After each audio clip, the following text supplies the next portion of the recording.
I don't think they get it yet.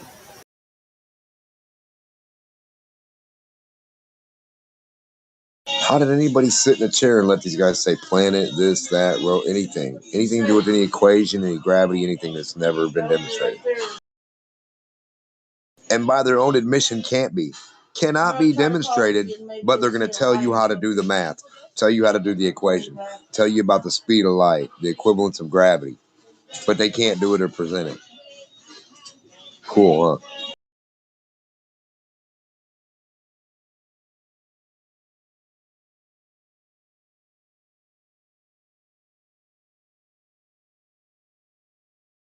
It really is no difference than a belief, cult, religion.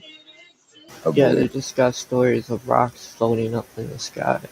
I've never really seen a rock float up yet, so. So non-existence of non-demonstrationable, non-presentable, non-anything is their religion. Nothing is their religion. That's cool.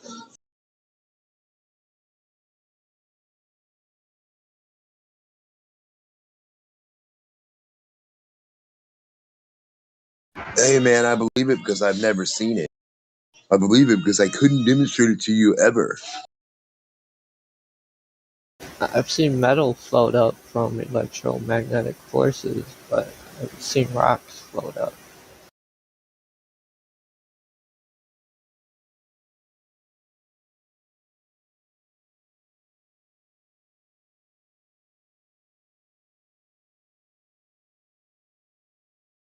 But what about the gravity, man? I don't know where they get these ideas of giant rocks in the sky. You flat earthers don't believe in gravity? You?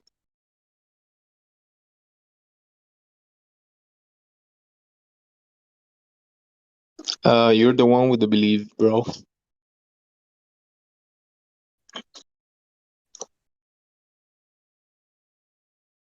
Gravity is a belief. I mean the Einsteinian, right? Or the Newtonian. But there's a specific gravity that can be demonstrated.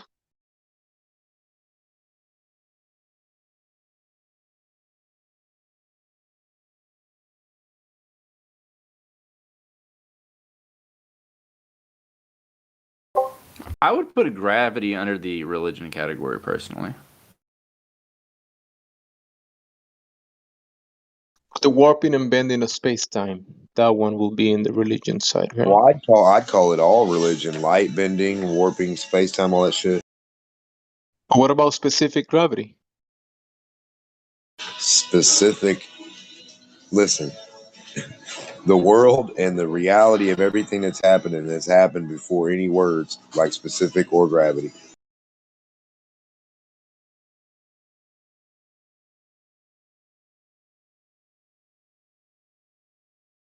What's wrong with saying what we see here in reality, what we can demonstrate, duplicate, represent, or repeat with mathematics that will represent reality, we can repeat, will be good enough for us. Anything else can be just for the books, Hollywood. Don't we have a reason for fake shit? Don't we have stuff like cartoons and Narnia for all that the fake numbers and stuff?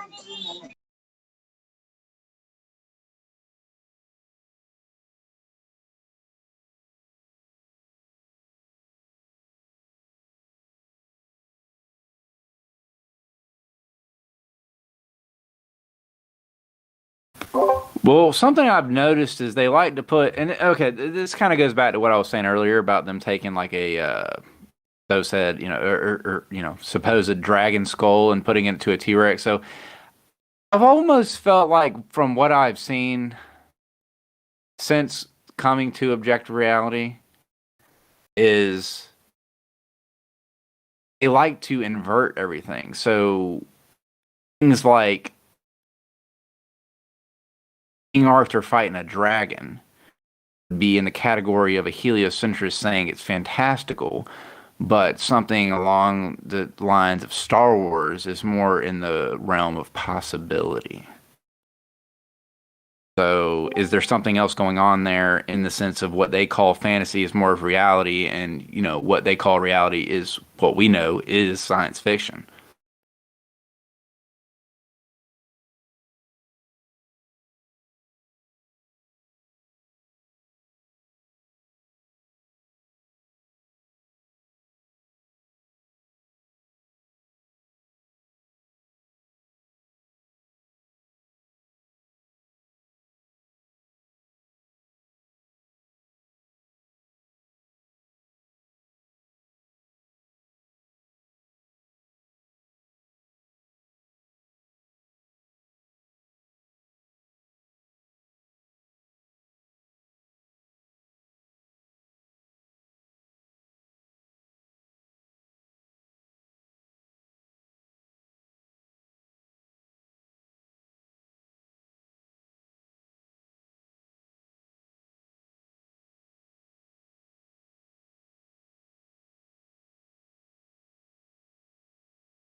They won't let us see what a star is.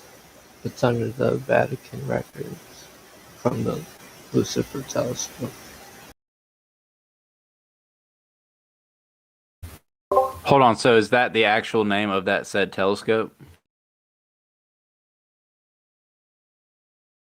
Yep. What, the Lucifer, SETI, which one? I would say, are you kidding me? But it's not too hard to really wrap my head around.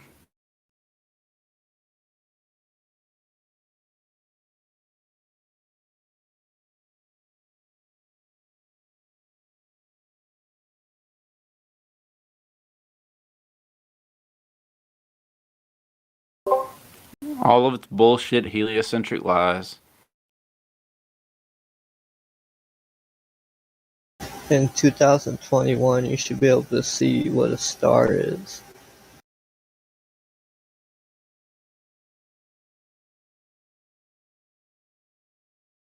Fuck that. Where's the flying cars?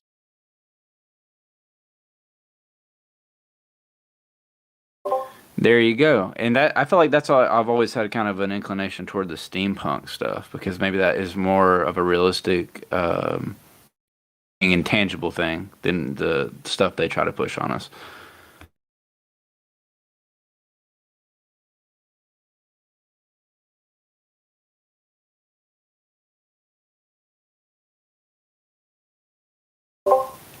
What is a nuclear bomb, for instance? Well, I can tell you that the lanthanides, which I believe is what it's a part of, the lanthanide metals, um, burn up on contact with air. So if they are extremely pyrophobic and they're contained into an explosive that fractures it and sends it spreading everywhere, then there's a lot of energy in the form of heat that's released all at once. That's what I think it all is.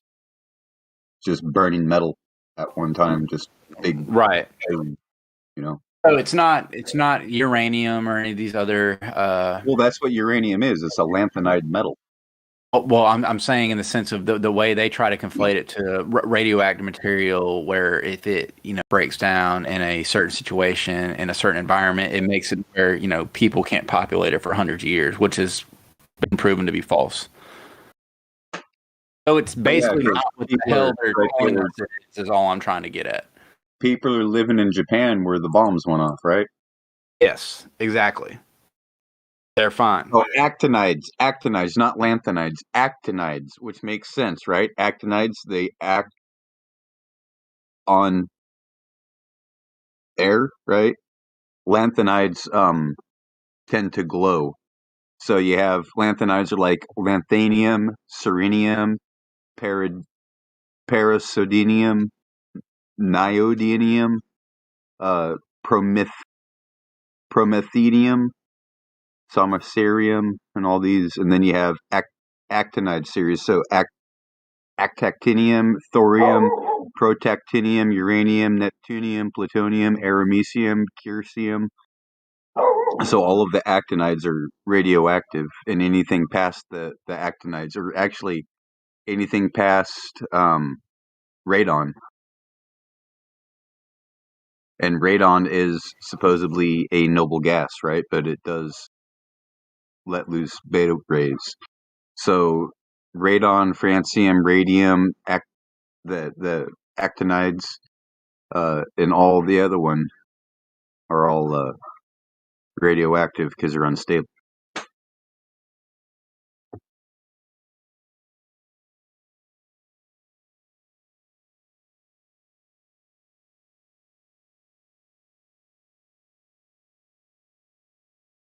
And see, francium is it's an alkali metal, but you're not really going to be able to get a hold of it. You can get lithium, sodium, potassium, rubidium, and cesium is extremely expensive. It's twice as expensive as gold. And cesium, where do you get that at? You can Cereal get it box? from chemical supply stores. So you can go get it from the chemical store and sell it? I don't know why you would sell it. It comes in an ampule and it looks like a golden liquid Well, if that, it's like, worth you more hold than it, gold, it I will want the melt. money for it. Well, if any moisture gets in contact with it, it explodes. What the hell? Well, that sounds like It's some an cool alkali stuff. metal. Like So you nitroglycerin, put doesn't it? lithium in water, it'll bubble and float on top. Hold Might on a catch fire. second. Sodium will Is that explode. Potassium will explode. Rubidium will explode. Cesium will explode. nitroglycerin? Isn't that bacon grease and Huh? nitrogen? That just sounds like nitroglycerin, really. No,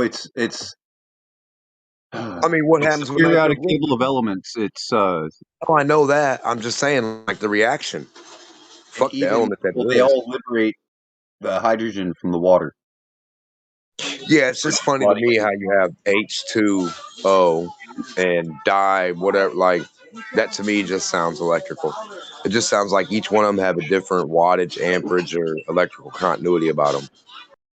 Well, you can even They're like take magnetic properties. NaC, right? NaC is NaK, right? So that's sodium and potassium, and mix it together, and it turns into a liquid metal that's extremely reactive to water. More reactive than potassium, more reactive than sodium.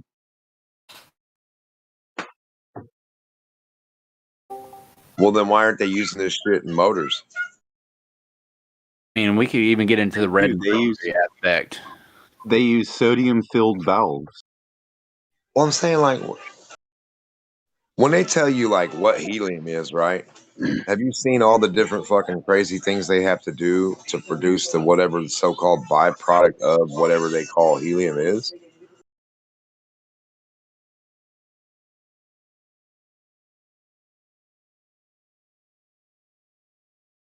For just, I mean, just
We have Dysphoric playing Grand Theft Auto 5 at the moment. Dysphoric, you've been muted. If you have any questions about Flat Earth. Dysphoric.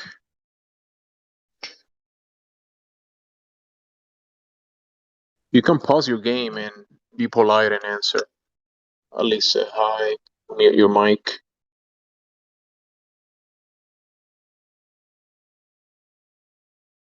Dysphoric.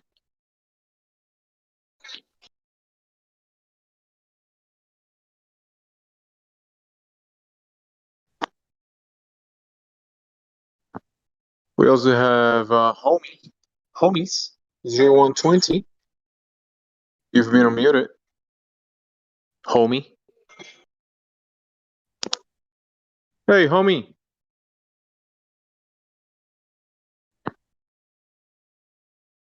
You muted yourself, homie.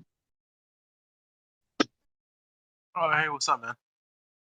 Hey, welcome to the server, homie. Thanks for having me. What brings you by? What brings you to the Flutter Discord? A friend of mine, just posted it in one of our Discords, so I thought I'd check it out. All right. Is it like a gaming Discord? Yeah, something like that. Okay. Just here, just chilling, just listening.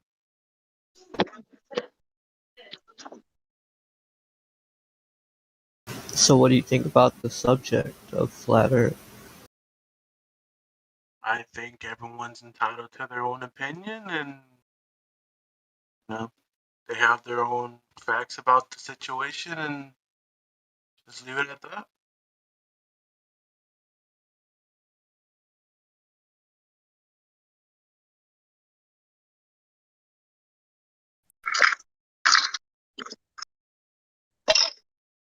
Have you been looking into the topic by any chance? Into the Flat Earth information or anything like that lately? One more time. Have you been looking into the topic before or recently? Yeah, I have. I'm kind of undecisive at the moment. A lot of things to think about, to research, Yeah. Have you seen anything that have piqued your attention? Any of the arguments or something that has made you think about questioning what you've been told about the nature of the Earth? Not really, but I have been reading, I have been, talking to people, listening to what they have to say, and I see valid points on both sides. I'm not gonna lie. I think personally, I stay neutral to the situation, at the So what do you moment. think? What do you think so far? Like Uh, when you think flat Earth, what do you think about it?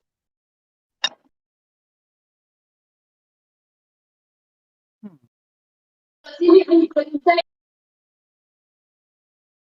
Honestly, I've never really actually thought about it. Just kind of, you know, never really kind of just assumed that, it's either or, unless, I personally go up into space, I don't really have any right to say whether it's flat or not. But I'm not going to deny that it's not.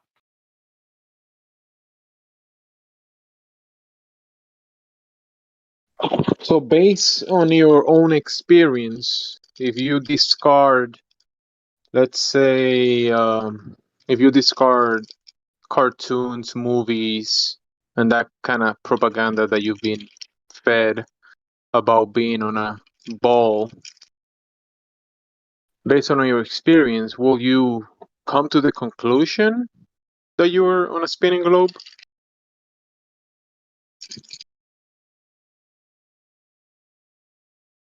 At the moment, I'm going to have to say yes. But, there are things that kind of, you know, make me want to question that every now and again. What, based on your experience, will say, "Hey, yeah, I'm on a ball spinning through space." Based on your experience, can you just mention one or two things that will? Uh, what do you mean by that? So when you go out there to the world, your experience in nature, right? When you go, I don't know, driving or on a boat or on an airplane. That's what I'm asking about. Like, what out there tells you that you are on a ball going through space? Honestly, probably just what I guess, was taught in school. To be honest, I don't really think I've experienced anything that makes me think that I'm in a ball floating through space, or that I'm in a flat surface going through space. Like Okay. how would I know, whether it's one or the other? So in school, they've told you that you are on a ball flying through space. Well, yeah, I mean, wouldn't the sun also be a ball, or would it also be flat? Or like Well, this the other planets, would all of them be flat, or would they all be round? so if you have a table and you measure the table, or let's say a carpet, right? And you're gonna measure a carpet the apartment you live, in the place you live on. And you do measurements for that carpet on the floor. Will you go to the ceiling and look at the lights and do the measurements on the light to be able to set up the carpet? No, why would you do that? That's what you're doing at the moment. You're saying, "Hey, the lights in the sky. What about those? Those determine the shape of the ground you're standing on? How so?" What do you mean? What determines what determines what? You ask, what about the planets, the other planets? What about the sun? You're saying, are those flat? You're going away from the ground that you're standing on, and you're looking up to the luminaries and the lights in the sky, and you're saying, the lights in the sky look a certain way, therefore the ground that I'm standing on must look the same. Yeah, You get what I'm saying? yeah. Do you think that follow logically? In my opinion, yeah. I mean, why would Earth be the only flat, thing in our solar system when everything else would be round? Wouldn't everything else be flat? So look, this I think this is the issue, right? When you think Earth, right? You Yeah, see that, you say that word, or you think about it, and what picture comes in your mind? What do you see in your mind when you say Earth? a circle. You see a circle? Yes, Okay, can you draw a circle on a flat table? yes. Can a circle be flat? Well, it depends on the context that you're trying to use it in. But can a circle be flat? Yeah. Okay. So when you think about the Earth, you think about a circle. Well, yeah, I think about circle, due to, I guess, You probably mean a the the sphere. You probably mean the a sphere or a pear no. shape. When I mean circle, when I think of circle as planet Earth, I think of the moon landing, and when they recorded it from the moon to the Earth, it looks as a circle. Okay, so But when in you think about the Earth, reality, you think that's only about. looking at it from a two-dimensional state, Hmm, which so, that's wouldn't be the case because Earth is in a three-dimensional space. So a circle in a three-dimensional space would be a sphere. Yeah, but you can't never see. Yeah, but you can't never see the Just sphere or how the anything other than that. moon looks like a circle when we look at it at the night sky, but when we actually get to it, it's not in the 2D, it's 3D. So a circle would be a sphere. Yeah, that Not a kind of sphere. follows. That kind of follows. Okay, so when you think about the Earth, you think about a sphere. The sphere that you've seen on a screen on TV, given to you by imagery from the screens, right? Because you never seen this sphere with your two eyes, have you?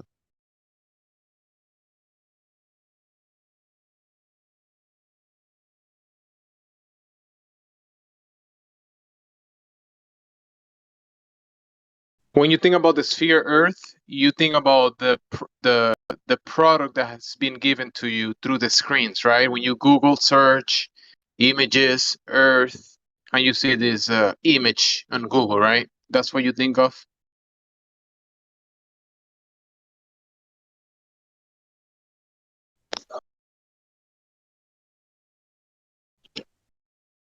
Can you hear me? I can't hear him. Can you guys hear me? He's deaf. Oh, he's deafened.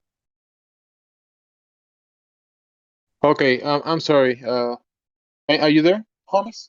Yeah, what's up? All right. I for some reason you were deafened in the server, but let me give you VC verified real quick. So let's bring it back to the thing that you picture in your mind when you think about the Earth. So when you think about the Earth, you thinking about an image that you've seen. Let's say, for example, on a screen, on a Google search, you Google search Earth, you see this image, and that's what you think about the Earth. Yes. Have you seen this image with this image that you see on Google search? Have you seen this sphere with your own two eyes ever? Well, you can't. Where? You can't physically see Earth with your own two eyes because it's too big. No, that's fine. That's okay. So, all right, that good. That's that. I'll take that answer. You're saying that you cannot see the sphere Earth with your own two eyes because it's too big, right? Yeah, so like, say if it was flat or it was a sphere, physically wouldn't be able to see it. Okay, we're gonna go back to that to the how big the Earth is, but so the sphere Earth that you think of, you only seen it on screens. You never seen it with your two eyes. Is that a correct statement? Yes. All right. Now, when you think about flat Earth, what is the image that pops into your mind?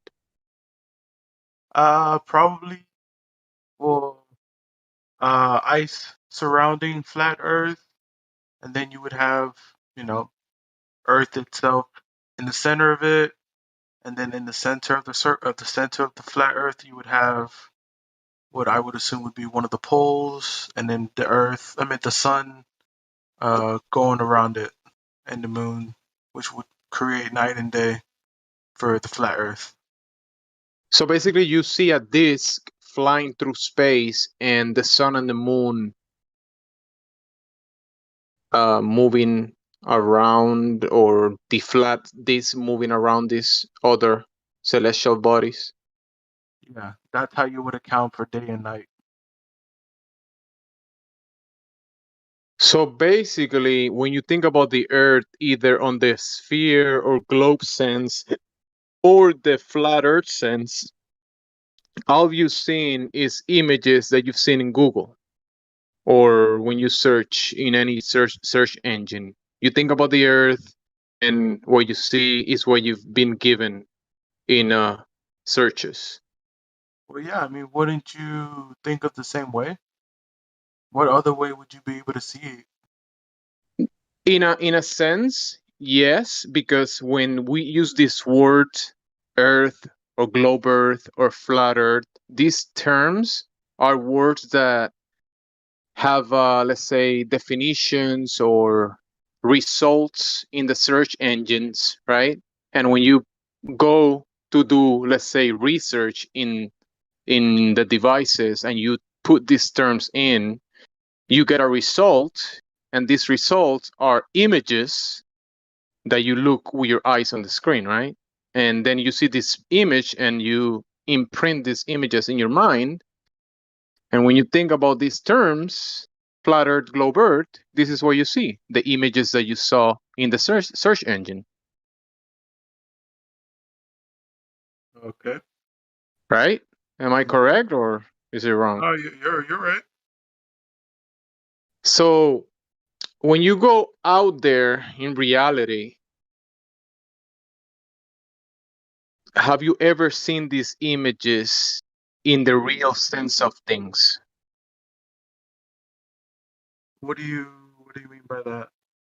Like when you look out, have you seen this disc or this sphere thing that you saw on the search engine? Have you seen this with your own two eyes? Well, no, because we're living in it right now, aren't we? We don't live in images, right? We have to No, I agree with mean this. we're living on Earth, which is what we look at when we look up that in the search engine. Do Unless you I'm think like, there might be will there be if the search engine gave you two opposite sides, two opposite things when you search two different terms about the same thing that you're supposed to be experiencing, the earth, right? When you go out there in reality, the real thing that you can touch, the ground, the water, you can take pictures of the mountains, the valleys, right? You can actually see the real thing tangible, right? yep, The thing that you can the thing that you can measure, the earth, the waters, the landscapes, right? uh and then you go to the engines, right, the search engine, and you search, and depending on the words that you put on this search engine, you will get different results of images. Do you think there might be something wrong with that? not really. I mean, it just kind of depends on how you define what you're trying to look for. So is the earth that you palpably can experience, is that thing the real thing out there? Is that the image that you search on the search engine? I would have to go with yes.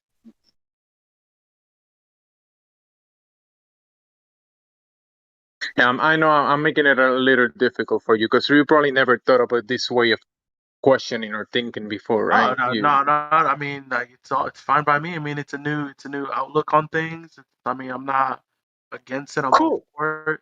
You know, if it Hey helps man, me, cool, if it and I appreciate you following the train of thought because me myself I'm working with you and just having this conversation. It's not a big deal, right? We're just talking.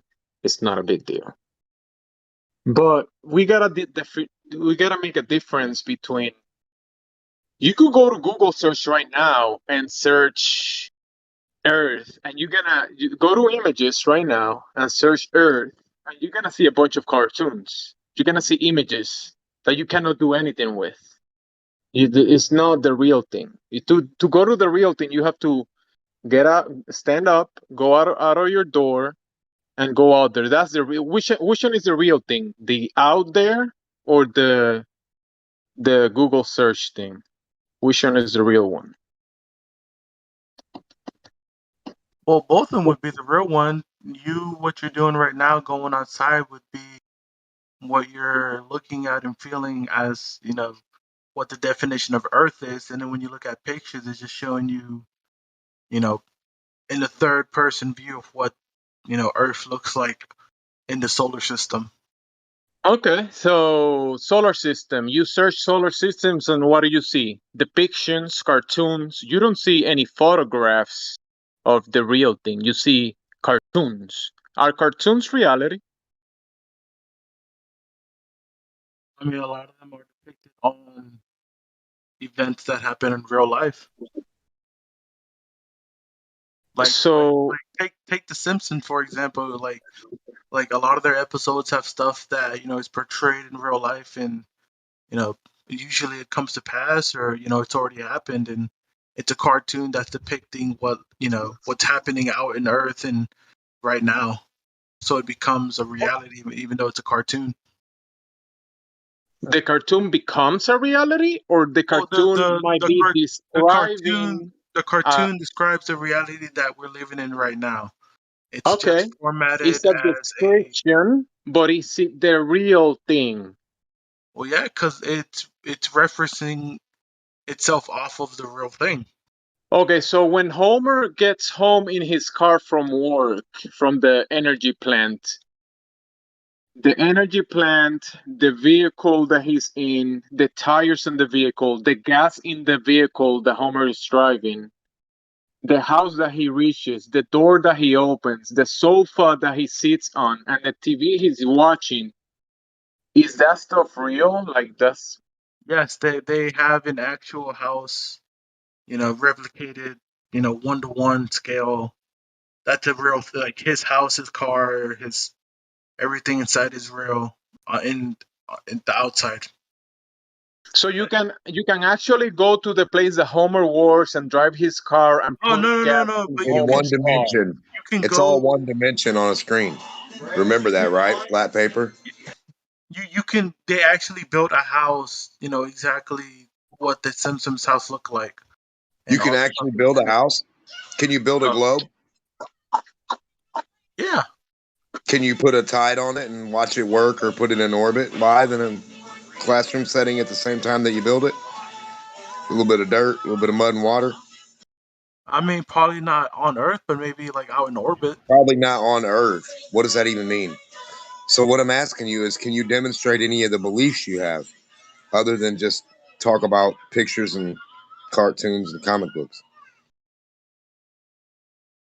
Depending on what I have to prove, yeah, probably. Orbit, spheres, globes, tides on an orbit, on a globe, water being able to be a tide on a sphere that we can see and touch and play with.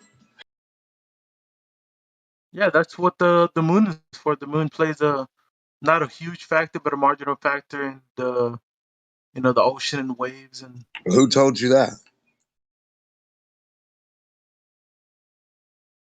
Well, When did you see a little object make water move and make waves and stuff?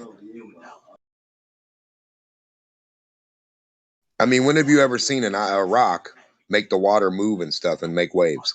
Like Yeah, anywhere we're on gonna it? we're gonna keep going through there, and that's good points that you're bringing them up real quick. But I just wanted to point out, sir, what was it, a homie brother, that the cartoons that we see as images in the Google search engine, when you search Earth or flat Earth, and that's images that has been imprinted in your mind as the Earth, those are just depictions that are not reality.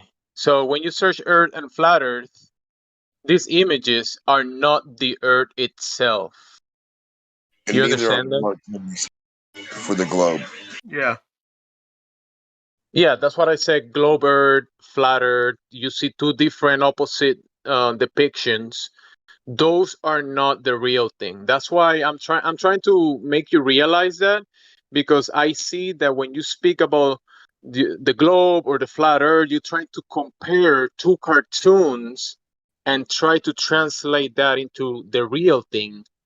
But those cartoons are not the real thing. That's what I'm trying to tell you. The Earth is not an object that you can just draw an image and say, hey, this image doesn't work.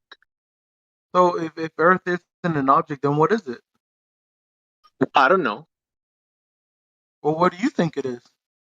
I think it's a realm that we live in, and when we bring out tools and use metrics to measure it, to measure the waters and measure the land, it measures flat and is motionless and contained.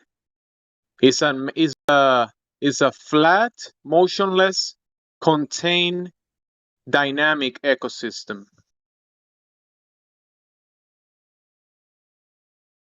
Okay. And there's ways there That's right. that there's ways to actually verify what I just said by measuring it, by not detecting any motion of the ground, and the fact that we can breathe fresh air. We know we are in a contained environment, because to be able to have air pressure or gas pressure, a container is the antecedent. It's the requirement to have the gas pressure. And if there was no gas pressure, we wouldn't be able to breathe or do anything. So you're saying That's that right. Earth is in a gas container, or is in a container? I'm saying that the necessary antecedent to gas pressure, the air that we breathe, the antecedent for that is a container. And that's natural law. That's a requirement for gas pressure, because the gas pressure is the force that the gases exert on the walls of the container.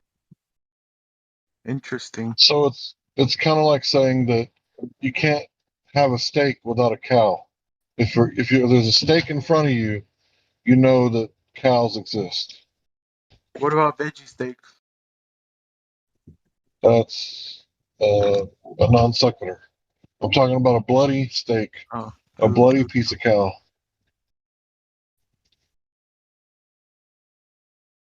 No, you have a point for sure.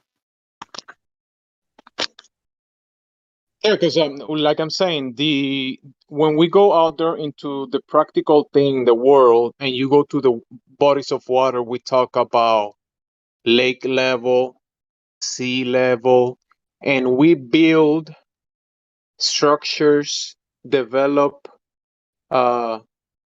everything based on a level, motionless plane. So that's why I'm trying to tell you that the cartoons on the search engines, either globe Earth or flat Earth, those cartoons are not the real thing.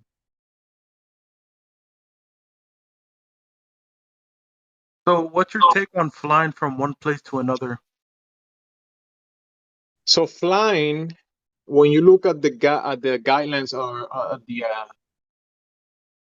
how do you say, the books of the designers of the airplanes, the builders of the aircrafts, they tell you that they have to pre-assume and assume a flat, motionless Earth to build the aircraft. Then the pilot or the operator of the aircraft itself, to operate the aircraft, they never take into account any curvature nor any movement of the ground to operate the aircraft. And also, the person on the ground in a war environment trying to shoot down the aircraft flying around, the guy shooting from with the machine guns from the ground, he never takes into account any curvature nor any movement of the ground. So flying, you get on the aircraft, you go up, you head towards the destination on a straight line, and then you go down flying. But all depends. You say flying, you could use an air balloon or a hot air balloon. You can go up on those, right? Yeah. And yeah, so there's different ways of going up the air and reaching your destination. No globe required. In fact, to be able to operate any of these aircrafts, you have that all that stuff works on a flat Earth. All that stuff is dependent on a flat Earth. Or buoyancy, density, high pressure, low pressure, because the airplane is using, the high pressure, low pressure to be able to lift, right? Yeah. With the engine, and to have a pressurized system, a container is required. You can't have that pressurized system next to a vacuum, a low pressure system, and maintain the pressurized system.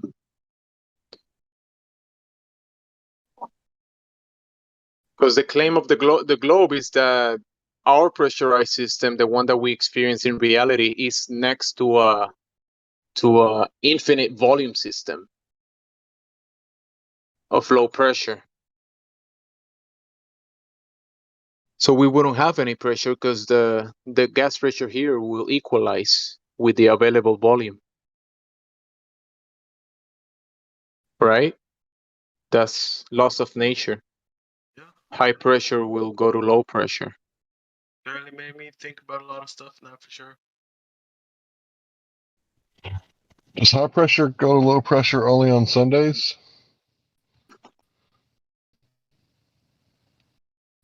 Or is it every day?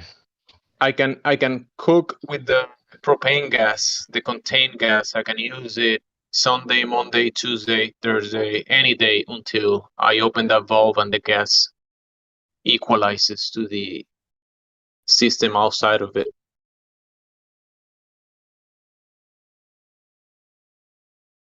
Any day of the week, at any time.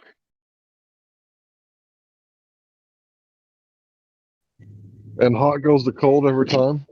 So if I got a hot cup of coffee and I get a phone call, I come back 30 minutes later, all the heat radiates outside of the cup until it reaches equilibrium.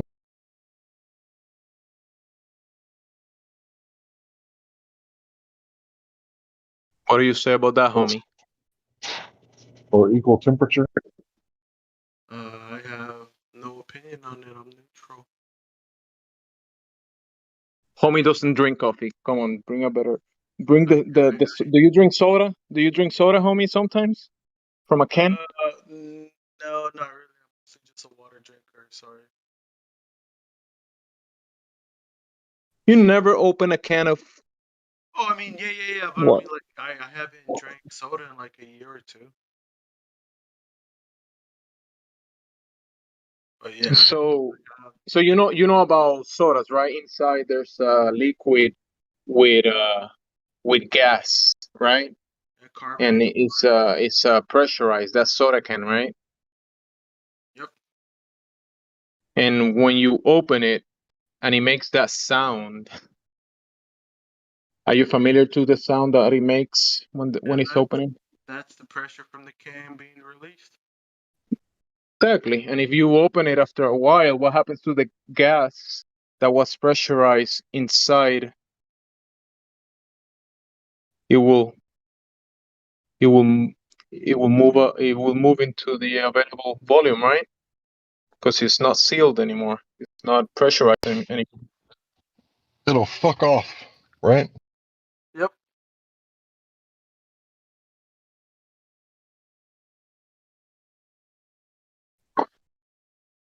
So yeah, man, we live in a pressurized system, and a container is required for that. And when we go and try to measure this curve in the cartoon, you remember that cartoon that I told you about in the Google search, the globe cartoon? Yeah. We go to the real thing and bring out the tape measure or the lasers, and we measure the waters of the earth, which is supposedly 70+% water. You ever heard that the earth is 70+% water? Mm-hmm. Yes, sir. So we measure the waters of the earth, and guess what? They measure flat, no curvature anywhere on the world that we have measured. So can you have a ball, a sphere that is 70% flat? I guess not. There you go. The globe Earth has been falsified. Welcome to flat Earth. What do you know? Learn something new every day.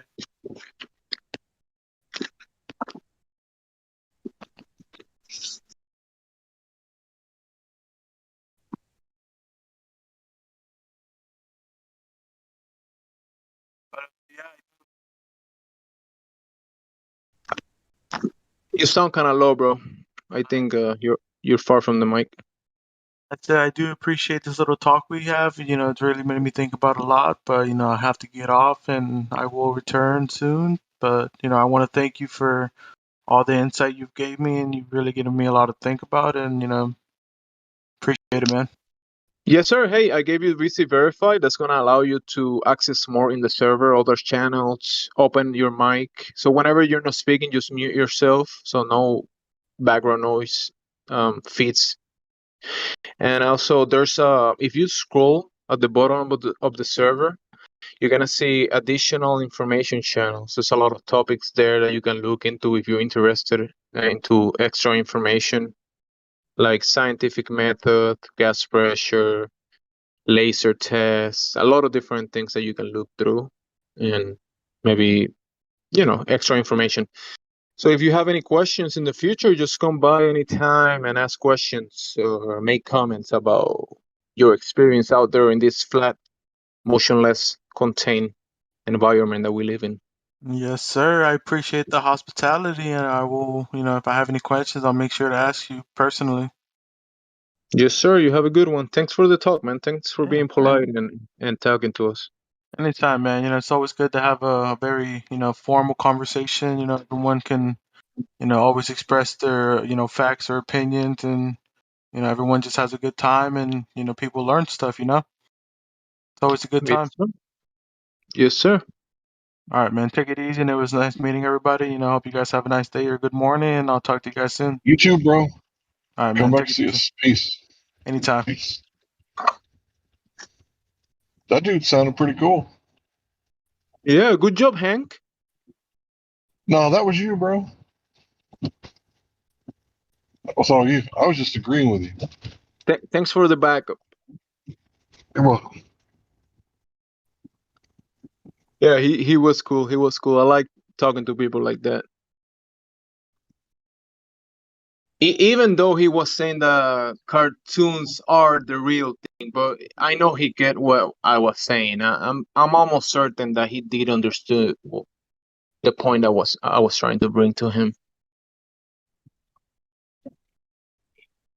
You know what? The people that struggle with that, I like to do the word association. And I like to explain to them that Earth is not that blue cartoon they see on TV. Earth is the stuff that the earthworms are playing in. And then once you help them with that, they realize that Earth is like the stuff outside, right? The stuff under their house. It helps them out a lot, I think.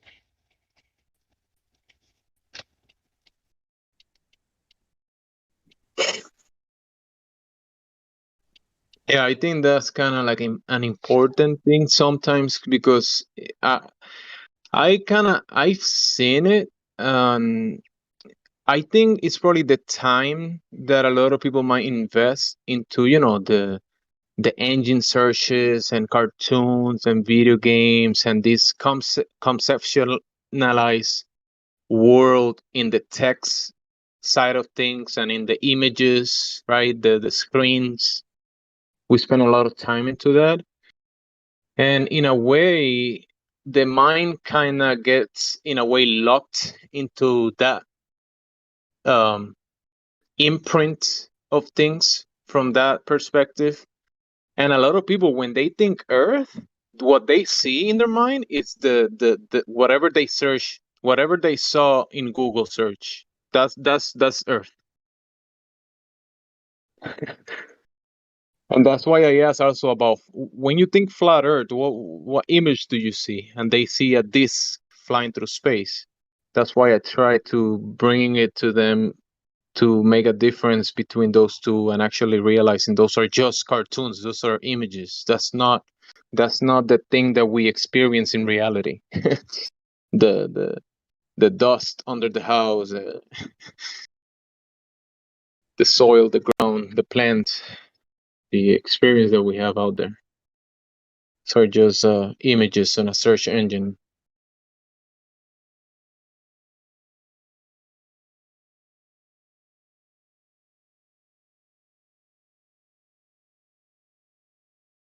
In a way, I think that helps kind of deconstruct. How do I say? Kind of like bring it back to the real thing when you go out there. and going to the beach or the lake and the water and experience the real thing, the tangible, the measurable, that real thing. It's, I don't know, some people don't even think about the real stuff that they do. They just think about the stuff that they've been doing all day on the screen and in the video games and in the TV, in the Netflixes of the universe. A lot of people thinking about the experiences that they've seen through the screen. That's not the real experience. Hopefully you guys know what I mean. Snap back to reality. Oh, there goes gravity. Turn off the TV. Turn off the depravity. Yeah. Turn off the TV. There's go gravity.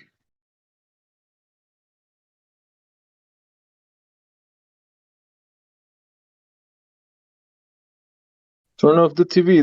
There goes the globe.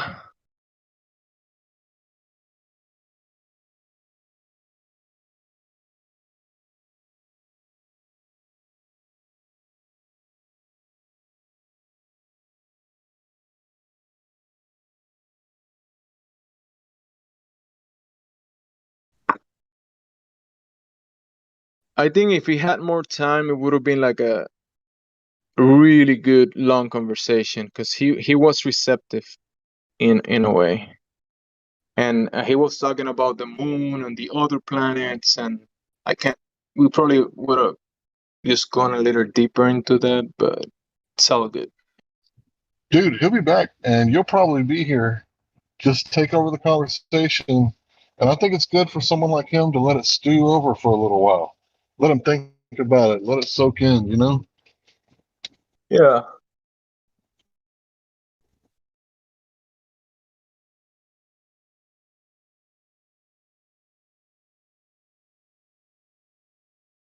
Definitely soak in. Now next time he goes to Google and search Earth, he might see cartoons. And he's gonna be like, wait, these are cartoons.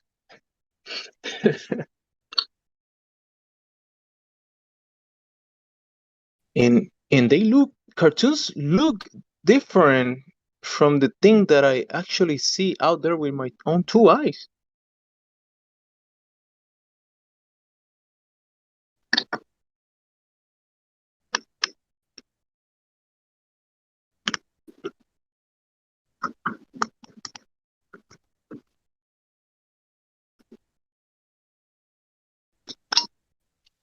So has it been slow since I've been gone? How many people did you have? Not many. I tried to unmute this Forik guy, but he's busy playing Grand Theft Auto 5, and he doesn't want to speak to us because he's busy talking to his gamer friends. He has a listening pass, so I'm pretty sure that was the first Glober in the last 7 hours. Well, I learned a whole lot about pre-verbal communication behaviors while I was gone. So, oh, shit.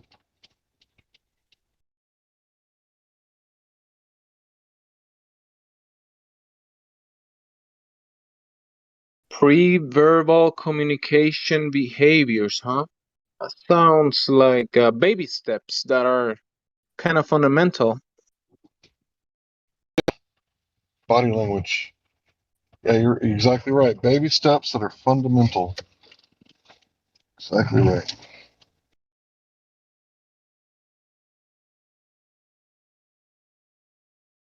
Which direction their eyes go when they're formulating sentences and thinking.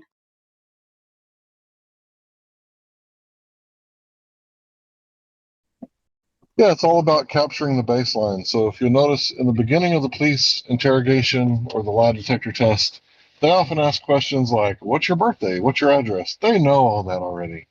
All they're trying to do is establish a baseline. So they'll be like, hey, would you like some coffee? Can I get you something to eat? Can I be real friendly? And then when they're like, where were you in the night of the 13th? And then the person starts scratching their nose like, I don't know. Why do you ask? You know, now if they've been scratching their nose the whole time, it's probably not something you should look at, right? But if they haven't touched their nose up until that question, then that's like a tell, like, okay, something's going on here. But it's not just one thing, right? There has to be like more than one thing, and the more they add up, the more dishonest they're being. Like my nose is itching right now, probably because I'm talking about it. But yeah, it's really interesting. I'll post it so you guys can see it.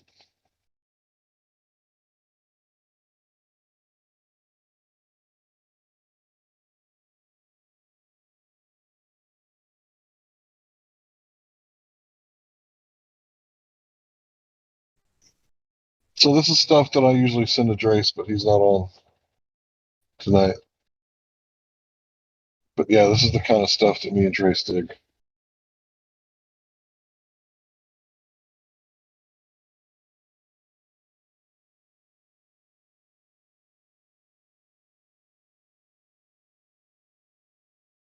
Yeah, that those guys' channel. I don't know how many subscribers they're up to, but that channel blew up fast. Yes, it did. I mean, like when I was like first watching it, I was like, "Oh, this is amazing," and I just started sharing it with everybody because I wanted like everybody to be able to see it. Because like some people speak in like parables, and some people speak in like direct sentences with no ambiguity, like QE, right? And some people like tell everything through their body language, and they don't know they're doing it. And then some people have been trained, not to let too much out of your body language. So it's like you watch. Okay, so right now I'm in the what I'm trying to do right now is I'm trying to be quiet and listen and look at people and like observe things, especially myself. And it's hard because I want to come in here and like talk with you guys and hang out and stuff. But I'm kind of at the verge of going into research mode again, which is what I do sometimes when I disappear for a little while. But yeah, this is one of the things that I'll be studying. This and other things. And just so you know, I don't like to use it on people. I study it because once you see the wizard behind the curtain, then the wizard has no effect on you. The magic doesn't work.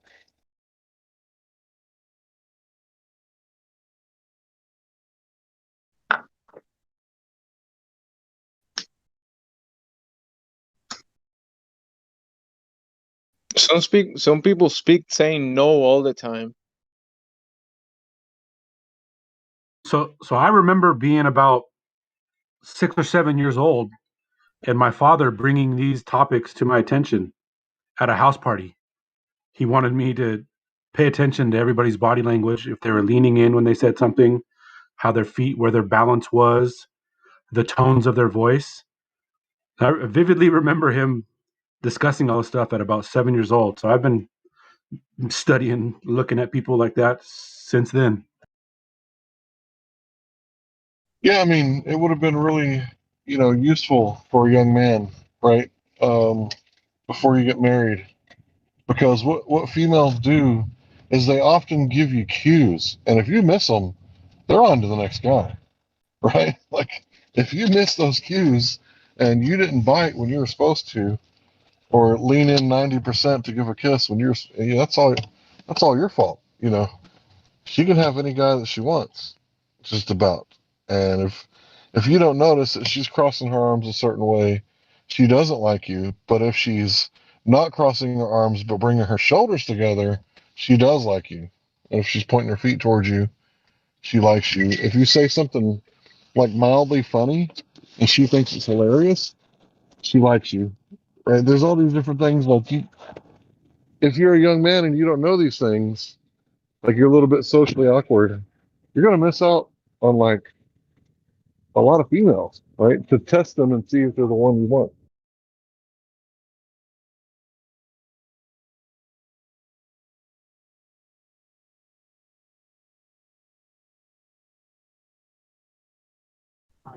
But I'm a married man, so I don't really focus on that stuff. When females flirt with me, I just kind of, I'll slightly play back or not at all. I don't usually do a whole lot of flirting.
But yeah, one of the most important things for body language, for me, obviously, I kind of got a dangerous job, right? So I have to constantly pay attention to my surroundings.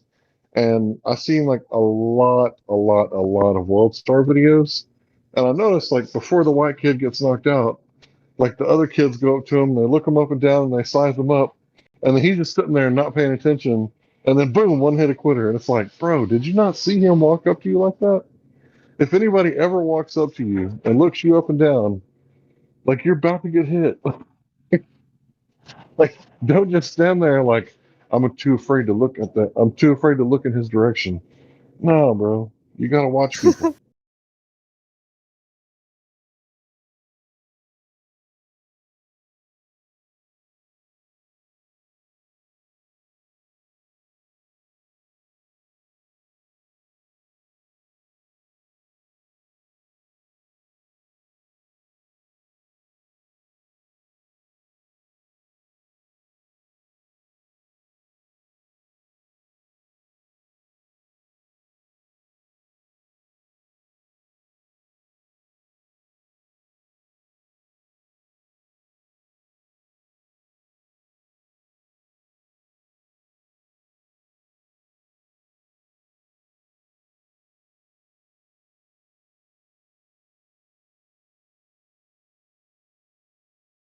Especially if they come up to your side and they're standing sideways to your sideways, you're at a huge disadvantage in that posture.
I was just wondering about you, Battlemon.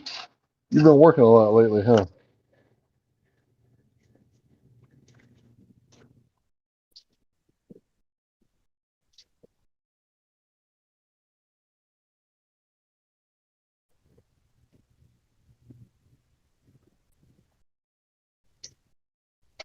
Battlemon, you there, bro?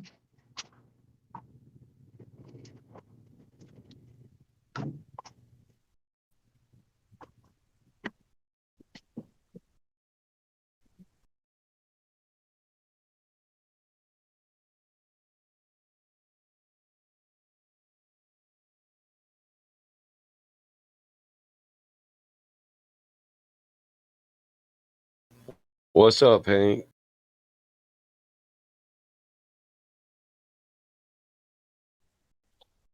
You been working a lot lately?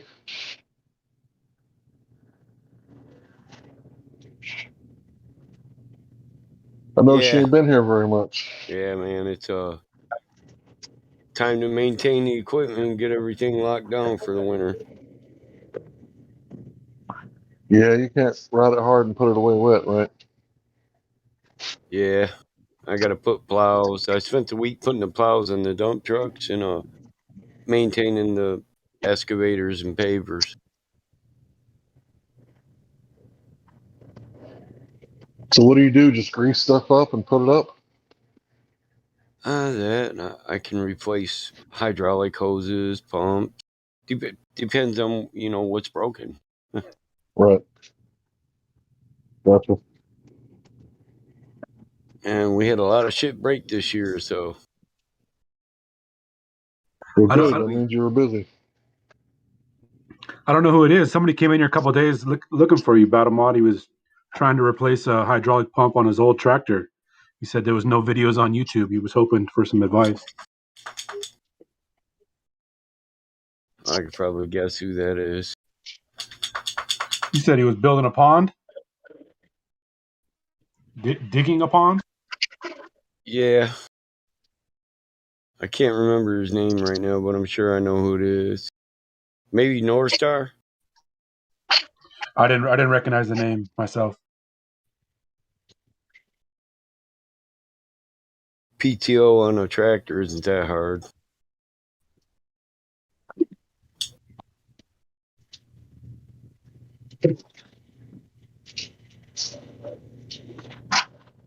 Factory replacement parts might be, though, depending on how old it is.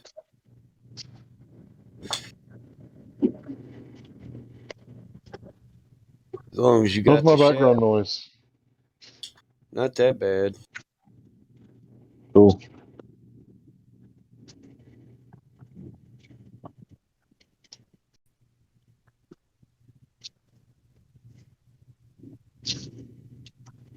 It's quiet tonight, shit. It's been quiet for a minute or what?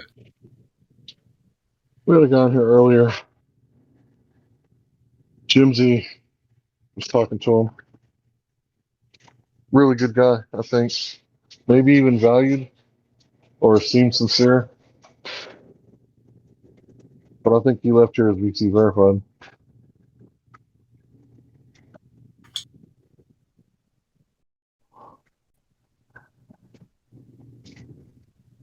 Maybe at least seemed sincere. Right, Jimsy?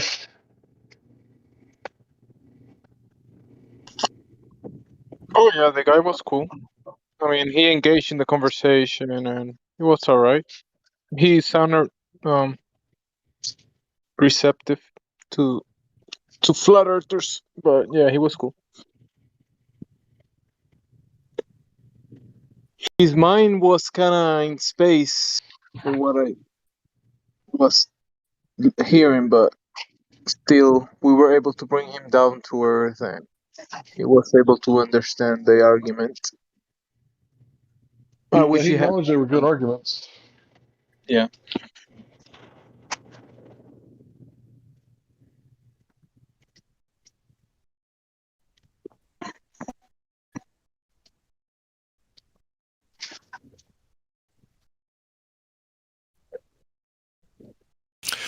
Uh, Mic test, mic test. Sounds great, big boy. How you doing? Hi guys. Is that RuPaul new to the server? How's everybody doing? Yes, it is. Oh no, it's Gladflobe. What are y'all whippersnappers up to tonight? Well, I'm gonna do my duties, and then we'll rustle up some grub. What's up, Battle Mod, dude? How you been? I'm good. I just it's the end of the season. A lot of work at the end of the season. Got to maintain the equipment. So I've been busy as hell. Now I'm trying to catch up with the admin mod chat. Gotcha. Well, they still haven't brought anything to shut the server down yet in the way of globe evidence, so that's fine.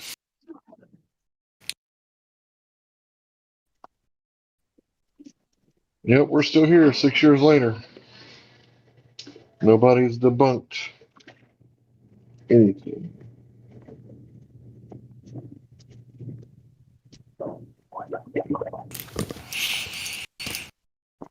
Unless you measure your shoe size by measuring your hat size. I don't know who it was that told me if distance is time, then your head should be older than your feet, or vice versa. I don't know. I don't know. Was that you, Hank, that said that? No. Hell Somebody else came up with that. Sasha or Get Beget. Or who was? It's a good one, though.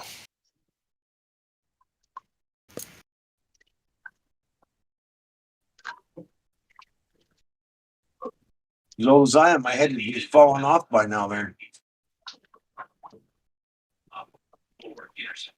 What? What's happening? As old as I am, my head has been old and rotten and falled off by now. What happened to your head? If age causes your head to be older. Sorry, I can't really hear you. Yeah. Yeah, you're gonna have to be more articulate, God rockin'. No, I don't have to. Well, you don't have to, but he doesn't have if to you do want anything. if you want us to understand you, then you're gonna have to be a little more articulate. That's the first time. That's the first time someone did. So chill out, brother. I'm just fucking with. I'm gonna go on mute. Helio's here. No. Oh my God. Don't do that. Brother, chill out. You're all right. It'll be okay in the morning. I was just trying to figure out what you were trying to say. I'm really curious about what God Rocket was trying to say. Yeah. Anyway, I just came in. Battle Mod, yeah, we haven't heard from you in a couple of days, so yeah, I just wanted to say hi. Welcome back, Battle Mod. Yeah, I'm here. I'm still, man, there's like 150 damn messages in admin mods, and it's a bunch of jibbish. Yeah, it's pretty. I was just going to let you know. I mean, there's nothing really there unless you want to watch some videos that people posted. Yeah, it's pretty much, cool. It do what it do. There was no arguments or like people, getting at each other. They were just sharing information. Well, I don't. I've been following it. I look for rule changes or don't let this guy back. I think there's another room for that necessarily, unless somebody's violating some of the rules, then it won't be posted there. There's another room for that one. I know. I just read up on it. Generally, before they change the rule, the conversation starts in here about changing it. Yeah, but that shouldn't happen here because this is the live stream. No, I'm talking about why I'm reading the messages in admin mods. For the most part, past couple of days, it's just been people posting information that they've come across. It's been pretty slow.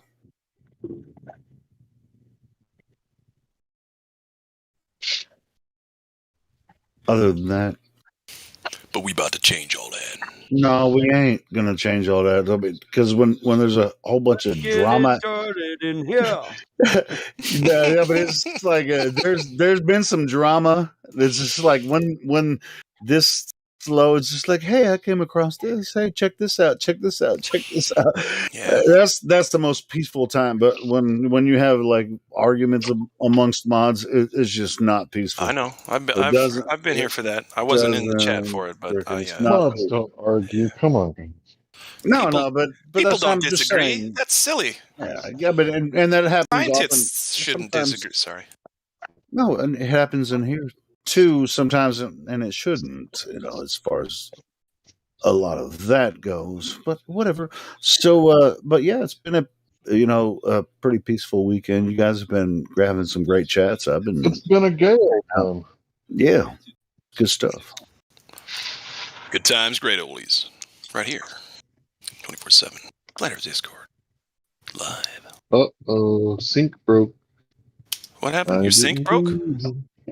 Yeah, it wasn't me though. No. I don't even know what we're talking about. What, do you have a leak? No, you know the sprayer, industrial sink. You know how there's like an anchor to keep it like tied to the wall so it doesn't just like bend the pipes that contain the water. The anchor came undone. Ooh. Well, you have to replace the gasket. Well, it could be a real easy fix if it's fixed now, but if it's ignored for the next month, it's gonna be a mess. So I'm gonna go report this. You gotta report it. Are you at work? Yeah, I would guess. Shit, I thought you drove for a living, Hank.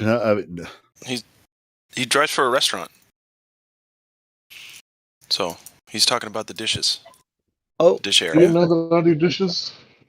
Huh? Well, I thought you were like working for, like Uber Eats or some similar company. Oh, no, he delivers pizzas for a restaurant, right? I mean, That's right. I don't know why I'm That's speaking right. for you 3 times now. Go ahead. Hear the aliens? Hey, bro, I worked for Pizza Hut for like 4 years, and I know I was assistant manager, so I know all about that shit.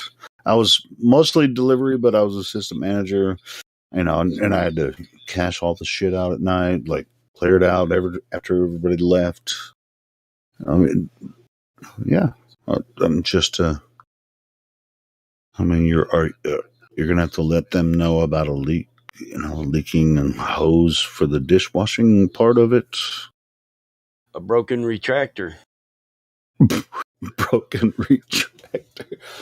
Yeah. Hey, just like Don Pettit said, I mean, if you got a leak, you have a leak, just right there. I know what an automated dishwasher is. So it hangs there on this retractor, and you grab it, and it extends for you like a drop light in a garage. And when you're done spraying, you can just let go of it, and it goes back to its spot. Yeah, you have a leak. And in space, I'd be getting sucked through that microscopic hole right now. It's not a leak. way. He told you the retractor came unanchored from the wall. Yeah, when I worked for that pizza place, we had to hand wash all of the pans, every single night. There was no machine. Yeah, we had these huge freaking dishes. Yeah. My buddy. I actually had a really good time working there, but anyway, it was before well, they had automated dishwashers, but the automated dishwashers were me It's a little and bitty. other people at that time. Anyway, go ahead. I'm sorry if I'm interrupting. Well, what was you saying, D-Mock? I said we got to hand wash ours, and we got a little bitty dishwasher that does like certain shit, plates and stuff. Sure, yeah. I mean, you have to rinse them off and freaking scrub them a little bit, and then throw them in the dishwasher. And Is that how you do dishes? Thanks. But where I was working at this Pizza Hut, freaking it was a delivery unit. It wasn't the restaurant. It was just a delivery unit. And so when the pans at the end of the night, I mean, you had to physically wash the pans, and then stack them up, and then I'd come in the next morning, make all the dough and shit, and then put them in the proofer. So yeah, it was a ordeal. There was no automatic dishwasher there. Proofer. You made like that dough word. and shit? He made dough and shit. He did both things. I did all that shit. How does He did that it for taste? By his hand. country. Dough and shit. I did. I was one of the bosses, so people had to do what I say. So anyway, so when I come in early and make all the dough and shit, then they would have to make what takes longer, dough or shit? You have to eat the about dough to 24 make to shit. 72 hours. You have to eat the dough to make shit. No. The proofing process depends on which dough you're making. But anyways, yeah, I mean, if you've ever worked for Pizza Hut, you'll know the difference. Dude, I will always like Pizza Hut. I don't care what's going on in the world.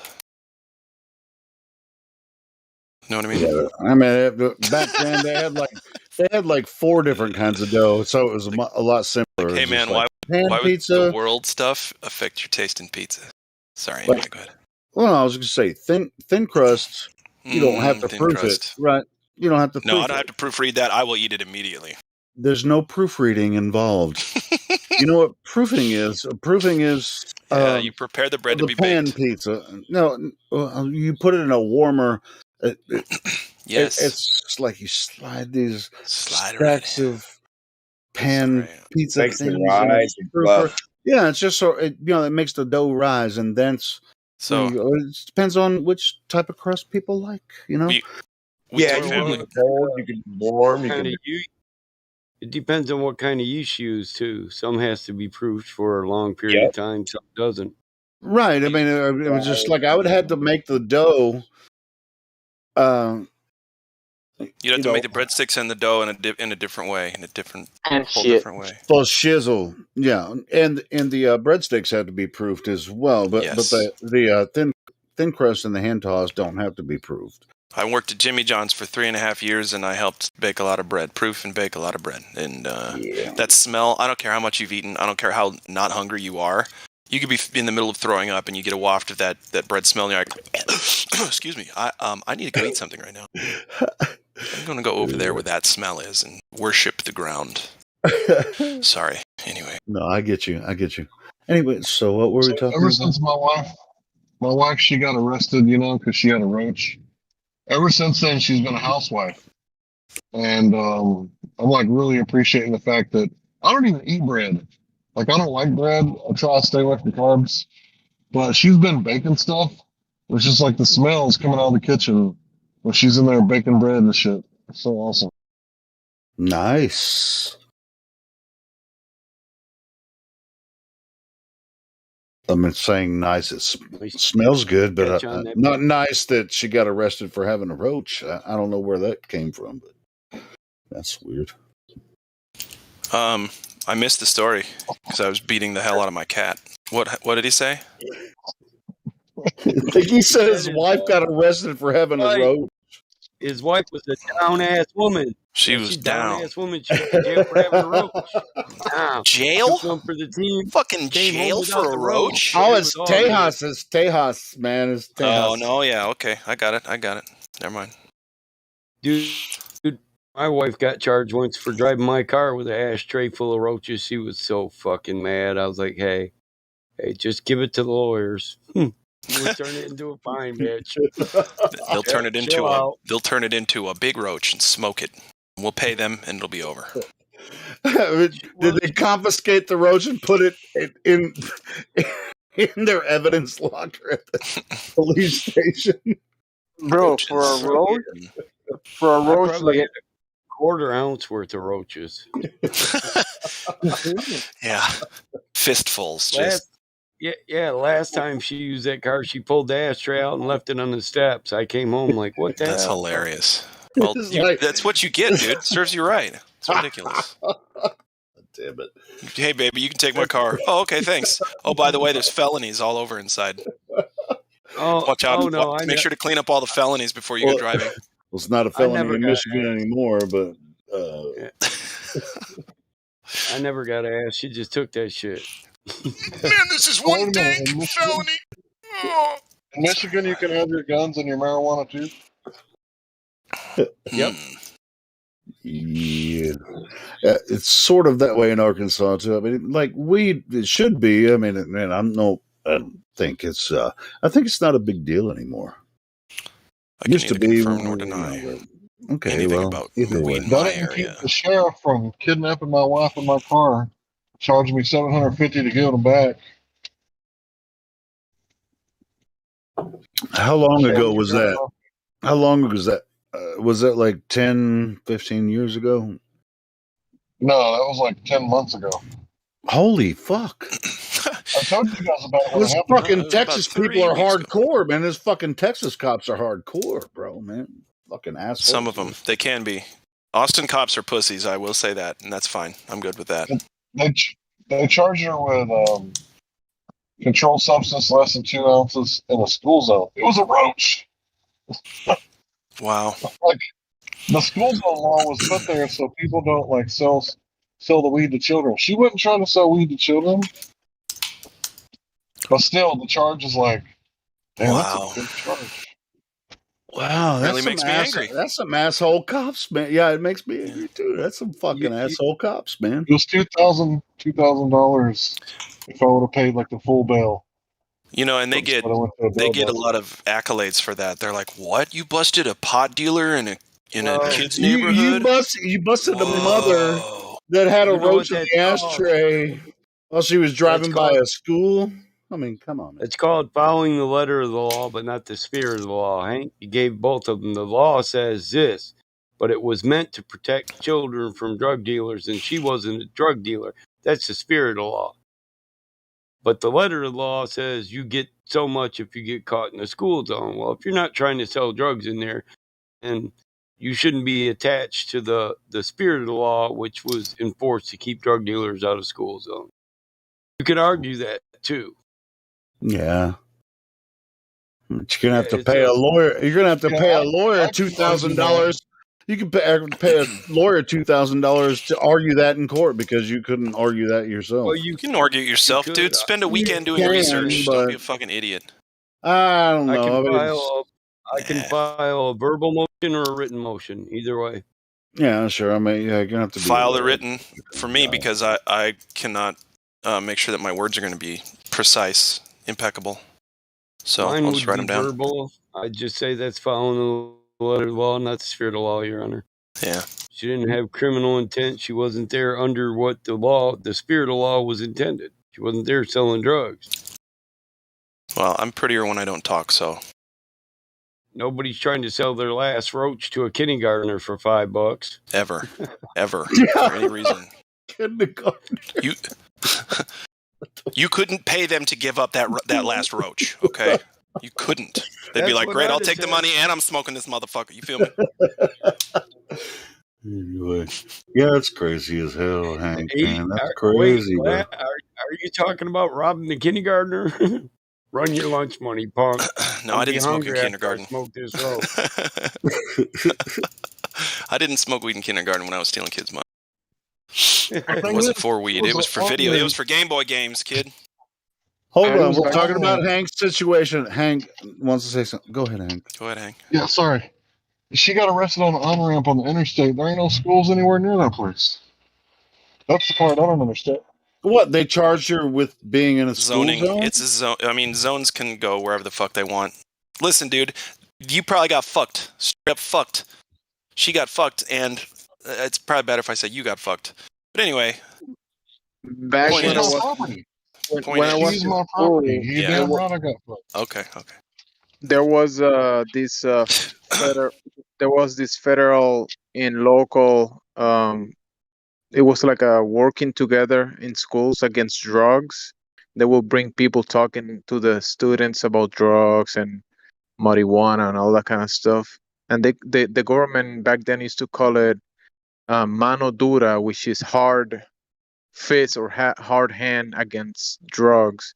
And anyone that will be caught, including students with drugs around the school, will go to jail for years. And there was many stories and many people that went to jail for exactly that reason, roaches. Hey, I'm going to tell you something. In confidence on the live stream. I'm just playing. But anyway, the guy I used to get weed from in high school ended up being a DARE officer at an elementary school. There was a student that was caught with a roach, and he went to jail, and he was raped in jail, and he hanged himself. Oh, yeah, that's man. probably happened a lot. That's fucking horrible, bro. Mm-hmm. Yeah, I mean, like I was saying, I mean, I used to buy weed from a guy in high school. He had a connection or whatever, and then he ended up being a police officer in the same Yeah, city that I I've had lived the in, same thing. Yep. and he was a dare officer at Oh, the fucking elementary school. that's pretty funny. No, it's not. What? It's just like, what the hell are you doing? Wait, why? Well, I don't know. Maybe he was. Who I mean, he's cares? still a cool guy, I guess. Whatever. But it's like, hey, I used to sell drugs, and now I'm an officer, and I'm going to tell kids not to do drugs. Nobody in elementary school is freaking doing drugs. Listen, I spent 20 years doing drugs and drinking alcohol like a fucking crazy person, and now I'm going to tell people how and not to do it. It's the same kind of idea. Okay, cool. Yeah, I mean, to be honest, I mean, he's also a badass drummer too. I mean, Okay, I used to play music with him. That's why you should be mad at him. Be like, dude, why'd you become a cop? You should have fucking played drums. Yeah, there's a couple of guys that grew up with me that freaking played music and shit, and they became cops, and we were all freaking getting high together and shit, and then they became cops, and we're just like, why are you busting people for fucking drugs? Yeah, when you were doing drugs the whole time, bro. Oh, what the hell? I did have a friend. Well, see, that's the thing. My friend who did become a cop, who used to. But maybe they did it to protect us. No, he didn't start. He became a traffic cop. As far as I know, and he said he hadn't had really a bust yet for drugs or anything. People hard. I've never really heard it. I don't know, but I don't know why somebody that did drugs in high school would. I heard he's not a cop anymore. I don't know. Weird. Yeah. Just never had the desire to become a cop. It's a thankless job, and you're going to have to put up with a lot of corruption. So, fuck that.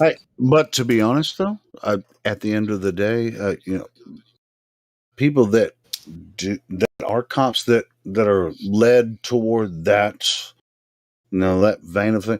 I mean, in our current society, we need people that will put themselves in that position, because even though I'm an anarchist, not everyone is, right?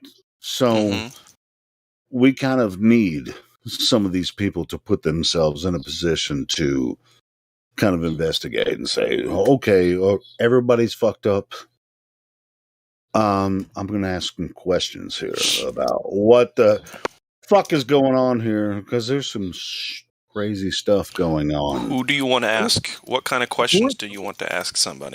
What are you talking about? Who in the right mind will say everybody's fucked up? Like, everybody's fucked up? Like, no. All right, maybe I said it wrong, but there are many major problems, especially in big cities and stuff. All right, to put yourself out there as a cop in a major city, I mean, it takes some guts, man. I'll give the cops that. Yeah, these days I would agree with that. To be a cop these days, you got to have some pretty big balls. I think any time, man. I think it's not an easy job. Yeah, you're right, but it's worse. It's never been an easy job. It's never been an easy job. I'm gonna be a cop because everybody's fucked up, and I'm gonna fix them. No, Jamesy, that's not what I said. Stop twisting what I was saying. God damn. I heard the same thing. I can't wait until you two fight. I cannot wait to see that.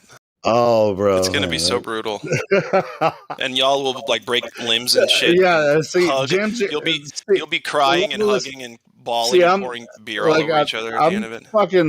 I'm what the hell's his name?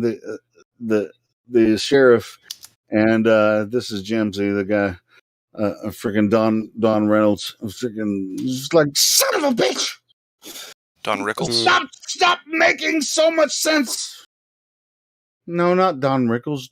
What the? I can't even. Okay. Remember what's his name? The guy. I know it's something, Don. There's so many people that I could guess. I think his name is Dennis Cash. Don Knotts. Well, Don Knotts. I knew his name was Don. Knotts. Don there you Knotts go. is just like flipping up his hair after he's explaining how this makes sense, and he's just like. Where you go? It's a fucked up world, a fucked up place. Everybody's judged by their fucked up face.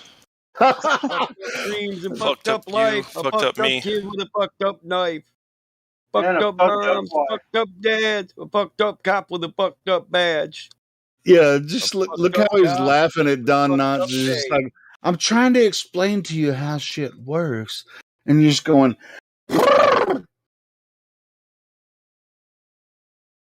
How does shit work? Shit. Did your mama tell you? I don't know, man. Fuck, man, it's crazy. How does shit works on a globe?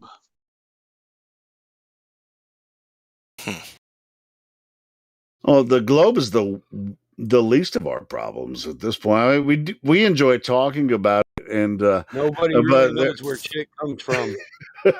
Nobody, exactly, Michael.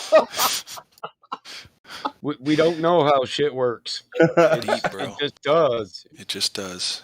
It's fucking deep. That's like asking how does a kickdown work on a 4-barrel Harley carburetor? It just does. It just does. It do what it do. I've been saying that for years now. It do what it do. Joe Dirt, if anybody caught the reference. And I did what I did, and that got me in trouble. Yeah, you got in trouble by people that are ignorant about how it do what it do. Just be careful. That's all I'm saying. Yeah, yeah. Be careful of ignorant people. That sauce, that meat sauce, the meat there. Boy, that looked pretty good. Are you talking about the MEAT sauce or the MEET sauce? It's homemade spaghetti sauce. I'm making right now. It's on the stove. It's got a hell of a lot of burger in it. It's got Italian sausage and hamburger and stewed tomatoes from the garden. Nice. And so, yeah, it's going to be real good.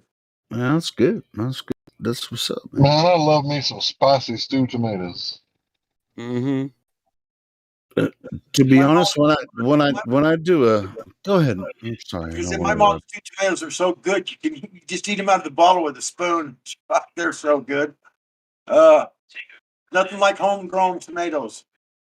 Dude, I can eat spaghetti. I can eat spaghetti or any type of, which I mean, the Italians call it gravy, right?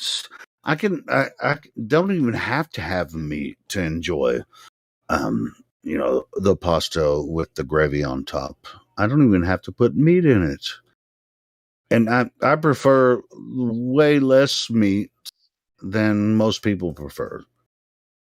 Yeah, I agree, Helio. If you're talking about like some angel hair pasta, you put that pesto on it, that green olive oil stuff, like you do not need any kind of meat sauce or anything. Okay, oh yeah, I'm cool with pesto, but I'm talking about tomato sauce. I don't have to put any meat in it, man. I'll freaking eat that shit all night with no meat. I love freaking tomato sauce on top of pasta with no meat. I'm fulfilled. But I can put a little bit of Italian sausage in it and give it a little bit of flavor. But like most people make it with too much meat. Yeah, there's a lot of meat in there. But my friend brought this over tonight. He brought over 2 packages of Italian sausage, and then I had the hamburger, and so I mixed some hamburger in it to thin it down a bit. But that's a big, huge plate or a big bowl, or I mean pan of it. And I'm just going to freeze it, and then pull out portions for to heat them up, heat it up a little bit later, and put it on. Yeah, sounds good. It's not like I don't enjoy it, but it doesn't agree with my body. That's too much meat, I prefer the tomato and the pesto, all of the other things. I don't necessarily need to the meat for the sauce to enjoy how it tastes together with the Yeah, you're probably right. As long as the sauce is seasoned properly, it is good. Yeah. You guys remind me of Buddy the Elf. I made you breakfast. Huh? What? We're talking about we're going to put some maple syrup on that shit. We're going to have to watch that movie. We might have to do that around Christmas and watch that movie in the theater around Christmas. That would be cool. I have a question. What's your favorite color? What's your favorite color? I got a question if my mic's working. You sound great, David. Go ahead. Loud and clear, Dave. Have you gentlemen or ladies, if there's any here, conversed with Seb yet? BC verified in here. Is brand new. Hey, Seb, if you want to say something, feel free. We're just cutting up. Hello, Seb. Welcome to the server. You can ask a flat earth or anything if that's your thing.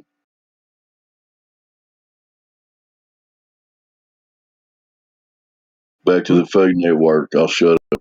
No, who checked Seb in? Did somebody here check Seb in, or was he checked in a few days ago? Is that for Sebastian? Is it short for Sebastian?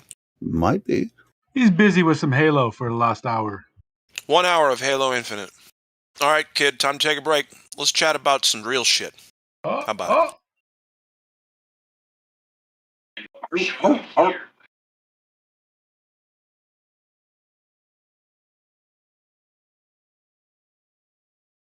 Or I will revoke your internet privileges. He just quit playing Halo, actually. No, do not take away my internet privileges, please.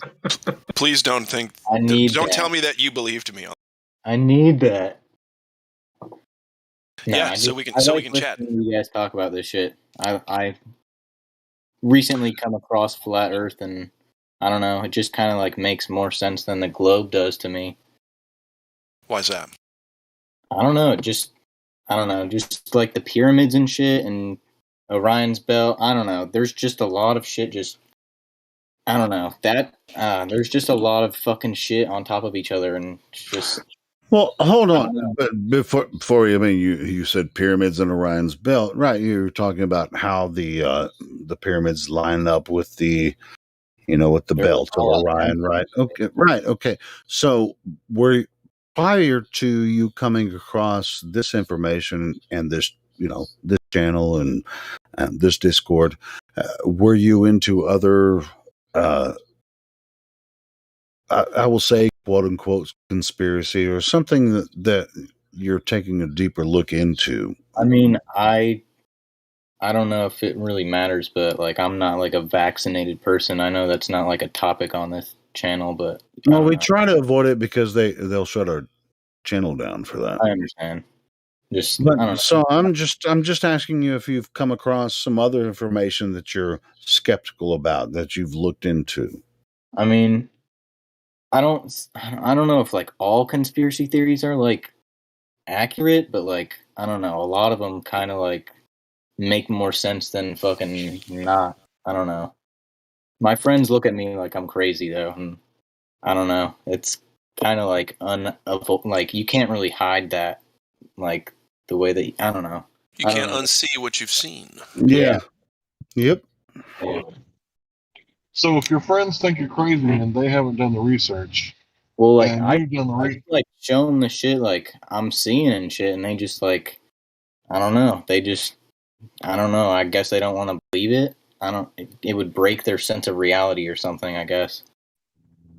So it's called willful ignorance, right? So let's say that someone says that your girlfriend's cheating on you and you really like her and she's the best girlfriend you've ever had.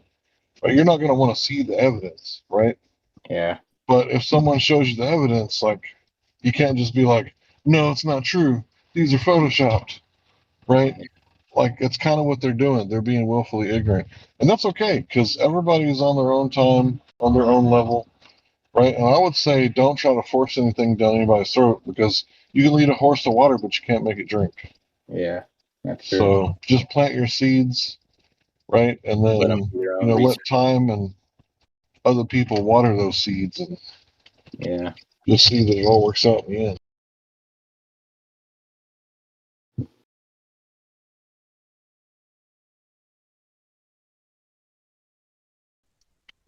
Are you Yeah, still when you're a playing? young person. Go ahead. Go ahead, bro. I was just gonna ask him if you're still playing Halo. I was just gonna see if because I like to know what people are focusing. If they're focused on just the conversation or the conversation and other got things. Did you? Yeah. Well, that's respectful of you. Thank you. And you're probably like, dude, I didn't do it for you. I was just playing. Get it? No, I heard you guys talking, saying my name and shit, so I just hopped off and shit. Cool, dude. Well, then, welcome to the server. You sound like you're already pretty curious, and your mind is in a better spot than a lot of folks. Like I have like a more like open mind to things than like most people do. Like they just want to like believe what they've been told and just like not really question any other thing. I guess I don't know. It's kind of odd. It's odd to me. What's odd? Just like just sticking to one thing and just like not really like seeing both sides of things. I guess it's like I was believing in the globe for like majority of my life, and I've recently come across this, and I don't know. You're naturally curious, right? Yeah. Well, that's good. You've come to the right place. There's a lot to learn amongst all of us, and there's probably stuff you could teach us and all kinds of deals. But this in this place, I feel this is just personally that I can talk about these issues with the globe narrative, and that's what separates, in my opinion, this place from all the other places you could talk about it on the internet. So yeah.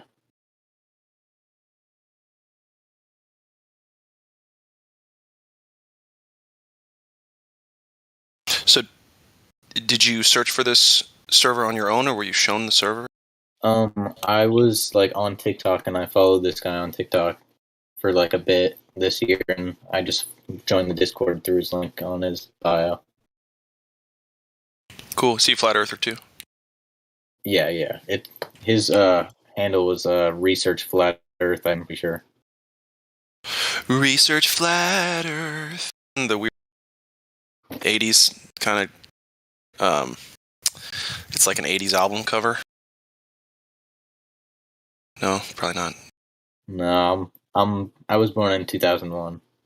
Right. Yeah. Oh, good call. Good call. Cool, man. Well, and is this the first time that you've come to the server? I was here last night. I joined yesterday or 2 days ago or so. Yeah, I remember seeing your name. Didn't you join on Thanksgiving? Around there, yeah. It might have been Thanksgiving, yeah. Because I think I checked you in, and then I'm not sure if I checked you in, but I was like DJing on the music bot on the live stream for like a few hours. That was you, pretty sure.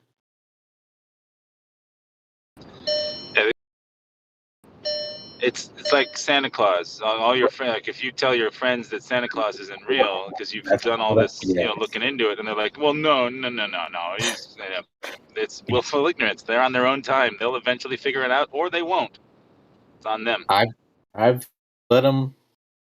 I don't know. I've sent them the Discord link multiple times. Like I was like, if you want to like prove like a bunch of people wrong, I guess you could fucking join if you want, but you can if you want or not. But I don't know.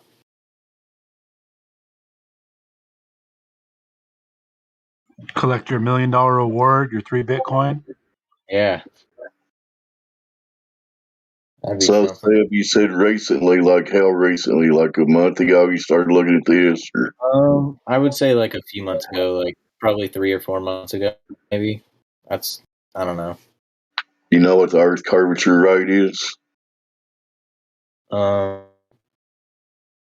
No. I live in a pretty flat area. Well, they tell us the globe is 24,901, right? That's all the way around the ball, right? What's the number? What's the word for that? Circumference. The circumference. So that works out with just spherical geometry or trigonometry. Comes down to about 8 inches per mile square. It'll cover about a quarter of the ball. And we can't see past a couple hundred miles anyway, right? So that formula works out to like if you're on the beach and you're laying on the beach and your head's like a foot above the water, the horizon should be starting to drop away from you at 1.2 miles away. Did you know it's that close? It's not that close. Well, there's all kinds of stuff you can see that's a lot farther than that. Would you agree? Yes, I would. Okay. Somebody else Definitely. can go ahead. I have one more question. Do you think people in your general age group are more like critically thinking, or are they going along with the program these days? I would probably say they're going along with the program. I don't. Man. Yeah, I don't know. I don't know. I think like the younger generations, like underneath me, like it's just, I don't know. It looks just really fucked to me.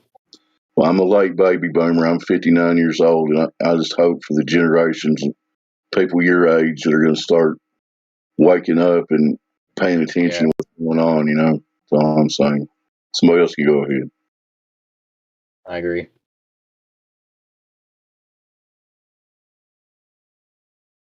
Are you familiar with the Black Swan? I am not.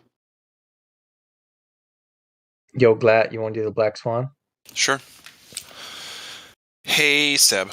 So first, Seb, is that short for Sebastian? Yeah, it is. Cool. I worked in a old folks home, people 65 and up with disorders and disabilities and such. My favorite guy, his name was Sebi, but we called him Subby. Right? Everybody ended up just calling him Subby, even though his first name's Sebastian. And of course, because of HIPAA, I can't tell you anything else but his social, his date of birth, how tall he is, and his favorite color. Anyway, no. So, but I've always liked the name Seb. And I for 14 months, hey, Seb, how we doing, buddy? That's exactly what I would say every time I would go into his room. The exact same thing that way every time. So it gives me good memories. I appreciate it. Thank you. No, I appreciate you, even just existing. I appreciate everybody in here. I appreciate this Discord group chat. Kumbaya. Cool, bro. All right. So we're going to get back to the meat and potatoes, the bread and butter here. Okay. Now, do you see the two pictures that were just posted? One's an animated GIF and one is just an image. Box Ops at 10:12, or I guess 12 after the hour, just now, in the voice text, live stream voice text. Do you see that? Yes, I do. Okay. Now, the first quarter of this says modus tollens and all that. I'm not very good at explaining that, but you need to know that stuff, okay? Okay. But the simple stuff I can get us through. So if the sphere that we live on has a radius of 3959 miles, which is 4,000 mile radius. Do you know what the radius is? Do you know what part of the sphere we're measuring when we get the radius measurement? Is it like half? Kinda. Yeah, kinda. You just go from the very center of the sphere and take one line in any direction outward. Yeah, I got you. So from the center of the Earth, the supposed center of the Earth, to the outside, it's roughly 4,000 miles. So now we have to presuppose already, because we're trying to talk about the supposed globe. So if it's a globe, then every horizon distance measurement must be no more than, and you won't remember this right away, and that's okay, 1.225 miles times the square root of the observer's height in feet, and that basically just means that we're going to show you how many feet are supposed to be dropping from the observer height and the horizon that we're not supposed to see way the fuck out there. So I gave the first one to you. I should have had you look up on your own the radius, but one more time, how do you get the radius? Tell me.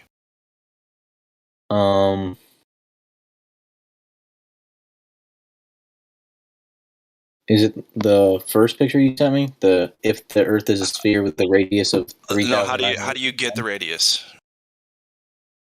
It was the first thing we said. First thing I talked about. Hold on. He's asking the right question. How do you get the radius? 1.225 miles x square root of the observer's height in feet. Right. Okay, I get it. I was talking about measuring from the center of the Earth to the outside of the Earth. Presupposed center of Earth. Right, the presupposed center. Right. Anyway, so I'll continue. All right, now you should probably do this. You should get the Earth curve calculator pulled up, and I can try to find the one that I like to use, and I'll post it in the voice text.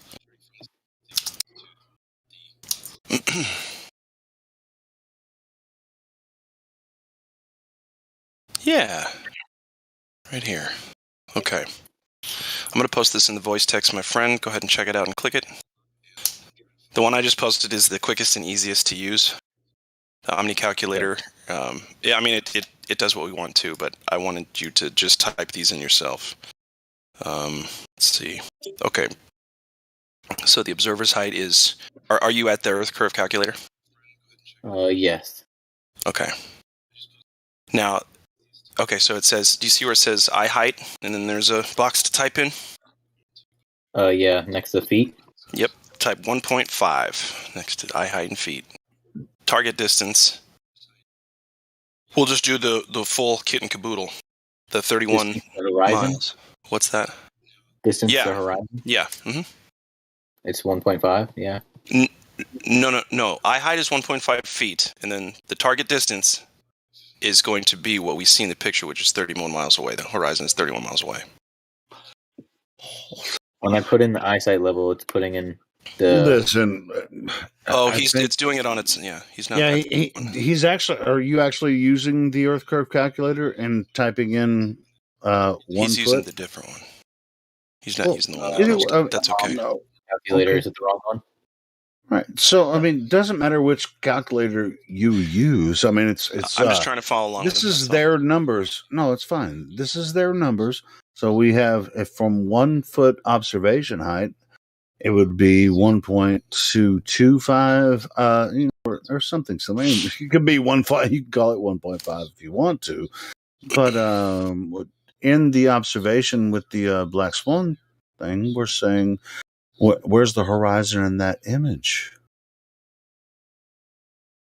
Right. It's okay. So are you at? Let's see, I'm trying to follow along. You said distance to object. Are you seeing this? The 4 options: distance to object, eyesight level, distance to horizon, and obscured object part. Yes, but when I put in eyesight level, hold on. Puts in distance to horizon too. That's fine. Okay, so distance to object is what? I don't have anything for it. Put 31.82 in there.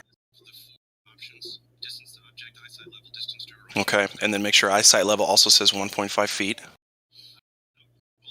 Okay.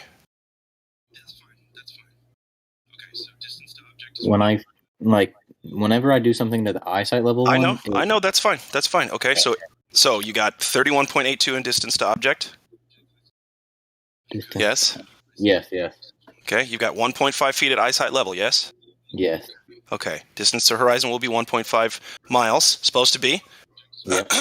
Yeah, glad you just said distance to horizon, then you said distance to object. I just wanted 1.5 feet. No, distance to horizon. I know, but you said distance to object. Sorry, I don't want him to be confused, and that's all I'm saying. The point, you just got to let me get to it. We should not be seeing 613 feet of Earth that we do see from 1.5 foot observer height.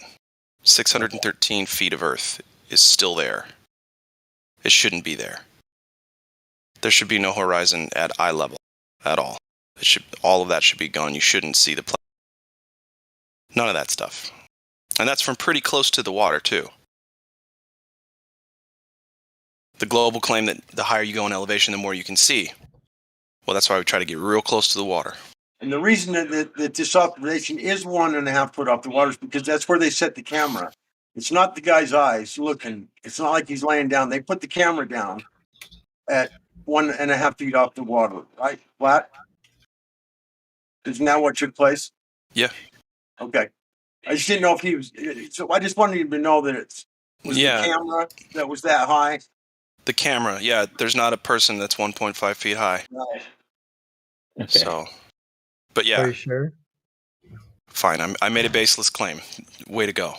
Anyway, so here, I'm going to post this so that the audience can see it too. The math works out to be like this. Man, I wish this didn't take so long. Anyway, do you kind of understand what we're trying to say? There's a lot more Earth. We're seeing a lot more Earth than we should. Yeah, we see a lot more Earth than we 613 feet more than we should in just this instance. And if you were 6 feet observer height, it'd be thousands of feet that you're seeing way too much of. And so the Globers will always come back and be like, "Oh, all you got is we see too far." Well, number one, that's not all we got. But number two, I mean, yeah, we shouldn't be able to see this stuff. That's a huge fucking problem. How are you going to fix that? But that's not the black swan argument, but it's close enough, I guess. Well, the platform is only used to know distance. You don't Right, really need to pay attention to that, so that you know how far the horizon is away. 31 miles. Should you can only be watch able the to see entire video. 1.5 miles. Yeah, you can watch the entire video. You can see where he goes down to the shore, puts his camera. I didn't post right the video there. yet. I was just talking to him. But No, yeah. I was just saying. Well, I mean, part of it was posted, in a GIF, but yeah. So yeah, this is what the horizon should be only 1.2 miles away, and it actually appears to be beyond the second platform, which is 9 miles away. So. Right. We showed him the new Black Swan. That's where you're confused. Yeah, Helio, we showed him the new Black Swan. Because they're talking about a black swan with different distances from the one that you have in your imagination. Well, I'm watching the live stream voice text while you guys are talking. I'm just but it looks like you're not reading the variables on this black swan. You just bring in the variables from a different black swan. We have too many black swans for you, Helio. Okay. I thought we were talking about. I thought we were talking about the one in Santa Barbara. I thought that's the one we were talking about. Yeah, Same you imagine platform, different observation. Yeah. All right. Anyway, so I posted in the voice text the findings, the numbers, the figures. Yeah. So, but since that was kind of a shit show, do you have any questions for us? No, I don't know. I've been like recently telling my friends that like Earth is bigger than what we've been told, and what do they say? They just look at me like I'm fucking a lunatic. Well, technically, tell them if they call you a lunatic, be like, "No, y'all are the lunatics. Y'all believe the moon is doing shit it ain't." Lunatic. Well, why would you tell your friends that the Earth is bigger? It is. Is it not? Yeah, it is. Wait, based on what? Bigger than the math. This is what we've just proven to him. At the very least, that's a presumption about Earth being a globe. That's why I'm curious about. Why would you tell someone that the Earth is bigger? Is it because you can see further, and so it must be a bigger globe? Is this what you're? Yeah, but the flat Earth answers the question in the initial thing. You don't have to tell them. Well, it must be bigger because freaking. I mean, that's just kind of weird. Why would you tell them the Earth is bigger because you see the horizon further than you should be able to see it, and that means that it's a bigger globe? Go ahead, talk to the guy, Helio. We want to hear you. Go ahead. Explain to the guy the black swan. No, I'm not good. I'm actually asking him, why would you tell your friends that it's a bigger globe because you can see the horizon further? I mean, good question.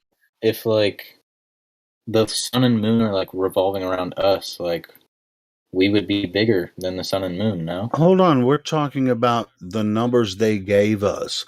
We just explained to you what they claim. The major, all the education system, everything. They gave us a number, 3959, 93 million miles away from the sun, all that kind of stuff. So we're going out testing whether or not we should be able to see the horizon according to this number, 3959, right? So why would you tell your friends, well, the Earth is a bigger globe because you can see the horizon further? He didn't say it's a bigger globe. Well, he actually did. So no, he didn't. Okay, Seb, tell me what you meant by that. I just said like the Earth was bigger than what we've been told it was. I'm not saying the Earth is a globe. I'm just saying it was. I don't know. I just think it's bigger than maybe like the moon is, and bigger than the sun is.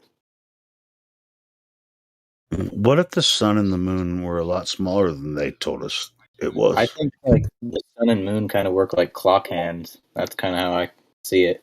That's what he's saying, Helio. Yeah, that's the way I see it too. Yeah, that's what. That the moon and sun are smaller, and the Earth is bigger than they are. But we use this this tool, Black Swan. There's many other ways to measure across Earth to disprove their claims about the size of Earth. And when we say flat Earth, obviously flat is not a shape, right? Mm-hmm. So you can just see as far as you can see. It's not. You don't have to. You don't have to attribute a shape to Earth. It's what you experience. Yeah. Anyway, you guys, go ahead. I just wanted to point that out. If you start putting numbers there, then we're going to test it and see if it's true or not. And we've already done that. Correct. So far, it is definitely not what they're telling us. So do you have any questions for us, Seb, or what are you thinking about? No, I've kind of recently been trying to like get my friends to like run tests with me. Like we could like do it on the beach, I guess, or something. But like, I don't know. I don't know if they really like. I don't know. I just feel like they just look at me crazy. Word it like this: like, hey, there's these flat earthers on the internet, and they're so dumb. They're saying that they can see too far. So let's go debunk their shit, right? Let's go prove them wrong. No, I told my friend like you could join and just debunk a bunch of people, and he just has yet to join. I don't know. He'll probably join, but I don't know if he will. It's cool, but it's like there's nothing to be scared of. I mean, he's going to get the same questions. We asked the same questions when we first came across the topic, so yeah, so it's not nothing. It's nothing new to us. Nothing to be scared of here, man. Hey, you can look at both sides, and you can make up your own mind. Yeah. When I showed up, I was scared to death of you, Helio. You scared me. Your voice and you intimidated me, and I almost ran away just because. What the fuck, God Rock? You ain't serious about that, right? No, of course not. God.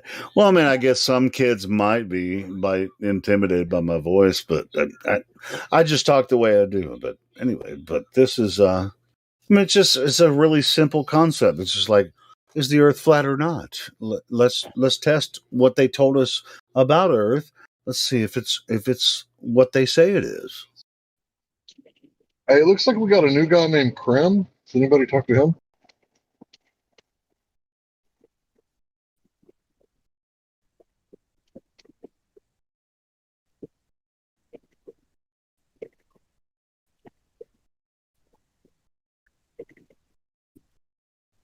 No, I haven't talked to him yet. Hey, Krim. Oh, hello. Sorry. I didn't realize I was unmuted.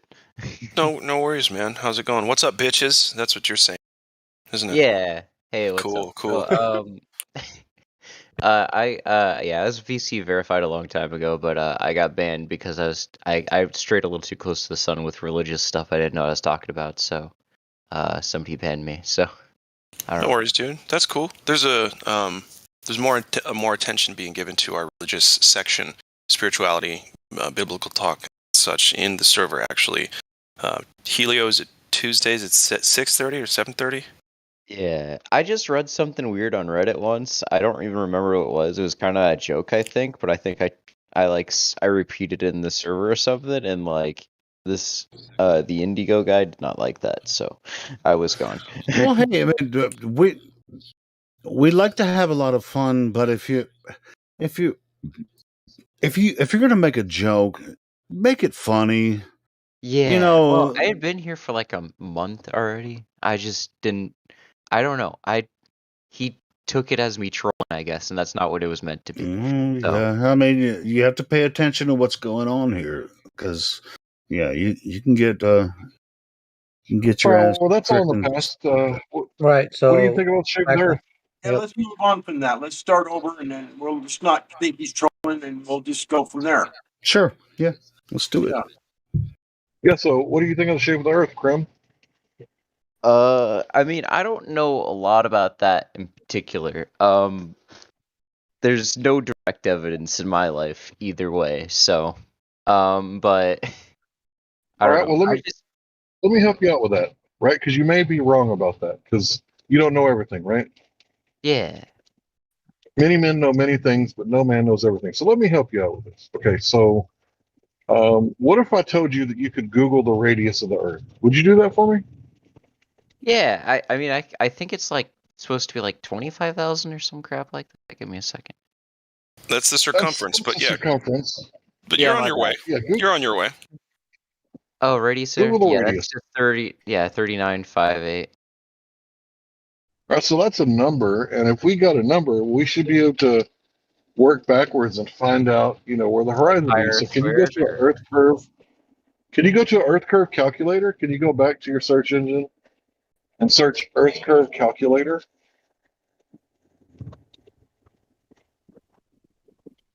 oh, that's images. All right, Earth curve calculator. Okay. Yeah, just plug in 1 foot eye height. You just type in 1 foot or 1 foot observer height.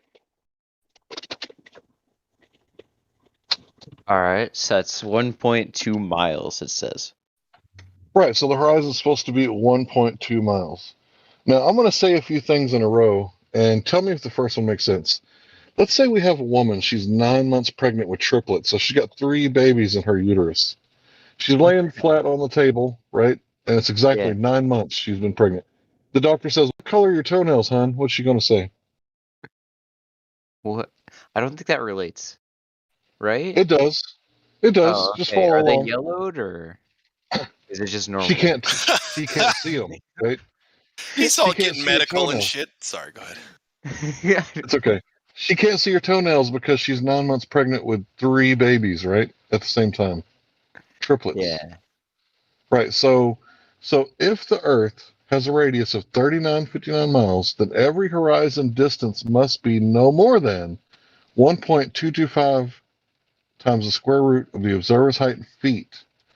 So at 1 foot, the horizon should be 1.225 miles. Isn't that what the Globers told you on Google?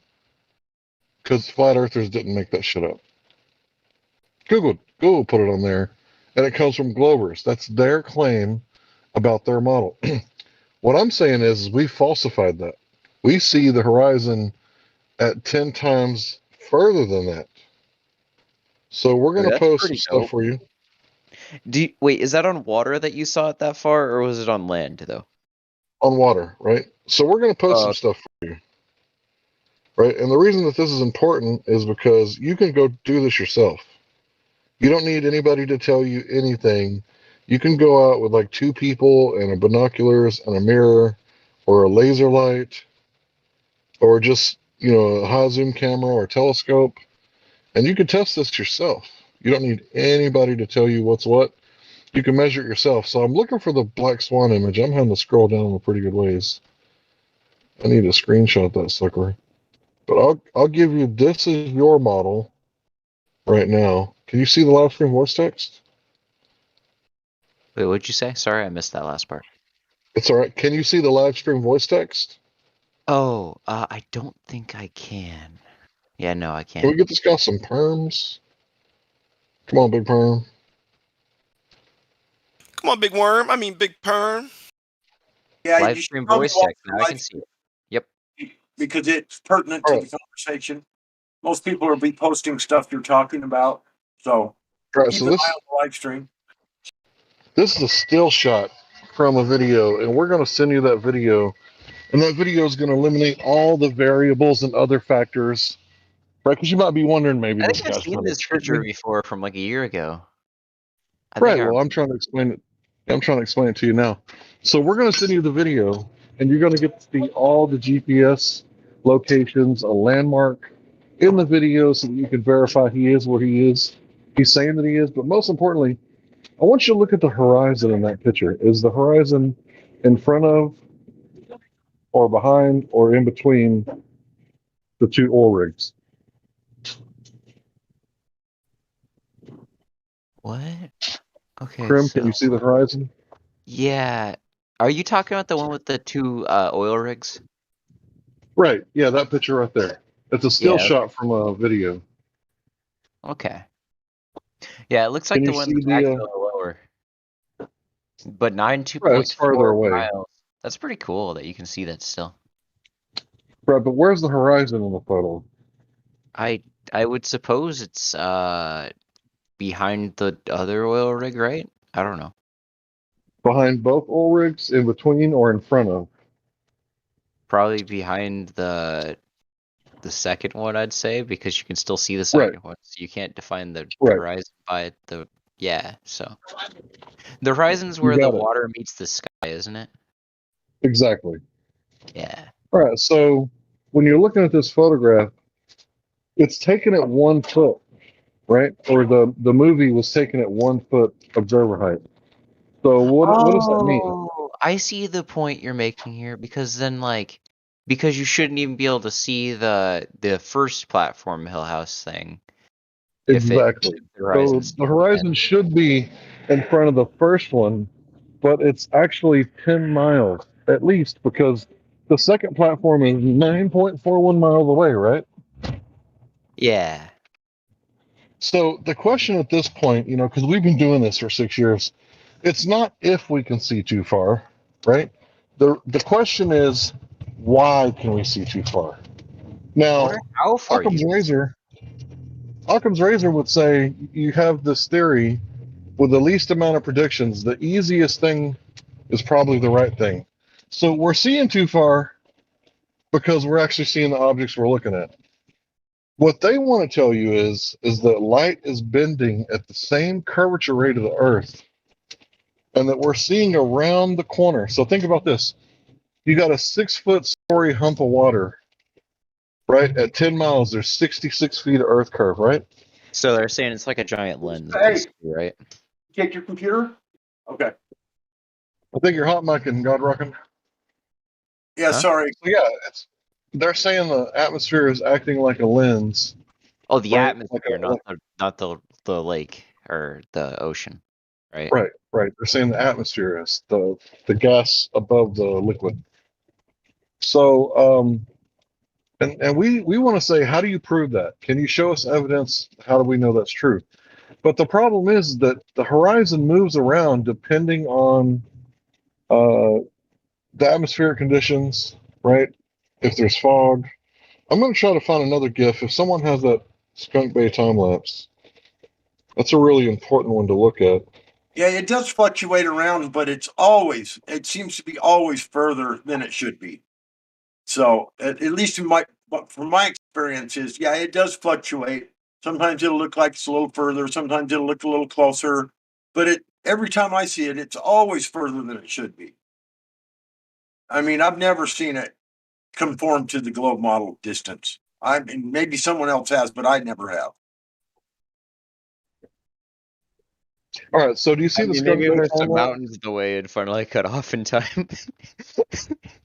Do you see the one at 10:39? It's box ops posted the first one.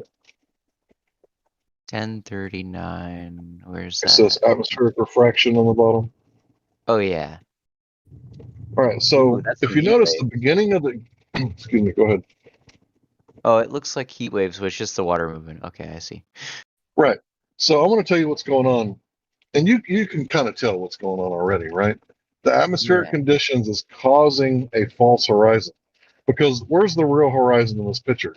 It's in the background, right? Yeah, it's way Under, in the background. Yeah. right. So what this is a false horizon in the foreground, because the way that light moves through a medium, this is kind of like heat waves, right?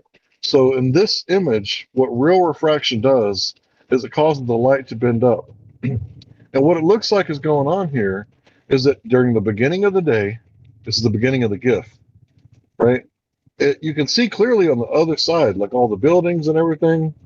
But as the heat and the day progresses, the sun perturbs the atmosphere, and that's when everything starts getting all wonky, and it looks like they might be drowning on the other side of the bay, but they're not. It's just an optical illusion, right? Yeah. All right, so the question is, if this is what refraction is really doing, how come it's not making us see around the horizon? Because we can see that refraction's happening, but are we seeing further? So wait, how Or long is does it? this time lapse happen over? Because that's like really fast water. That's like sped up, right? Like a lot. Oh yeah, oh yeah, yeah. Okay, A time because I was lapse is hiding where like you set an a camera tag. down. A time lapse is where you set a camera down and it records several hours and it plays in several seconds. Yeah. So this is several hours worth of footage So in is this several like high seconds. tide, low tide we're seeing? Is that why the water goes up a whole bunch? No, I don't think so. Oh, So okay. this is all due to refraction, as far as I could tell. Right? And you can tell that it looks like the buildings are being covered up. Right? But they're actually not. This is what refraction really looks like. What they're telling you is that we can see further when conditions are worse, and what we're saying is that you can see further when conditions are clear. See what I'm saying? Yeah. Like Well, during you the can beginning of the definitely day, see the further when conditions are conditions are clear. clear. That does sound like that. That makes a lot of sense actually. You can see further when it's clear, right? Right. You can see But through. what they're telling you is when there's really bad refraction, you can see further around the curve. That's what they're saying. And we're saying, no, you can see further when it's clear. Yeah, because you can't see through the fog.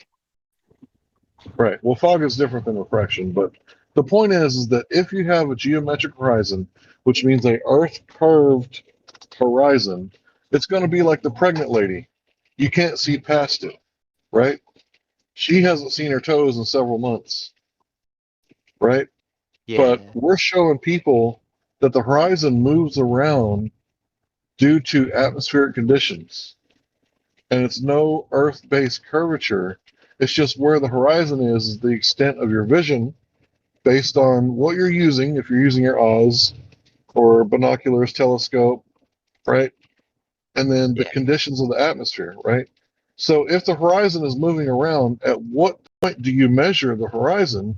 And at the point you do measure the horizon, are you measuring the circumference of the Earth or are you only measuring the change of the distance of the horizon? That's my question for you, sir. I think what you should just focus on measuring is the horizon, right? Like that's what you'd want to measure, right? Like even if it moves around, I Right. think you'd measure the total distance you can see is what you'd want to for accurate measurements or whatever. But how do you even Hold know on, exactly hold where on. you're looking? Yeah, that's the purpose of the black swan argument, is to measure the distance that it should be. Right. And that's why the 3959 is important. The black swan argument is, if the Earth were a sphere of 3,959 miles, distance to horizon can be no more than 1.22 miles from a 1 foot observer height in feet. So where it comes from is the actual number, bro, of the globe Earth's supposed size. But we're observing Exactly. horizons, tens of miles further when we're at 1 foot, 2 foot, 3 foot. I mean, you can do the calculation. That's why we gave you the Earth curve calculator. You can calculate whatever your observer height is. We're seeing the horizon much, much further.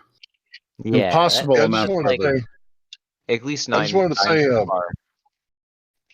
yeah, I just want to say thanks to Mrs. Witsit. I've been using that pregnant belly thing. That shit works really good. So thanks. Shout out to Mrs. Witsit. Hey, you're welcome. Hey, welcome, Witsid, and Kai. Yeah, you guys are awesome. That was actually the only part I was confused about. What's the pregnant lady thing about? Oh boy, you Well, can't see. She can't see her feet. Listen, she can't see her feet I because see her what you're belly's so saying now. fucking big. Okay, listen. Oh, okay, that So makes check it sense out. now. Can Okay. you see around corners? Because I got distracted by the toes. Can you see around corners, sir? No, you can't see through Who the belly. can? Can anybody see around corners? Fuck, nobody can. Nobody can see around corners, but the Globers claim you can see over a big old hump because we can see all that shit that we're not supposed to be able to fucking see. You feel me? Hey, my only question about the lady toenails is: was she asleep when the toenails were being painted, or she never seen the toenails? She didn't do it herself. Wouldn't that be like Schrodinger's You're gonna fuck cat? this up. He's doing Schrodinger's cat. Go ahead.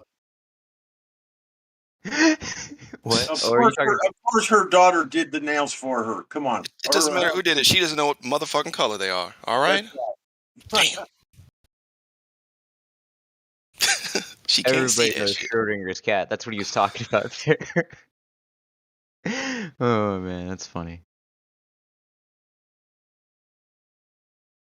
Because if you haven't seen the toes, then you don't know what color they are. That's the joke. Exactly. See, the reason I do it like that is because nobody can deny it when I put it that way.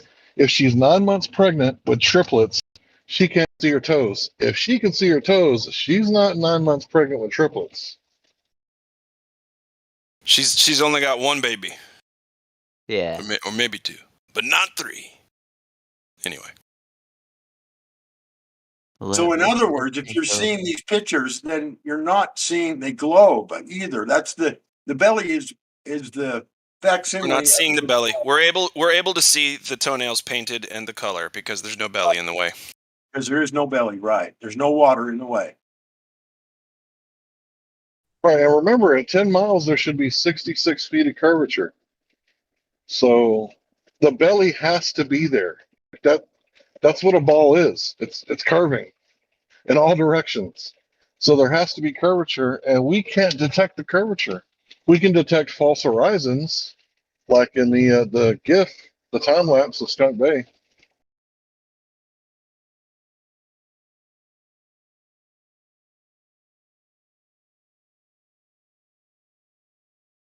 Yeah, they lied about where you live, bro.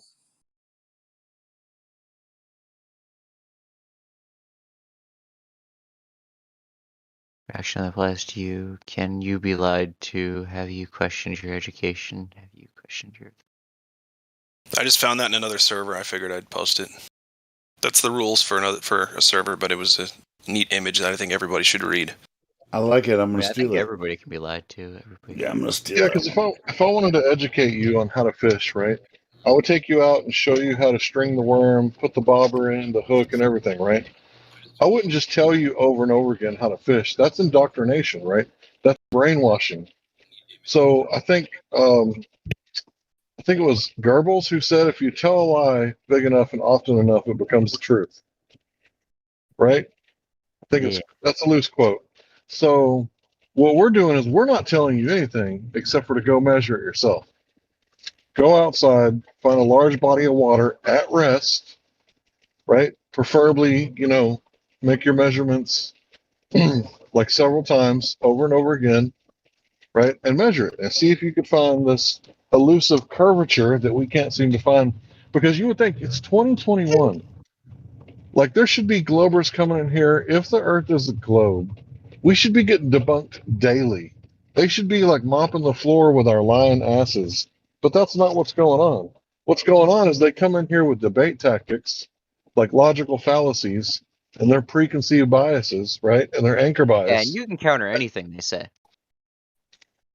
Well, that's the problem. They counter Yeah. everything we say with nonsense, but they just keep doing it, and there's nothing. I mean, they don't come with evidence. They come with sophistry and other things and tactics. Anyway, go ahead, Hank. Sorry.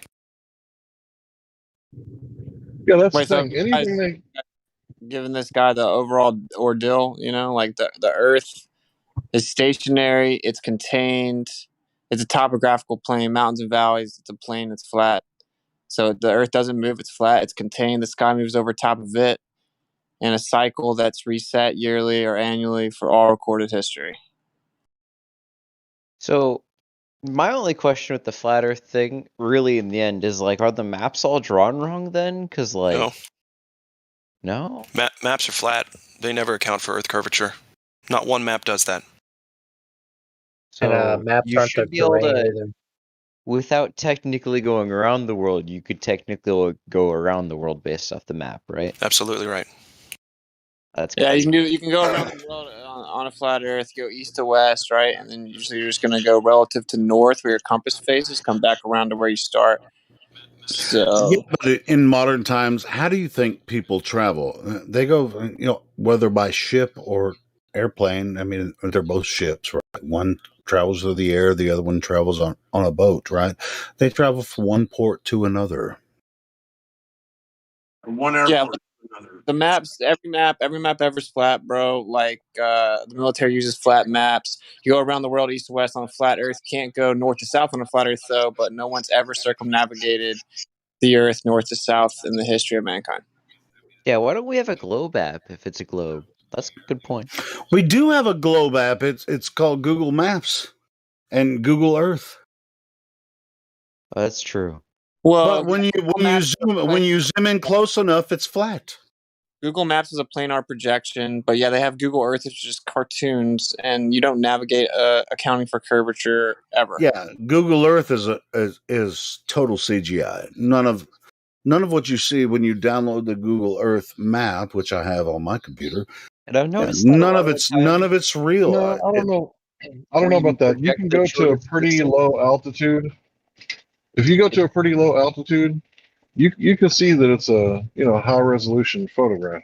Sure, Right, sure. but When it's you more- get on street, when you go to the street, when you click on the little guy, you drag him somewhere. No, You not are that. Just actually at low altitude, like 400 or 500 feet. I don't know, bro, man. I mean, there's a lot of stuff on Google Earth, man. I've went over that freaking up a I've lot. seen my own cars. I've located my cars through several I went to my house. images. That's pretty fun. Yeah, but it's like Google Maps and Google Earth are integrated. But when we use Google Earth, it's more CGI than. Yeah, so you get cartography planes that fly over, and then you get the topographical data, and that's what you zoom see, and they take tons of pictures. So do you have any other questions about the Earth? Maps only work on a flat Earth. Navigation only works on a flat Earth. Or you can prove that they lied about the Earth. It doesn't curve. It's measurably, provably flat. It doesn't move, and the sky moves over top of it. You will have lots of questions, but as long as you're being honest, you can ask all your questions, I'm sure. That would explain why when they show like the shortest route, it's always this weird arc on the maps, like over like large periods of distance, right?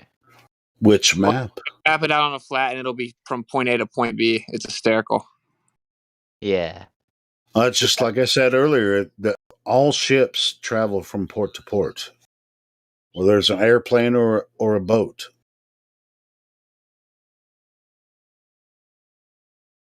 Yeah, so you have all kinds of flights that only make sense on a flat Earth, but are way out of the way if it's a globe Earth. But it's the shortest distance on a flat Earth, and that's why they have to fly that way.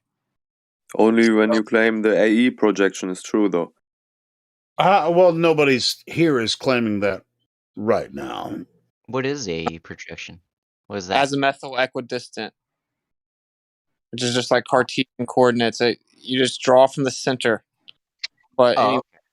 Yeah, so like when you get too far away from the center, if you draw a line straight from the center, then you draw another line straight from the center. As they get further away from the center, they get further away from each other also, right? Yeah. Right. So that's just inherent distortion. Use a key to interpret the map, just like the military's done accurately for forever. So like maps don't prove anything about the Earth being a ball. Far from it. To even have a map that exists, you had to take planar measurements, physically measure the surface of the Earth flat to even have the data of distances to have the map. So. Yeah. Yeah, bro. Yeah, what, bro? I'm just like everything I'm saying is subjective. Well, I mean, we can give you documents about how they came up with this. How about this? Do you have any more questions? Do you think it's weird? Do you think it's weird that like no one's ever gone around the globe, north to south, all the way around throughout the history of all mankind? Don't you think that's weird? That would debunk flat Earth, but never do that. What's up? They should do that. That'd be crazy. No, it's already been done. That's what I think he's trying to explain to you. Oh, No, okay. no one's ever done it. No one's ever gone around the entire Earth, north to south. Oh, north to south. Yeah, of course. Yeah, My but bad. they should do that. Well, you would think they would do it, yeah, because for one, it could save billions of dollars in plane trajectories alone. But yeah, certainly would just prove that we live on this magic ball. Never been done. I'm just thinking, isn't it odd? My question is, don't you think it's kind of odd that that's never been done and it would Yeah. flat Earth, It but sounds you like can't it'd be do a it if the Earth's flat? So maybe if we look at it logically, we have two options. Either no one's ever done it because whatever story they come up with, or it's because you can't do it just like you couldn't if the Earth was flat. Yeah. Wait, do you guys okay, so is there like okay, so like which model of the flat earth do you guys believe in particular? Do you have any particular beliefs? No, we don't claim like a specific quote unquote model. Like I told you, the Earth doesn't move stationary. It's geocentric, meaning the center of everything that moves over top of us in the sky, and it's a plane, right? It's contained. So like we can't make specific claims outside of it. And fairy tale land where we just draw cartoons, like we can So only. does that mean like oh, I gotta give me a second. I think I got a friend request or something. Friends pending extremists. Okay. But Uh-oh. Well, Extremistus, I think he's a Glober. He's a Glober, dude. He's a Yeah, if fucking he wants Glober. to talk. Anyway, he's like, "Why can't I post?" And I was just like, "Hey, bro, you have to prove yourself worthy to actually post images of here because all this shit goes live." So there's tons of declassified documents from the military as well that say that they have to assume the Earth is a flat, non-rotating surface. They shoot missiles, fly planes, fly helicopters, use railgun up to 100 miles, triangulation, weapon systems that are ground towers. And by the way, it's a no-no for extremists to actually message people in the background while we're talking to somebody new. Kind of a no-no. oh, Don't fair do enough. that. Don't do that. Why? I just want to talk to him. Can you respond to what I just said? Isn't it interesting? The military has Hold on. to assume a flat, non-rotating surface for every single thing they ever practically do successfully. I just want to point out this child has probably had 13 years of globe indoctrination, and then flat earthers try to talk to the guy, right, for a few minutes, and extremists has got to butt in and be like, "Oh, have you heard about the globe? Have you heard about our Lord and Savior gravity?" All I asked him was Gravity. new here. Yeah, just don't do it anymore. I'm not going to ban you right now, but if you keep doing it, I'm going to ban you. Don't make this weird, bro. Extremists. The Earth is flat. Don't make it weird. Yeah, extremists, you're making things weird by claiming the Earth is a globe moving through space. Don't make it weird, bro. Come on. Yeah, anyway, let's continue because if he does it again, he's gone. Anyway, cool. Go ahead, everybody else. I would say let extremists That's post kind of if he's found. extreme. No, let's not. If he's found to be worthy, right? Let him post. But if he's new, then we don't. If we don't know him, then No, we can wait like I we're know waiting. him. That's what I've already been through this, Hank. I got this. Yeah, Sure thing, boss. You guys continue. I got this. Go ahead, Witsit. I just want this guy to really soak in that the only way that you can ever do anything successfully in the military, regarding finding the bad guy, weapons, accuracy, navigation, anything, you have to assume the Earth's a flat, non-rotating surface, and there are dozens of declassified documents saying as much. So if you believe that the light is bending around the curve and you're shooting at a bad guy, you're not actually shooting at the bad guy. You're shooting at, his mirage or whatever. So The fact the military says it in their documents doesn't make it true, right? So don't misunderstand what I'm saying. I'm just saying I know you didn't know that because they don't tell you that. But you need to understand why. Because the only way you can practically use the Earth is to have an accurate base assumption. So that's why just like he's saying, I didn't mean to interrupt him. Like, you see the target, you shoot him. You have to actually know you're shooting the target, not just a mirage around a ball.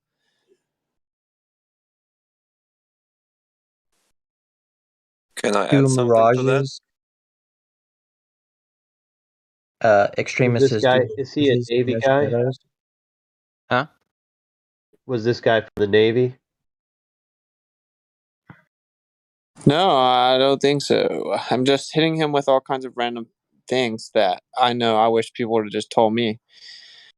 Then he has his decision to be real about the information or not. So, admittedly, they worked with Nazis. 1945, Operation Paperclip, they brought Nazis over to the U.S. government to cooperate with them. And then 1946, they did Operation High Jump. They went and explored the Antarctic region with a well-decorated admiral named Admiral Byrd. He went and explored it for numerous years, came back, was interviewed on national TV in 1954. He said, "It's astonishing to me. There's an area as big as the continental U.S. on the other side of Antarctica that no one knows about." Then his son came up mysteriously murdered in a warehouse, and he died from heart complications 3 years later in 1957. Then 1958, you have the founding of NASA. In 1959, you have the signing of the Antarctic Treaty, saying it is illegal for any private citizen to privately explore that region they had just explored in Operation High Jump. Then 1962, 3 years later, they did Operation Fishbowl, which is of Dominique Fishbowl of the Lord. They shot high altitude missiles up, and they kept exploding at a certain altitude. They couldn't go any further, effectively mapping out the containment, the firmament. And then, of course, they miraculously went to the moon later that decade. So they went exploring Antarctica, said, "You can't go there. Wait, we're going to go to space, look up in the sky, let us tell you stories. We're going to land on that bright thing." All declassified. And with Nazis.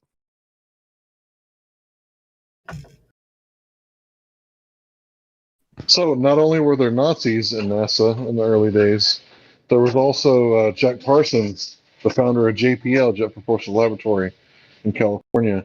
And this guy, he was like an occultist, right? Like Aleister Crowley, the wickedest man in the world. Like these guys were like in the same fraternity together. And not only that, L. Ron Hubbard, the most prolific science fiction writer, um, he wrote like so much science fiction that it's like nearly impossible for him to write it all by himself, but he did, right? So that's basically the biggest bullshit artist, the founder of Scientology, as far as I'm concerned. And all these dudes were like hanging out back in the day, and they were doing seances and all kinds of other wicked stuff. And Aleister Crowley actually summoned this being called Lam, Lam, and this was the prototype for the alien with the big head and large eyes and little to no mouth or nose and ears. Right? You can look up the picture that Aleister Crowley drew of Lam, however you pronounce it, and you can see for yourself that this Jack Parson connection with JPL and Aleister Crowley and L. Ron Hubbard, it's definitely not the type of people you want to be hanging out with. You don't want to take these people home to meet the family.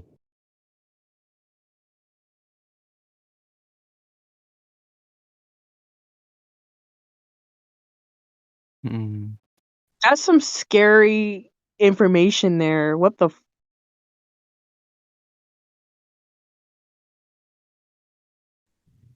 Well, the scary part is that a lot of people, I wouldn't say a majority, but a lot of people trust these Nazis and Satanists, these occultists, that they landed on the moon. Like, that's the scary part, is that people actually have faith in Nazis. Programmed and mind controlled into saying this shit. What was that? Say it again.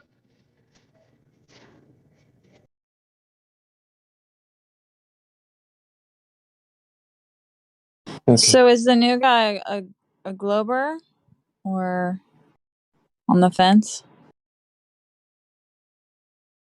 I'd say probably more lead in towards on the fence to probably more globe, because I don't know. I mean, Okay. generally I really like science, but it's fun to hear other perspectives, So excluding NASA, what is one thing that we can do to prove that it's a globe? Just off the top of I think the best bet you would have to do is to take a pairing of a flat earther and a non-flat earther, or a globe head or something, and just go find the edge. What's something that we can do now, though, to prove that it's a globe, right? Because if you're leaning more towards the side of globe, and you mentioned the word science in there, Well, okay? he said edge. What What edge? edge? Well, yeah, I no don't know. one You said there's an think you'd have edge. to fall off at some point, or you'd have to wrap around or something, Why right? would you think that? We didn't say we're a disc floating in space. We're not the Flat Earth Society.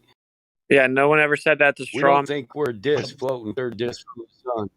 Yeah, So no one there's a wall then, or something? try to Or? answer, brother, man. Try to answer what she's asking you, right? Like we don't think you fall off the edge. You can't fall off of the edge of a lake. You can't fall off of a shoreline. That's a straw man. But either way, just think about what she's actually asking you. Yeah, like how have they proved it's already a globe, right? Because they had to know it was a globe before they went to space. So what did they do to know that it was a globe?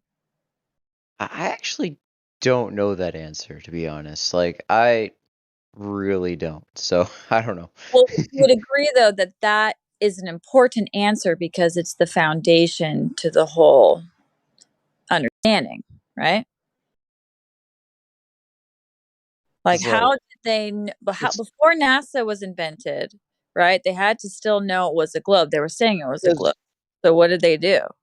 originally everybody was mostly like they believed the world was flat, and like a lot of people, the larger religions or whatever and whatnot, believed that everything revolved around the Earth. And then I think it was like, was it Galileo? Was that the dude, or was it some other dude who figured out that like everything revolves around the sun and all that, you know? And like you can kind of just use a telescope and look out at How did he do that? around. How did he figure it out? How did he measure it to be a globe? Because that's what we want to know. Who in ancient history up until modern times has directly measured the curvature, the spin, or the vacuum of space? That would All be cool. So just to wrap this up with the bow, bro. Okay, we're asking. She's asking That's you. a I'm good going back to question. her. I want to see Just what talk that to is. Kai and really think about it, bro. Because what's the evidence that you live on this globe? How'd they prove it? You ended up saying you can just look in a telescope. Okay, that was what. Well, you can't. I can't look at a light bulb and say, "Look, I live on a light bulb. Here's a pool ball. There's a pool table is a ball. Like there's light in the sky. Therefore, Earth's a ball that defies physics that can't be measured." And like, nah, just think about the question again, and then try and just answer specific to how do we know the Earth's a ball? Because this is, if you want to know the honest truth, you need to have the honest thought process. Yeah. How strong is the vacuum space? Well, and even if you don't know how we establish that, it's like, what is something that we could do right now to prove that it's a ball, excluding NASA, like excluding their pictures and videos and stuff?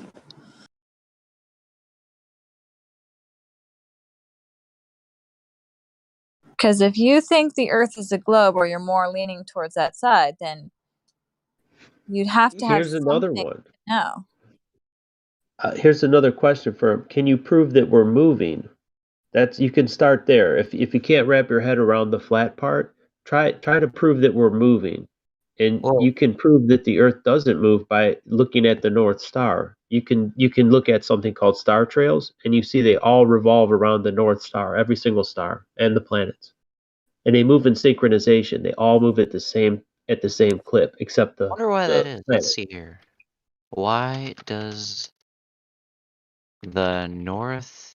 Okay, look, man, if you're just Googling, man, it's not going to be the most productive conversation, and I love you guys, but can we not don't let him wiggle out, right? That's like, make him. Kai's asking you a pretty simple question, I right? don't know the answer to that question. Okay, so then. I'm not an encyclopedia. But I just want you to think about it critically. Like, just think about the reality that you've been perceiving. You think it's a globe. Okay, so excluding the pictures from NASA and the videos, what is something that you do to tell yourself that you live on a globe? What's something that you observe? Or, you know what I'm saying? Like, just think about it. Well, I already told him how to measure it. We talked about. No, I know, but I'm trying to break down his cog disc because I want him to literally parse through his, database of memories and You want me think to to show you how to break himself, that code, what have I done? What have I experienced that tells me that I live on a globe? All right, check this out. What's your name, dude? Who, me?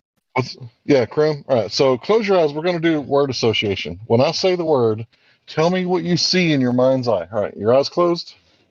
All right. Here's the word, Earth. What do you see? No, I mean, I just see the Earth. I don't know. Like, Well, as you describe it. see What it in does a it look book. like? As you I see it don't in a know. book. So you see the sphere, right? Yeah.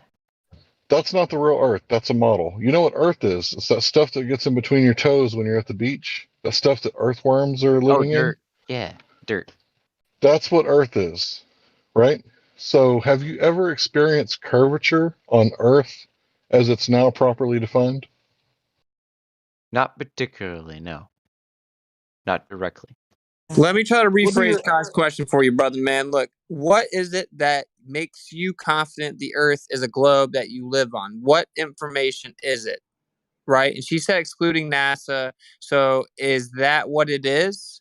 Is that Well, why I you just don't have an answer? Because you can't invoke NASA? If she didn't give you that caveat, would you have said, well, NASA and SpaceX have been to space? no.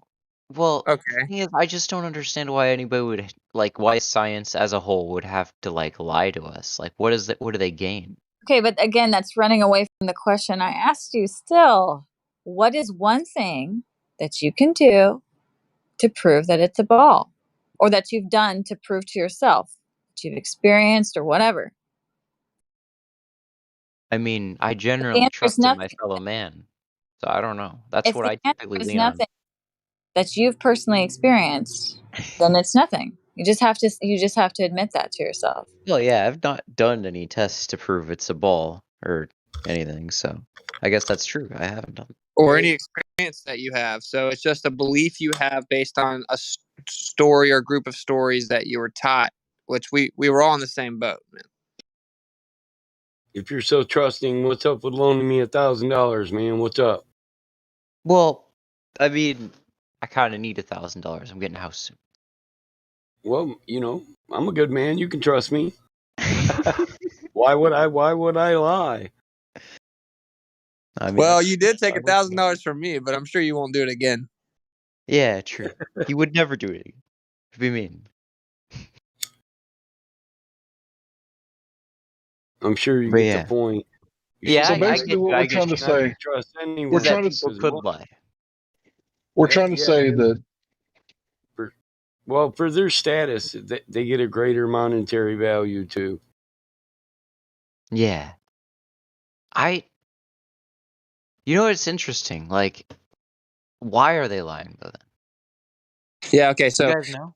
you got basically your questions are like, why would they lie? Like, what's the motivation for them lying? And Yeah, how, that's just the and general thought basically process I have. having to wrap your mind around like the magnitude of the lie, because you said something about, well, all these people lying. Well, it's Yeah, just a few they people got that are lying.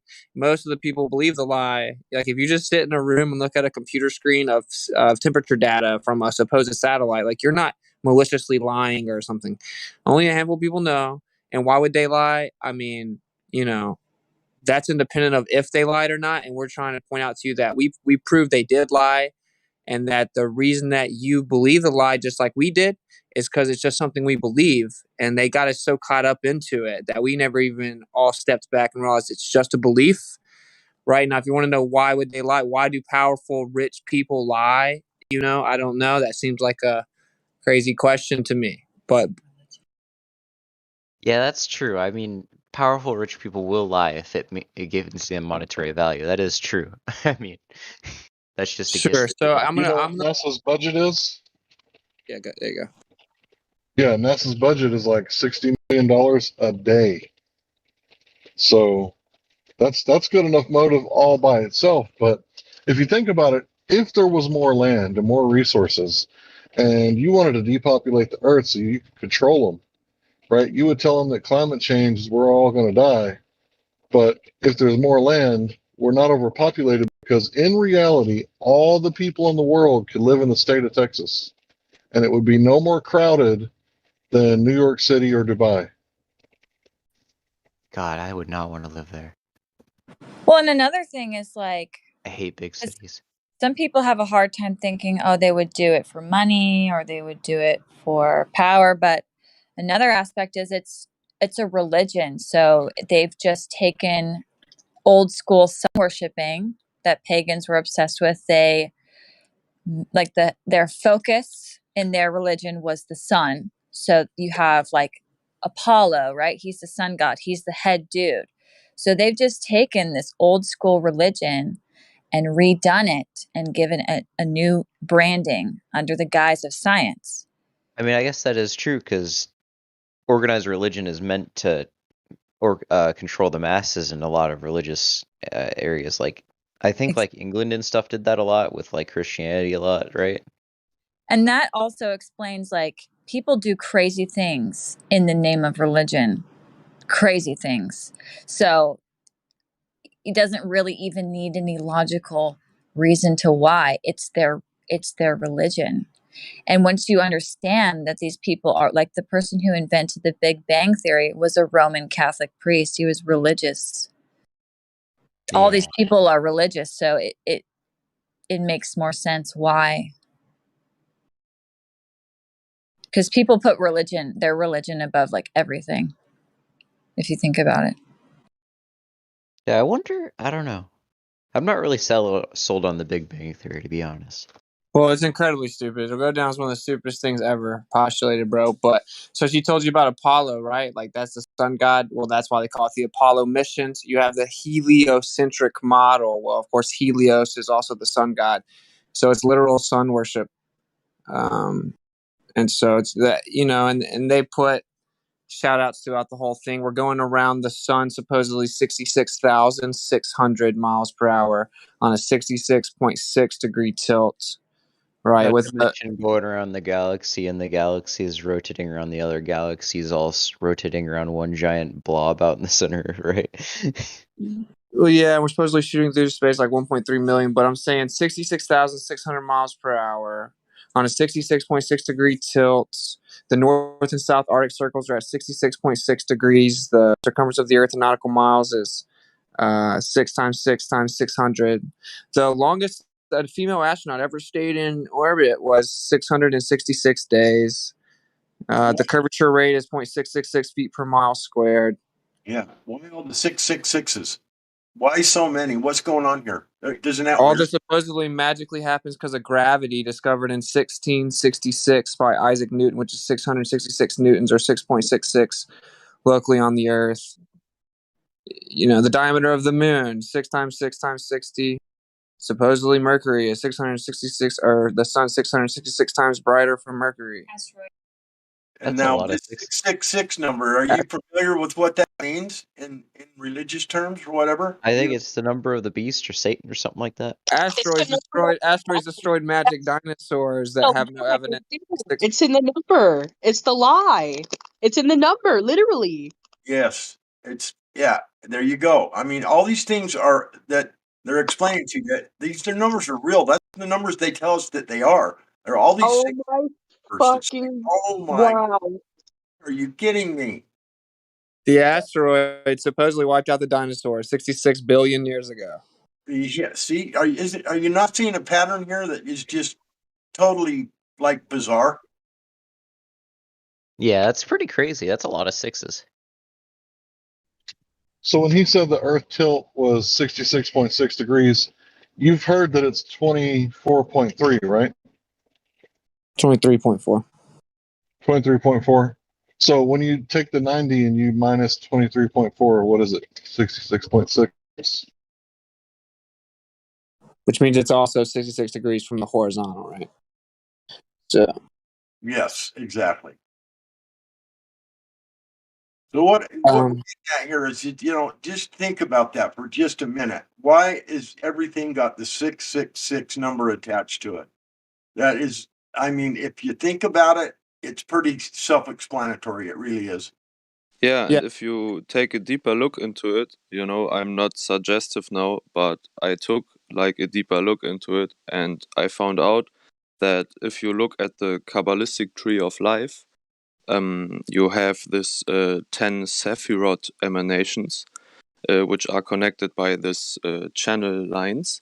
And interestingly, the sixth Sephiroth, which is astronomically, or I rather say astrologically, Kabbalistically identified with the sun. It's the sixth one, and it's also in the center of the tree of life, you know. And from this point, metaphysical interpretation sprang, which in a way fermented throughout the Renaissance, and people like Copernicus and Galileo, who interestingly also put a 666 on his dialogues on the two chief world systems. If you look at the front title page of his original work, all like studied this type of doctrine, you know. So their background was definitely anti-Christian, and this is really, really interesting, I thought. You nailed it. That was awesome. That's crazy gravy. And that's what also the world's biggest observatory owned by the Catholic Church, which is a telescope, is named Lucifer.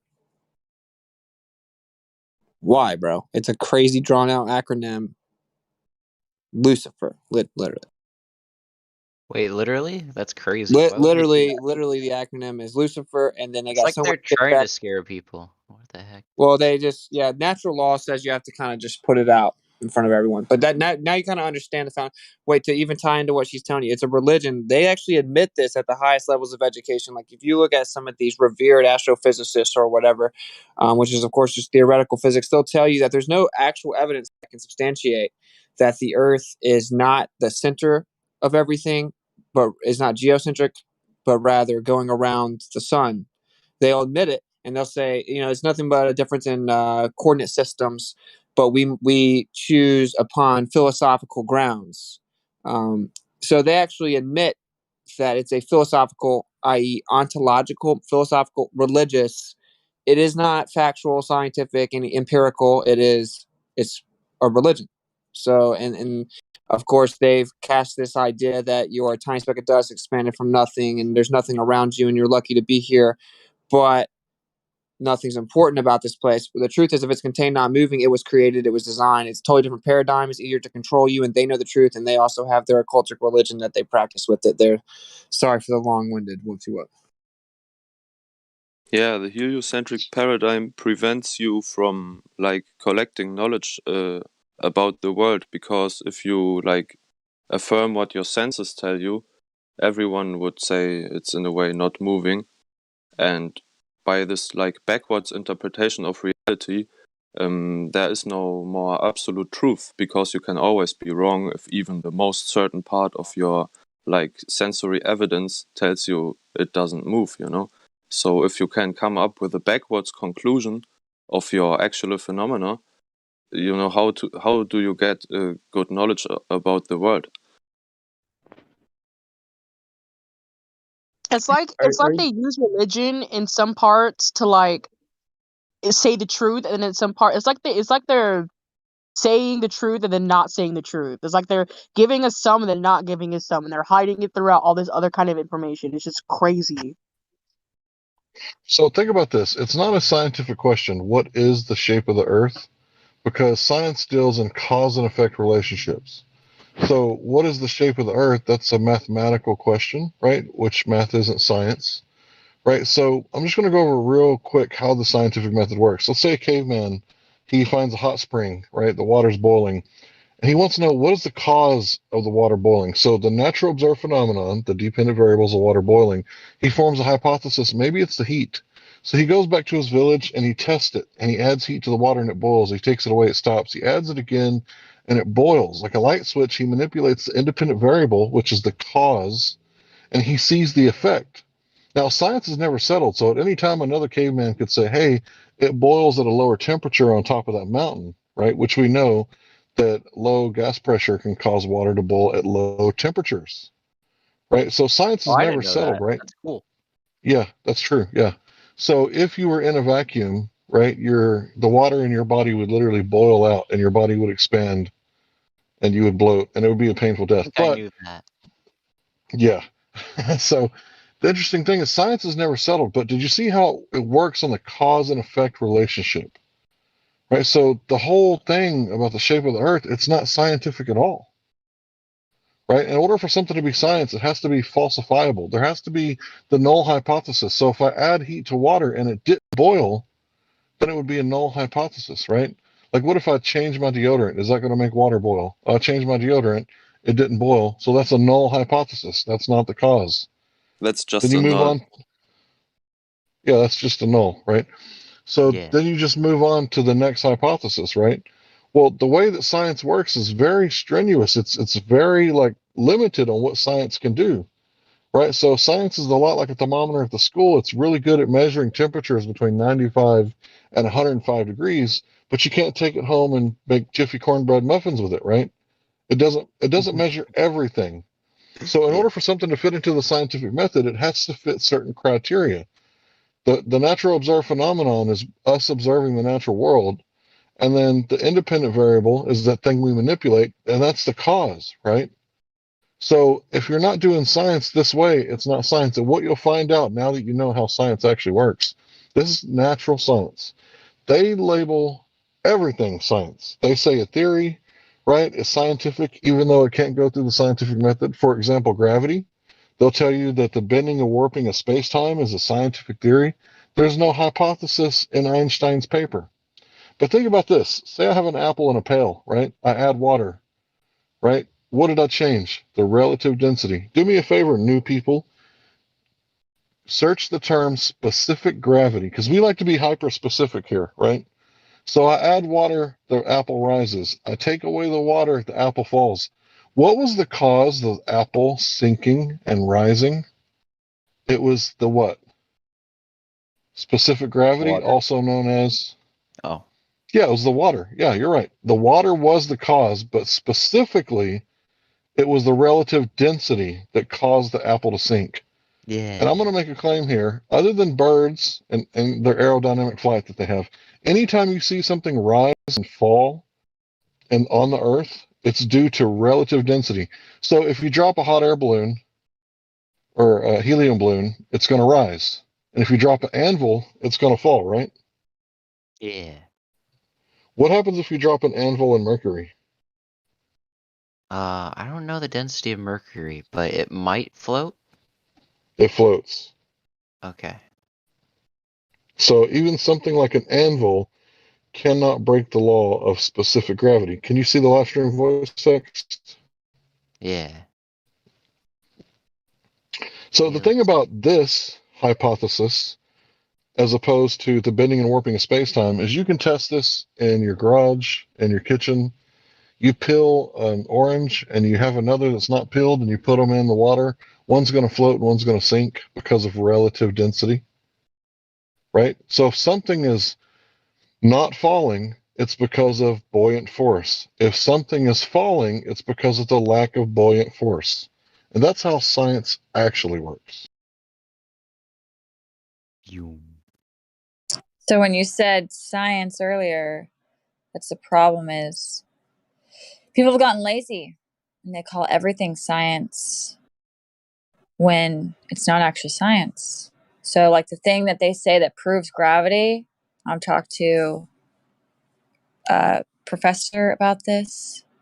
They say that their best thing, their best science is they just looked at an eclipse from different times. So that's it. That's it. Eclipse? Set an eclipse. Yeah, sky stuff. Gravitational lensing, I think is what it's called. And that's it. That's their best. That's what the science did. They just looked at something.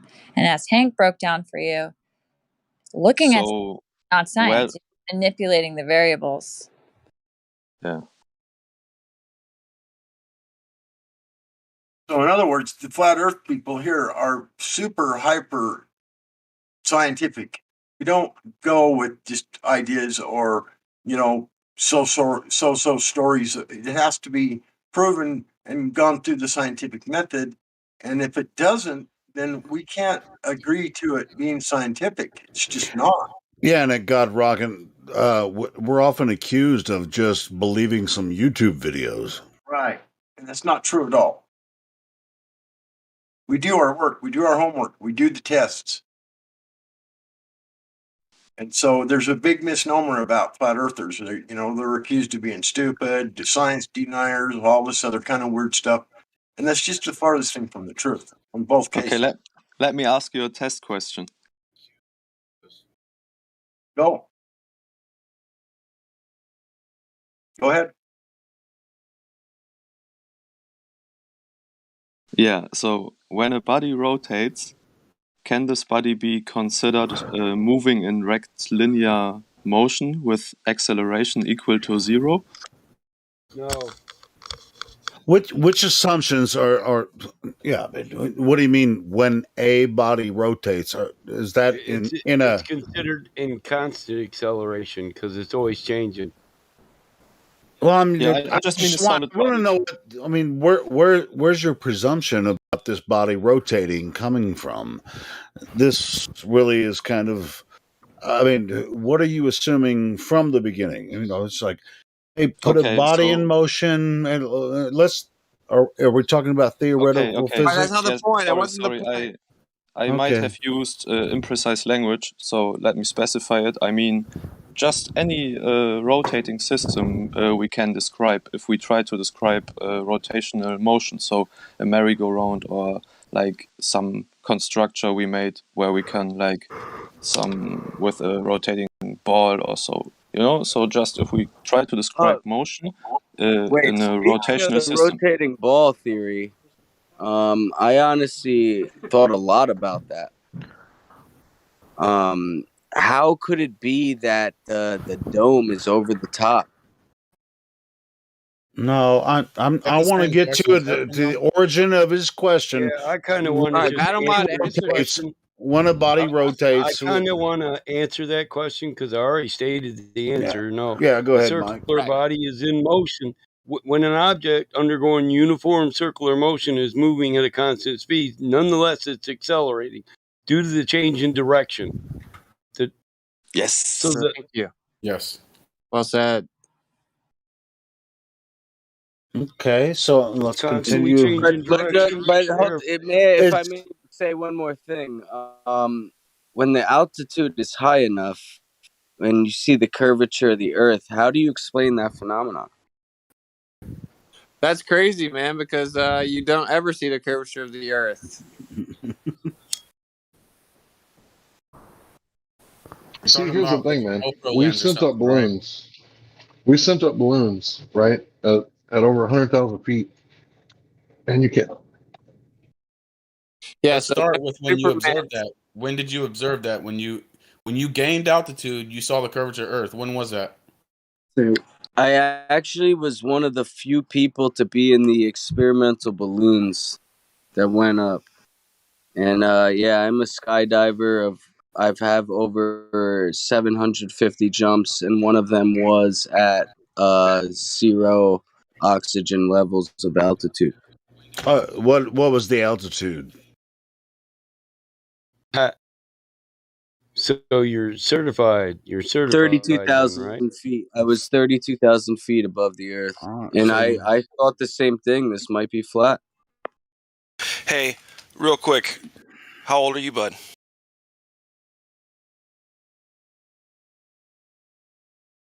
I don't think that's relevant necessarily. I mean, if he Okay. How long have you been skydiving? If he says he jumped out of an airplane, how long have you been Hey, Helio. I've been skydiving for over 12 years. 12 I have years. over 557 jumps. Wow, that's incredible. You know, there's a limit to how many jumps. You know, there's a limit to how many jumps you can do in a lifetime, right? Do you know why? Please tell me why. Because it destroys your ligaments. It destroys your ligaments in your back, the vertebrae cushions in your I'm back. actually very fit, very in shape, and I have definitely questioned what I've seen from very high up. So, what did you see then? So you didn't see curvature, is that right? Or you did? I did not see curvature. I did not. Yeah, Okay, welcome to the club. I've been skydiving 2 times, and I'm sure you'll answer this the same. But when you land, do you ever have to account for the spin of the Earth? Yes, when I jumped out, I 100% was worried about how fast I was spinning. Did you or take the Earth? into account then the spin of the Earth with when and where you're going to land? Because if you're skydiving and the Earth is actually spinning, which it's not, but they claim it's spinning, when you're in the air, you're now in the inertial reference frame, the non-moving. Well, actually, the spin is caused by the gravity of the Earth because it's not pulling you just straight down. The spin of what? Really? This is You new. just literally you just dove over what Yeah. you said, bro. Yeah, the spin of what? The spin of you and your shoe, or the spin of the Earth? I mean, Just if you've never entered the atmosphere, you can't really understand the nuance. But Hold on. what I will say, I live right here in the atmosphere. If I rise in elevation, I still am in the kid's for atmosphere. real, man. It's not I moving. paratrooped out into the war and stormed the desert, man. What Yeah, the man. hell I'm are gonna you say on about? 500 is a lot of times to do that. I'm just saying. fucking That's tomato a head. fuckload He asked the of question. times. No. Phenomena of occurring Earth at I've altitude. jumped out of planes 500 times plus, but only that's two helpful, times. though. Only 2 times from breaking the atmospheric pressure. And for the most part, I mean, I've been studying this for a while. Most people would never jump out of a 32,000, and I mean, that's going to be an event if you're going to jump off an airplane at 32,000. You can look me up on YouTube. No, that's not the point. Okay, well then send me the link. I'll look it up. Here, doesn't matter. Doesn't matter. No, Earth's flat, I'll right? send you links. Yeah, but Message me. It doesn't matter. Earth is flat, right? That's what we're talking about. Yeah, sure. And we're talking about his claimed Coriolis idea. And this is what we're talking about. well, that's why I want to break it down for him and just help him realize with his personal experiences that there's no way the Earth is spinning. So obviously, if the Earth was spinning underneath you, because again, we're going to break it down for you, but when you are no longer attached to the Earth, you're in the inertial reference frame according to the globe model. Okay, you're not attached to the spinning Earth anymore. You're in the atmosphere, which is not spinning perfectly with the Earth.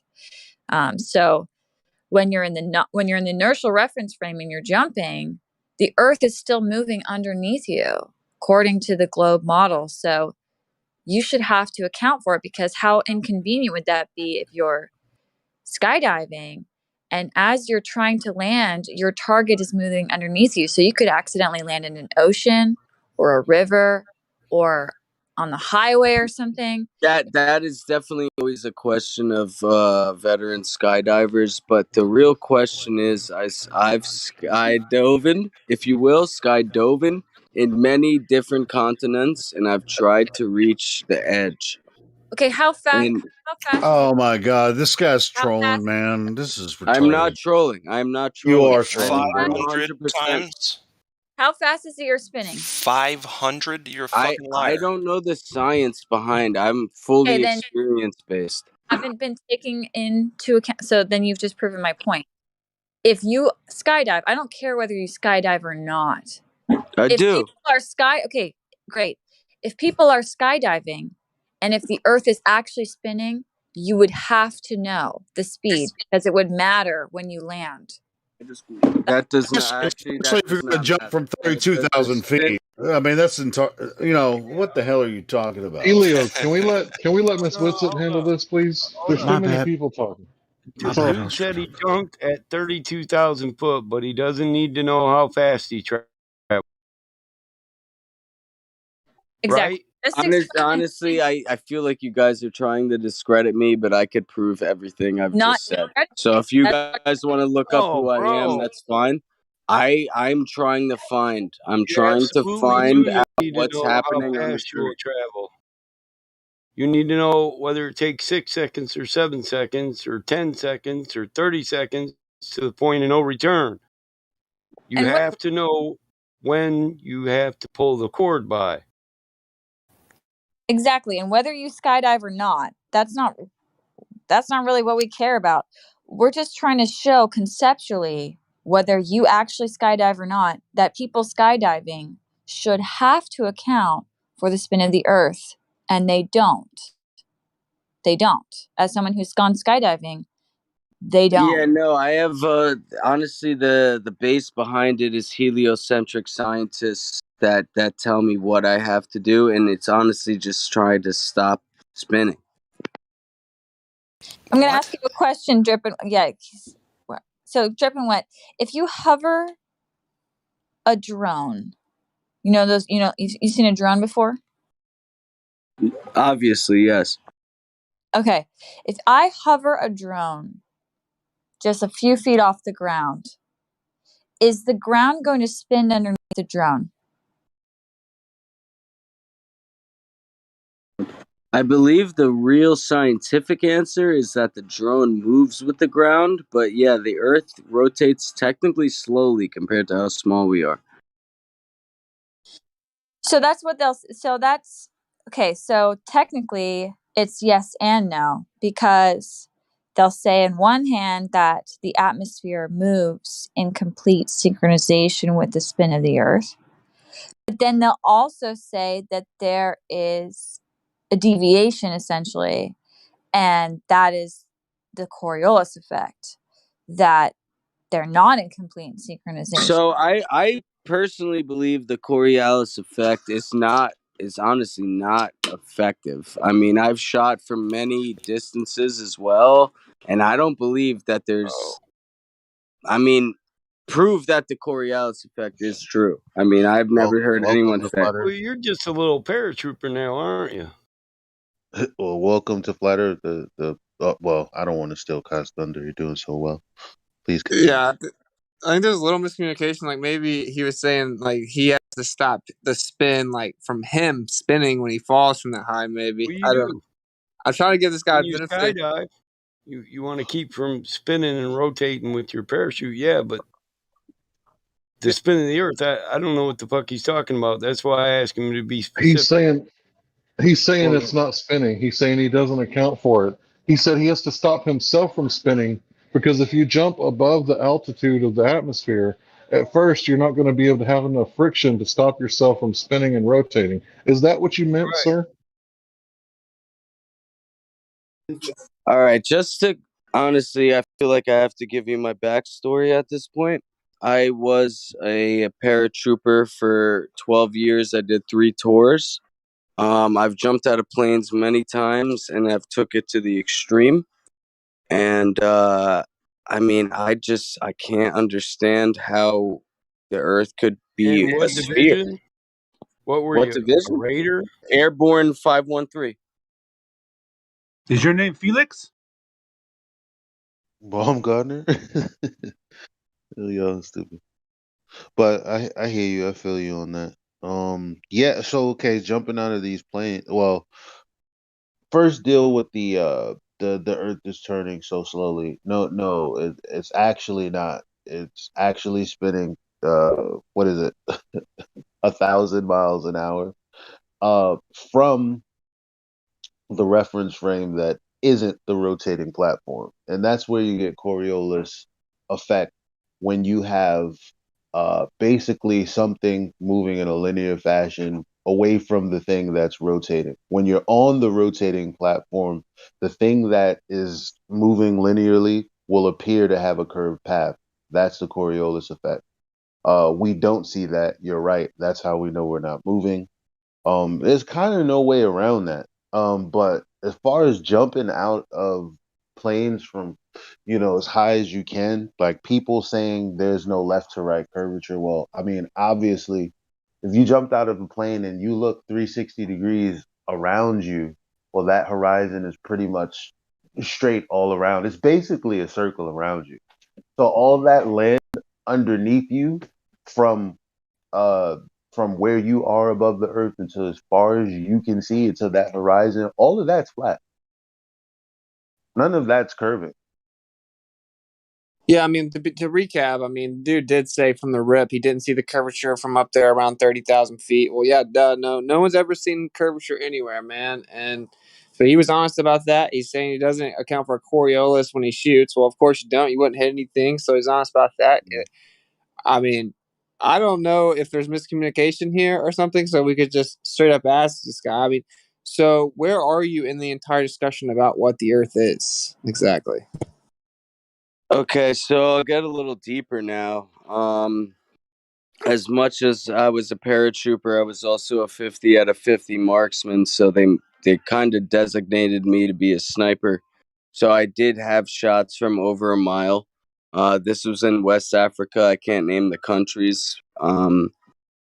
But so my question is obviously the bullet is going to fall down.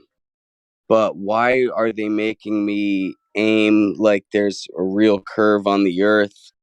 I've jumped from way high up, and it just honestly it looks flat to me. So I this is why I'm here. All right, cool. See, you seem super honest to me. Like, yeah, it is because it is flat, and I mean they're gonna account for the bullet drop. You know what I'm saying? And they're not gonna even really. The bullet drop's going to be more significant typically than what it matters for the supposed curvature. You're not actually. There is no accuracy of curvature or movement required to hit your target, right? And so if you, of course, you would know this hitting the target, you see the target.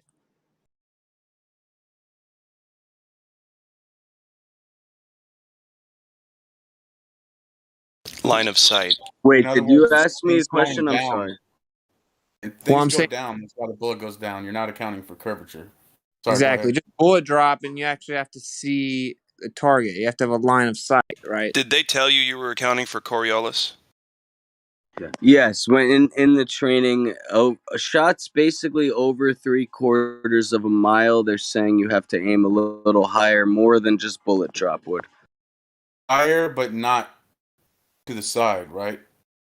So that's for No, bullet You're drop, never, killing me, not for never bro. left or Coriolis. right. Never left or 50 right. 50 50 So that's 50 not rifle Coriolis. expert. That's for bullet You're drop. killing me, guy. You're killing me.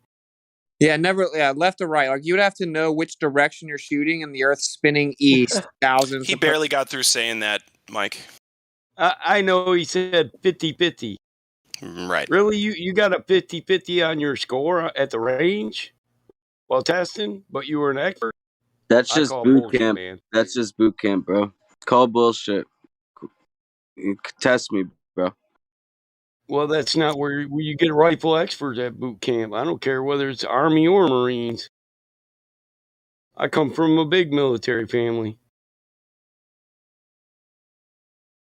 Then what are your questions? In I any think the case, it's all 517 let's that just keep bullet talking drop, about the not Earth. tore down Coriolis. after World War II and replaced with Special Forces, Special Operations, RSOC. Well, to be real, I think you said that you came here uh because you want to know more. Seems like you have questions. Like there might be more than meets the eye to this discussion. I guess this is why you're here. What would you like from us? Just be direct, straightforward. If you were to ask us, well, is there proof? Yeah, we actually have that. Unlike 99% of YouTube and everywhere else, we can To actually be help fair, you with that. we literally proved the Earth's flat. But to be fair, he did ask a question, right? He's like, I've jumped up from really high and it looks flat for me, so that's why I'm here. And he said that after, like, why are they telling me I have to account for this drop or whatever? Well, I mean, if they're May I interject? I'm sorry. I'm sorry to interrupt, but can anyone truly explain gravity? Yeah. So okay, gravity. See, I just gravity. did. So let's ignore every single question or anything you brought up before, and now we're talking about gravity. Okay, let's do it. Let's go into gravity. Not tonight. All right. All I'm saying is, for one, gravity's just a theory, never been proven. Okay, it's evolved because every time they come up with a theory, it doesn't work. The only proof for gravity is that if the Earth is a sphere, it has to exist. But specifically, when it comes to anything in the military, bro, you have to assume the Earth's flat, non-rotating. Wait, if the Earth was a sphere, it has to exist? What are you talking about? Yeah. Like if the Earth is a sphere, gravity has to exist. That's the only way the Earth could exist as a sphere. It's the only way the universe could have created itself after having been moving away from each other at the speed of light. So and it still couldn't exist, but you understand, just for intents and purposes. That's the only actual. That's the entropy beater. It's the explanation for why natural law Wait, get chucked out the window. let me ask you something, Elijah. Did he ask us to explain gravity to him, or does he have a claim about gravity so that we can have the discussion? He asked the question, can anybody explain gravity? Yeah. So they say that I want him to hold on. We can explain it all fucking day Why, long. bro? I want him to explain it. What if this guy really kind of curious about the Earth and he came here? This would be the perfect place for him to come. Okay. Yeah. So when you're set talking, it up, Witsit. Set it up. when you said something about Coriolis earlier, right? Okay, so that is the Earth is spinning. You have to know the Earth's spinning supposedly 1,037 miles per hour east of the equator. You would have to know where you are relative to the equator, right? And you would need to know what direction you're shooting and accounting for the spin of the Earth east. And then you would account for some type of change left or right based on that. Okay, and this doesn't actually ever happen in reality. Okay, so that's the addressing that. And then gravity is just a theory, like I explained to you, and it used to be mass attracting mass, updated to the bending and warping of space and time. It's just a theory proposed by Einstein, no evidence, super dumb. So that's why. Not even a scientific theory. Yeah, the only reason that they say that gravity is a thing is because they say they know for a fact the Earth's a sphere. I guess people landed on the moon and saw it or something, and so of course gravity exists because that's the only way, even in theory, could. Honestly, I couldn't agree more with you right now. Like, this is exactly what I wanted to hear. Like, I've been thinking about this and pondering for a long time. But sadly, my phone is dying. I'm going to charge it. I will be back in about 10 minutes. And let's continue this conversation, please. It gets cool. gets better, man. No problem, man. Get Telling that you. phone charged. Yeah, it gets better. A lot of information in here. Yeah, in any case, regardless of what the so-called cause of denser things going down is, that was bullet drop, not Coriolis from the bullet dropping. Yeah, I just want to point out how that guy came in here being super honest, saying he didn't experience curvature or Coriolis. And some people were in here yelling at this guy like he was a globetrot. I kind of felt trolled, Hank. He said 50-50 on the range. Service range scores go from 200 to 600. I don't know what 50-50 even means with a rifle expert, because you have to have a qualifying score. And nobody would, in their right mind, drop from an airplane with a parachute from 32,000 feet. That's. But hang on. You guys, you're appealing to stuff that you don't know. Really, you don't know him. And the best part about it was that he was willing to talk about the Earth, and he did sound genuinely curious. We were able to give him some pretty good points. All right, cool. I'm not saying if he was genuine or not. I'm saying, listen, hold on. I'm saying the information got out, and there was good questions and good answers had. So I don't think it was a loss regardless. No, sure. I just want to respond to BattleMod. So BattleMod, you obviously have way more experience in the military than me, but I know that my brother, he scored, my brother-in-law scored 49 out of 50 with his marksmanship. And I know he was in the Army because I slept Like under 340 on the range, yeah. So he'd be an expert. Right, my brother-in-law was an expert. And I just wanted to say, I know for a fact he was in the military because I went to the Little Apple, Manhattan, Kansas, and I slept in a town next to that, I think to the west of that. And it was a barracks. I slept underneath the bed because I brought him his big screen TV when he got out of the Army on 11/11/11, the day that Elder Scrolls Skyrim came out. You really are a gamer, huh, Hank? Why you ain't on that Call of Duty with us? I don't know, I bro. have a hard time believing he got 50 out of 50. My brother-in-law got 49 out of 50. That's good. It's more common than 50-50. I don't know. But we're also, I mean, because we be dying to have a conversation where we can get the points out short and concise without being trolled to death in between responses. Like, so this is just a moment where, like, if we were editing any video or if we were trying to share a conversation with, like, these would be the kinds of things we would like. These would be the kind of people we would want to have the conversation with, and it does kind of ruin it when like that, because it's not like I know the guy personally. I don't know people who come in here personally. I don't really care what their motive is if I can drive the conversation. Yeah, and other people can listen to it too and benefit from it, even if the person did end up being a troll. Oh well, someone else can it benefit. could happen for any one of you, but who's doing it? Me. Yep. What? I don't even know what you're talking about. I'm lost on the point of this entire line of thinking. It would be nice if we didn't have 5 people jump on one, but we deal with that every day, bro. The guy's feelings aren't hurt. He wants to come back, so. Yeah, like I'm one of these people. Okay, we just had a crazy experience where it's like a situation you'd be like, this is crazy. We could be getting set up. This is really weird. But sometimes, you just don't always know. I've broke down the cognitus of people in this room that would have definitely been banned had I not like saved them and broken them down. So, when Austin, I don't think he's going to come back. Badass. I really don't think he is going to come back. I mean, we'll see. Alrighty. Anybody else want to talk about the same stuff? Come on in. Come on in.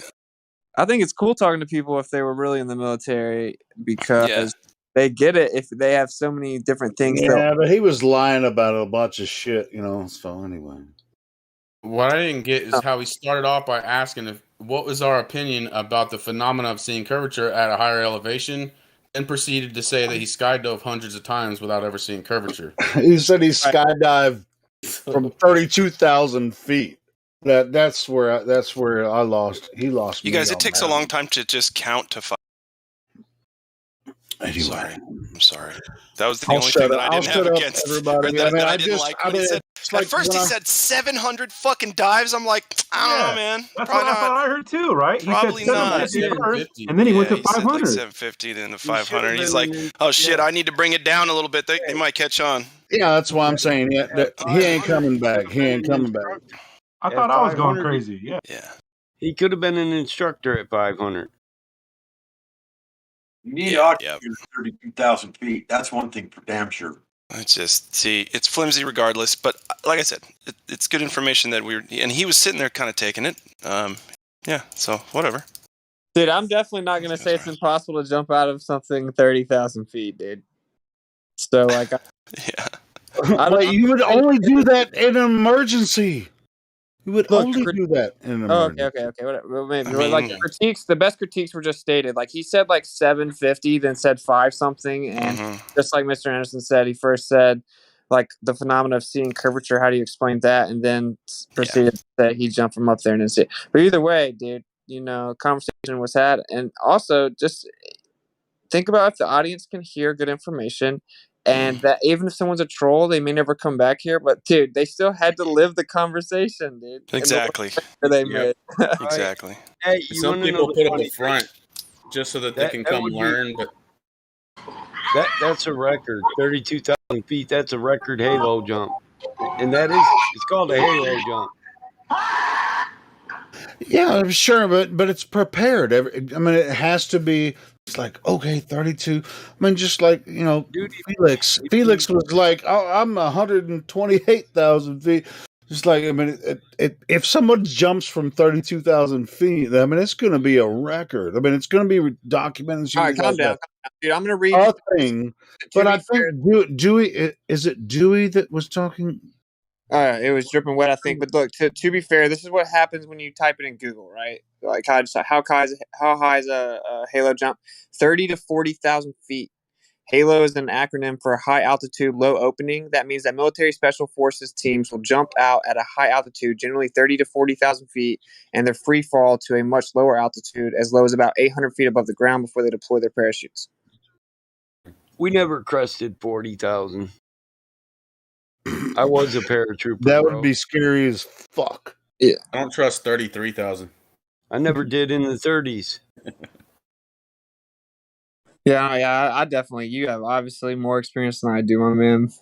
I would say that's to be fair. That's the first thing that pops up on Google. Generally, we're trying to hit a specific spot, so we do it at a lower altitude. We come in high and dive down low and drop. Wouldn't you need oxygen at that height, Battle Mod?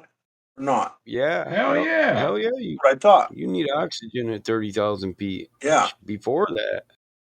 Yeah, exactly. Because when we fly in the small planes I used to fly in all the time with my buddy, 14.5 is, if you go above that, you got to have oxygen on at 14,500 feet. I've done some of my best observations at the top of Snowmass Mountain, which is a little below 14.5. And although you don't need oxygen to just be up there on the mountain because you acclimate as you go, but I'll tell you, man, yeah, you can see forever, and the air is super thin, which means I'm seeing way more clear and further than if I were. But if you're gonna sea fly, level. if you're gonna fly up an object at that height, you've got to be aware. No, I know, I'm with you. Yep. Yeah. Because it can cause you to hallucinate and all kinds of weird shit if you don't. Well, I liked the hallucinations, so that's why I enjoy that. That's why I summited I so don't many enjoy times. that I'm just kidding. Oxygen deprivation. No, you're not just kidding. Hallucinations are fun. Come on. Not oxygen deprivation ones. Those are scary, and I get nauseous. Anyway. Oh, how about the food deprivation? NASA says they train the astronauts with sensory deprivation tanks. So Sure, yeah. you should all do it. NASA does it. I think I should. Actually, I wouldn't. I think I would enjoy a sensory deprivation chamber. To be It's honest, good to prepare for scuba diving. Joe Rogan approved. Yeah, Yeah, that's cool, man. But have you ever tried DMT? I've never done DMT, but I don't. No, I'm think fucking I kidding. need to. Stop. I'm kidding. Yeah, I don't think I need to. That's all I'm saying. Do I don't you have think a I need poster to. of Joe I'm Rogan? already there. I'm already there, bro. You got a poster of Joe Rogan on your wall? I second that. No, I'm not a big fan of Joe Rogan, so no, whatever. Joe Rogan. Joe Rogan. I like I like that phrase. This right here should that I just posted. This should literally be all you need. Like, say you was actually at this height and you're looking at the horizon down there, and then you do a little spin, and it's just like this big ass circle. Like, none of that shit under you up to that horizon is curving.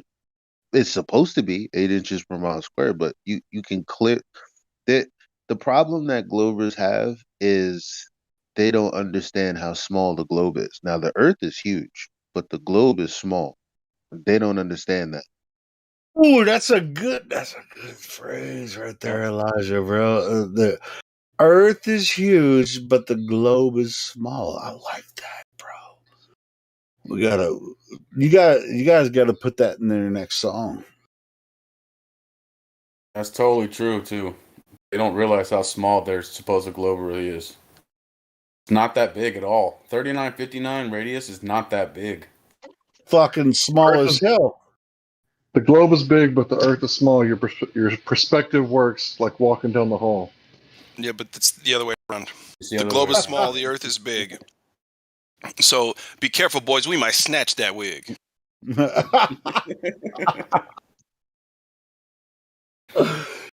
Dude, Elijah, you gotta fucking grab that and go, bro. That was really freaking awesome. I love it, man.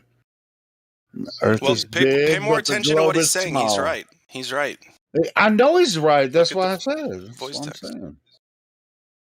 The Earth You look is at it. How can you how many ways are you supposed to interpret elevation angle? Like when you type in shit like this and you type in 0 angle and you're like, okay, obviously that's a line segment. Okay, great. And it's like there's nothing else they're telling you. Look, they're even when they start getting into it, when you're looking into this, and they're talking about trigonometry and figuring out the heights of things or distances of things. It's like it's crazy because, bruh, like they're not doing that on even an illustrated curved surface. Like they're basically telling you it's crazy that it's this simple. It's all But through math in their mind, but they don't really apply it, here on Earth. Yeah. Wouldn't a mathematician know that there's 3 straight lines on that triangle? So Yeah, but they can't physically measure it, just like we talk about 24 hours a day. I mean, but they take that from the center of the earth and make it that way, and make it and do it that way. What? when did They they put the see that? Did they look at box. the center of the earth with their sextant? Yeah, I don't, man. I don't. Hey, I've literally one seen the earth cut in half from like, and it's like, yo, when I was talking to my friend the other night about, I was like, "Hey, man, do you think that the Wright brothers, when they invented the airplane, were designing the airplane to travel across the globe Earth?" I think that's way too famous of a story to be true. I'm just saying. Yeah, the narrative at least. Yeah, something about the Wright brothers is a lie, guaranteed. Yeah, sure. I mean, are they right? Are they WRIGHT right? Or RIGHT? Anyway, I mean, of course, there's a lot of bullshit, everywhere. But as far as for the argument, I was just like, with my friend, he's just like, he contacted me and he was like, we've been talking about this for over a couple of years, and since I've been doing this stuff. And it was just like, I'm gonna hit him with this. Did the Wright brothers design their airplane to fly over a globe or a level stationary plane? Speaking of, I also call BS on the Amelia Earhart story. Yeah. Yeah. The GIF is hilarious. now that I'm thinking about it, these all do like sound like folk tales shit. Yeah, what happened to Amelia Earhart? I don't know. Maybe she tried to use the globe to navigate and ran out of fuel over the ocean. That's Jaren's hypothesis. You don't want to fly over. Or maybe she knew that too direction. much. You might find some rockets Maybe graveyards. she was too famous. Maybe she was too, redheaded and Irish and had too much moxie and wouldn't shut up. That dumb bitch didn't know nothing. Pardon my French. I don't know. There's footage of it right there in that GIF. So. Yeah, so like we're close to. I'm close to Cape Canaveral where they shoot the rockets. So I just think it's interesting connection there. You got your little Bermuda Triangle stories. Yep. I've watched some launches from over there. I used to live in Well, Florida. it's right around the same time the Wright brothers were supposedly doing this airplane. This is when the guy with the balloon, what was his name? Picard. Picard. Yeah. He went up with this balloon, and the Wright brothers were doing the airplane. It's about the same time, according to history. Yeah. Then they mock him with Picard on. And that's during World War One, right? I mean, with the Wright brothers, it's a little bit before World War One, and I think Picard was like during the period of World War One, where they, it's the Great War, right? Because it was great. The Red Baron. And the Red Baron, yeah, of course, yeah. All those stories are fantastic.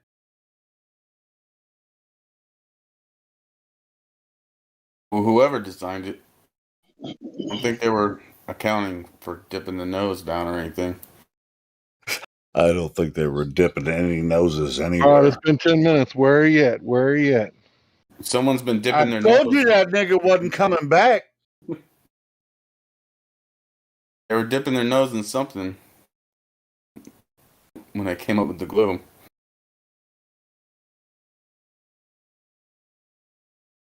Yeah, you ever thought about that setting? Like, they were such weirdos. Like, little pedophiles wearing dresses in a room, getting really high, like talking about balls are the perfect shape. Are you talking about the Greeks? The Pythagoreans. This isn't racist at all. Yeah, it's like all of us have the similar heritage, so we can talk shit about each other all day long. So anyway, Yeah, it's pretty weird. It's pretty weird if you think about it. And everyone there was like, these people are crazy people. And now they tell you that everyone knew the earth was a ball.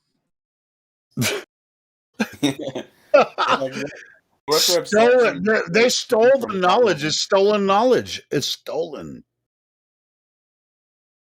Well, yeah, allegedly. In Freemasonic lore, Pythagoras went into the mystery schools of Egypt and got kicked out for revealing their mysteries to his buddies and essentially stole their information.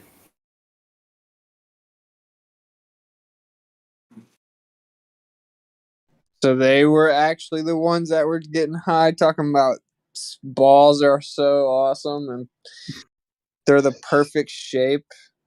Therefore, Yeah. has to be. Pythagoreans, yeah, allegedly. I wasn't even trying to go there with it, but I mean, it's just stuff that I think about. I didn't expect you to say it. They're sodomites, bro. I'm just saying.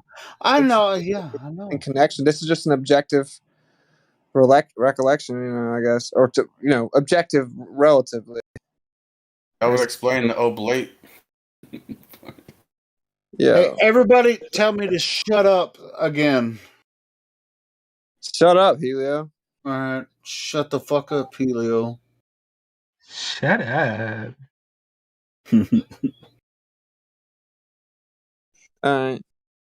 Well, I'm just saying that weird little creepy pedos came up with this lie and it's still working, and pedos are the main propagator of it now, including the Big Bang Theory. Hey, I have a question. I'm sorry. I'm new. Cool. Is that Shane? No, it's nigger. I can say that too. I'm allowed because I'm white and a free thinker. I can say the N word over and over again, and it's Why not. is that the go-to troll word to do? I know it's weird. It is kind of all the weird, isn't things. it? It's like, okay, can I speak? The ironic part is the word still has power over you if you have to say it like that. Exactly. You're giving it even more power, but crazy. Imagine being fearing the word. Was that Shane that did that? Hold on. He's still in here. Shane, can you say something besides the N word? Are you curious about what we're talking about? That was not me. I swear. Okay, well, who was it? Was it one of your friends? No, I don't even know who that is. Okay, cool. So, but I thought it was you that said, "Hey, I have a question," and then all of a sudden we got bombarded. No, I've been listening to this. No, that was the troll. I think his name started with an N. Yeah, we just have a rule. If you're gonna say it, then say it with your chest. Exactly. Say it with gusto. Anyway, so Shane, are you very new to the server or to the topic? About flat Earth, and what we're talking about. Are you curious about this? Witsit, I saw y'all in front of DC, White House. I think it was. Yeah, it was the White House. So I've been just listening. Oh wow! Wait! You saw him physically in DC? Yeah. All right, cool. What I'm going to do before we continue this conversation, I'm going to go ahead and give you the VC verified roles. So I want to hear your conversation with Wizards, so that people know that you are a cool guy. I have nothing to say, honestly. No, Just listening. if you didn't have anything to say, you wouldn't come in here and said anything. Come on, man. Talk to Witsit. What was your ideas on the Earth before you saw Witsit, and what did you hear Witsit saying? If you don't mind saying that. I don't know. I mean, I've been just listening. It's both ways. Just getting other people's opinions. You sound nervous, man. You said you saw me in front of the White House. Well, I didn't expect you to unmute me. You came at me. Y'all came at me. Put you on the spot. Bro, he's starstruck, dude. It's all right, bro. Just take a deep breath. We're all regular dudes. We put on our pants one leg at a time. Okay, except for Mike. Mike does the lotus pose and levitates and then puts his legs both in at the same time. I hop into them britches like Kid and Play. And Hank has the maximum of 9 toes, from what I understand too. So. Ooh. I got all my footsies. Every single one of my digits. But can we verify that? I can. That's all that matters. I am missing like the edge of one of my thumbs, so I have no feeling in my left thumb at the very tip. But other than that, it's all there, minus a few nerve endings. Hey, your cell phone number has 10 digits. It's cell number, cell block. That's right. Just like you do. I'll tell you what. Yeah, dude. The White House was pretty crazy. I don't know if you don't want to talk, you don't gotta talk, man. It's whatever. But you sound like you don't know the Earth is flat, so it's just like it's this weird thing. You saw me pull the microphone out in front of the White House talking about how the Earth is flat. Like, think about how crazy of a thing that is to do if you didn't actually know it was flat. That would be pretty wild. Yeah. Yeah, if you didn't actually know, why would you do that? Like, if you didn't actually know it was flat, what would possess you to go to the White House and be photographed saying that the Earth's flat if you didn't know? Dude, for hours and hours. So, yeah, I don't know if you were what you mean you were there.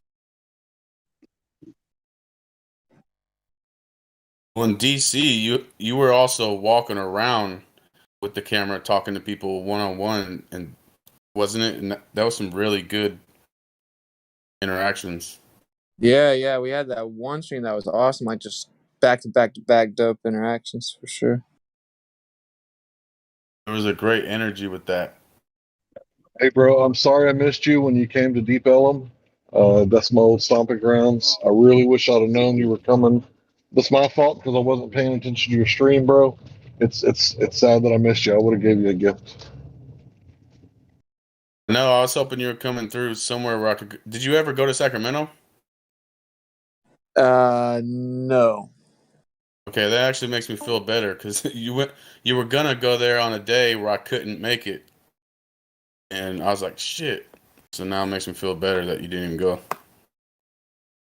Yeah, I was watching you live, and I was like, man, by the time I get out there, he's gonna be gone. Because I don't live close to Dallas. Texas is a pretty interesting situation. I mean, I know you're all pro Texas. Texas is okay. It seems that Florida, Texas, and South Dakota have the best laws. So, how were you guys treated by the Texans? Was everybody really cool about your freedom of speech? Yeah, no problems at all regarding that. Oh, actually, in Houston, yeah, the cops.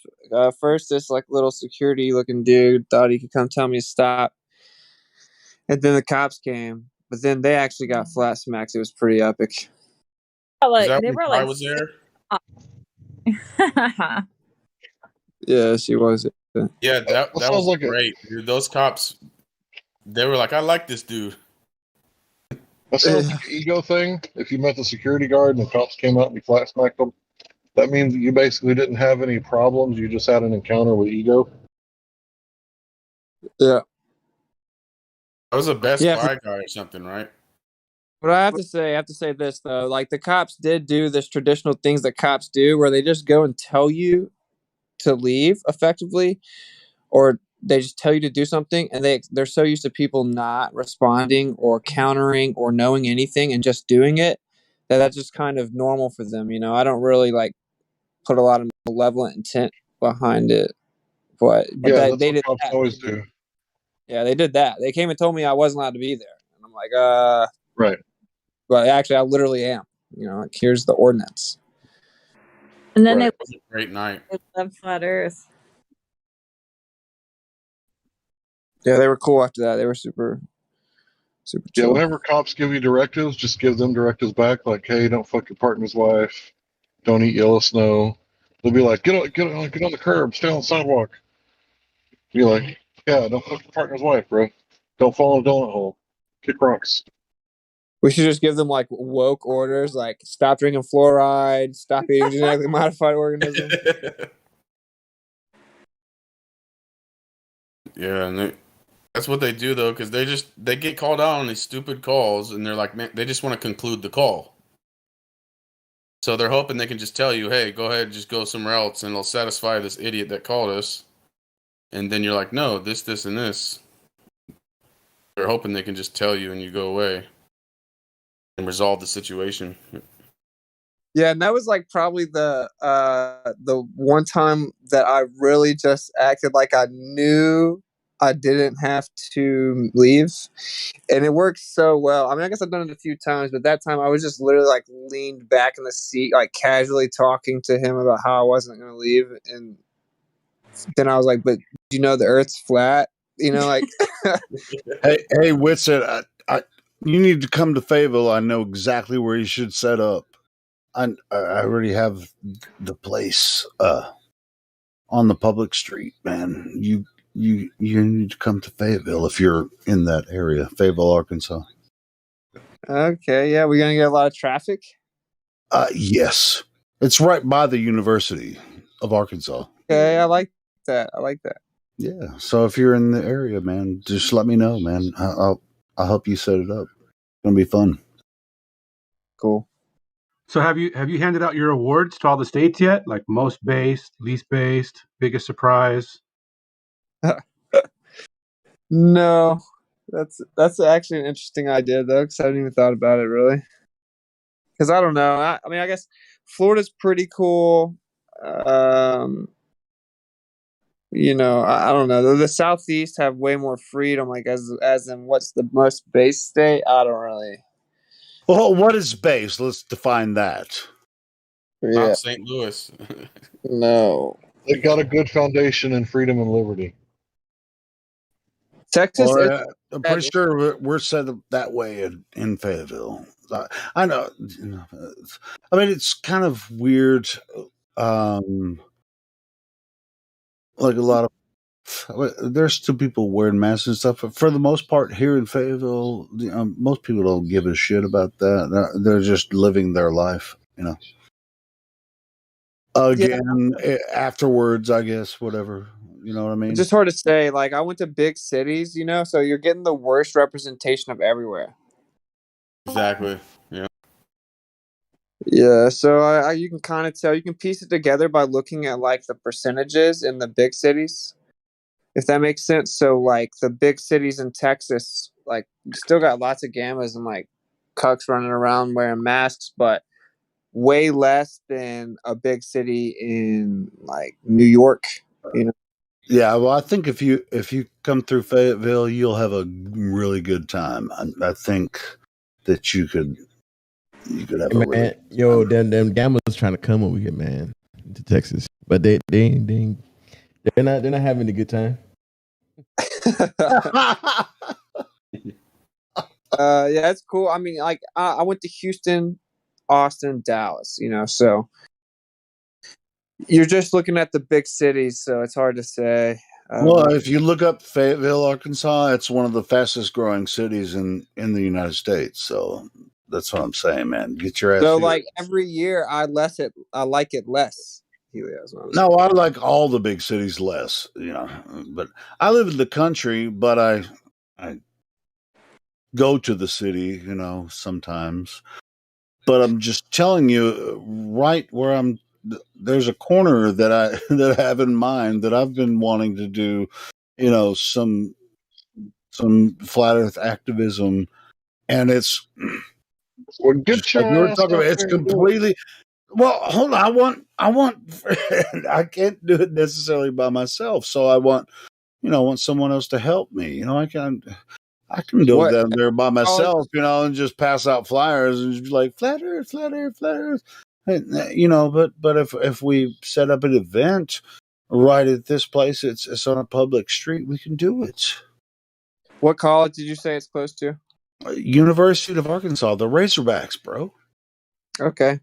Yeah, it's right down the street from the university. Oh, I didn't realize that was in Fayetteville. I guess I don't know. Yeah.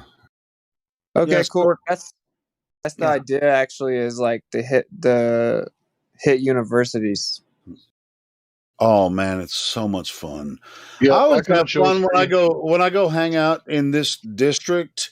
I mean, there are hundreds and hundreds of people just walking down the street. I mean, this is yeah. It's would be pretty- it's prime territory. I promise you, you'll have fun. It would be pretty easy to steal some of that Steven Crowder thunder, that just set up a little table and say, change my mind. I was Yeah, thinking there's just that like too, but you this have to have corner that I'm permits. talking about. I mean, there's like this little concrete corner, and I'm, if I remember right, there's like outlets where you can plug in, like for electronic devices and all that shit. It's right there, bro.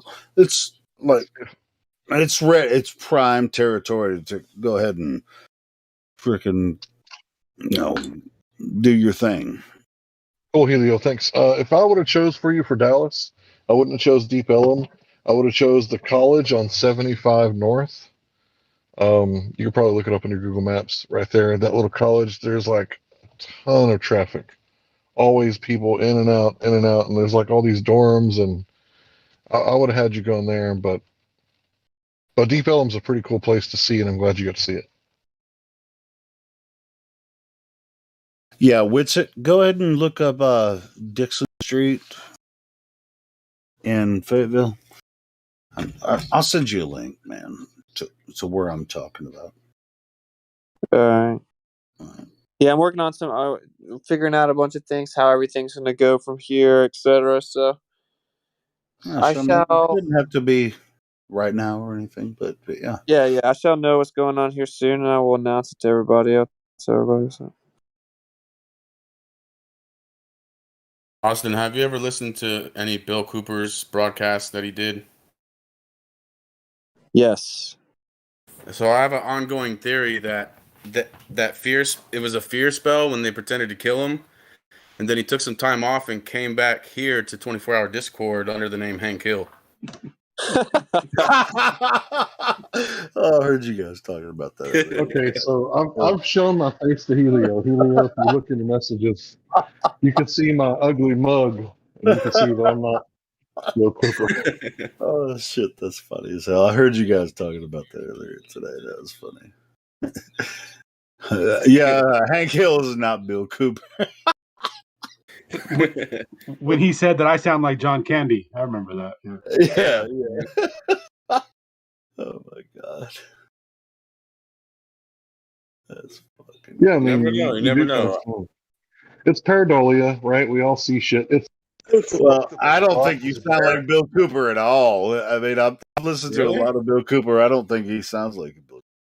He sounds just like him. It's better to mistake a rock for being a bear than a bear for being a rock. Well, maybe because I've been talking to Hank for several years, so maybe I just don't see it. Whatever. Oh yeah, I've listened to thousands of hours probably of Bill Cooper back when I was younger. Well, I've listened to At least hundreds of hours of Hank talking, so Yep. that's not Bill Cooper. Anyway, Yeah, because I went back and listened to a few broadcasts when he talked about the sun and stuff, just to hear. I mean, after I understood the globe was a lie, just to hear if there was any hint of any of that truth, but there wasn't. He barely addressed it. But yeah, there was definitely no flat Earth talk on his show. it's like me and Hank have been in contact for several years, so it's like, yeah, it's not, that's not Bill Cooper. I've never talked to Bill Cooper, but I've talked to Hank a lot. So yeah, that's not Bill Cooper. Yeah, the Bill Cooper thing is very interesting because he spoke about a lot of interesting things and he had a lot of down to earth stuff to say. But then it's like, well, he had the #1 radio show. He was a Day Malay boy. He had the big intelligence network where he had all these people infiltrating the lodge. It was just, in his own way, he kind of glorified mystery schools. Like he was making it known, hey, I'm against the mystery schools. We got to fight against them. But then the way he would do it almost gave mysticism, like a mystical nature to it. Sure, yeah. Bill Cooper had a lot of good things to say.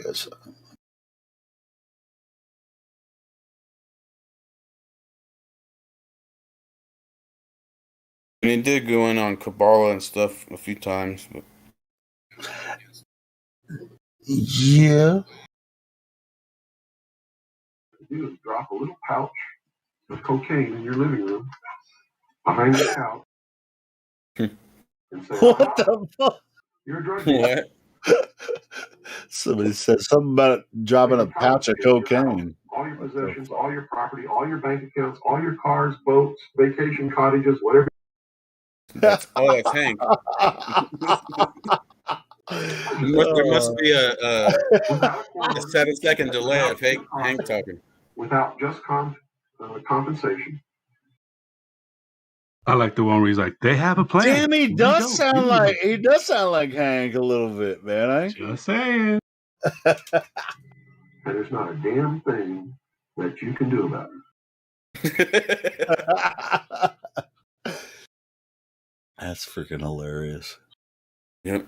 Those less with intelligence who choose not to use it are stakes. What do you say? Stakes on the table by consent, or beast of burden, and stakes on the table by consent, or something like that. That was one of my favorites.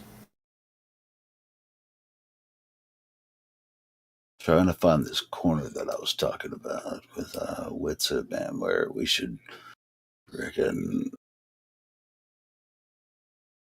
talk to all the UArkers, University of Arkansas people that go to the clubs, and we can just sit right up. There's like a little corner. I know exactly where it's at. Well, I know where it's at from here, but I'm looking for it on the Google Maps, so I can give them an address. And like, this is where it could happen. It's been 10 minutes. Universal Soldier hasn't been back yet, huh? Universal Soldier.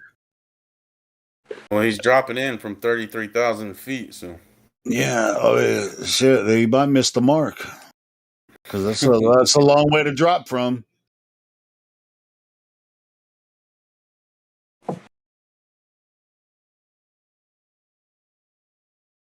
Yeah, especially with all that rotation happening.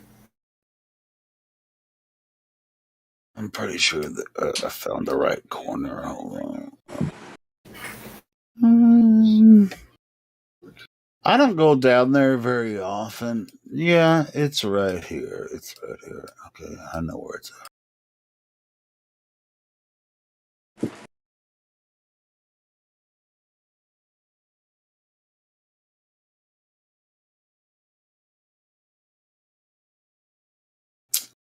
What? Oh, hey.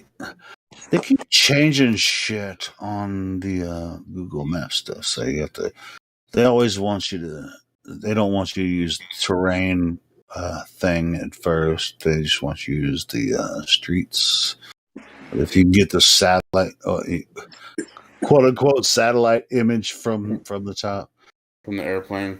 Yeah. Anyway, so yeah, this is the corner. I want to send it.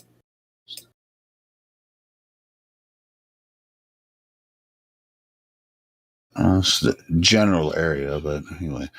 So yeah, Whitset, if you want to come through Fayetteville, I will definitely support it and promote it because I've been wanting to do it for quite a while.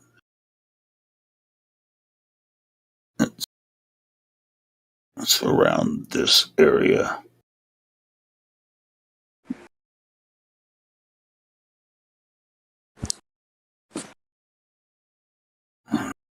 If I can share.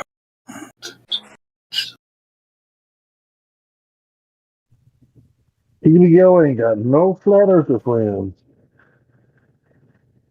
Oh, you say I don't have any flat earther friends in the area? Yeah.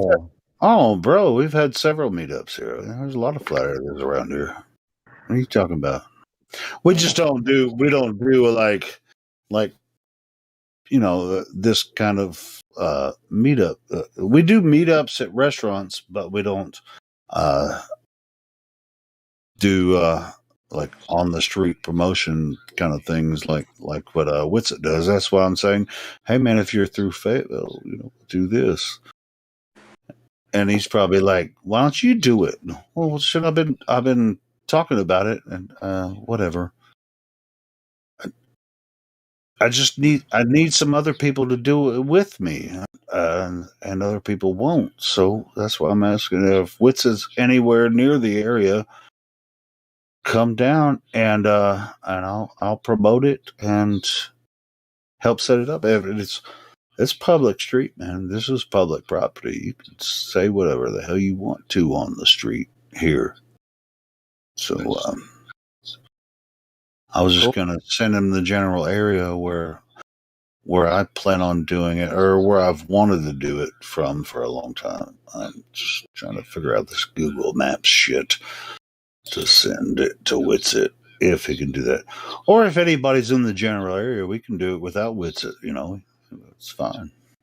Yeah, so I'm in Florida right now. I took a little break, and then I'm going to get back at it, explain what I'm doing here pretty soon. But I'm going to dip out of here. Nice kicking it with you guys. Peace out. All right. Peace, Whitset. Bye. And Kai. Bye-bye. Those guys are that guy and lady. Am I using the proper pronouns?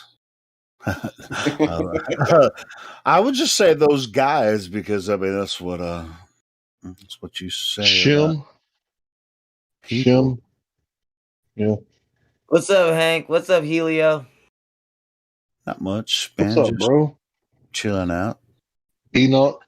We're chilling out, Also known maxing, as- relaxing, all cool, and all shooting some b-ball outside of the school when a couple of guys who were up to no good started making trouble in our neighborhood. Here you go.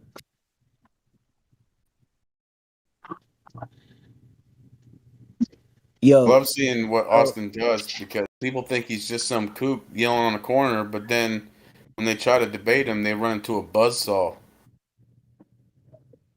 Yeah, Austin. He can He back doesn't it look up. very. He doesn't look very serious. It looks like he's joking around in that coat and everything. But I've heard Witsit in debates, and it didn't take me very long. Just be like, Witsit, bro, I got to tell you, like, I'm one of your biggest fans.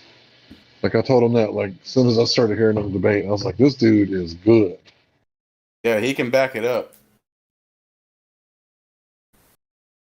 Hey man, on the spot.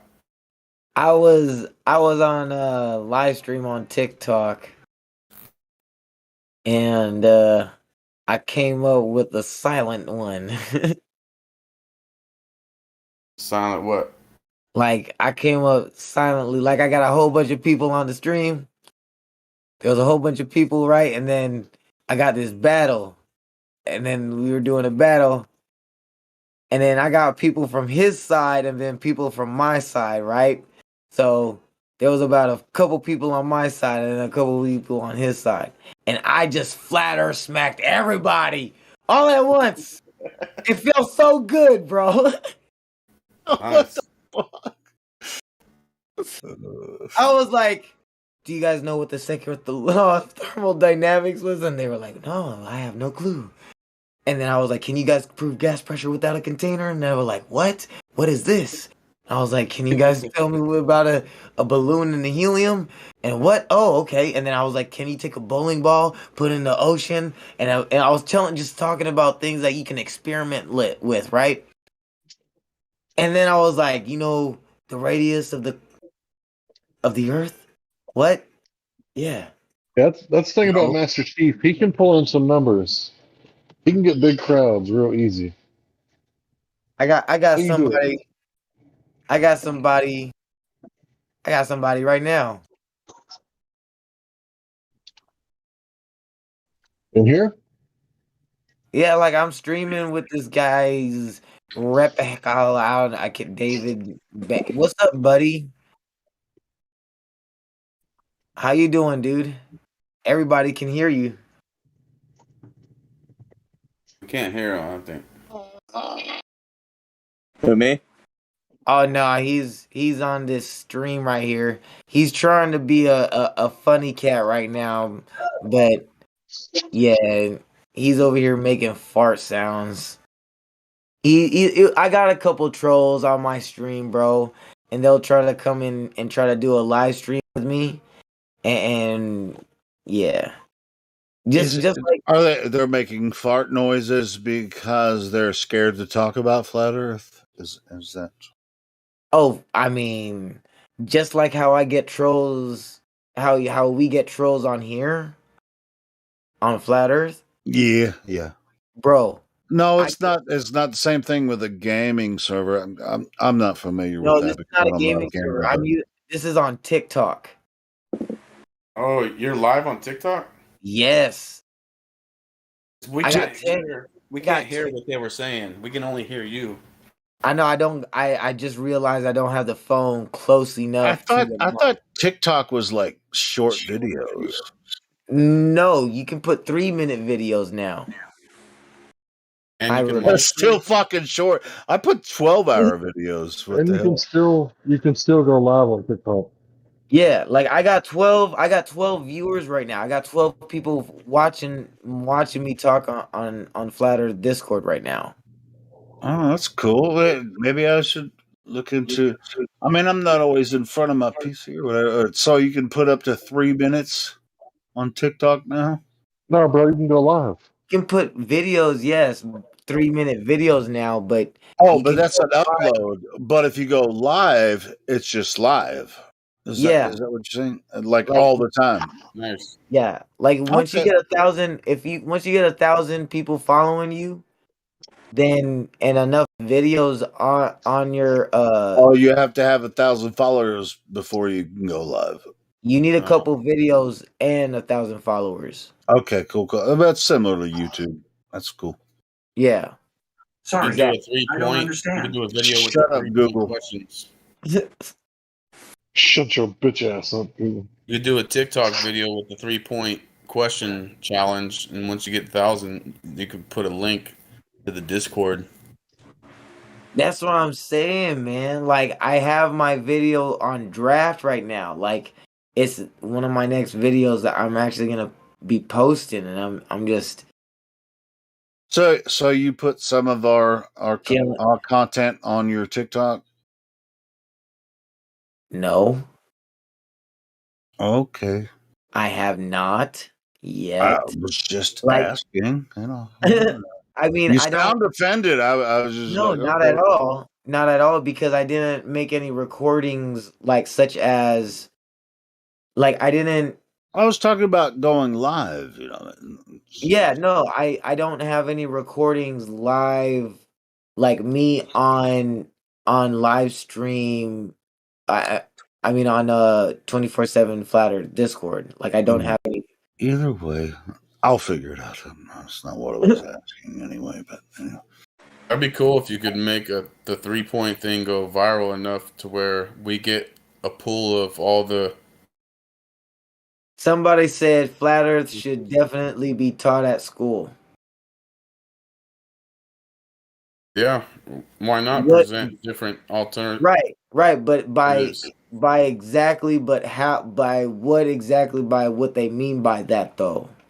Well, you could have half the class, like when they had people do the solar system models, you could have half the class do the heliocentric model. You could have half the class do the flat Earth model So that they they can come up actually have a with, debate in their own class, right? and then they can discuss the differences and what they think. Right, What they think right. of it. And then this person goes, "The Earth ain't flat, my boy." Okay, big J. How do you know that the Earth isn't flat? And how do you know that the Earth isn't?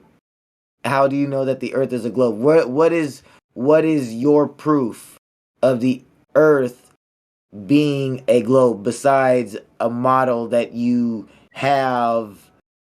That's not. Yeah, I That you get. seen I on mean, TV. see, this is where the confusion comes from. It's just like flat Earth model versus globe Earth model. Right. That's what I'm trying to Nobody here is that's a flat earther see. knows Now, see. presents Here's any hold on. flat Earth model. Here's the Go ahead. question, Helio. Hold on. Here's his questions. Are other planets flat? Earth's not Yeah. See, All right, like, so all right. Well, that's a loaded question. Right? Yeah, it Hold is. on. That's a loaded question. It's like asking, did you stop beating your wife yet? Right? So, right now, like, listen, Big J. Listen to what Hank has to say. Go ahead, Hank. it's a loaded question. It's like asking, have you stopped beating your wife yet? Right? The premise that you beat your wife is loaded in the question. So what you did just now is called a logical fallacy. It's a loaded question fallacy. So let me explain. The built-in premise or the built-in argument is that you beat your wife. That's already loaded into the question. It's already like acknowledged, okay? So what you have to understand is the Earth is not a planet, because if you look up the word planet, it means wandering star. So you just asked, if the Earth is a wandering star, is it like the other wandering stars? Well, that's the loaded part. We don't know that the Earth is a wandering star because to us, Earth is that stuff that you get caught between your toes when you're at the beach. And on top of that, Hank, the level stationary Earth doesn't require a model. He says So if you're going to make a proposition in a classroom, here's the globe Earth model, which they can't come up with anyway, and here's the flat Earth model, which they can't come up with. I mean, what are you going to be arguing ultimately? This is what he says. You can see the moon and any other object in telescope. They ain't flat. The moon is not the Earth. Then he says, but it's a common sense question that solves my point. Okay, sir, I understand that you may think that it's a common sense. So this is that right there. We love when you guys say it's a common sense. Common sense. So let's use your 5 senses when you go outside. When you go out to the ocean and you Hey, look Master left to Chief, right. if you're talking to someone on another platform, that's not necessarily what we do here. We try to concentrate on, where we're streaming from, You're right. inside You're the right. Discord or I on the apologize. YouTube or D-Live or whatever. Yeah, I mean, it's just like nobody's watching that. any of those chats or You're anything. So. you're absolutely right. So But I mean, if you do have a go to point to our bring up, chat. Go if to the you can get that, if 24/7 you can Flat get Earth them to Discord jump chat. inside the Discord or go to the YouTube channel, yeah, then sure, we'll address them. Yeah, no, not that's what I'm telling them. Come to the 24/7 Flat Earth Discord, buddy. Cool. We'll chat your ear off. If you still think the Earth is a well, Yeah. We'll explain to them why is it common sense that if there's pool tables on a pool table, that means that the pool table is a pool ball. Or sorry, if there's pool balls in a pool table, it's common sense that the pool table is a pool ball.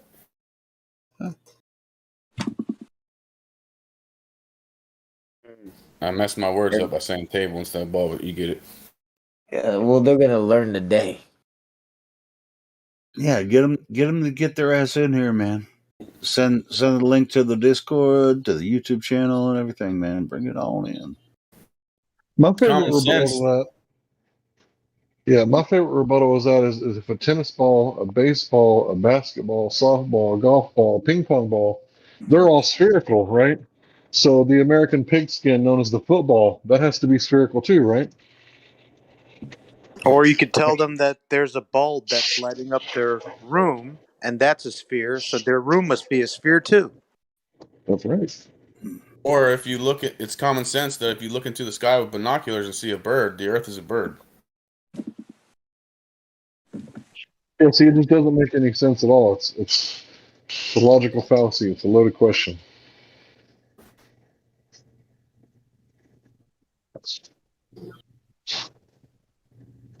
It's like the cheap 99-cent store globe Earth arguments. Right. It's like asking somebody, like, have you quit smoking crack yet? Have you stopped beating your wife yet? Right.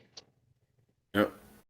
These basic questions are just the basic thing that comes up when you type in Google or whatever, and it's just like grade 0 or not even kindergarten, not even in preschool questions.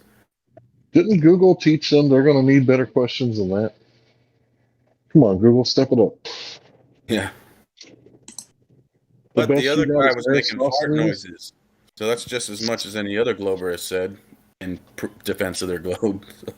I mean, the best they got is Aristophanes, this pre-Jesus of Nazareth character that apparently measured some shadows at two places at the same time without synchronizing their clocks. Or they forgot to synchronize their sundials, guys. Sorry. Yeah.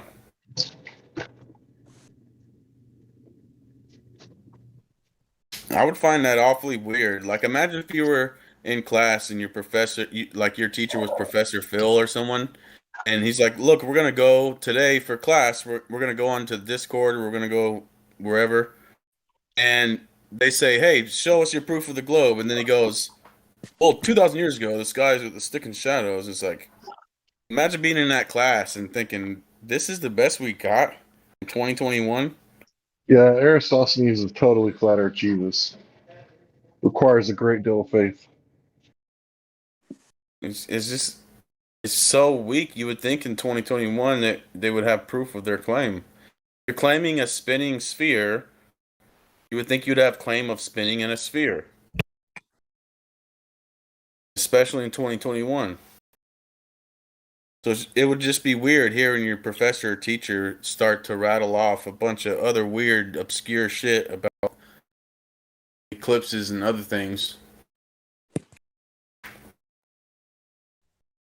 Yeah, so basically Google and the professors, they teach the students, look at the sun, look at the moon, look at the stars, look at the shadows, look at the eclipses. Whatever you do, don't look at the fucking earth. That's exactly what. Don't look down. Whatever you do, don't look down. Like they're on a tightrope off a cliff or somewhere or something. They're on some rickety bridge on a high cliff. Don't look down, whatever you do.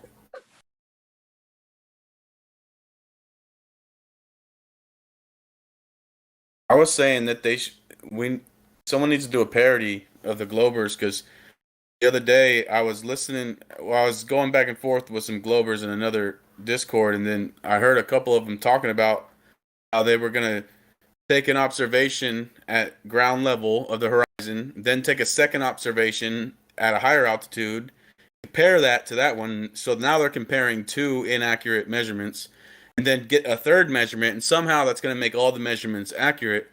And I just in their so-called deviant it deviates however much 0.2 or whatever. In their mind, that's curvature. It's really just refraction. So they're kind of like the. You ever see the ghost hunter shows where they're like, "All right, follow me," and they put on the gear and shit. We should have a show called Curve Hunters, where they're literally chasing refraction and shit, thinking that it's curvature.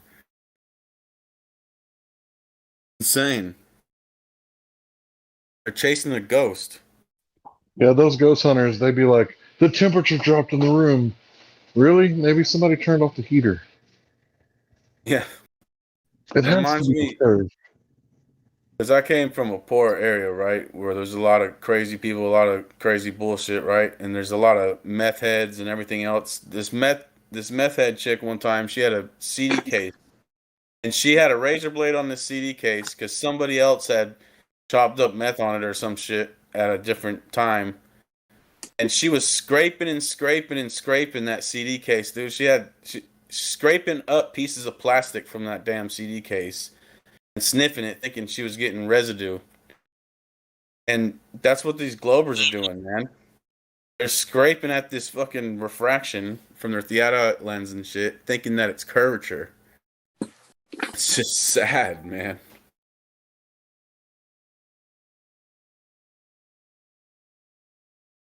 It's like, that's plastic, right? Like, there's no residue left on that motherfucker.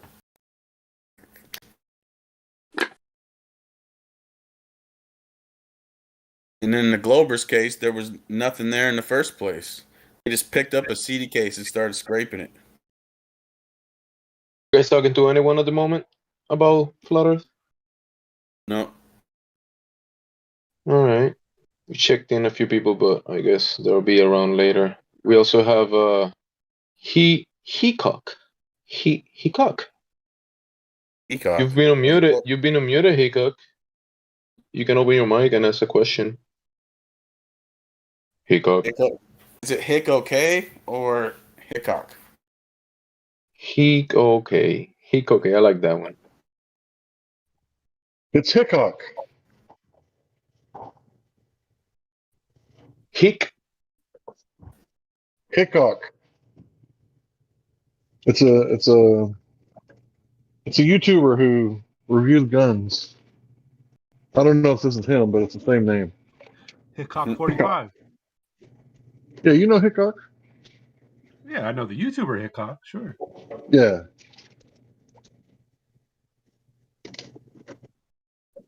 This particular Hickok talks a big game inside the chat, but doesn't want to say anything on the live stream. So is it true that you only do satire, Hickok? I think he's been doing babble in the text, talking about the Come on, globe. Hickok. Come on, Hickok. Show us your globe, bro. Boy,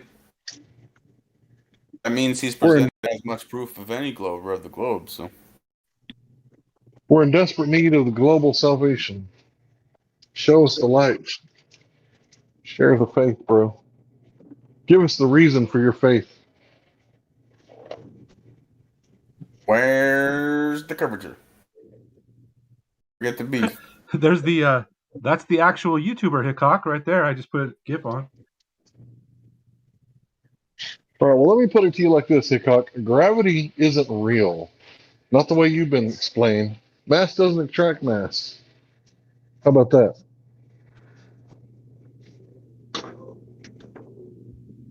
Yeah, I've seen his comments. It's just some basic stuff. Don't be scared, Hickok. So I'll if you take your see gravity away. he asked a question. It says, so if the Earth is flat, what happens if you walk too far? We all know You where get this is tired. going. You get tired. The Earth is flat. What about hot dogs? He says, past the ocean, I mean. Well, then you get to Antarctica or another continent. And then once you get to Antarctica, eventually you'll freeze to death. Yeah. Right? Because Earth isn't a disk in space, bro. That's what the people told you on the internet, right? Because they can't take our arguments head on. So they make a shitty version of our arguments that's easy to debunk. And then you guys think that that's our argument. But we are not the Flat Earth Society. I've never met a Flat Earth Society member, and I've been a Flat Earther on YouTube, Google Hangout, and Discord for 6 years. Never met a Flat Earth Society person. I never have either. That's a good point. Because the Flat Earth Society are Glovers who make bad arguments so that they piss in the punch bowl. So you take one drink of their punch and you're like, oh, Flat Earth is stupid. Yeah. So if lakes exist, then what happens when you go to the edge of a lake? Like, it's just kind of a silly question, really. Yeah, people have gotten to edges of the water, to the shores, and they said, I want to go further. And they build boats. And then after they build the boat, they get on it, go on the waters, and they reach another shore. You know what happens Imagine when that. people try to do that on Earth? They freeze to death, just like Jemsy said earlier. You'll freeze to death. I mean, if you go to Antarctica and you take a certain amount of resources, eventually that's going to run out because there's no flowing rivers in Antarctica that you can drink fresh water from. There's no, I mean, from what we know, from what I know, it's just a frozen land. And you know, in their defense, you know, they've been taught that there was a, you know, third rock from the sun globe thing, and they think that we can travel to Antarctica and like go just who was talking about north-south circumnavigation or whatever. It's like we're gonna go across Antarctica and then come back up the other side. Never happens, never will. Until that happens, Earth cannot be a globe as prescribed. It cannot be a globe because globes are they have shape. Yeah, they have a geometric shape, and when we go to reality and measure the Earth and the waters of the Earth, there's no curvature to be measured anywhere. So how can you have a globe that is 90%, 70% flat? Yeah. Next question.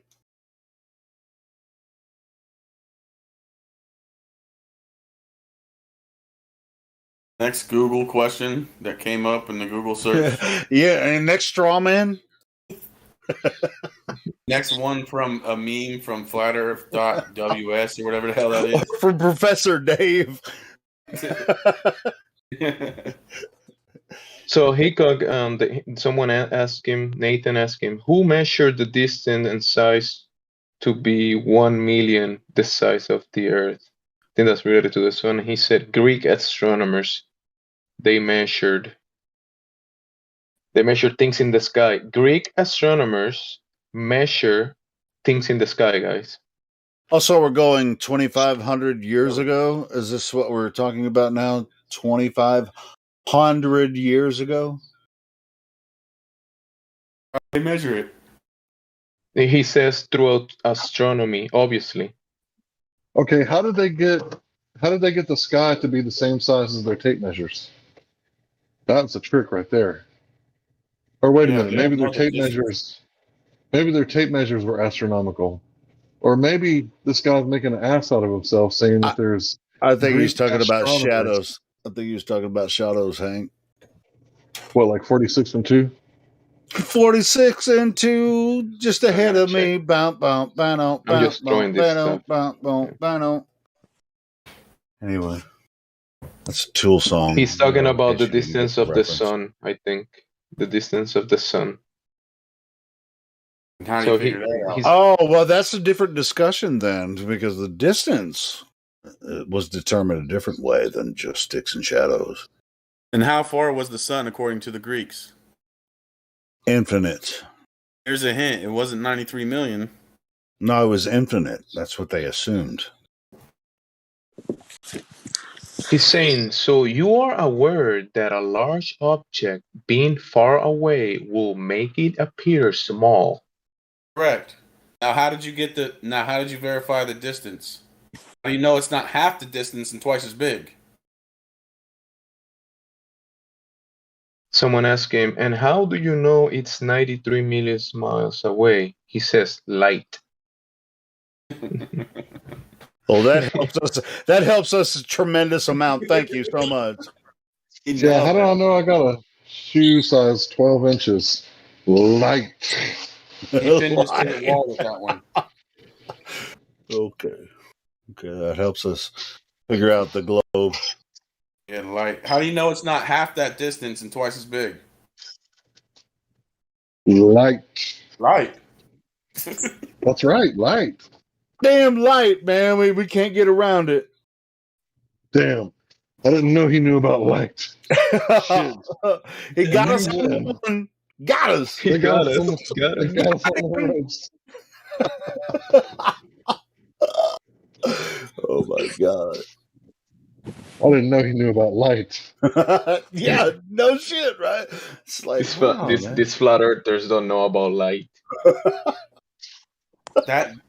That sounds exactly like what the anti-flat earthers would say, like Professor Dave or somebody. It's meaningless rhetoric.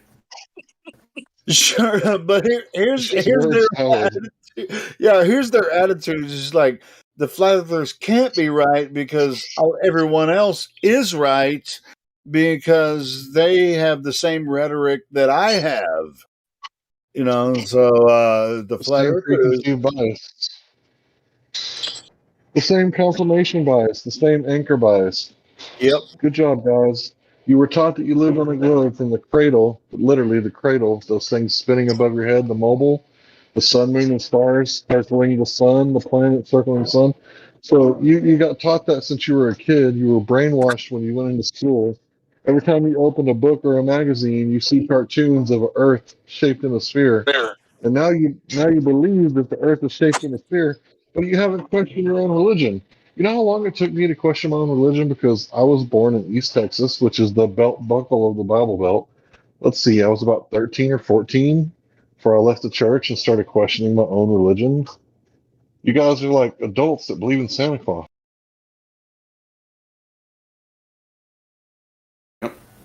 And You- the Tooth Fairy. You want to hear this comment that he made? He says, you made the claim that the earth doesn't move. Wait. Oh. Being born on the earth is a positive claim.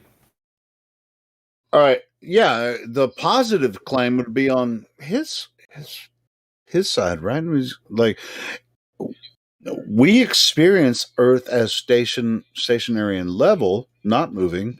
So who's making the claim here? Exactly. He's basically saying that we all experience a moving Earth. So if we're going to claim something alternative to what we're all experiencing, then we have to prove our claim. What world is he living in? No, but I think I have the answer. Hey, listen, I think I know the answer. From his train of thought, what I gather is that the answers for that, he will say, you want to prove the earth is moving? Just look up to the sky. Look at the lights in the sky. Yeah, no you shit. see the earth is moving. Look at the stars and the sun and moon moving, and that's proof that we're moving. While you're standing on the stationary Earth. Yeah. Even though all motion is relative and you can't prove that one is moving and one is not, without being outside of the solar system from a third point of reference. In other words, a separate reference frame. Yep. And if I come out of my house at noon and see the sun, go in my house and come back out at 5 p.m., it appears that the sun moved. So if you're telling me that's not what's happening, you need to show proof. How weird is it? How weird is it that all of the flat earthers already know what they're going to claim before they claim it. This is kind of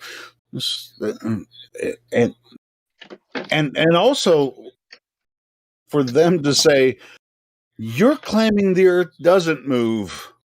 Well, that's what we experience, and that's we just said that. But I know it's redundant, but it's just like, bro, you're the one being redundant because you're making a claim and don't even realize that you're making a claim. Strange. It's really, really strange.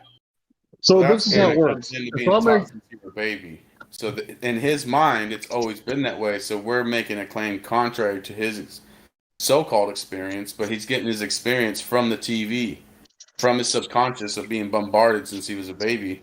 So in his mind, we're making the positive claim. It's like, no. So this is how it works. If someone makes an extraordinary claim, they have to provide extraordinary evidence, or the claim could be dismissed without evidence. Without So evidence.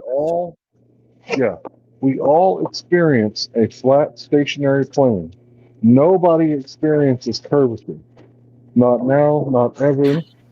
Right? So if anybody's going to make the claim that it's not flat and stationary, we're going to need to see some evidence of that.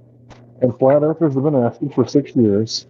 And the only thing you guys can do is hijack perspective or completely ignore it at best and claim that there is nothing going on except for curvature that's causing us to not be able to see things. So while you ignore Hank, I don't want to. I want to interrupt you so that I want your mic to sound better. It sounds like you're swallowing. Like it sounds muffled. You guys No. go ahead. I'll be quiet. No. I actually want you to continue, but you just it sounded really muffled. I don't know if it's under your necktie or something. Whatever. Necktie? Seriously, do you picture me? Wearing a necktie? No, I mean, just your microphone sounded really muffled. I just wanted you to. I heard everything you said, but I just wanted to sound. You heard everything he was saying, but you wasn't concentrated on that. You were concentrated on the sound of his mic. Because hey, man, yes, I'm a producer, so I concentrate on that. What? Hey, so we have Shane Cass 621. Shane Cass, are you there? Hey. Yeah. Welcome to Flutter Discord. What brings you by? Yeah, I saw him out in DC, and it just brought me there. We were talking to him earlier. He was the one that said he saw Whitsitt in DC. Oh, that's cool. Great. All right. Hey, Hancock. That's Hickok. See, his mic does work. He's trolling. Hickok, your mic does work, brother. Answer me this one question. Since you don't want to speak much, just answer this one. Why will you lie?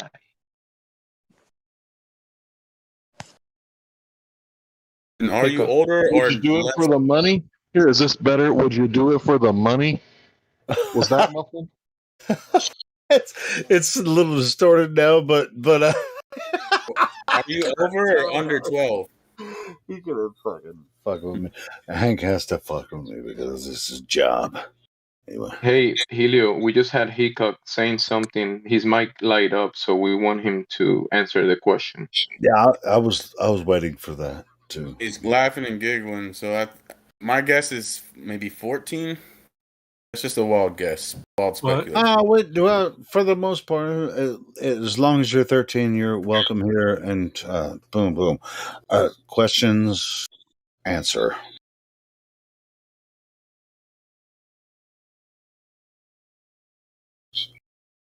And he says, Mike doesn't work. I dropped my phone in the lake last summer, but then he's very clearly laughing. So,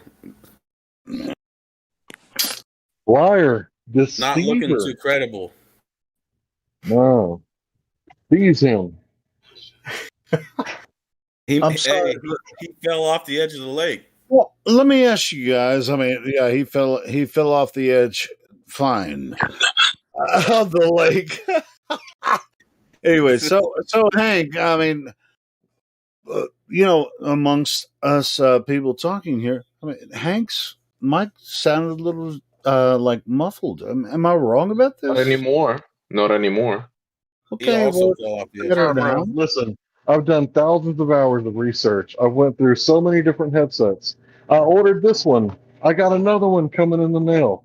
It's like $120, $30 earpiece. If this one isn't good enough for you guys, I'm just gonna quit. I'm just gonna close the Well, website I'll down. tell you what, Hank. Wait, I bought this Blue Yeti microphone from a friend of mine for $75 after he bought You're at it. home, bro. Hank, I know, you know yeah, where yeah. I you're mean, making a mistake? Hey, Hank, you know where you're messing up? For listening to Helio. that's Yeah, Helio, probably good we advice. got Don't listen to a goddamn thing I ever say. That's probably the Exactly. best Because you're advice. always complaining about the mics. Well, And because Hank listened I'm to a you. producer, you know, of the Hank live listened to stream. you, and now he has bought over 20 mics, and he's almost broke now, thanks to you, Oh Helio. Thanks. God! I that's couldn't imagine. I couldn't imagine buying, 120 microphones. I couldn't imagine having to do that no, I to said Bluetooth sound headsets. good on the live stream. I've bought a bunch of them. I've done a bunch of research, and it's like these were supposed to be like some really good ones. And Hank, that's you what know I'm the funny saying. thing? I You can't know, you know the, imagine you know. Well, that you would that you would let's buy move all away of the. from let's move away Hold from on, Helio's let me take the imagination. Now piss let out me of finish. Hank for a The minute. thing is, God damn, I'm just Hank, that fucking you with you, sound Hank. clear. You already Hank, you know. sound good. No, I'm just Hank, you don't need another headset. You sound good, bro. That's Hank. the facts. He You don't has need anything else. he You has sound good. his microphone is diffractive, and that's what's happening. There's some diffraction going on. I don't know, dude. But to be honest, I'm really my shit sounds good. You can hear what I'm saying. Look, man, I grew up on Hey, a you know what? You know what you can do, Hank. If you wouldn't talk Go over me, it go help. listen back on the live stream and see what your microphone sounds like. You can't Okay. hear it while you're talking. I'll go do that. But it's funny because when I first bought this shit and it came in the mail, I was like, "Hey guys, how do I sound?" Everybody was like, "Oh, you sound good." And now that it's been You sound 15 good right days, now. No.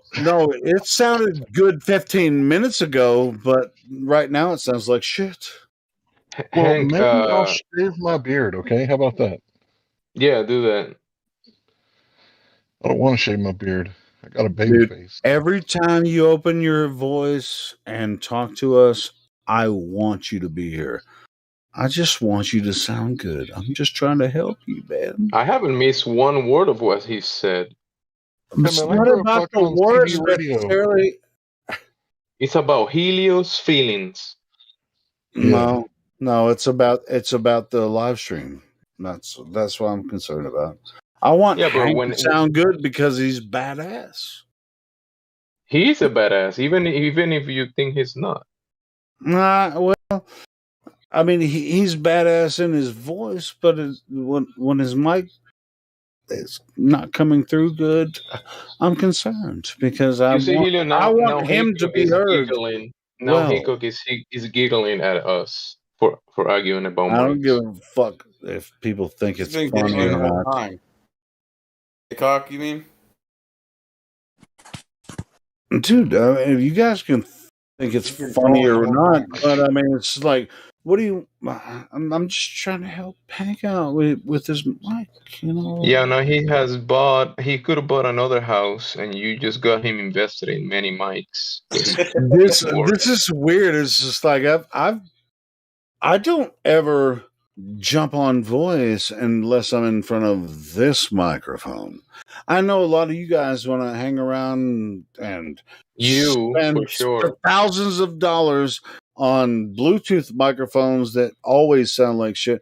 I'll tell. As a matter of fact, I'm going to give Always you. sound Hold like on, shit. I'm going to give you an example right now. I'll join in with my Bluetooth microphone. Helio, tomorrow when you're sober, listen to this conversation, okay? No, I'll do whatever And the fuck review I it. want to anytime. No, you do as I say, okay?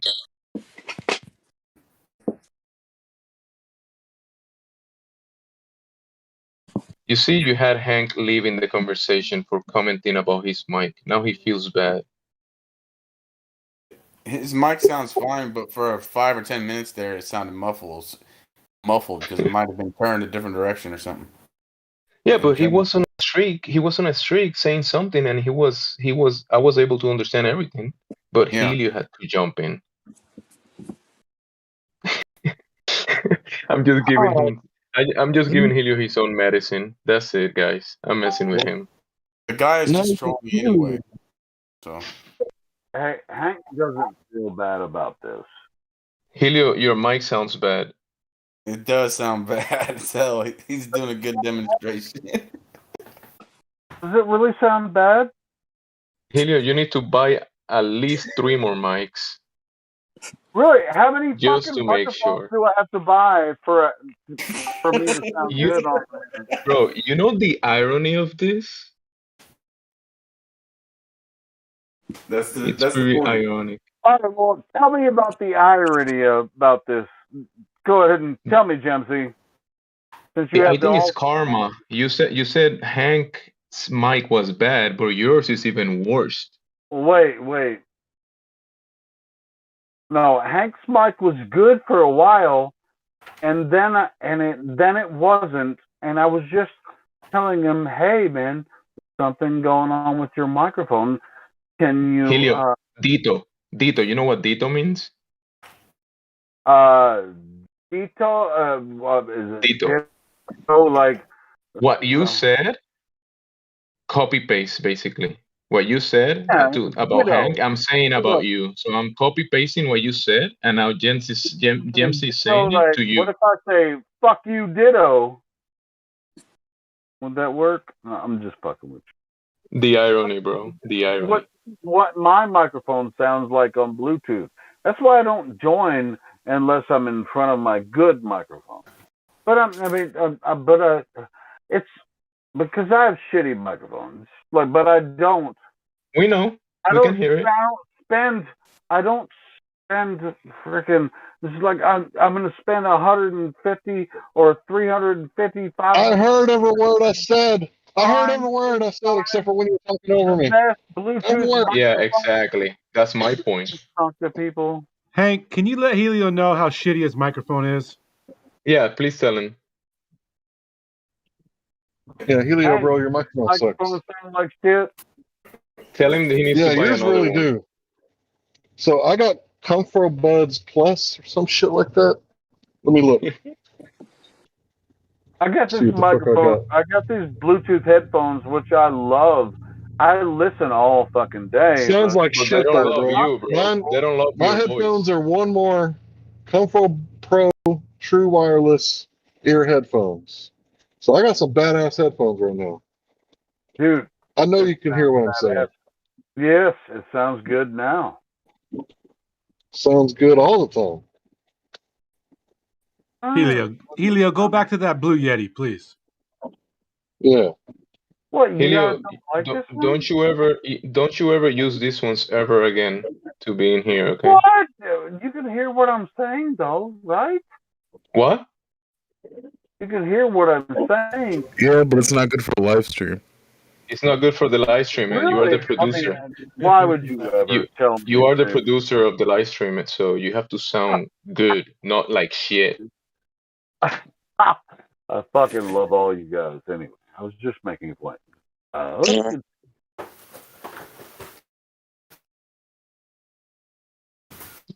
right, let's go back to flat Earth. How do microphones work on a globe?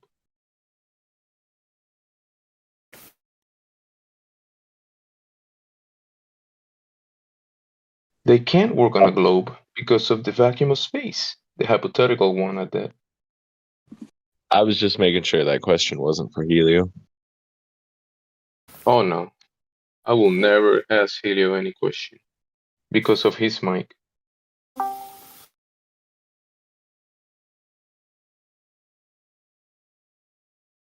We have Word Sun. Word Sun. How's your mic, Word Sun? Have you upgraded your mics yet? It's all right. Yeah, sounds good. Sounds better than Helio's. Could I get a link to So the that's live good. stream? Helio, you have work to do, bro.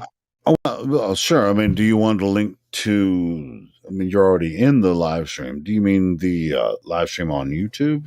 I can definitely. I can post that. Yeah. That is the live stream, Helio. Didn't you know that?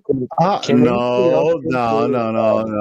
Because I'm live streaming on several different platforms. So This you're this talking is about this. YouTube or whatever. Oh yeah, you're right. You're right. My bad.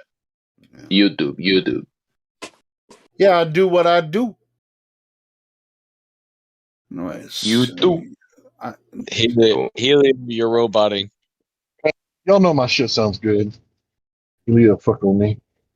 So Wait Watson, till my new headphones get here. I heard every word I said. You started talking over me. Yeah.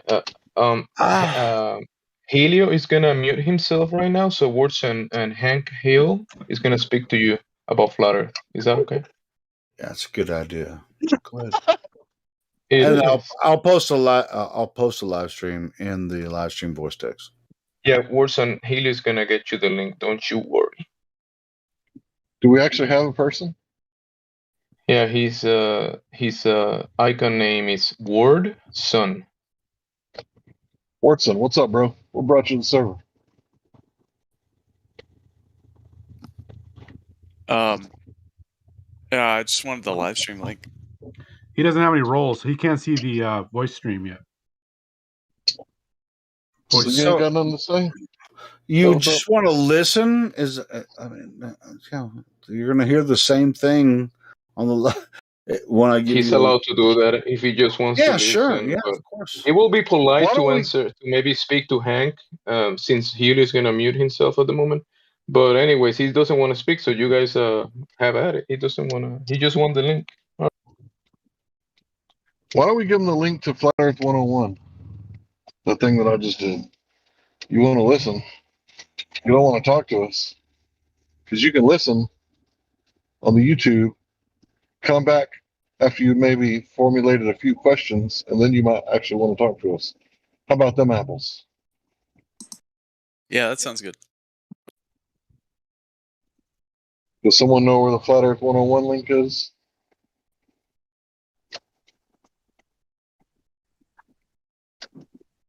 You do. I do, but I'm driving. Helio's safe at the house. Well, are He you knows where talking it's about at. the website or Flat Earth 101 inside the server? The thing that I just did not that long ago at the round table. Oh, you want me to share your talk at the round table? I can do that too because I shared that on my. Yeah, I can do that. Yeah, give it to the new guy who wants to listen because I think I pretty much wrapped up a lot of things in that. Yeah, one that was show. great, Hank, bro. That was freaking badass. Yeah. You nailed that, man. Appreciate that. For sure. Appreciate that. Thanks for listening. I was It was driving. all redundant. So I listened to like the first hour and 10 minutes or whatever. Yeah. That's pretty much it. It was all summed up and within the first hour. Yeah, it was good. And I'm about to I did mess share up on the Black Swan. I messed up on the Black Swan. That thing that, we've been repeating. but you killed it though anyway. But yeah, it's good stuff. Let me just share it here. This is Hank talking to a group of people that had questions about Flat Earth, and Hank freaking nailed it. Here we go. Boom. Can he see the live chat text without roles? I don't think he can. No. I mean, he spoke, so I guess I'll give him VC verified. But I got 6 thumbs down. All right.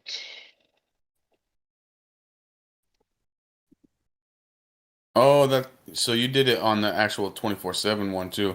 Because yeah, what happened? I contacted Shogun and asked him if I could mirror his podcast. I should have shared this one instead of sharing the one from theirs. But either way, I mean, I want to bring more attention to their server so they can get more members over there because they actually do have a lot of really good discussions, and there's some really cool people over there. So I contacted him and said, hey, if I post it over here and put your link in there, So, hey, if you guys are interested in talking to people on the roundtable, freaking click the links in the description because all the information is in there. I joined that Discord about a year ago now. Yeah, me too. Yeah. I was just like, I was already Anytime I went there. in there, I didn't notice people talking or anything, so I never really. Yeah, but I've talked to Shogun before, and so I already knew. It was just like, oh, Hank's. Then Hank was in here, and he was like, I'm gonna go talk to these guys about flat Earth. And so anyway, it's cool. I mean, they're doing what they can to get to grow their channel and their Discord. Let's help them out. They're partners with us, so it's all good. So everybody that's listening, as a matter of fact, I'm going to post that in the YouTube chat too. So everybody in the YouTube chat. Yeah, they've had all kinds of people over there give their own thing like I did. They had a Mason guy go on there. They've had a guy who swears that he's got implants in his head from the military. I mean, all kinds of conspiracy theories that, you wouldn't think, right? Think about on a daily basis as a flat earther. Those old conspiracy theories we used to look into as pre-flat earthers over there. That's what they are, flat earth server. Excuse Except me, for that guy. I meant to Except for say that a guy. conspiracy theory. Except for that guy that is in there, the NSA guy, he says that aliens have invaded us and they're inside our bodies and our minds. They came from space. Yeah, I mean, people are That's going to have definitely different not flat Earth. conspiracies. Yeah, of course. Yeah, me and NSA, we get along, but obviously we disagree on certain things. Anyway, I just posted in the YouTube live stream chat. There's 38 people watching. If you haven't seen this video, go watch Hank Hill talking to the Knights of the Round Table there, a round table chat in that server. All of the links are in the description in that video. So anyway, continue, gentlemen. Good stuff. What kind of So Blue he got- Yeti microphone do you have? Is it like the condenser one? Does it have that, whatever that thing is called, the pop filter or whatever? What kind of? Who are you talking to, Helio? Yeah, I was just curious because it does sound What? good. What? He's got the Blue Yeti. Blue Yeti. Oh, the Blue Yeti. Yeah. For years. Represent. Shit, it's like 6 years old. I bought it from a friend of mine for $75, like 5 years ago. So yeah, it's pretty old, but it still works. It's functional. I used to work with an up and coming YouTuber, and she was asking, my advice on microphones. So I was like, "Well, what are you going to be doing?" She was like, "Oh, podcast." And I told her to get the Blue Yeti, and she got the Blue Yeti bundle, and she was extremely happy with what she got. Yeah, it's pretty badass. It's pretty badass. My son has one. I never use it. I would use it a few times. But the only thing about it is you have to be sitting right in front of it to actually do anything with it. Oh yeah. Yeah. I mean, it's just like, but you guys heard me a few minutes ago talking on my Bluetooth headphones. Just like, please get back on the Blue Yeti. You got them $30 headphones, bro. Oh man, these headphones, the battery power, it lasts forever, man. But I just listen, that's why I don't. Even if I bought some fucking $150 Bluetooth headphones, they could not even match this in any way. This fucking microphone cost me $75. A friend of mine sold it to me. He's like, I'm not going to use it for anything. You want it? I'm like, well, fuck yeah. And so here we are. I just picked one. This isn't it. I haven't hooked it up yet, but I just picked one up for $20 off of OfferUp. The stand that it hasn't come yet. What costs more than my Blue Yeti? I mean, you can get a Blue Yeti for $145, I think, right now. But even the snowball is I think it's like 60, and it's decent. A blue snowball. Man, it's a decent microphone. So but it's the same situation. You have to plug it into your computer. You have to be sitting right in front of it to actually use it. As far as Bluetooth goes and connected to your phone, talking on here in the Discord stream. There's. You heard me. Like I said, you guys. I didn't even hear myself talking on my Bluetooth headphones earlier.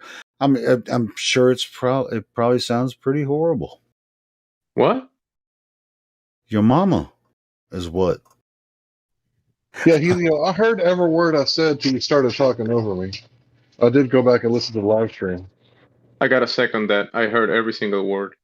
No, well, and did I say that I didn't hear every word he said? I just thought. So why would you interrupt him in the middle of his sentence?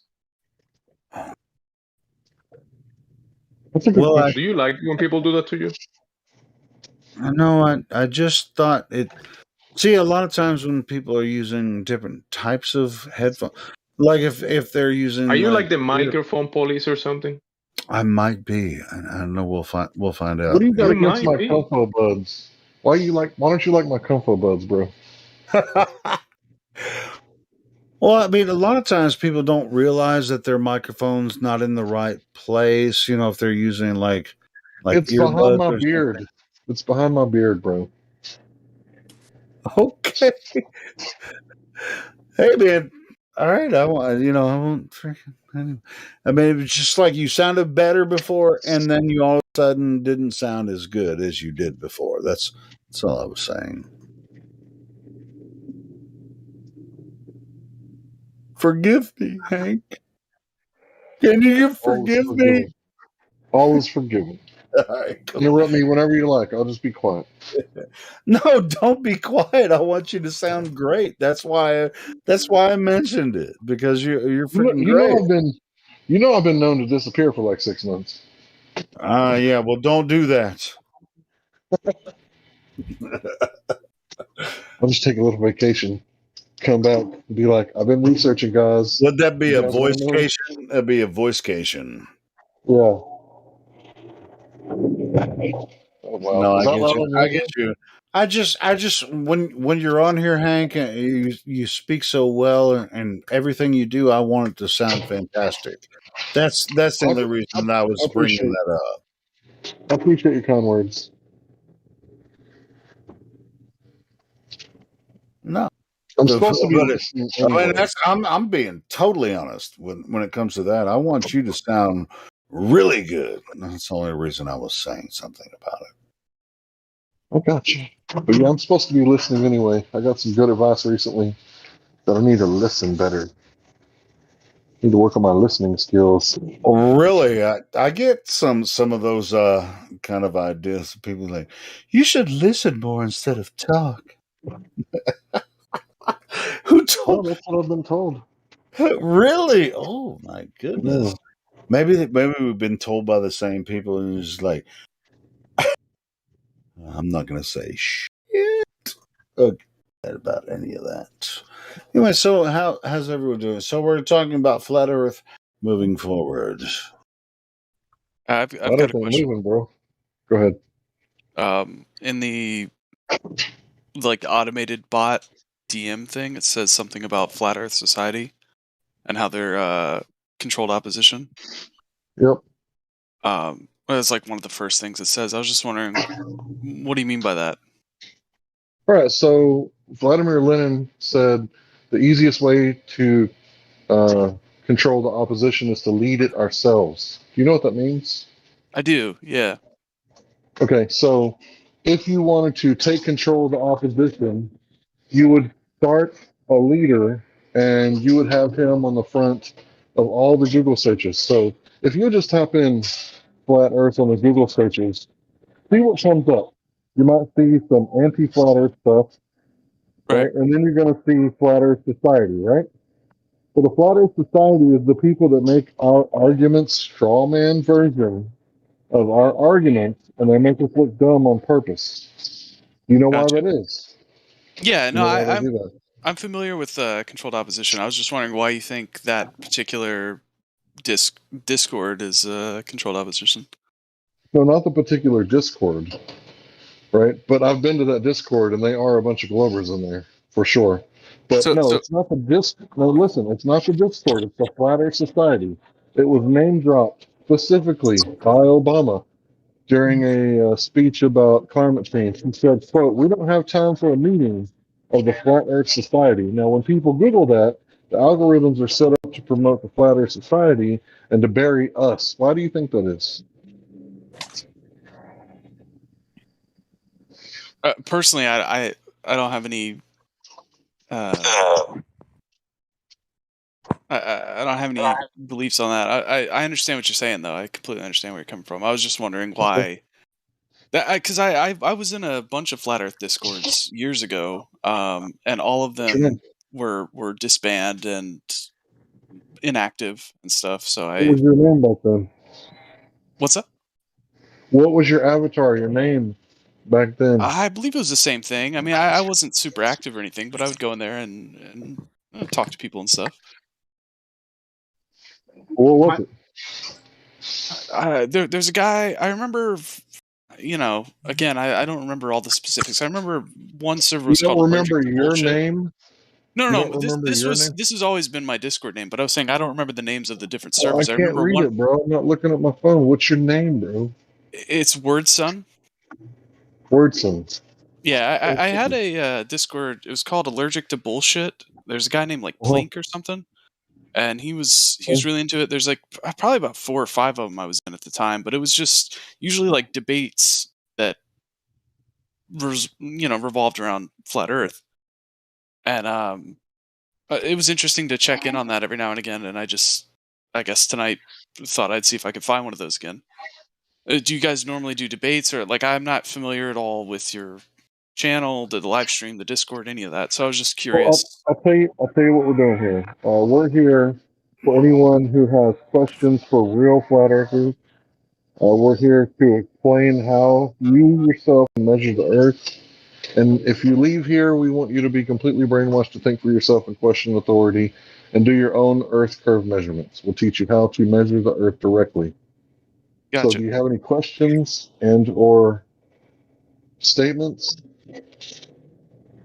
I do not very particular questions. I do have a couple of people in my family who believe in flat Earth that I've recently found out about, like very recently, and it had me thinking about it. And there's They went and measured it themselves.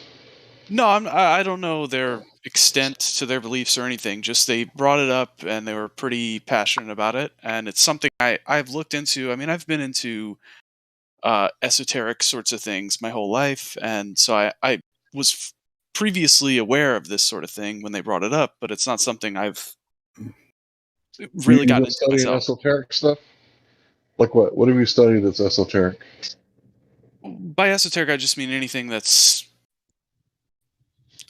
the quote unquote truth. You know what I mean? About various different subjects, and I'm just saying that was one of the things that came up, got me reinterested in the whole topic, and I was just popping in to see what you guys are up to, I guess.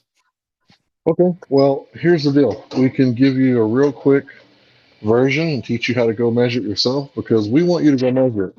If you go to the anti-flat earther server, they'll tell you to look at the sun, the moon, the stars, eclipses and shadows, everything but the actual Earth itself. Now, if I were to take you to get a custom pair of boots, are they going to measure your feet or measure your head? Well, my feet.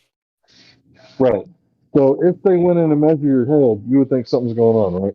These people are fucking idiots, right? Of course, right. So I dare you to go into, or just go to Google and ask Google, how do you prove the Earth is a globe? They're going to tell you the sun, the moon, the stars, the eclipses, shadows from the sun, everything but how to actually measure it yourself. And here we actually show you, for example, if you'll just follow these simple instructions. Can you give me the radius of the Earth, please? Google it, or your favorite search engine. Just search, what is the radius of Earth in miles? The radius is nearly 4,000 miles. Correct, 3959. So now go back to the search engine and get on a Earth curve calculator.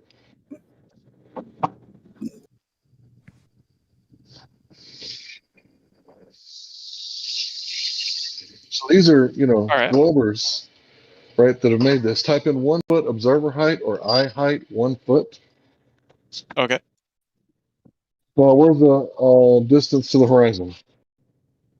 1.2 miles. 0.225 miles, right?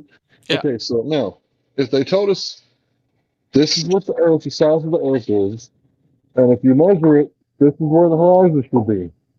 What if I told you that for the past 6 years, we've been measuring the Earth over large bodies of water at rest, and there's no dispute at this point. We can see too far. The question is, why do we see too far? Right. Anyone will tell you. Sorry, go on. Go ahead. You're right. I was just going to say I'm familiar with that sort of line of thinking. I've heard of, like I said, I've briefly, very shallowly looked into these things in the past, like people with DSLR camera, Nikon something or another cameras set up on lakes where you can see cities that are much further So away you've than they're done supposed to be. preliminary research. Yeah, like I said, I've had an interest in various different topics similar to this. Do you live near a body of water? I don't. Not something where I could see something on the other side, if that makes sense. So you don't live near a lake 10 miles, 5 miles? No, nothing like that. Okay, I'm not trying to dox you, but how far would you have to drive to get to a Great Lake or an ocean or just a lake that's 10 miles across? An ocean, yeah. I'm near a coastline that I could do that. But like I said, I mean, you're not going to see much but ships in an ocean, I guess. Are there no bays or peninsulas? I guess aside from maybe small islands and stuff, I've there you never gone out and done this myself, so I'm sure there's somewhere that would be applicable. Well, don't you think it's weird that flat earthers are telling you to actually go measure it, and then the globe earthers are talking about everything but going to measure it? Don't you think that's a little weird? Yeah, it's not that I'm not saying you guys are wrong or that you're incorrect in any way. I'm just curious about for me it always comes back to why, and I'm sure that's something you get every single day in here. Yeah. It's a secondary question to if, right? Right, yeah. I mean, it would have to be.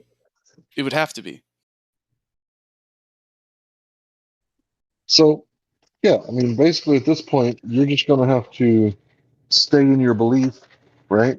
And you're going to remain willfully ignorant until you go out and measure it yourself, which is fine. You can do that. If that's what you want to do, go ahead. I'm willing to take people's word. I value other people's opinions, so I'm not the kind of person to say like I have to go do this myself before I'm gonna listen to you and hear your side of it. So aside from that, assuming I'm not saying you're incorrect or anything like that. So just assuming what you're proposing is true, that the Earth is indeed flat. My question is always why. Why lie about it? No. Why lie about it? And more importantly, besides, I guess, NASA, who is to gain from that? So you talked about esoteric versus versus exoteric, right? No, I don't know the difference between those two. No. So esoteric means hidden. Exoteric is what is for the public. And as far as how power works, power fundamentally, you have secret societies where they're basically at least creating the illusion that they have sacred knowledge to get their initiates and everything like that. Then you go up different degrees and whatnot to get the esoteric information. Yep. Well, in Freemasonic literature, heliocentrism allegedly used to be the esoteric, the initiates, and then the dumbed down public exoteric that we're given was the geocentric, allegedly. Okay. And at some point that has flipped, because these same Freemasons do circumambulation rituals in their lodges, even in the Blue Lodge. They do a circumambulation ritual where they mimic the path of the sun with their right hand facing the altar at the center, like the North Pole. And the ancient druids and other esoteric priests basically would do this ritual. So there was a reversing of this occult. So yeah, I know exactly what you mean. I've always wondered that why at one point in time it was kind of the norm that the Earth was flat, and then it quickly changed into never mind, we were wrong, etc. So what I'm saying is we do know that it was mainstream so-called or critical mass of geocentrism, and that they're at least alleging that the special boys, the esoteric boys, were had the knowledge of the heliocentric, and now we know that the average person believes in the heliocentric, and then the Freemasons believe in this flat Earth, basically. So my speculation is that at some point in time, they reverse that intentionally, because when you are trying to hold power through a secret society, you got to create a chasm of information, right?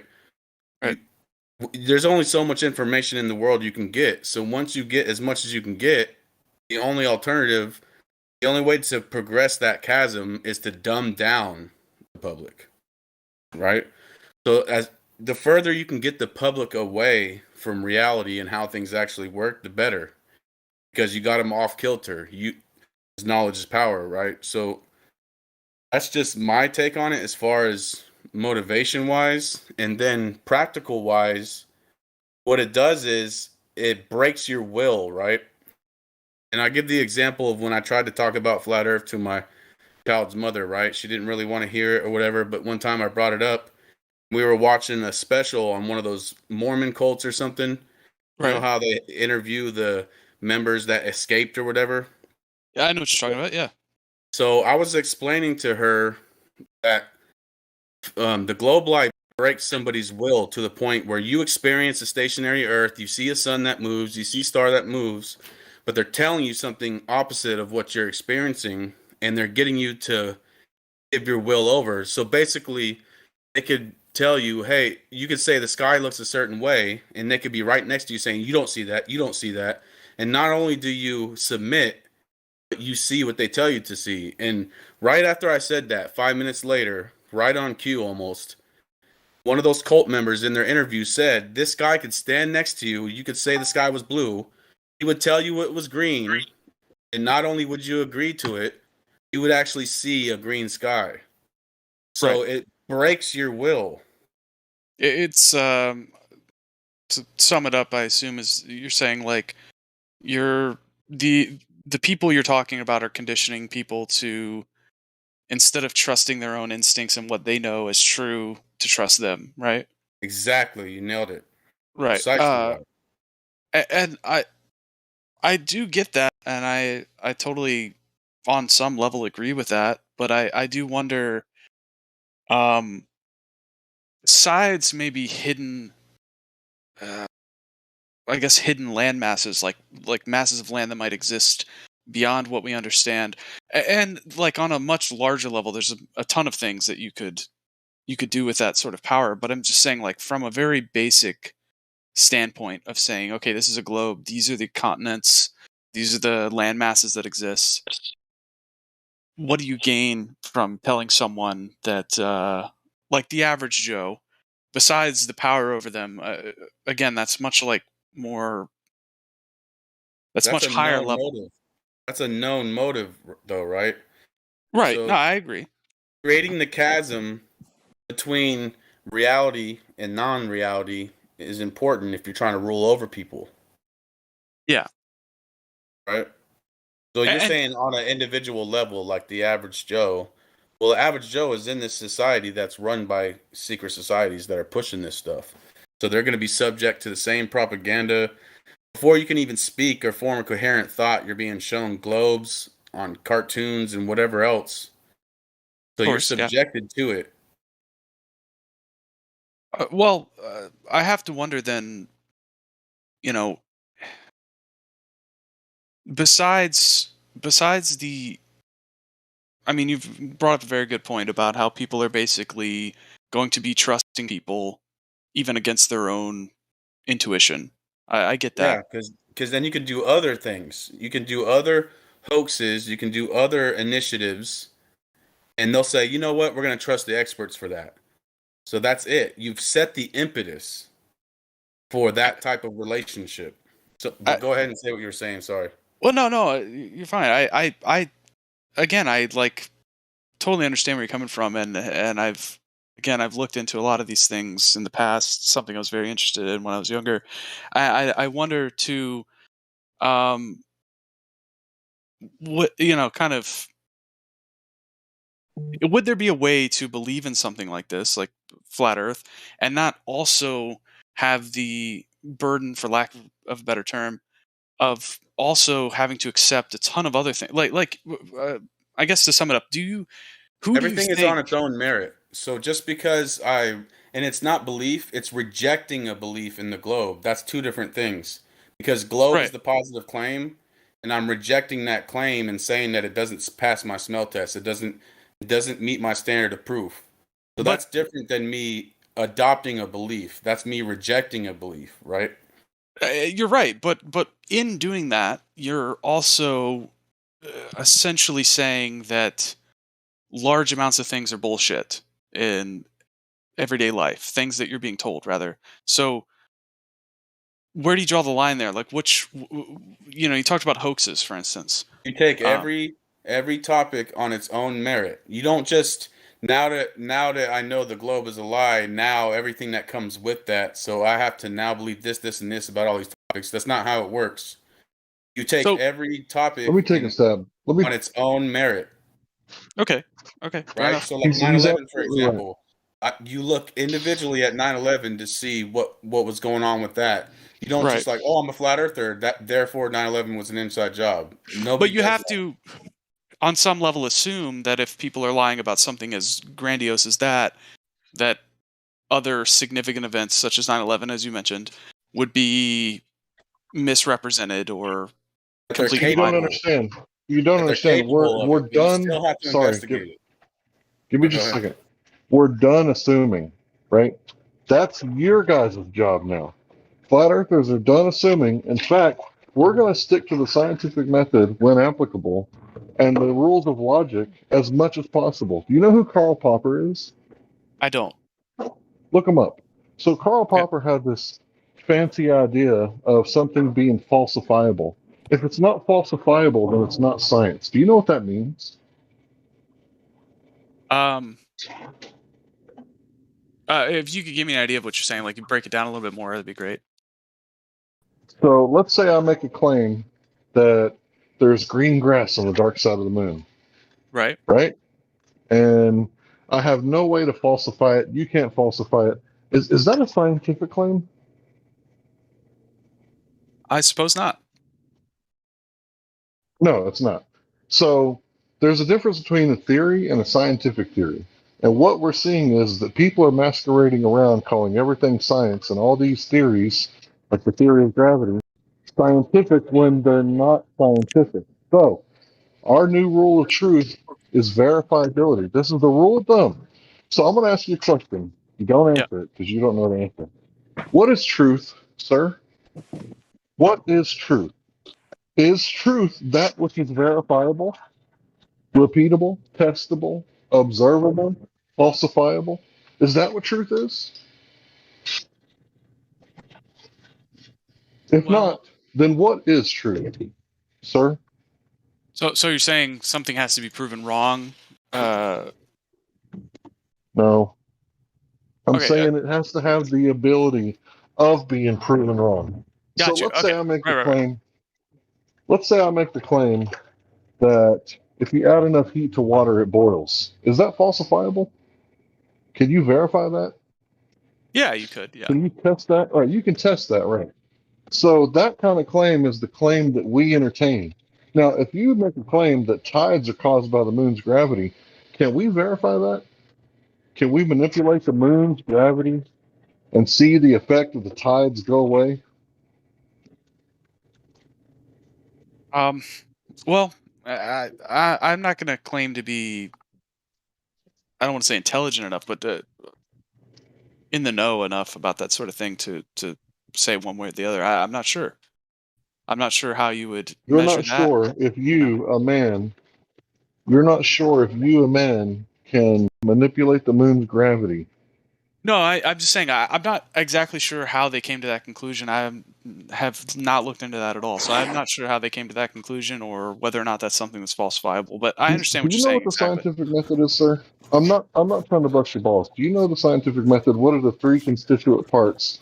The three things that you have to have for an experiment. Do you know that? You know what those three things are? Something I learned a long time ago, hypothesis, etc. I'm not sure exactly off the top of my head. I'm Okay, not. I'll let you know. It's okay. It's been a while. All right, so you need a dependent variable, right? This is the natural observed phenomenon. And Right. an independent variable, this is the thing that you must manipulate, the cause of the effect, and then the control variables. So let's say a caveman, he comes across boiling water in a hot spring. He wants to know what's causing the water to boil. So he forms a hypothesis, right? So the natural observed phenomenon is the water boiling. He thinks maybe because the independent variable is heat. Right. The presumed So cause. he adds heat. So he adds heat and the water boils. He takes away the heat and it stops boiling. Right? So does the caveman believe that heat makes water boil or does he know it? Well, at that point, you would know. Exactly. So that's how flat earthers think. You Right. are the one who So assumes, not at us. the end of the scientific, after you've done a scientific test, after you've confirmed your theory, then you have a scientific test that has been confirmed. And that's basically it. Basically comes down to what methodology do you use to separate fact and fiction. And around here, the preferred methodology is science because we don't know of a better methodology to separate fact from fiction. Otherwise, it's just claims. People say, "Oh, I saw Bloody Mary's ghost fly out of the window." "Oh, my dead cousin came and spoke to me and did this," or "this happened," or "that happened." People sometimes hallucinate things. Like, so how do we separate fact from fiction when people are just claiming stuff? There has to be a methodology. Well, when it comes to globe flat, or it's flat, it's not a shape anyway. There's really no argument there. The only open claim is that Earth is a globe, third rock from the sun. If all that kind of stuff. So, can you science that? And that's a no. Like Hank was saying, saying that the moon causes tides, the gravity of the moon causes tides, you would have to manipulate that gravity. You'd have to turn the gravity off from the moon to see if that's what's actually causing it. And as we know, that has not been done. Right. I understand what you're saying. Okay. Well, it's called pseudoscience. In other words, fake science if it doesn't meet the scientific criteria, which is the method. And that's what we're doing. We're rejecting things that aren't scientific. We're not. No, we're not We're not rejecting. adopting a We're not belief. the ones We're making rejecting. claims. We're not Exactly. even making claims. Because he said earlier, he said flat Earth beliefs, and I was explaining that we're not adopting a belief. We are Right. rejecting unfounded beliefs. By beliefs, I meant you're claiming that you are claiming, and it is a belief that people are conspiring to manipulate people. Friend, that's. I mean that. Well, that's not a That's not a belief. I mean, scientific claim. we can prove, that they've used media That's not a scientific claim to either. manipulate people. Yes, I mean that's not even a claim. We can prove that they use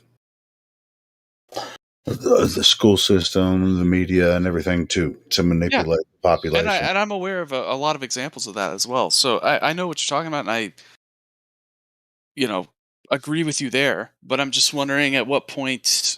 I was asking this earlier. What point you said you see everything on an individual basis. Like you said, for instance, like 9/11, you would have to take that on its own merit.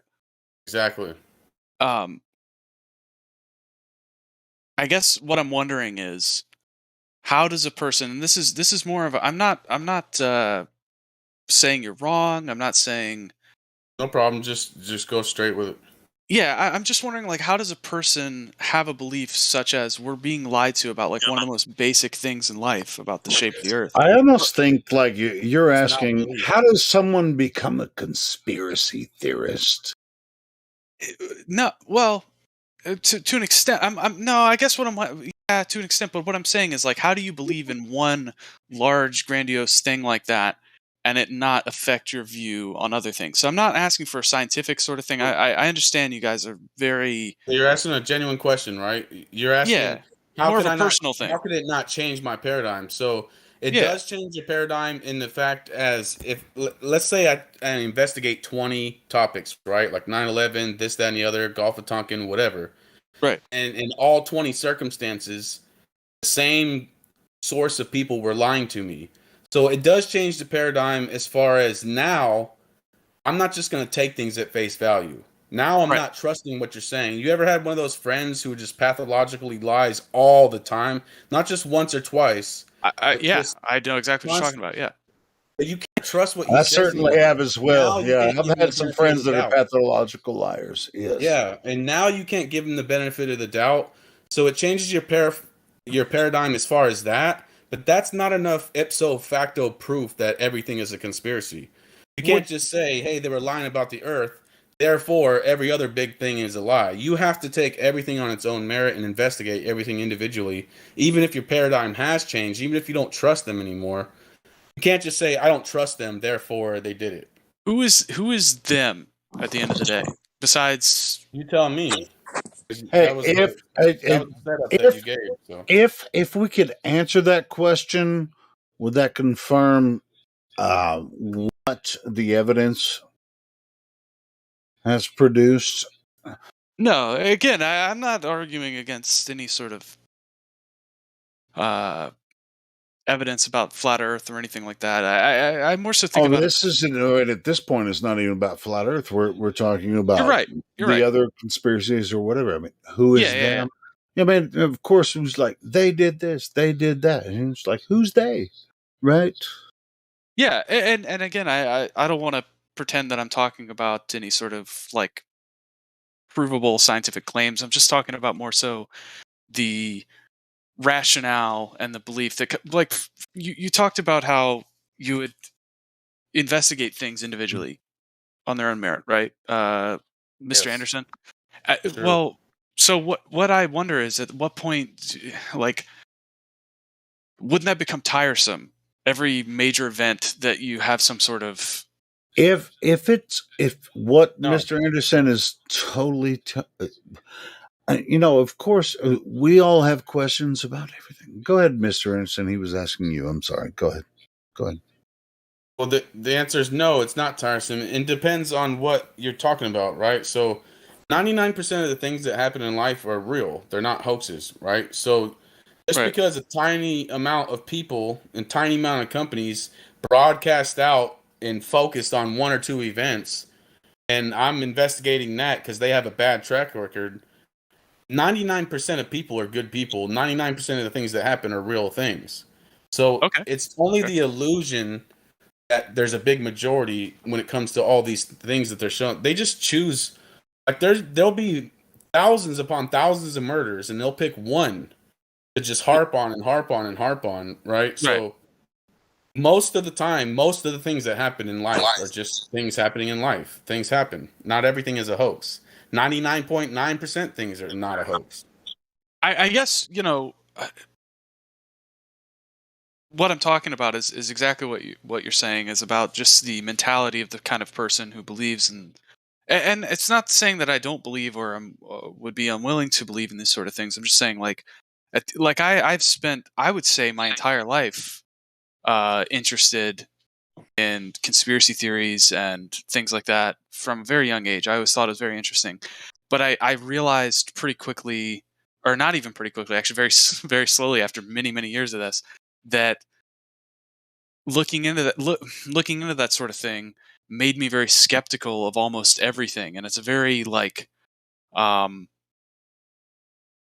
it could be a slippery slope for certain personalities. Some people do take it too far. You know what's really weird is Just like in life, somebody anything. server muting me doesn't delete me like I from the did. live I stream. did. I get that, but I'm just saying I did. You're interrupting the conversation, bro. That we have I with the new was, people. but I had a question.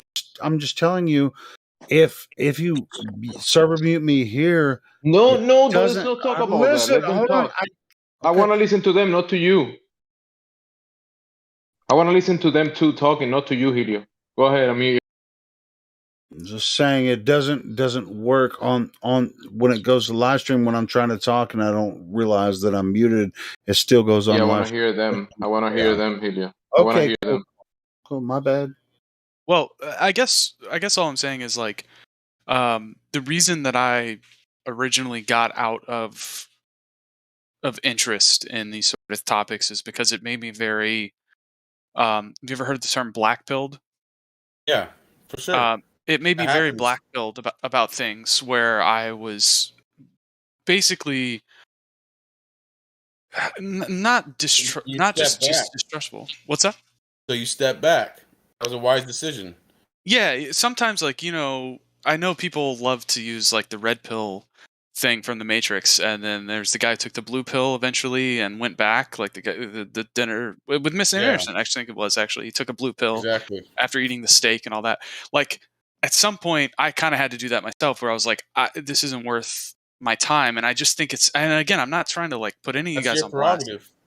Right. And I think it's interesting to talk to people about their personal experiences with how it's affected them, more so than like the proof of it or anything like that. Like that stuff is something I'm going to leave for somebody else to debate or talk about. I'm more so interested in like how people kind of continue to live like a fulfilling life while also researching and believing these sorts of things. And that's Okay. what I was talking about. Like the first thing I talked about with all this was my family. I have a family member who's into this stuff, and I feel like every time I talk to them, it's something else that's we're being lied to about, or et cetera. And that was me at one point, and it seems like a very unhappy sort of mindset to have. And I was And you just should step back. Then you made the right decision. So it's not worth your life to, you know what I mean? Every people are meant for different things, right? So I'll give you a good example of what you're talking about, right? Because it can go. Well, first of all, on a side note, are you in a psychology class in college or something? Or are you writing a paper on something about this? no, not at all, man. This is just Okay, I just want to quickly ask that. So a good example is I'm not with my child's mom, right? Like we split 50-50 custody with my child. So Right.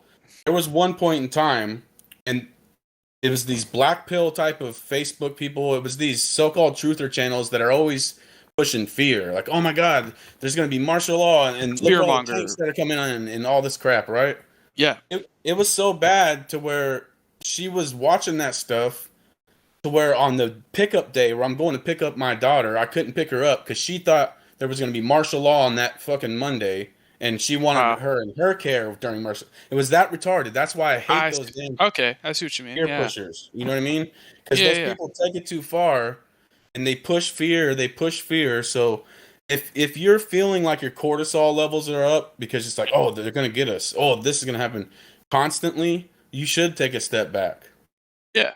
Yeah, fair enough. That's just my opinion, because black pill is a real thing. Like it can, just like, have you ever had friends that just experiment with drugs and stuff, and some of the friends, they do those drugs and you can see the look in their eye that they should not be touching this drug. They're going to end up on it. 100%. Yeah. They're going to end up going all the way on it, right? So there's some things don't mix well. So some personalities don't mix well with realizing the truth on certain topics, because it can really crash them. Like my brother went nuts basically over this stuff because he just doesn't have the mentality and the capability to mix with it. He shouldn't be in there. Right. So if that kind of addresses what you're saying, so I do agree with you. I don't think it's like a magical drug that it does that to everybody. Like just because you investigate truth means you're automatically going to be one of these black pilled people. Right. But black pilling is something to consider for sure. Yeah, I totally agree with what you're saying. Yeah. Yeah, that's something I like. Anytime like I said, I've had various talks with people in different flat Earth discords years ago, and even before Discord, various different ways of talking to people about conspiracies and stuff. I always thought it was interesting to see how people kind of manage that sort of I guess managing an expectation of reality in a way where you turn on the news and something happens and you're like, it's and you look into it a little bit and it's like Well, you I've don't. had Step one is to not watch the news. So, well, no, fair enough. But it is for me, and I think for a lot of people, kind of difficult to have a belief that's so fundamentally game changing, where it's like you're being lied to on like a very base level. yeah. What else is a lie? You are right. To a degree, you are right as far as like I call it spells, right? So that's just another word that means that represents the same difference, but you could call it hoax, you could call it whatever, conspiracy, whatever. But I call it a spell. So basically, there's a general spell where the government is just benevolent. It's also here to just help you. They never lie. They're putting fluoride in your water because they want to see you have a bright, clean smile. And like there's this kind of la la land, right? It's like this spell. So sometimes with big spells like 9/11 or Flat Earth, it can break that general spell.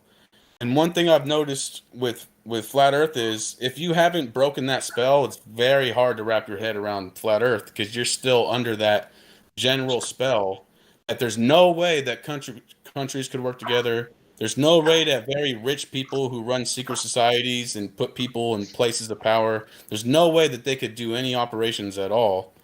So if you're stuck in that frame of mind, you almost can't. It's like the cognitive level. You can't just go straight into something as big as flat Earth. So Damn, many bro. people who understand the globe is a lie already did break several spells first. Right. So let me Yo, give a that quote by the. Go ahead, bro. Oh, I just wanted to say that was pretty damn deep. Like every bit of what he just said resonated hard. Cool. So I want to give a quote by the former head of the CIA. I think it was like 1982 or 1983. He said, "You'll know our disinformation campaign is complete when everything the American public believes is false." So when you think about things like that, why would the CIA want not just to tell a lie, but for us to believe everything that is false? Why would they want us to do that? That's a great question. That's exactly why I'm here. Yeah. Hey, I'm sorry to butt in, but I gotta go. I gotta get some sleep. Hey, come back and see us later, man. You're most welcome. Thank you. Peace. So I don't want to take over the conversation you guys are having. Please continue. No, I think I do hear what he's saying as far as the black pill thing, like going to your friends and family who are into this, and it seems like they're in a negative state of mind all the time, right? Right. Right. So But we offer solutions. yeah, and it's all about how you see stuff, right?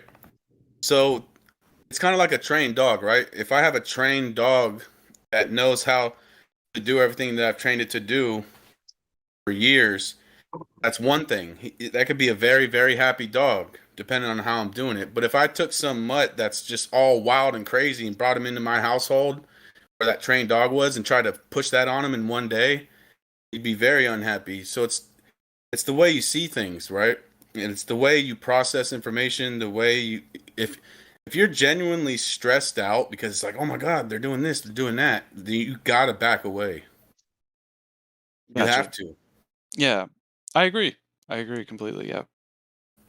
And another example, like my friend's mom, I went to my friend's wedding a couple months ago, and it turned out that his mom was what we call a Q-tard.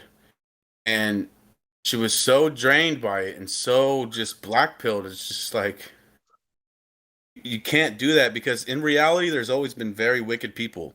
There's people way back then doing infanticide and sacrificing babies to Moloch and everything else. There's always been wicked ass shit going on.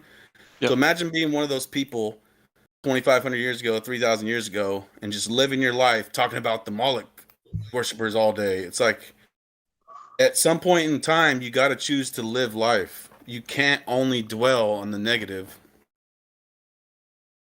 Yeah, I completely agree, man, and that's a really good outlook for sure. And that's why when you're like, if people are watching truther channels, so called, and they feel fear or rage every day, you need to go away from that channel, man, or whatever you're watching. Yeah, I think for me, I've personally tried to do deep dives into like various different topics, and every time I come out with the impression that I don't know and I'll never really know. Like I could have a million things telling me like this is, this is not how they say it is, whatever the topic, 9/11, whatever. And at the end of the day, like I don't know that, whereas you guys seem to be pretty confident in your ability to test whether or not the earth is flat and so on and so forth. So I guess there's some sort of like, I don't know what the word off the top of my head, but there's like a feeling of where you at least feel like you've come to a consensus on it. Like you're like, okay, I do know that I'm right in questioning this, and that there's alternative theories that are actually correct. Whereas if you look into like 9/11 or anything like that, you could be given a million pieces of evidence about how these people profited from it. There was, a million different things. And at the end of the day, you're like, okay, but I still don't know for sure that Yeah, this that's was called poisoning the well. And you're bringing up a great point, and that's one of the reasons a lot of the people in here like this topic, because none of us can go back in time before they melted all that metal and sent it to China or whatever and go do an investigation on 9/11, right? Right. But with this topic, like I just took my daughter to the biggest lake in California and made an observation from a foot up and saw the water all the way up to the shore 7 miles away. There's I did the no same thing. there's no globe, man. There's no curvature. So that's why this topic is great, because you can actually participate in it and do your own investigation. Like we Right. don't have to go get some license to enter the crime scene or none of that shit. Gotcha. We can literally I took go my out. family. You could go out tomorrow and do this if you wanted to.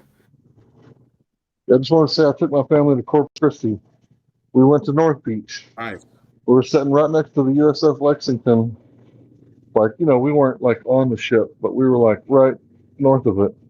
And we could see the land 10 miles away on the other side from 1 foot above the water. Like literally, I was in the ocean, the water was up to my armpits, and I could see the lights at night and the buildings during the day.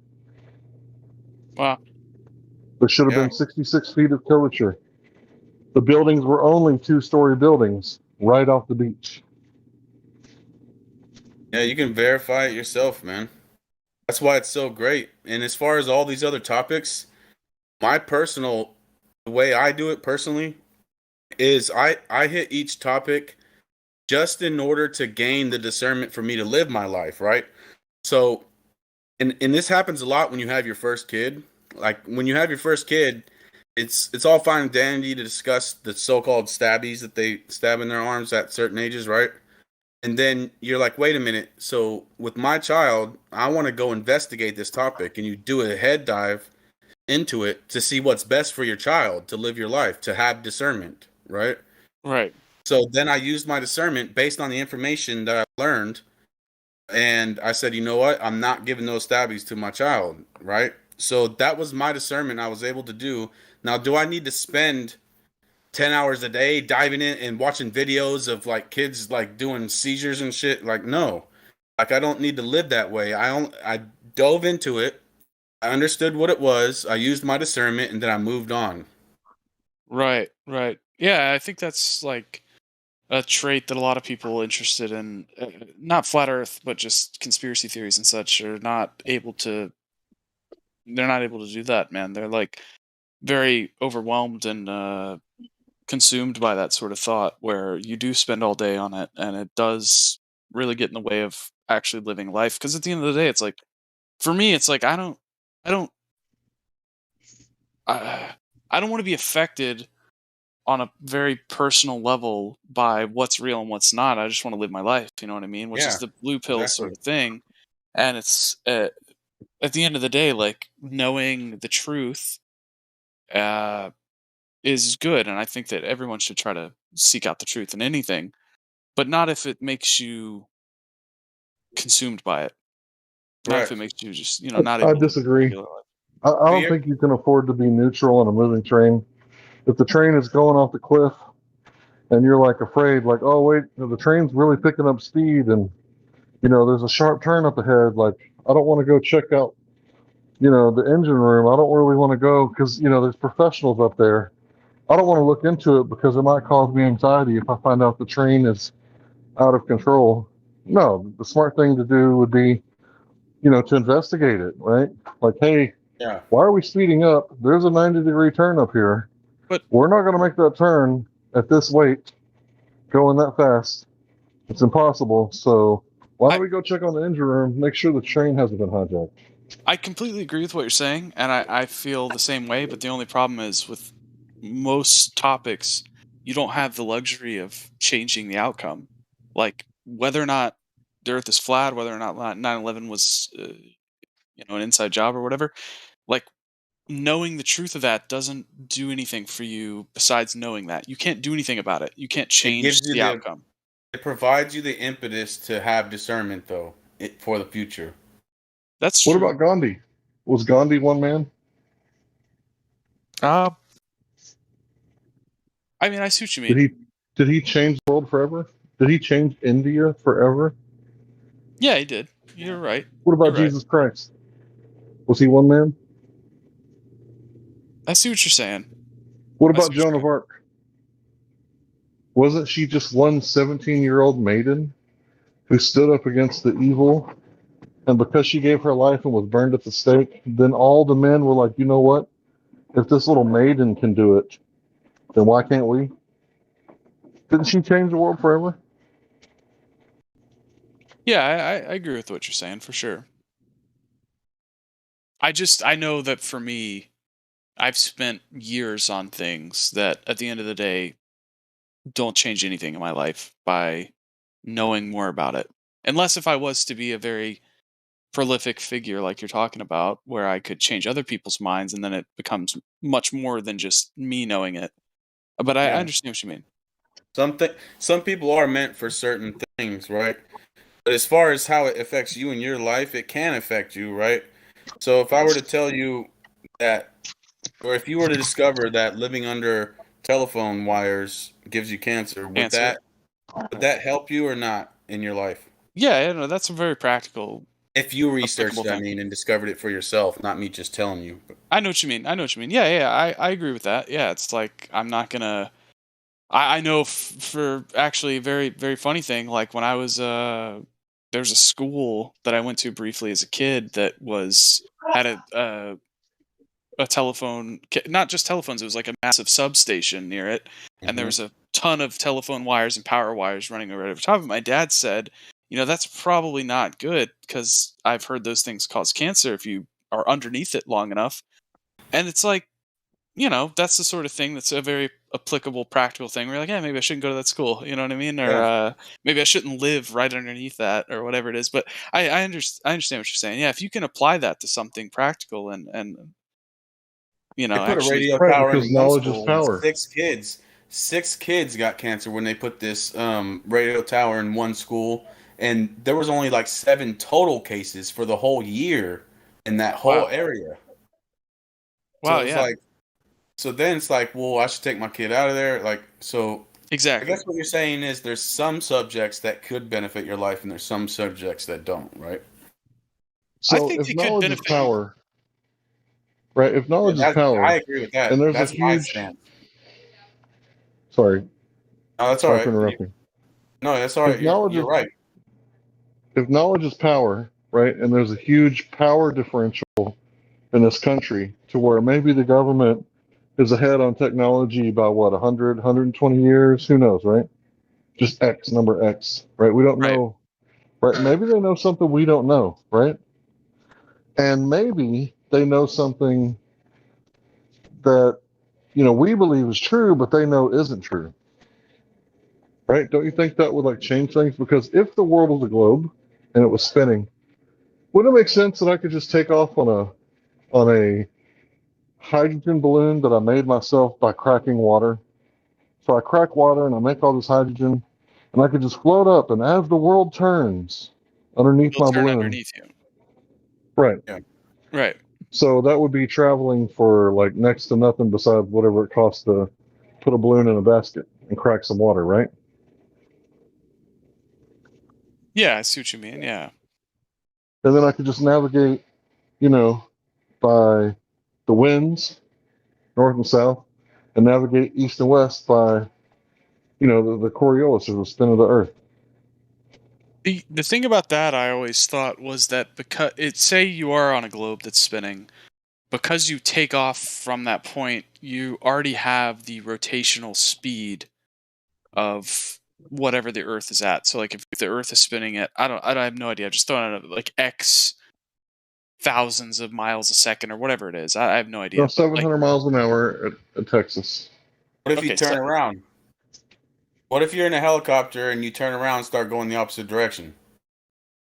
Yeah, you don't have to overcome 700 miles an hour to start going that way. I see what you mean. Yeah, You're not gonna it's maintain that momentum anymore. yeah. Yeah, it's interesting, man. It's one of those things that So if the again, Earth is rotating under a pendulum, wouldn't it rotate under a balloon? That's true. Not only that, following your logic, you're taking off from the North Pole, right? Where it's only moving like 200 miles an hour or 300 miles an hour, as opposed to at the equator where it's moving 1,000 miles an hour. So you're taking off with that sideways momentum, allegedly, of 200 miles an hour. So when you fly down towards the equator and try to land on a runway that's moving sideways 1,000 miles an hour, how the hell are you going to do that? At the equator, it'd be 0 miles an hour. It'd be, so many degrees per hour. No, 15 that's degrees an hour. rotational. I'm not talking about rotational. I'm talking about actual velocity. Right. At the North Pole, it would be 0. You'd If just be you're spinning in a literally on circle. the dot, I'm saying somewhere in the North Yeah. Pole, it's probably like 100. Okay, I got you. I'm sorry. Yeah, you see what I'm saying, though? Yeah, my bad. How are you going to land on that runway moving sideways 1,000 miles an hour when you just left somewhere that was only moving 200 miles an hour? You would crash that damn plane, is what would happen. So what Pilots about are good, Hindenburg? not that good. They said we couldn't, use hydrogen because hydrogen is explosive. Is gasoline explosive?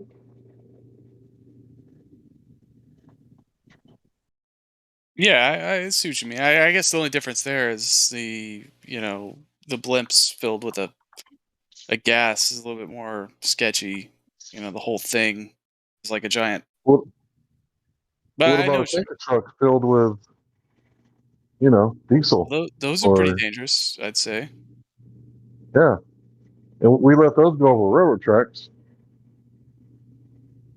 Yeah, that's true. That's pretty dangerous, right? Are you saying that like blimp technology was suppressed in a way, or? Well, it's obvious to me that technology was suppressed. Obvious. That's I mean, fair. think about it. Think about it. So the official narrative is that we went from internal combustion engines like steam engines to Yeah. walking on the moon in like 50 years. And then Yeah. how many years has it been later? Yeah, no, And we still got internal combustion engines. And Tesla, he was tapping into the Earth's, fields, not free energy, but tapping into the energy flow that was already there, like Niagara Falls, right? Things like that. And he could allegedly plug in a light bulb into the ground, what's called a ground generator or ground battery, right? And he could get light for free. But we got to pay on a grid. Yeah, Tesla was pretty out there though, man. That from what I understand, that particular thing you're talking about was actually really I don't want to say dangerous, but by today's standards, I mean back then they ran DC. They didn't AC wasn't really. I mean, he of course was the pioneer of AC, so it did become a thing. But there was a lot of uh, time before that, so a lot of stuff was DC at the time, and I mean people were accepting of having very lethal current running into their house just to light a light bulb and having a substation right down the road every other block or whatever it was. I think the Tesla stuff is kind of it's interesting, but I think a lot of it is I don't want to say antiquated, but it was pretty sketchy by today's standards. What about Carl Proteus Steinmetz? What about what now? What about Carl Steinmetz? Carl Proteus Steinmetz. I'm not familiar. What's his last name? Steinmetz? He was a. Just type in Carl Proteus. I And see. you'll see it. It'll pop up. Yeah. And he was like a pioneer too, right? But Germany rejected him, or they would have had him killed, right? Because they were doing the whole eugenics thing at the time, and he was a dwarf or a midget. I'm not sure which one. Right. But he was like a super genius, right? Nobody talks about him, right? Who do they talk about? Einstein. Yeah. Did Einstein do anything for you? Is there anything, except for maybe the photoelectric effect? Is there anything that you use in your house that Einstein made? That's a good point. But you do got Tesla tech, right? You got radio, right? You got Wi-Fi. That's all Tesla tech. Marconi only used 17 of his patents. Marconi only used 17 of Nikola Tesla's patents to make the radio. So you think maybe he borrowed a few things? Well, I see what you mean. You got Tesla tech running all through your house, and you're like, Tesla wasn't all that. No, dude, I have a book right next to me about Tesla. I love Tesla. I think he was an absolute genius, especially at his time. Is way ahead of his time in terms of. I mean, you have guys like this you're talking about that also pioneered AC. Apparently, I didn't know that, but that's something I'll have to look into as well. But it's true. I think that's one of those things where it's like people are. There's always the voice or not the voice. What's the word? Like the image of a person that's supposed to be kind of prolific, like Einstein, for instance, that really didn't do a whole lot outside of theoretical stuff. I think that is a big shame because Tesla stuff is applied even to this day on various different levels. I agree with you there for sure. No, I was just talking about the wireless energy that he came up with was it was awesome at the time, but like it's from what I understand about it, it was insanely lethal for what it was. It was lethal, huh? Well, again, I mean, I'm not an EE guy or anything, so I don't know, but it is what it is. But he had stuff that's like even to this day not really recognized Tesla. Like he had a lot of stuff to do with not outside of electricity. Like he had like really good. Just I don't know. The guy was a genius. I mean, I'll give you that for sure. I think Tesla was an absolute genius. Well, my cousin had a fiance, and he was fooling around at work in construction, and he touched a hot wire, and it blew the back of his head out, like Kennedy. Wow. Yeah. And when you say that Tesla stuff was lethal, I see an image of him sitting in that chair, like being completely inundated by electricity. Yeah. And then I think back to my cousin's fiance, and I'm like, what are you talking about? I see what you mean. Yeah, I guess that's more of a like voltage over amps sort of thing. I'm not super. I'm not trying to disagree with you. I guess is what I want to say. Like, I completely agree with what you're saying. I think Tesla was. Well, it's okay to disagree with me, bro. It's okay. I'm not gonna get mad. I know. You I'm do just whatever letting you like. know that I'm not. I completely agree with what you're saying though. Like Tesla he was onto some very revolutionary things, and if you look into that, that's one of those things that's a very provable. they burnt down his workshop and tried to literally suppress innovation, suppress technology at that time, and it's fucked up, man. Sorry, it's messed up. Yeah, Tesla was on to some really good stuff, and he's basically the grandfather of everything we have today in terms of electricity. Well, I think Steinmetz is, but that's just my opinion. But imagine if J.P. Morgan, who only owned 15% of his assets, imagine if he would have said, you know what, 15%? Fuck it. Imagine if he would have gave him all the funding that he asked for. I mean, yeah, Tesla was older at the time, and most of his great inventions, like most men, is during the peak of their testosterone peak, which is between 18 and 28. But Right. still, imagine if he would have had the full funding from JP Morgan. Imagine if JP Morgan said, fuck you Rockefellers, fuck you Rothschilds, and fuck all you bankers.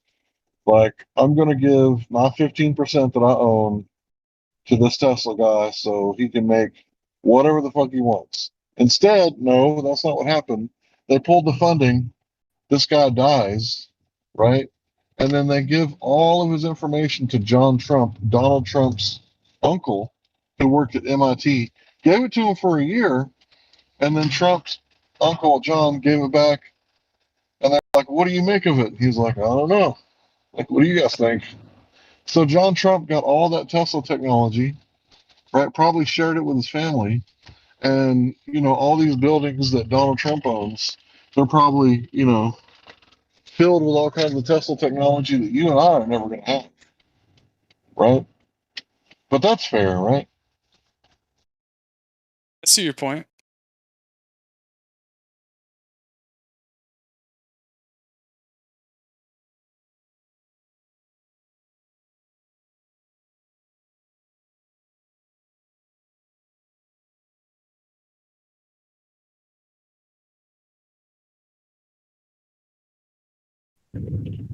Well, here's my thing. I always tell people, think for yourself, question authority. That's a Tool quote. Look at both sides of the coin. That's something everybody should know, like a sober judge. No matter how crazy it sounds at first, right? Don't speak on something that you have no knowledge of. That's a Bible quote, right? Pay attention to what you don't see, right? And that's a difficult concept to grasp. Pay attention to what you don't see. And if you know that someone is controlled opposition like Alex Jones, and that he's the secondary net for the mainstream media, listen to the opposite of what they say.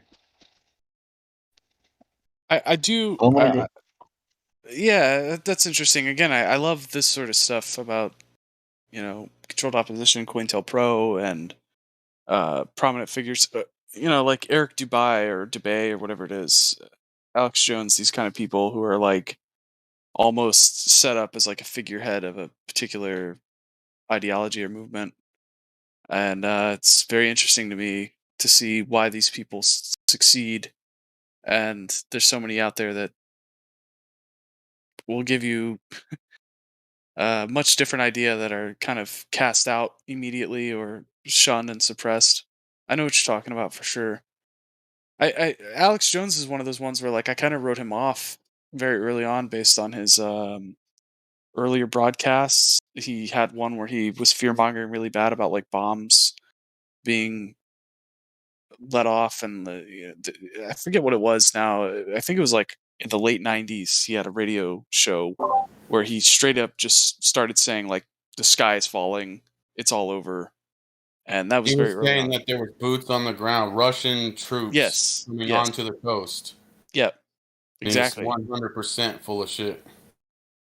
Yeah, and you wonder why that guy is on Joe Rogan or whatever versus someone who doesn't try to spread fear and make you buy a water filter or whatever. I know what you mean.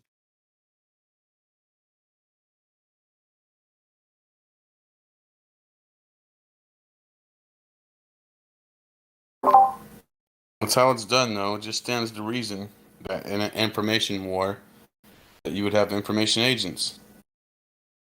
It just comes with the territory.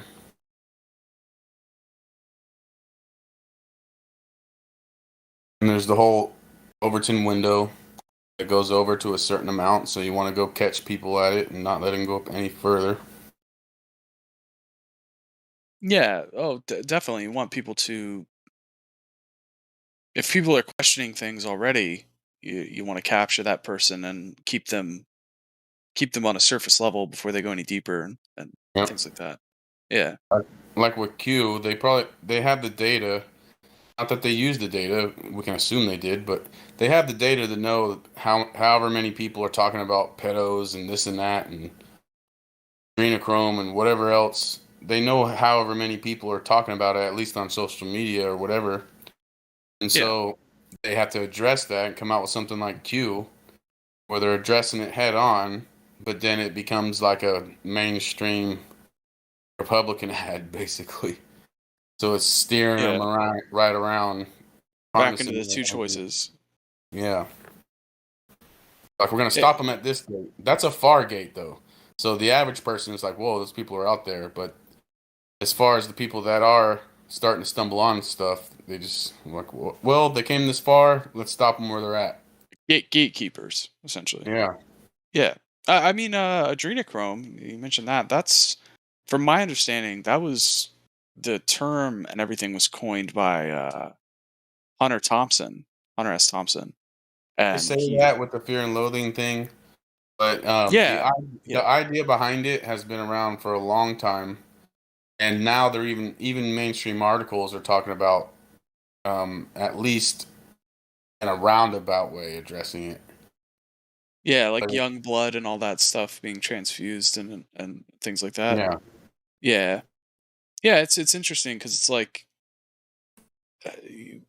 it's funny that he's the guy who kind of coined that because he's literally like a master of BS. I mean, that gonzo journalism and all that was literally about mixing fiction and nonfiction together for something interesting to make the real world more interesting or whatever he did.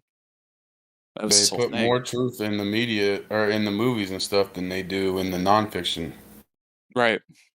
Because you'll associate it with fiction. You're like, oh, you let your guard down. You're like, oh, we're just watching a Hollywood movie. Then you associate it with it being fake. They can tell you the truth plain, and you'll still associate it with fiction. Exactly. Yeah. Unless it's Schindler's List, of course, because that book won Fiction of the Year. But now it's cold, hard fact. It kind of worked the opposite with that, but generally speaking. Yeah, that kind of comes back to my original thought, was just like the who are they sort of thing, which I always think is interesting to hear different people's opinions on, because it seems like everybody has a different idea. Like some people talk about Freemasons or Freemason, at the core of Freemasonry is Kabbalah. A vast majority of the cults, at least in modern times, at the core is Kabbalah. So you've got a secret society within a secret society, essentially. The Kabbalah is Jewish mysticism, right? Yeah, and in a nutshell, that's what it's called. But basically, when you on a deeper level, if you have your so-called esoteric information, right? Let's say we're thousands of years ago, and we're debating on whether or not to put it in a book, right? And we're like, you know what? We're not going to write down our sacred information because somebody could steal that book. Now you're screwed, right? Right. So eventually, you talk amongst yourselves with oral traditions and things like that. But then at some point you go, man, I want to get this stuff written down. But in order to do that, you got to write it in code. And one of the obvious ways to do that is through numerology, right? Right. So, in other words, you could write your esoteric information down, and even if someone stole that information, they wouldn't know how to read it because they don't have the quote-unquote key to read it. They don't have the fundamental knowledge that's necessary to read it. So you start encoding things such like the Kabbalah, right? And yeah, it's Jewish mysticism, but before them, it was the Babylonians and who knows who else. And if it wasn't them, it'd be someone else. So there's that whole encoding thing. So there's a lot involved with Kabbalah, but yeah, you're generally right. But if you look at most of these cults, including Theosophy, right, with Helena Blavatsky, including Freemasonry, it's always Kabbalah. So it's kind of like you got your cell phone with different apps to do different functions. There's different societies that function for different reasons. Like I've got books and tablets from Order of the Foresters, where it's a secret society of foresters. Wow. So there's thousands of secret societies, and they perform different functions at different points in time, right? So it's not as simple as like, well one person. It's kind of like what's that book where there's the train? They're trying to figure out who the murderer is. Orient Express. Yeah, yeah. Familiar with that story? And what do they find out at the end? That it's all of them. So they're like, people are like, is it the Rosicrucians? Some people say it's the Masons. Some people say it's this. Some people say it's that. It's the Jesuits. It's this. It's all of them. They perform different functions, and at its core, it's usually the same Kabbalah. Right? So it's all of them. And that's why it become, especially from the outside looking in, from someone who hasn't spent time on it yet, the average person, because it looks intimidating. And not only does it look intimidating, it looks like a bunch of nonsense. Because like, whoa, my cousin said it was the Jesuits, and my other friends swore it was the Masons. You know, not all of them they not only break down to Kabbalah, but also to Hermetic principles. For sure. Yeah, because absolutely. From the you got the same Gnostic Kabbalists. Yeah, from the Pillars of Solomon all the way to present day. Yeah. And that's what they're claiming, right? They're claiming that they put this esoteric information into the pillars, and after the flood, they got access to this information, and so they're basically claiming they have the esoteric information from the antediluvian era. And esoteric just means hidden. Exactly. I don't know if they really have some unbroken chain back to the antediluvian era, or if it's just a way to bring mysticism and validity to their cult, which is actually pretty typical of cults. They try to backdate things and try to make it look mystical, and Well, have you read any of their teachings? For sure. You mean like Manly P. Hall and Albert Pike and all that, Crowley, everything. Oh yeah, for sure. Well, you know, those people are way too religious who will say, don't read those words, you can become possessed by them. But yeah, it's up to you what you idolize. Words can't force you to idolize. That's my opinion. Yeah, I've absolutely read a lot of Manly P. Hall's work, a lot of Albert Pike, Mackey, and all the Sun Tzu, right? Know thine enemy. Yeah, I've read that too. That book, I got that on my shelf. I read a lot of books on warfare. And what they're saying is, in the Freemasonic literature, when it comes to the Kabbalah, they're actually claiming in Freemasonic literature, like in Manly P. Hall and Albert Pike, they're saying that it was the tradition of the children of Seth, right? And that it was carried from Chaldea by Abraham, and that he taught it to the Egyptian priesthood originally. And it was recovered by Moses and purified and all this stuff. And they're basically claiming that they have this unbroken chain. They consider themselves Cainites.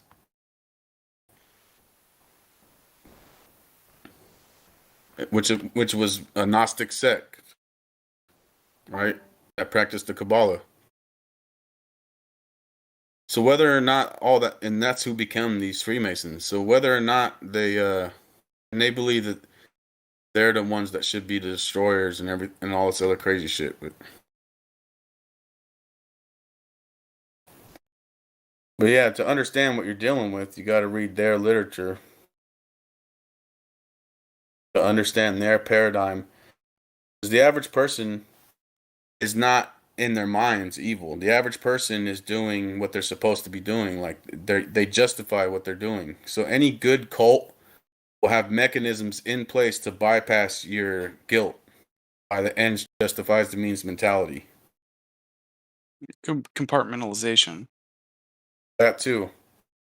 Yeah. Like the Jesuits, for example, when they, in my opinion, Jesuits were one of the top 2 most brainwashed cults of all time. Like they had down to a science where they would control. Okay, now breathe in, now breathe out for 2 seconds. Like they would get you down to a machine, and he said that he could break any man within a month. And they actually had this technique because they had these spiritual exercises they would put you through and all this. And they had this technique called redirecting the intention, to where you could be murdering a baby but focusing on something else, and you would get past it with your conscience and everything. Like they had it down to a science, and they would actually practice it with people. So any good cult, not good cult, but effective cult, has a hardcore brainwashing technique and a way to alleviate guilt. It's typically, generally, ends justifies the means. Ends justify the means. Overall, what we're doing for humanity's good. This is just a temporary, minor thing in the grand scheme of things. Right. And that's insane. And you'll see it in movies and stuff where they got to make a decision. It's like, got to make a decision. Sacrifice the few for the many, like in Star Trek and everything. So it's a fundamental philosophical question. And we can see what their answer is to it.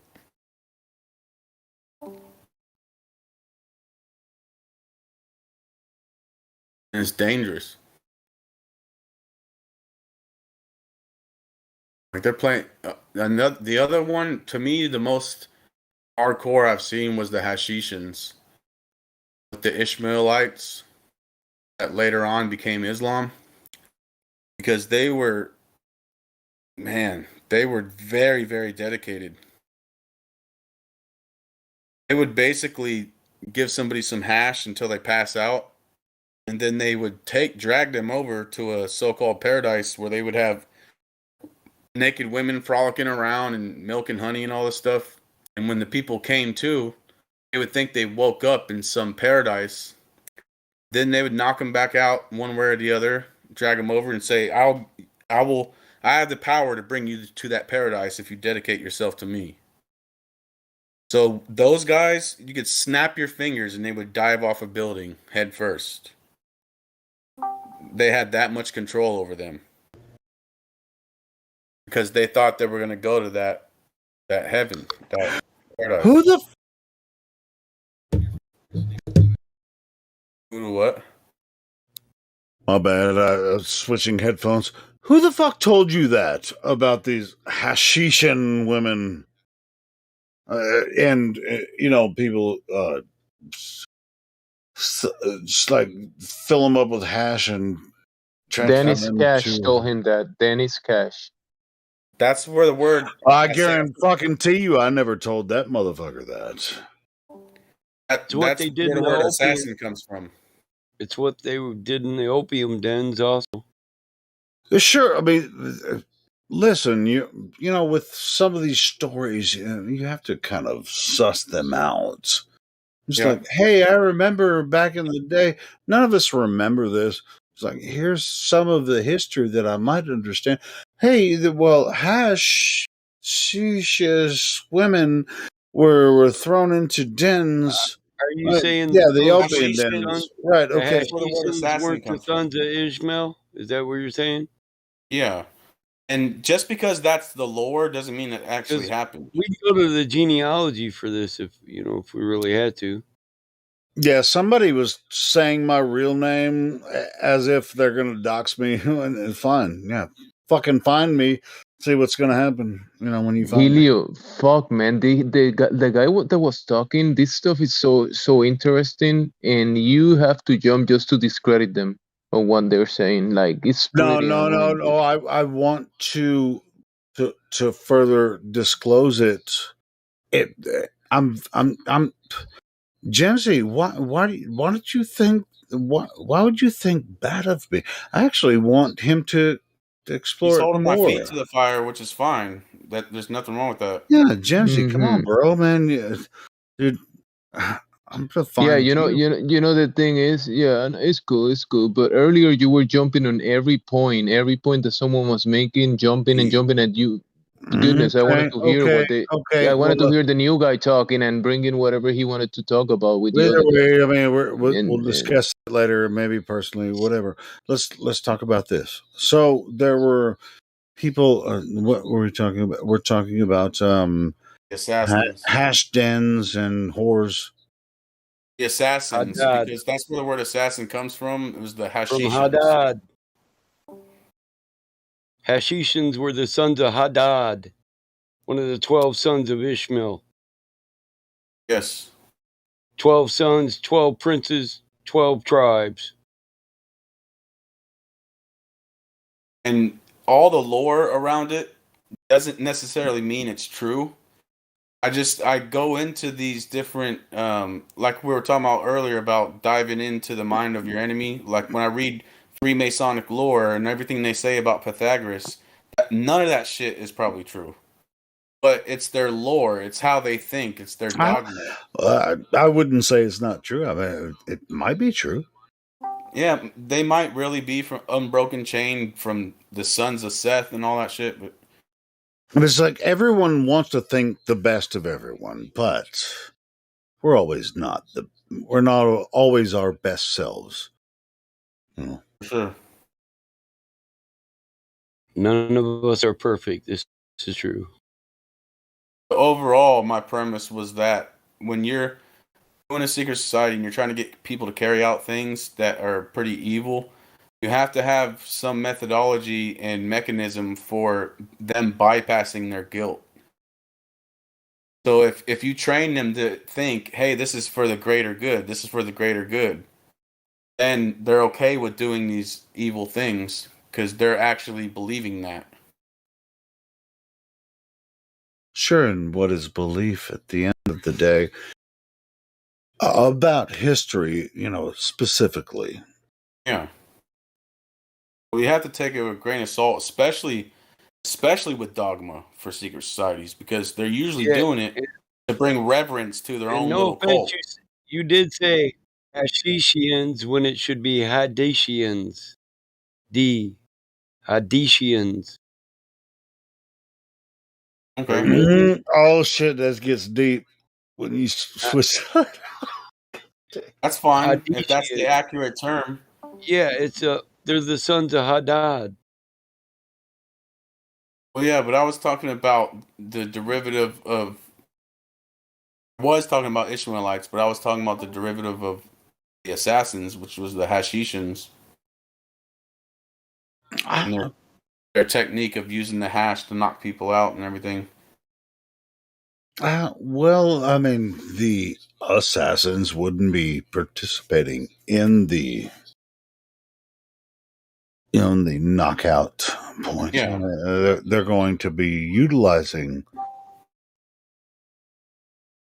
It's basically that the secret society mystery school. I mean, of it's really I guess it would be the how they've. This would be the secret society of how they knocked out. It's human trafficking, basically, amongst different societies. Maybe I'm taking it. The Hashayim. All right, yeah, I'm with you. with Saladin and everybody else. Yeah. Yeah. It's basically the secret society for that branch, what would become Islam. Well, like you had the high level Kabbalists of so-called Judaism. You got the high level Imams and Ishmaelites of that secret society. I'm not talking about the average random people. No, well, I mean, there's a lot more involved in above the Kabbalah as well. But anyway, for sure, Kabbalists. I mean, they're connected with other secret societies and shit too. So So Yeah. it's not just the Kabbalists. So anyway. Well, yeah, and before the Kabbalists, there was other people, so they're not the Sure. only Yeah. kid on the block. I would say a majority of the modern day cults have Kabbalah at the core, though. Well, but I mean, hey, let's set a standard for evil. You know? Like, let's set our standard for evil and just spread it across the world. You know. For Fine. me, it's the mystery school system. It's the whole keeping a secret esoteric information and ruling over people. That, to me, that's the evil, the fundamental evil. Like, 'cause I'm not personally a Christian. Like, I don't call myself a Christian, but as far as words attributed to Jesus in the Bible, my favorite verse is when he says, "For in secret I've said nothing." One and I think me. I'm not going to speak for Michael, but I love the Bible, man. It's one of the greatest forces against evil. When you Yeah. understand it correctly, it's one of the greatest forces against evil in It this is. world. Yeah. I agree. There's a lot of good stuff in there, and it's fundamentally anti-mystery school, in my opinion. Yeah, and that's why there's so many people against it. But I anyway, don't know. I could show you a few Hermetic principles in there. You might oh change your sure. Oh, it depends on who's teaching it, though. we could just write it off on it's a book of Romans. He was a Oh, Pharisee. it's just like I'm gonna do a talk on the Book of Romans very soon here inside the server. So, Well, Paul was a Pharisee at one point. So, Well, any book written by a guy who was in jail and under the whip of his oppressor, I really don't want to take his word as anything. No offense, but no, I get that. I get that. No problem. Put it this But way. it's all about principles. It's about principle instead of. If you were a prisoner of war and you wrote me a letter, and I was a captain of a large platoon, and you said, "You come on this day, Mike, you'll be able to kill them all," I think, maybe I shouldn't accept this as good truth, and I probably wouldn't go. Just like I'm in prison. It's just like, yeah, I want you to be my advocate, basically, right? Yeah. Anyway, yeah, I see what you're that's a saying. good point. Fair point. Just like Josephus, it's like they're at war. The Romans and the Jews are at war, and they take you, and now you're just writing completely unbiased stuff. Okay. Cool. Right. Oh, where's the pressure, though? Oh, let's go. Let's go. You know, Talmud pressing down. I mean, the Talmud really has no pressure. You have to believe in that, which is only for certain people. Yeah. So then, where does that leave the rest of us? Subjugated philosophically. Sure. Speaking only Babel.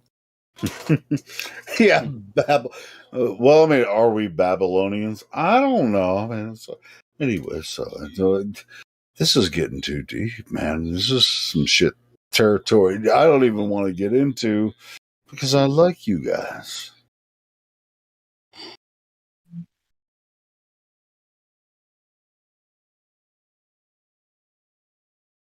Yeah, at the end of the day, they won't be successful, whoever they are and whatever they're doing. No, they are us. It will be successful. It's just turning a new leaf. It'll start. It's the cycles that happen to Earth, and it's just going to cycle again. Oh yeah, but we're we're the tide that's bringing it back, and then it'll cycle back. Well, I mean, that's my opinion. I mean, as far as what I've studied so far spiritually, that's my opinion. I mean, you don't have to believe me, you know. Well, I agree. That's what I've always said. It's just the way it is. It's positive and negative. But I'll tell you what. I mean, the Bible is, in my opinion, the best description of how you can know about this. Anyway, go ahead. So in Hermetic principles, you have the principle of mentalism, right? The all is mind, the universal mental. And Jesus says, as you believe, so shall it be unto you. They pretty much mirror each other. As you believe, so shall it be unto you. Hermetic principle. Same as duality or the principle of correspondence, you know? Right, but in Christianity, they'll say everything that the Greeks used to teach is paganism. Don't listen to a thing they say. Yeah, well, that's Gnostic, the Hermetic thing. Welcome to knowing. Gnostic means knowledge, means Well, knowing. if you knew what all 7 principles were, I guarantee you could go through the Bible and find them yourself. Yeah. Hermetic Maybe right. teaching right there. Well, because Cause and effect. He was So in cause that and culture. effect, hold up. Cause and effect is a generational curse. And I'll give you an example of that. So we're told if we do bad unto our children or teach bad to our children will bring that back twofold the next generation. It could go on for 10, 15 generations until the cycle is broken. Well, the cycle is cause and effect. So if I beat the piss out of my kids and I treat them like shit, they're going to take whatever we give them and they're going to multiply it. If we give them good, they'll be 10 times better than us. If we give them bad, they'll be 10 times worse than us. And it'll go on down through the generations till one's smart enough to say, hey, this isn't how people are supposed to live. So generational curses and many other teachings that they give are basically cause and effect teachings, which is a Hermetic principle. Yeah. And Hermes was a Greek, right? And he wasn't a Christian. Greece hadn't even formed until the 1800s, man. So I don't know how Hermes was a fucking Greek. He'd been Yeah, but it's like which culture are you going to?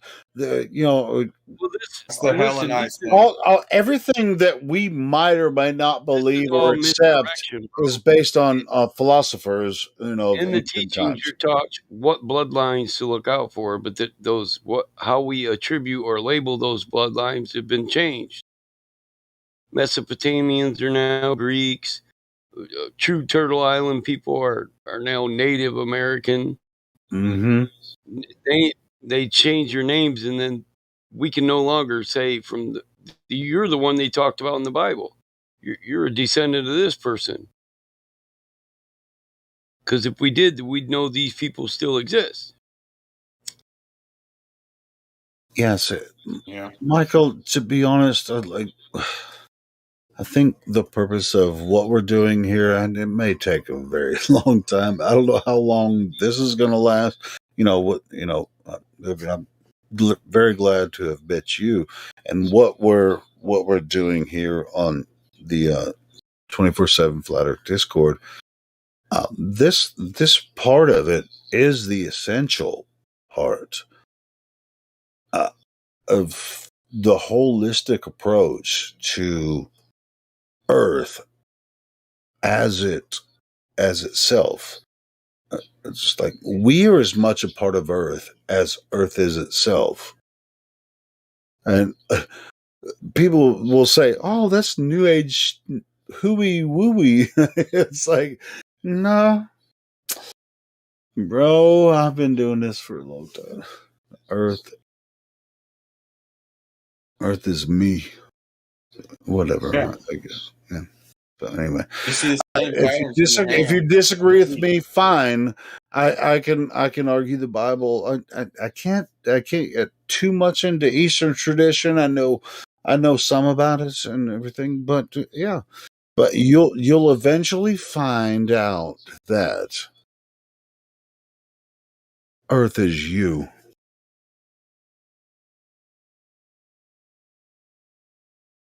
And I didn't necessarily mean to say that on live stream, but Are you saying we are dirt? Well, your earth. I mean, and in the Bible, it says, "In the beginning, earth, and God created the heavens and the earth. Earth was out without form or void, right? And where did God create man from? Dirt, yeah. So anyway, And it says that his spirit, doesn't it say his spirit was hovering over the waters of the deep or something, and then he formed the earth and everything? Like, so it sounds like the water was already there. there were 6 days of creation.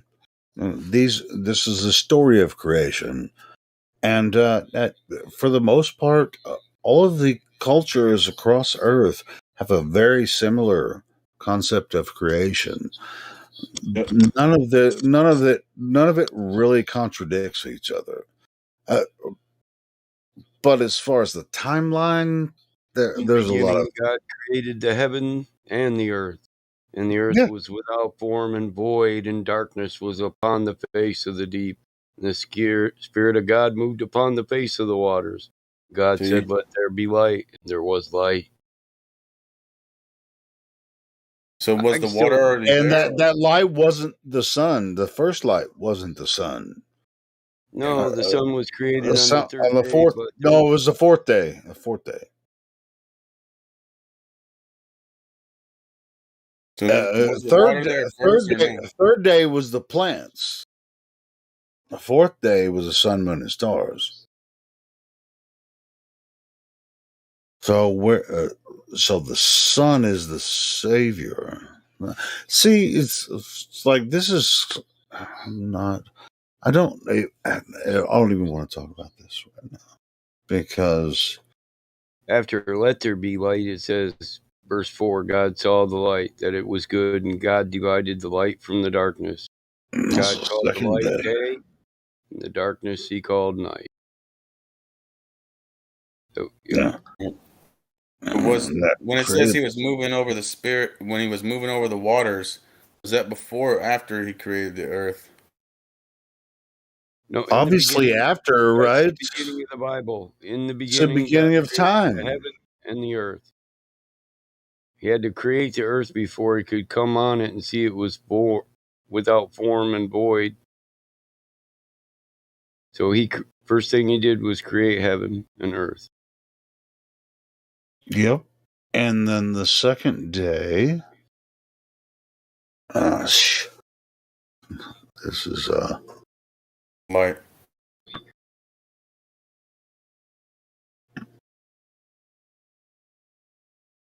what was created the second day.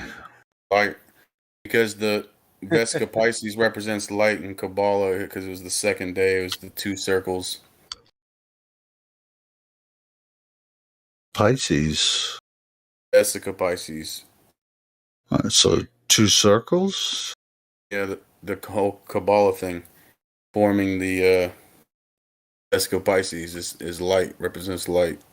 And now, where did the Kabbalah come from? Well, the story is it was what we now call Jews, but at the time were eventually called Pharisees. The Jews that were captive in Babylon started adapting their That's a broken religion. story as well, and so That's the story. Yeah. it's a kind of a broken story. Kabbalah really is an ancient mystery as well. I mean, just it didn't originate with the Jews. I was caught up in that idea for a long time. But, Well, Kabbalah specifically, but not where they stole the Kabbalah from. yeah, I know. Yeah, it came from Babylon, but it was Kabbalah. probably even came before that, Say it right. Yeah. Kabbalah. Most scriptural books that we have today come from broken stories. Most Christians don't even know that 90% of the literature that was translated from the Bishop's Bible and the Pope's Bible into the King James Bible but they were translated from scriptures which were missing parchment. They just filled it in from other teachings. Most people won't accept that, but I could go down through there and tell you a lot of them. I mean, they get mad the minute I say the first 30 verses in the book of John, they're not present in the text we translated it from. The parchment was denigrated. It was like half a page, so they just wrote in the beginning of the story. Are you talking In the about first, the part where in it the says, first book in of the John, beginning the was first the Word, first and book the of Word John. was with God, and the Word was God? Yeah, we don't have that written on any old parchments. That's taken from another version. Sure, I mean that's to Really don't promote the know Trinity from where. argument, which is that's another ancient thing that's from Yeah, Babylon as well. most people don't Yeah, know the making book of full John Yeah, gospel. was written by the Johannians, a bunch of scribes that all went by the name of John, and they believed John. yeah. Everything he said. Some of that stuff too. It's just like I don't know everything about it, but it's just yeah. I was enamored by the Christian tradition for a very long time, and uh, with our talk the other night in the Bible room, they were like, "Why don't you believe this?" Well, this is why. But it's not that I'm not a Christian What I anymore. don't get is why do these people feel so needy that why do you need to understand my belief or my understanding when it comes to that? Because there's nothing that's 100% certain about words written in a book. Michael, is for the same reason they need to believe in the globe. And it's like we have our channel here, we have our Discord, and it's like people. It's Pride. like, why do you need to believe the Earth is flat? It's like, I don't need to believe it. I'm just trying to show you that it can't be flat. I mean, it can't be a globe because for It's these pride. reasons. I mean, this is the veneer of it. Well, if their It's education was fault, they're not intelligent. Yeah, but they're So it's intelligent, but pride. they're not. They've been convinced of something that cannot possibly be true.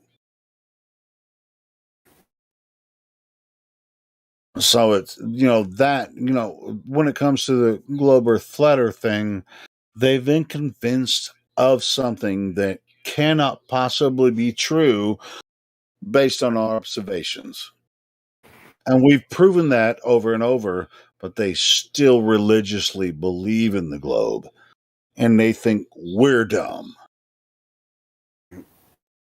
I got to crash, but I enjoyed talking to y'all and talking and stuff. All right, cool. So have a good I one. feel like we should probably take this to the biblical because we're so far. It's just like when I felt alone when I was in the biblical room the other night. I was just like what exactly what me and you were talking about, Michael. I was like, they were like, oh, because EXO jumped in. He's like, yeah, you told me you're not a Christian anymore. He only came in for like 30 seconds. It just berated me for a minute, and I was like, hey, and then they all said, hey, why didn't you think this is literal anymore?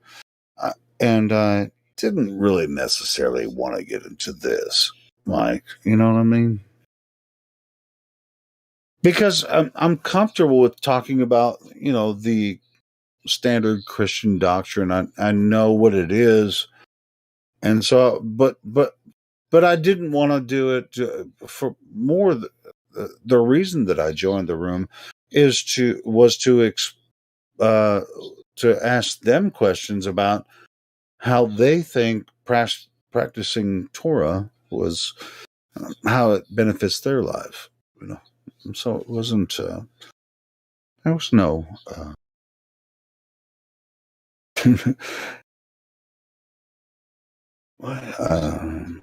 Have I spoken out of turn or too much?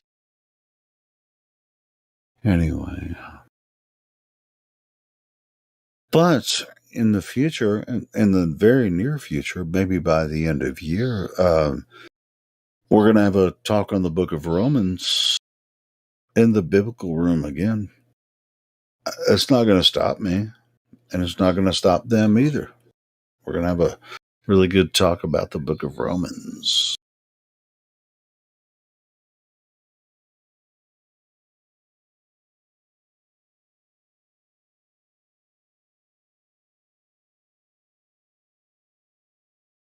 It's one of my favorite books in the Bible.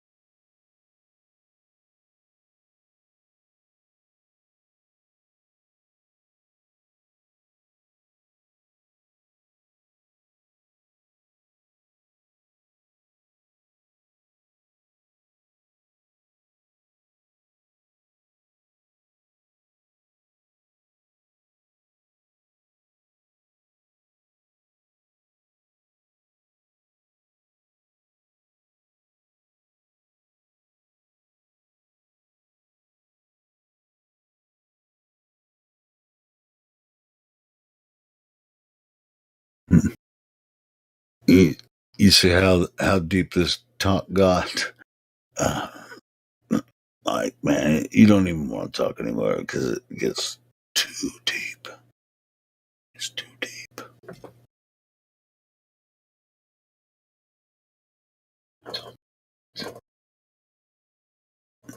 Because it really gets down to the abyss.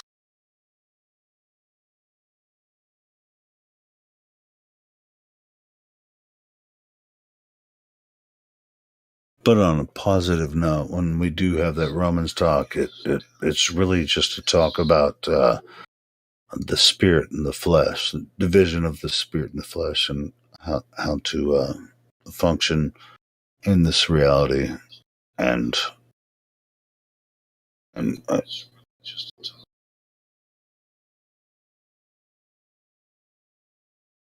that's all it is. Talk about it later. No spoilers.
Yo, We Truth has been telling you this for decades now. First you called us crazy conspiracy theorists. Now everything we told you came true. What now? Why would they lie? Tick, tick, tick, time's running out. Beliefs aren't out cause we got the clout. You don't have to shout. Just listen up, sprout. We know what it's about. We know about this route. Never any doubt. You're talking to your scout. You didn't evolve from a trout. No, platypus. Why would you lie? Why would you die? Who gave you rights? Why are there nights? Who gave you lights to take in the sights? Who had that almighty might? You gave up your rights for the stories of light. How about daytime tonight? In your box it up tight. You put up no fighters to snuff out your light. No. That's not too bright. Why would you lie? So you bow and comply. Thinking you know him while only gas blowing. Meanwhile we over here flowing. The truth is showing. Denial's still ongoing. But why? Why would they lie? They got things to hide. Bound in their egos and pride. The science is misapplied. System designed to divide. Truth it gets denied before it is survived. Don't ask me why. I'm not the one who lied, my guy. I don't know. Everything anyone sees could be an illusion under the control of an all-powerful demon. Who's the conspiracy theorist now? You have no ground to stand on. Sad fact is, I don't think all of you can be saved. Some of you just need to go through some life changes before you're ready. We Truth has been telling you this for decades now. First you called us crazy conspiracy theorists. Now everything we told you came true. What now? Why would they lie? Tick, tick, tick, time's running out. Beliefs aren't out cause we got the clout. You don't have to shout. Just listen up, sprout. We know what it's about. We know about this route. Never any doubt. You're talking to your scout. You didn't evolve from a trout. No, platypus. Why would they lie? Don't ask me why. It does not apply. To blindly ask why, just let it all cry. It's okay, guy. No. Besides, you can review. It's long overdue. Don't let them subdue you using voo-voo like you do and poo-poo. With your mind ain't a thumbscrew. With your mind askew, it's hard to change your view. Sorry we falsified our former worldview. There's nothing left but the glue. We broke free of the mental zoo and you can do it too. Just break through and learn the mental kung fu. To logic stay true and I thank you. We are your peer review. The earth is flat, stationary and the sky is still blue. Who knew? Me? Now you do. Oh, me. Welcome to the earth. Snacks on the left, drinks on the right, and toilets at the back. The DJ is spinning all day, 24/7, flat earth Discord. So I win.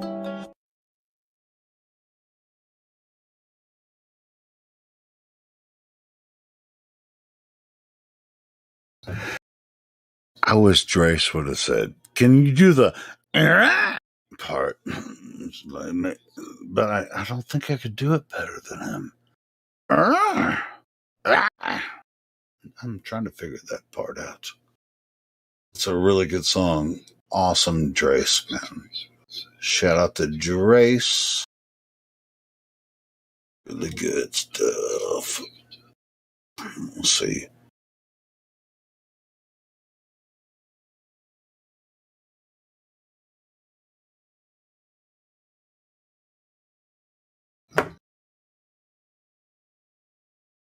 Sorry about the background noise, guys. Headphones. What's the next clip? Let me think here.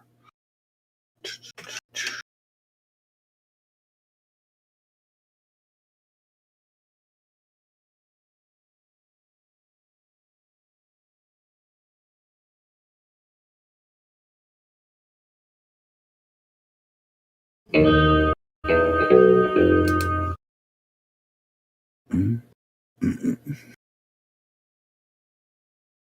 gonna play this one. A lot of people come in with this logical fallacy, and it should not be.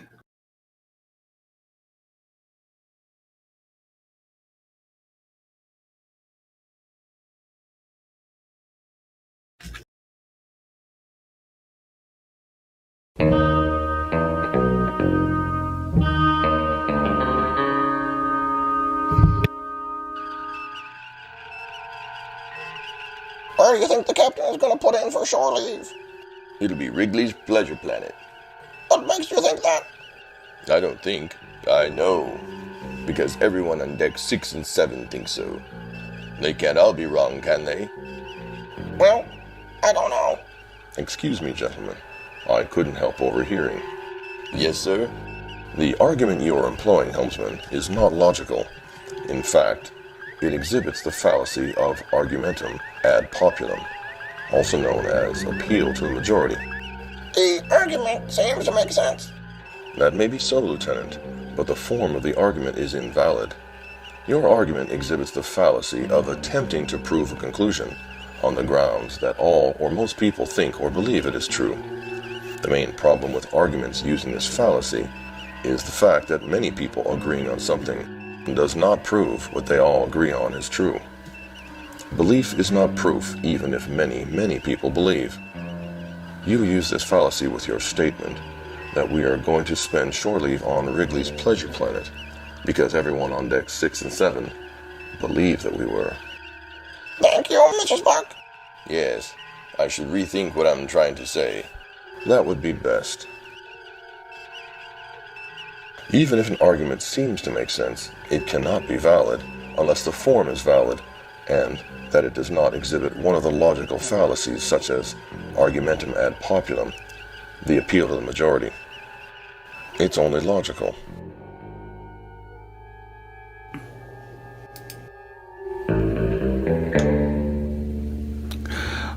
Globers, take note.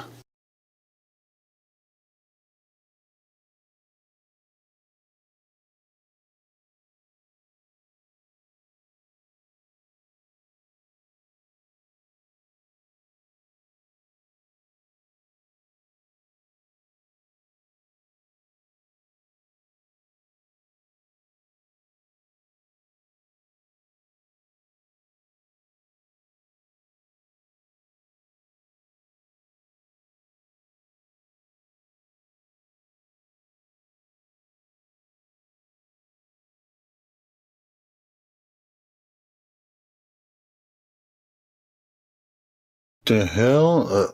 Eric DeBay just uploaded a new video 3 hours ago. Hold on, let me check this one out. All children naturally. Play it. I don't think Eric would strike us if we played his new video. Assume and believe we live on a level, stationary Earth, with the sun, moon, and stars revolving over and around it. Might as well. I think we'll be alright. What the shit? He uploaded an hour ago and he's got almost 5,000 views. Yeah, it's allowed to play. Should I Creative play Commons. it? Is it Creative Commons? Yeah. Okay, cool. Yeah, I can play it then. Creative Commons license. Cool. I mean, nobody else is talking, right, Roger? Yeah, go ahead. Yeah, okay, cool. I've I'm heard gonna it. play 10 minutes, so let's go. Let's do it.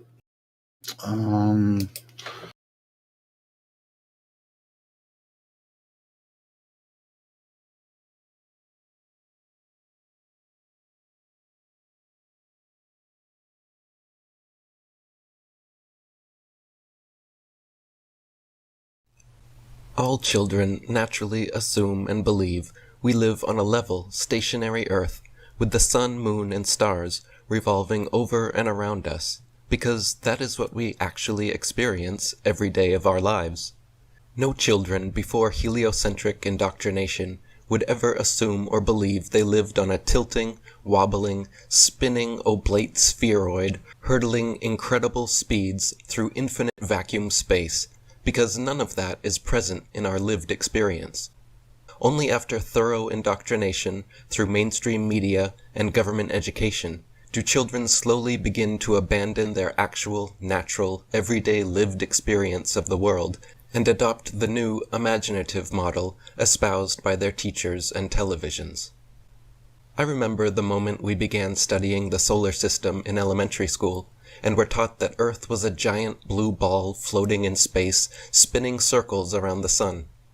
The entire concept sounded ridiculous to me as I sat clearly still and motionless in my chair, while being told the ground beneath me was actually tilting, wobbling, rotating, and revolving many thousands of miles per hour in various directions. I could see the flat horizon out the window, at the beach, and from mountain tops, clearly never curving downwards in the slightest, yet I was being told the earth was a ball, and that if I dug a hole straight down far enough, I would pop out in China and find more sky below me. When the teacher then insisted that everyone in Australia was actually living their lives upside down relative to people on the northern hemisphere, I remember raising my hand confused and asking, why don't people in the southern hemisphere fall off of the ball? To which my teacher readily replied with the heliocentric model's one-word magical answer for all critical questions: gravity. An invisible force, strong enough to hold the world's oceans, buildings, and people stuck to a rapidly spinning ball, while simultaneously weak enough to allow birds, bugs, smoke, steam, and helium balloons to completely evade its grasp. As a child, I didn't have the vocabulary, confidence, education, or experience to contest anything my teachers and textbooks were claiming, but my bewildered brain never fully bought the model being taught, and there always remained a nagging inkling in the back of my mind that Earth was not as they said. During college, I wrote my first book, Asbestos Head, in which I outlined several problems with Big Bang cosmology, and synchronistically chose the Flammarion flat Earth painting for the cover of the book. After graduating, I began studying conspiracies in depth and regularly searched the internet for information on geocentricity and the flat Earth. The first links to show up were always from the Flat Earth Society, which made ridiculous claims like saying Earth is a flat disk constantly rising upwards through space at 9.8 meters per second squared to explain away the effects of so-called gravity. This and other spurious claims made on their website actually turned me off from researching the flat Earth for a time. I soon continued my search, however, and began to find that there were actually entire books written about the flat Earth in the 19th century. The first 2 volumes I read on the subject were Dr. Samuel Rowbotham's Zetetic Astronomy, Earth Not a Globe, and William Carpenter's 100 Proofs Earth is Not a Globe. These books were full of factual information and evidence, nothing like the farcical, satirical Flat Earth Society and their website loaded with nonsense theories. For example, these 19th century flat earthers claimed the Earth was motionless and gravity didn't exist at all, citing abundant proof for each, unlike the modern Flat Earth Society, which claims without any proof that gravity does exist and that the flat Earth is a disk shooting vertically straight upwards through space forever.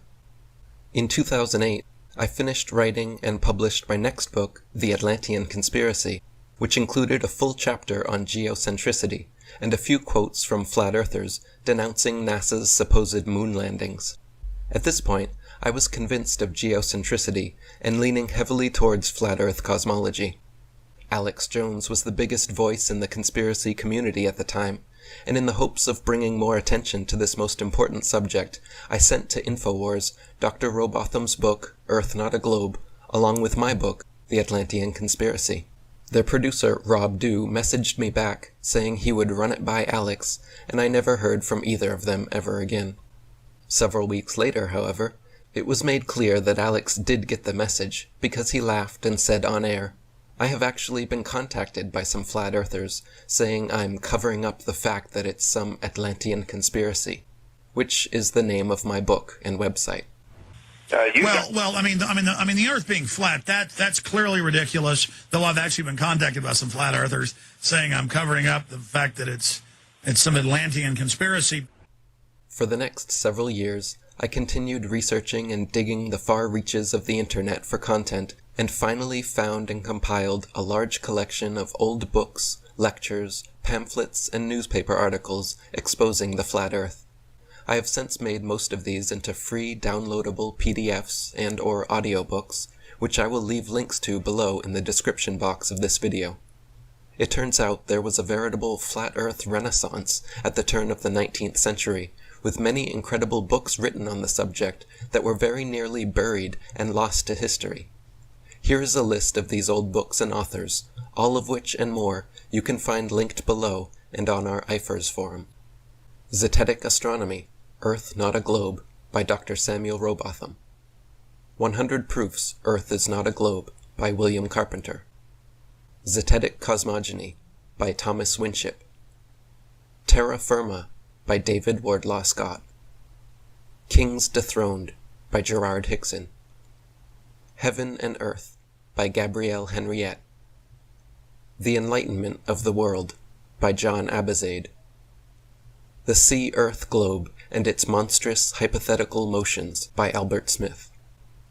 The Terrestrial Plane, by Frederick Cook. Is Earth a Globe Whirling in Space? By Carl Smith. Chart and Compass, Sextant and Sundial, Latitude and Longitude, Plumbline and Pendulum, Globe or Plane, by the London Zetetic Society. Does the Earth rotate? No, by William Edgell. The Shape of the World, by A. E. Skellum. The Shape of the Earth, by Arthur White. And The Earth a Plane, by John Quinlan. After reading these books, it became obvious to me beyond any shadow of doubt that Earth was indeed a motionless level plane and not a wobbling, spinning ball. As you can imagine, even with all the other conspiracies I had been researching and exposing, this particular revelation completely blew my mind, as it is literally the biggest and most fundamental deception conceivable, which has successfully duped nearly the entirety of humanity for centuries. I immediately felt an incredible, invisible weight on my shoulders to find a way to expose this lie to the world, and began planning what would be my eventual explosion of flat earth material onto the internet in November of 2014. Fearing for my life, I wrote my entire book, The Flat Earth Conspiracy, in secret, along with my The Flat Earth Conspiracy documentary, several other early videos, and lined up many radio interviews with the intention of mass releasing the flat earth information I had been creating and compiling for the past years, all at once, so that in case anything were to happen to me, at least I made a big splash and got my information out. I have received several death threats, which I have shown on my blog, but so far nothing has come from them. Since 2014, I have restarted the original International Flat Earth Research Society, made hundreds of flat earth videos, done dozens of interviews, written 3 more Flat Earth books, released 3 Flat Earth music albums, and narrated a Flat Earth feature film, all available for free to help spread this most important truth. In that time, I've had over 40 videos and 3 entire YouTube channels banned, 3 Facebook accounts banned, been permabanned from LinkedIn, had my music banned from CD Baby, Bandcamp, and TuneCore, my first album banned from all streaming services, banned from PewTube, Reddit, VK, Ike forums, Prison Planet forums, and Above Top Secret forums, and had my entire website, blog, and IFERS hacked and deleted. Luckily, they cannot silence someone who refuses to give up and keeps coming back, and I have vowed never to stop my activism until the NWO dies, or I do. If you haven't already, please follow the link in the description box to all the books and other media I mentioned. If everyone actually took the time to read these old books, humanity would awaken from this deception overnight. It is a travesty that none of these books are read or even mentioned in schools. Instead, children are force-fed the heliocentric globe model with complete assurance that only our ignorant ancient ancestors were stupid enough to believe Earth was a stationary plane, when in fact, the exact opposite is the truth, and only the modern, manipulated man could be so moronic.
Hey man, everyone has their opinions about Eric Dubay, but I thought that was a pretty cool video.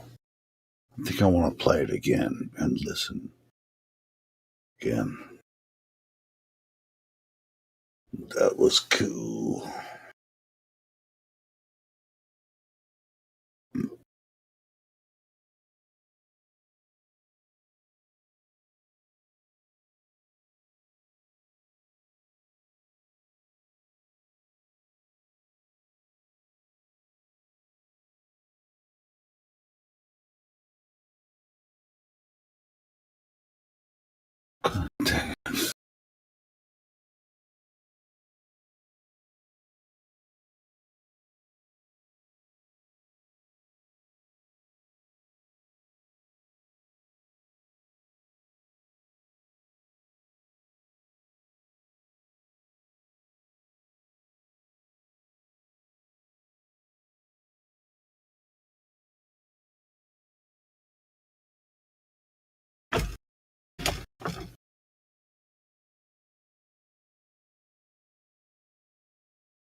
Love or hate Eric Dubay. Here it is. All children naturally assume and believe we live on a level, stationary Earth, with the sun, moon, and stars revolving over and around us, because that is what we actually experience every day of our lives. No children before heliocentric indoctrination would ever assume or believe they lived on a tilting, wobbling, spinning oblate spheroid, hurtling incredible speeds through infinite vacuum space, because none of that is present in our lived experience. Only after thorough indoctrination through mainstream media and government education do children slowly begin to abandon their actual, natural, everyday lived experience of the world and adopt the new imaginative model espoused by their teachers and televisions. I remember the moment we began studying the solar system in elementary school, and were taught that Earth was a giant blue ball floating in space, spinning circles around the sun. The entire concept sounded ridiculous to me as I sat clearly still and motionless in my chair, while being told the ground beneath me was actually tilting, wobbling, rotating and revolving many thousands of miles per hour in various directions. I could see the flat horizon out the window, at the beach, and from mountain tops, clearly never curving downwards in the slightest, yet I was being told the Earth was a ball, and that if I dug a hole straight down far enough, I would pop out in China and find more sky below me. When the teacher then insisted that everyone in Australia was actually living their lives upside down relative to people on the Northern Hemisphere, I remember raising my hand confused and asking, why don't people in the Southern Hemisphere fall off of the ball? To which my teacher readily replied with the heliocentric model's one-word magical answer for all critical questions: gravity. An invisible force, strong enough to hold the world's oceans, buildings, and people stuck to a rapidly spinning ball, while simultaneously weak enough to allow birds, bugs, smoke, steam, and helium balloons to completely evade its grasp. As a child, I didn't have the vocabulary, confidence, education, or experience to contest anything my teachers and textbooks were claiming, But my bewildered brain never fully bought the model being taught, and there always remained a nagging inkling in the back of my mind that Earth was not as they said. During college, I wrote my first book, Asbestos Head, in which I outlined several problems with Big Bang cosmology, and synchronistically chose the Flammarion flat Earth painting for the cover of the book. After graduating, I began studying conspiracies in depth and regularly searched the internet for information on geocentricity and the flat Earth. The first links to show up were always from the Flat Earth Society, which made ridiculous claims like saying Earth is a flat disk constantly rising upwards through space at 9.8 meters per second squared to explain away the effects of so-called gravity. This and other spurious claims made on their website actually turned me off from researching the flat Earth for a time. I soon continued my search, however, and began to find that there were actually entire books written about the flat Earth in the 19th century. The first 2 volumes I read on the subject were Dr. Samuel Rowbotham's Zetetic Astronomy, Earth Not a Globe, and William Carpenter's 100 Proofs Earth is Not a Globe. These books were full of factual information and evidence, nothing like the farcical, satirical Flat Earth Society and their website loaded with nonsense theories.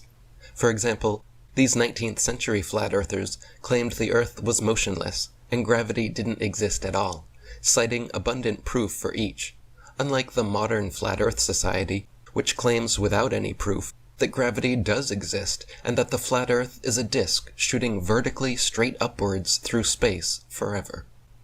In 2008, I finished writing and published my next book, The Atlantean Conspiracy, which included a full chapter on geocentricity and a few quotes from flat earthers denouncing NASA's supposed moon landings. At this point, I was convinced of geocentricity and leaning heavily towards flat Earth cosmology. Alex Jones was the biggest voice in the conspiracy community at the time, and in the hopes of bringing more attention to this most important subject, I sent to InfoWars Dr. Rowbotham's book, Earth Not a Globe, along with my book, The Atlantean Conspiracy. Their producer, Rob Dew, messaged me back, saying he would run it by Alex, and I never heard from either of them ever again. Several weeks later, however, it was made clear that Alex did get the message, because he laughed and said on air, "I have actually been contacted by some flat earthers, saying I'm covering up the fact that it's some Atlantean conspiracy," which is the name of my book and website. Well, I mean, the Earth being flat, that's clearly ridiculous. Though I've actually been contacted by some flat earthers saying I'm covering up the fact that it's some Atlantean conspiracy. For the next several years, I continued researching and digging the far reaches of the internet for content, and finally found and compiled a large collection of old books, lectures, pamphlets, and newspaper articles exposing the flat Earth. I have since made most of these into free downloadable PDFs and or audiobooks, which I will leave links to below in the description box of this video. It turns out there was a veritable flat Earth renaissance at the turn of the 19th century, with many incredible books written on the subject that were very nearly buried and lost to history. Here is a list of these old books and authors, all of which and more you can find linked below and on our IFERS forum. Zetetic Astronomy, Earth Not a Globe, by Dr. Samuel Rowbotham. 100 Proofs Earth is Not a Globe, by William Carpenter. Zetetic Cosmogony, by Thomas Winship. Terra Firma, by David Wardlaw Scott.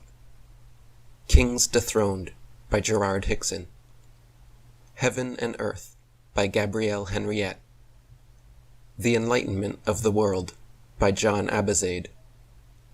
The Sea-Earth Globe and Its Monstrous Hypothetical Motions, by Albert Smith. The Terrestrial Plane, by Frederick Cook. Is Earth a Globe Whirling in Space? By Carl Smith. Chart and Compass, Sextant and Sundial, Latitude and Longitude, Plumbline and Pendulum, Globe or Plane, by the London Zetetic Society.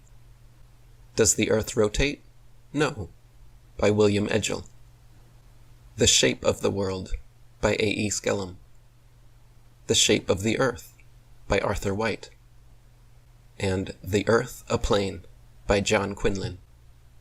After reading these books, it became obvious to me beyond any shadow of doubt that Earth was indeed a motionless level plane and not a wobbling, spinning ball.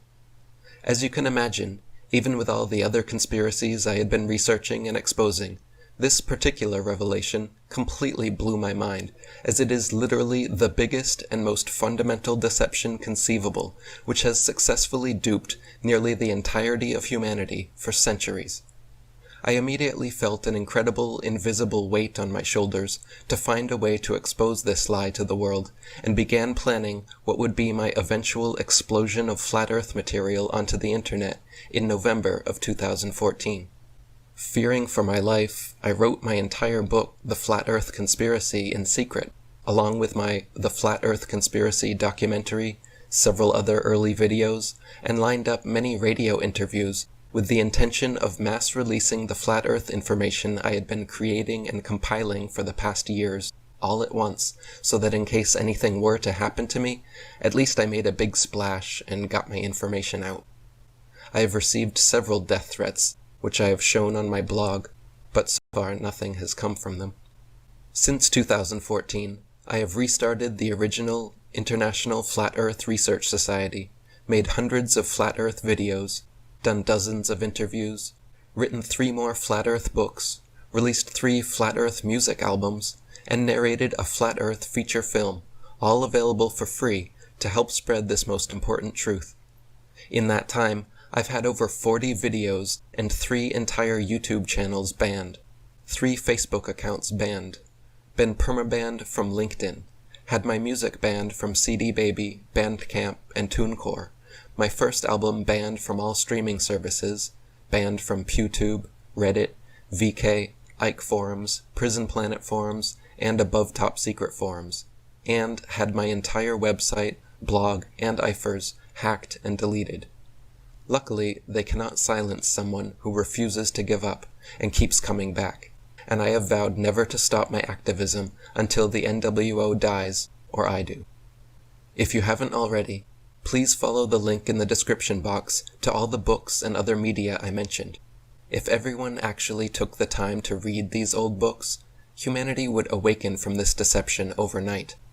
It is a travesty that none of these books are read or even mentioned in schools. Instead, children are force-fed the heliocentric globe model with complete assurance that only our ignorant ancient ancestors were stupid enough to believe Earth was a stationary plane, when in fact, the exact opposite is the truth, and only the modern, manipulated man could be so moronic.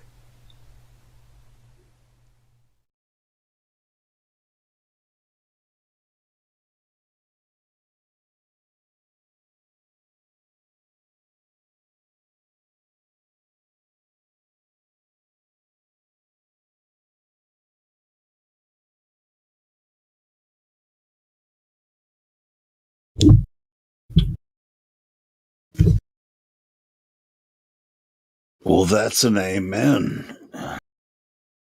Eric Dubé.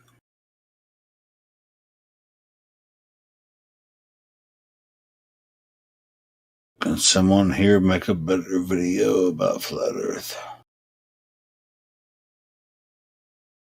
It sounds like he's pissed off.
Hello and welcome to the Roundtable Podcast. My name is Shogun. Joining me today is my friend Hank Hill, an expert in the subject of flat Earth and all the questions surrounding the Earth-shaped debate and the problems, anomalies, and questions around the heliocentric model and its alternatives. So before we get into this and the free discussion and debate to follow, please make sure you've joined us on the Roundtable Discord server. We record special events every day at 9 p.m. Central. You can see upcoming events in the announcements channel and all our hundreds of great past special events in the #RT podcast channel. Check out the YouTube and BitChute channels there. That being said, welcome Hank Hill. Thank you so much for joining me. How are you, my friend? Good. Yeah, thanks for having me on here. I really appreciate the opportunity to get to speak my mind and share information. So thanks very much. Thanks so much for joining me. So please just take us through this journey in whatever way you think is appropriate. Yeah, so first of all, I would just ask everybody to be open-minded. Science is never settled. Like, it's not like a religion, right, where you're like a heretic if you're outside of it. In fact, most scientists are supposed to be outside looking at things from outside the box, and that's how new information is found. But not everything is science that appears to be science, and that's the problem with today. We find ourselves we're in dire need of a reformation of science, because what is it, right? Is it just knowledge? So can I just say, well, I know how many toes that I have, right? So that's science? That's not exactly how it works, right? So I just want to go over, the basic fundamentals of the scientific method, also known as natural science, right? So the way that it works is that if you have a caveman, he sees a hot spring, water boiling. Well, what causes that? He comes up with a hypothesis. Maybe it's the heat, right? So he goes and he tests it. He adds heat to some water. It boils. It stops boiling when he takes the heat away, and it boils when he does it again. So what did he just show with the scientific method, right? He just showed that you make observe a natural phenomenon, right? The water boiling, right? And then you form a hypothesis. Well, what's the hypothesis, right? It's the independent variable, that thing that's causing the naturally observed phenomenon. And when you turn it on and off like a light switch, 0, 1, 0, 1, you can see the cause manipulating the effect, right? So it's kind of like going into a hotel room. You've never been there before, and you flip on a light and you go, oh, that's my side, right? And then you think it's settled, right? But then, the other person in the hotel room with you, they flip the switch and it affects the same light. So there could be two causes to the same effect. For example, with the water, if you put it in a vacuum, it boils at very low temperatures, right? So the science is never settled for this reason. So we're always like 99 point something percent sure this is the cause of that, but it's never settled. So what we have here is like a really old argument over the shape of the Earth, but it's never really been settled. And the reason is because it's not science, right? This is geometry. We're measuring the shape of something. So really, I don't think we should be called flat earthers. I think they should call us flat waterers, because what we're doing is we're going out into the natural world and we're measuring over water. And the best way to do it, obviously, is, still water, right? That's, not a whole lot of waves, not during the tides. And what we're seeing is that we can see too far. Now, I would ask everybody to participate in this part, because this is really interesting. You can search right now, what is the radius of the Earth, right? And then they'll tell you, Google, whatever search engine, they'll tell you what it is, right? And then you can go to an Earth curve calculator right after that, right? So it's 3959 miles. You go into an Earth curve calculator and you type 1 foot observer's height, or eye height, and you just look at the horizon distance, and it'll tell you where the horizon should be, because we can work it out mathematically. So if we can do that, then we can actually measure it for ourselves and falsify it. Now, see, here's where science really becomes important. You got to pay attention to this part. If you're not doing the scientific method, then it's not a scientific theory. And if there's no science involved, well, I could just dismiss it as poetry, right? Because anybody can say anything. Any village idiot can describe something and explain why he thinks this is happening, but you don't really know until you manipulate the independent variable and you see the cause and effect relationship. That is where you know something is true. And what I find, a lot of people are just going around committing all these false cause fallacies. So it's like this. How do you know the moon's gravity is affecting the tides? You can't manipulate the moon's gravity to see the cause and effect relationship. So it's just something that's widely accepted that nobody really knows what's causing it. I mean, you could say it has to be the moon's gravity, right? But that's a fallacy. What if it's the sun's energy?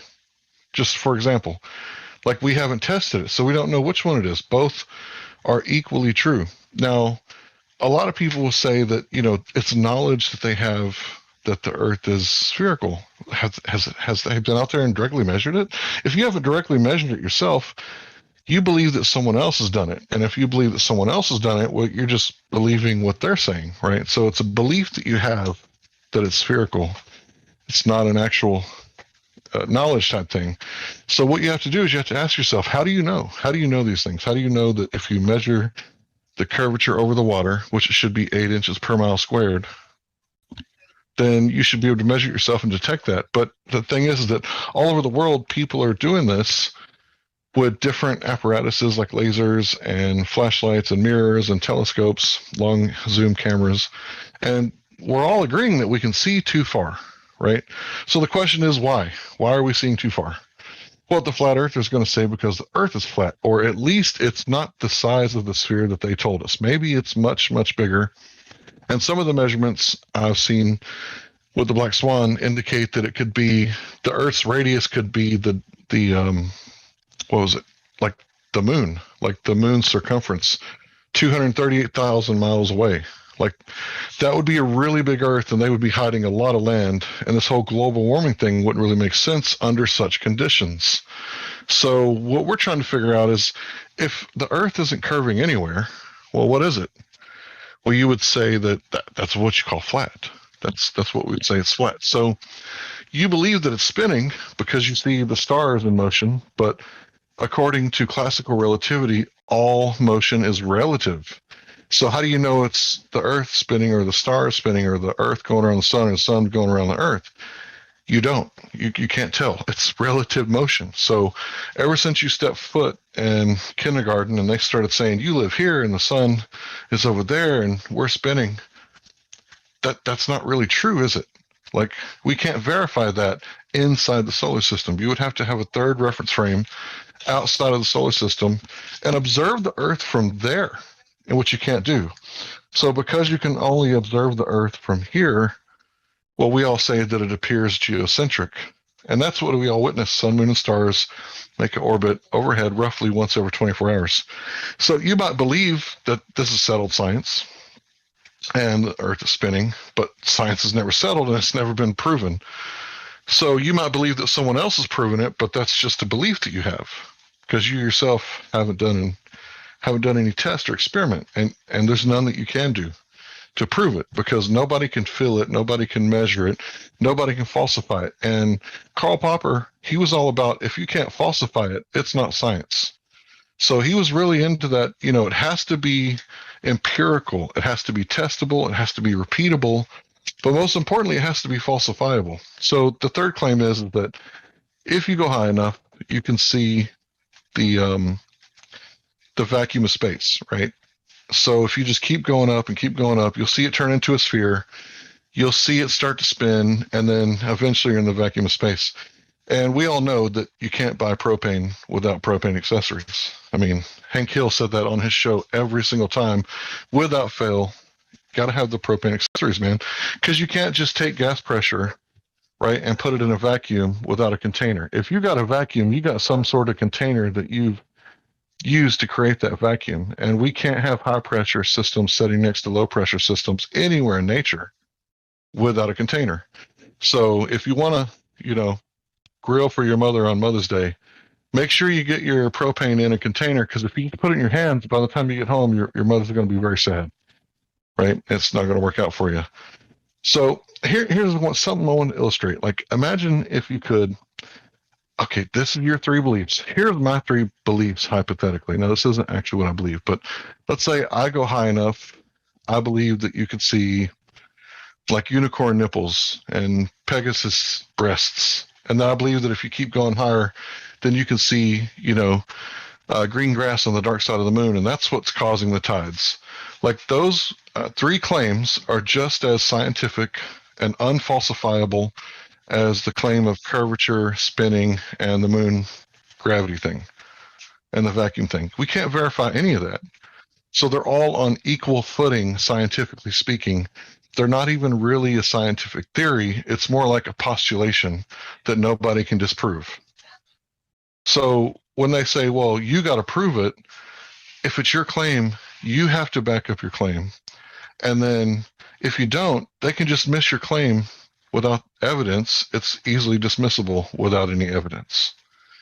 So all I'm trying to illustrate here is that anybody can go out and measure where the horizon should be and see if they can make observations that they shouldn't be able to see. All you need is an Earth curve calculator, binoculars, a mirror. I mean, these sort of things will get the job done. And I've been out there and I couldn't detect any curvature at 1 foot above water. I was standing in the water at the ocean. So I'm not asking you to take my word for it. I'm not asking you to do anything but to test it yourself, because it is falsifiable. It is something that you can actually prove.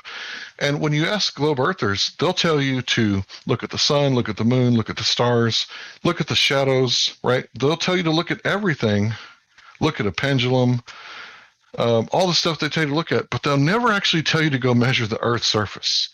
And I'm not talking about, the Earth is like completely flat, like a piece of paper. Of course, there's topography, right? That's why we measure over the water, because if the Earth is over 70% water, then you would expect it to be curving at 8 inches per mile squared. It would have to be, unless the Earth is 70% flat. Well, that's what we're measuring right now. We're measuring flat water all over the world.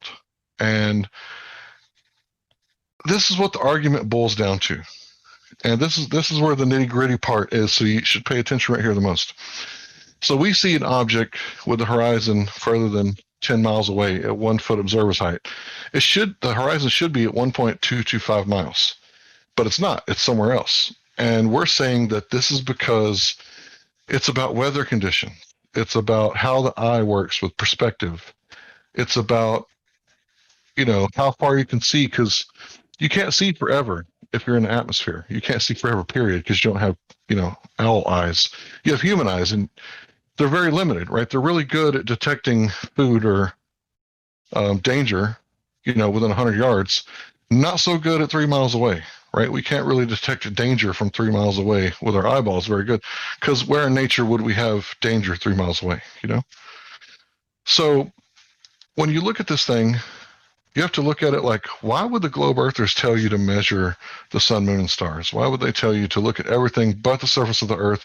But the flat earthers, the one that, the dumb ones, they're telling you to measure it directly. Now, if I were to go buy you like a new pair of custom boots, right? They're going to measure your feet, right? They're not going to go in there and measure your head, right? They're going to measure your feet directly. So that's what we're asking. All flat earthers are asking for is show us some curvature over the water, right?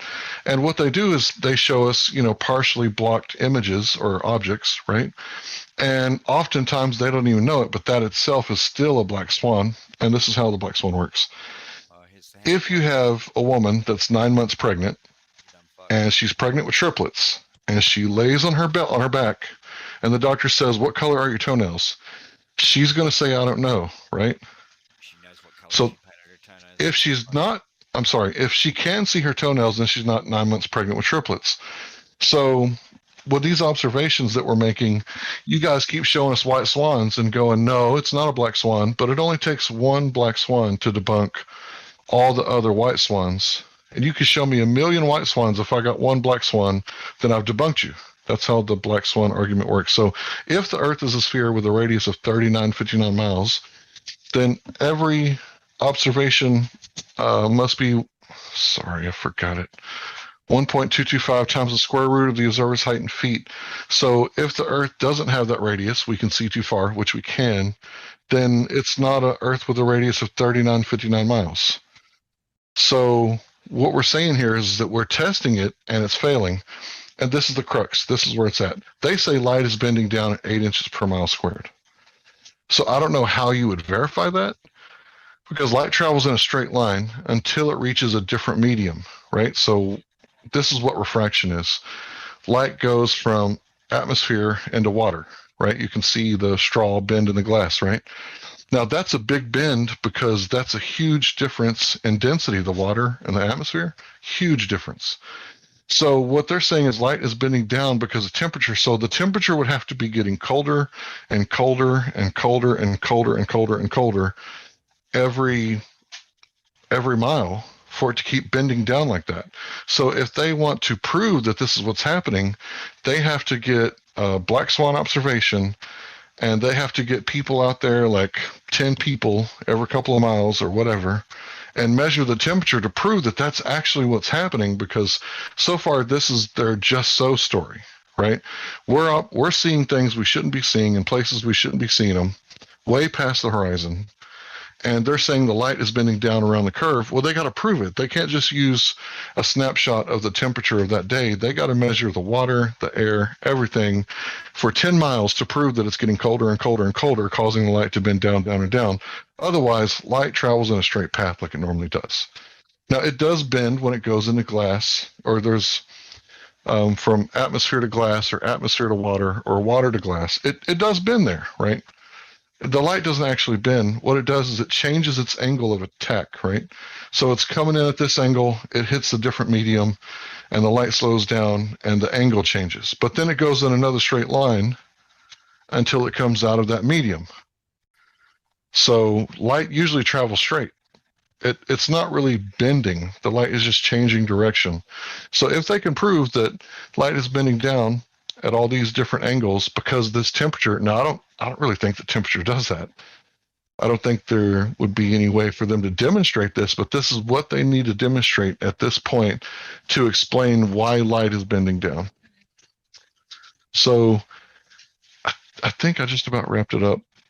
So make sure you don't make like the same mistake of putting like a false cause on something. How do they know that's why the light's bending down, or that the light is even bending down, period? How do they even know that?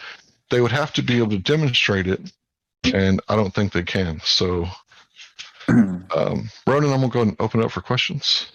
Thank you so much. So we are going to open it up for audience questions, but I'd just like to take the privilege to start by asking like a very short interview of maybe 2 or 3 questions, and then we'll go to the audience from that point on, if that's all right. Yeah, sure. So, Hank, for someone who is brand new to this, and obviously you just gave a ton of great information, right? But say you had someone who's brand new and you only had the chance to point out one flaw that they could intuitively grasp with the heliocentric model that would make it clear to them that they should look into it further. What would you choose at all the different things you've researched to be that one introductory wedge to get someone to look into this?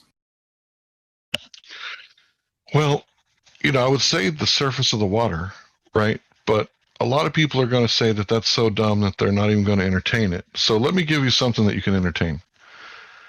Imagine you have all the matter in the universe in one spot before the Big Bang, plus 95% of the universe that you can't see or observe, which they need for their model to work, which is the dark matter and dark energy.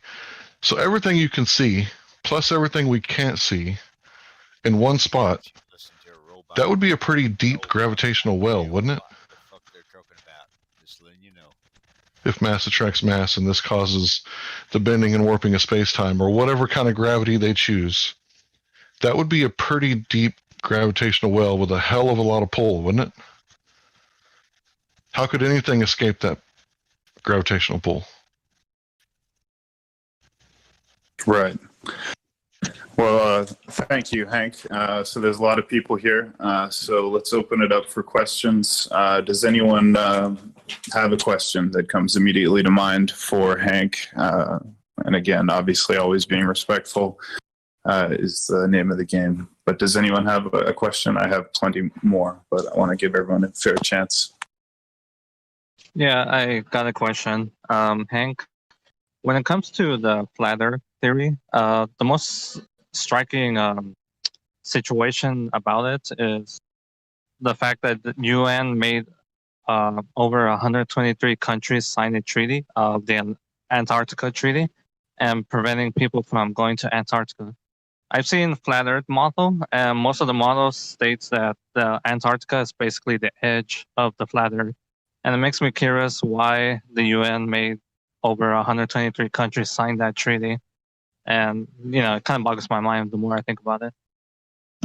Well, the flat Earth isn't a theory. We all observe a natural stationary plane of existence. I don't think anyone here can say that they've experienced curvature or axial rotation, right? So it's not a theory. It's what we all experience. It's what your senses are telling you. So I would say if you believe flat Earth is a theory, what secondary knowledge has convinced you that your primary knowledge that you receive from your own senses is lying to you? So, and another thing, it's not a model either.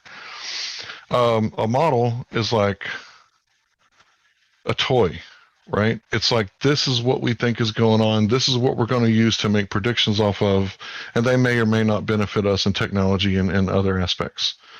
But a model isn't reality, right? The dirt between your toes is the reality. And I would just say that the whole UN thing, I think it's a lot like Iceland. They told the Norsemen told the rest of Europe that it was Iceland. So they said tundra, basically, in modern English, right? They said, oh, it's just tundra. You wouldn't want to go there. You wouldn't want to live there, right? Because it turns out that they were ethnocentric and didn't like foreigners. Imagine that. So I think that's what's going on down below, right? They say that down south, it's all tundra. Well, wouldn't it, if Yeti crab can exist, right? And these are just crabs that can live in the deepest, darkest part of the ocean near these geothermal vents. Wouldn't it be possible with these geothermal vents to irrigate that thermal energy and maybe make even places that were livable if they did it correctly? So I think that it's just hidden land. That's what I think it boils down to. Hidden land. Thank you. If I could ask another question, with the advance of technology that we've had, right, all the different technology like drones and rockets and videos and cameras and so forth, is there anything that's come out in recent times that is sort of like new visual evidence that helps to prove either that the Earth is flat or to debunk the globe or anything like that? Like, is there anything that's come out new as a result of technology that flat Earth has been able to show? Well, yeah, it's not actually a new technology. It's the sextant. It's actually a very old and ancient technology. And we're understanding that it has to be a triangle, right? When you're triangulating something, it has to be a triangle or it doesn't work, right? So if you're trying to get your position here on Earth, right, and the light is bending down at 8 inches per mile squared, then it's not going to be a perfect 90 degrees at that angle, right? It's going to be some more acute angle, and you wouldn't be able to they wouldn't work. The sextant it wouldn't work. Now, there's a big misunderstanding. A lot of people think that you have to go up to measure the curvature, but why would you have to leave the Earth, the thing you're trying to, measure, to measure it? You're right here on the surface. Wouldn't it just make a lot of sense to measure it here directly? And because of topography, that's too many variables for the average person who isn't like a mathematician. So we say do it over water, because anybody is smart enough. It doesn't matter who you are. You're smart enough to plug in the numbers in the Earth curve calculator and decide for yourself whether it's flat or it's curved. And that's all we're asking people to do.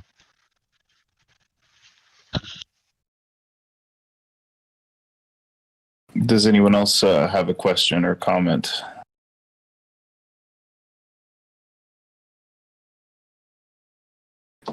So Hank, you also believe in the firmament. Is that a necessary component in your thinking as well? The solid or semi-solid dome over the planet as well?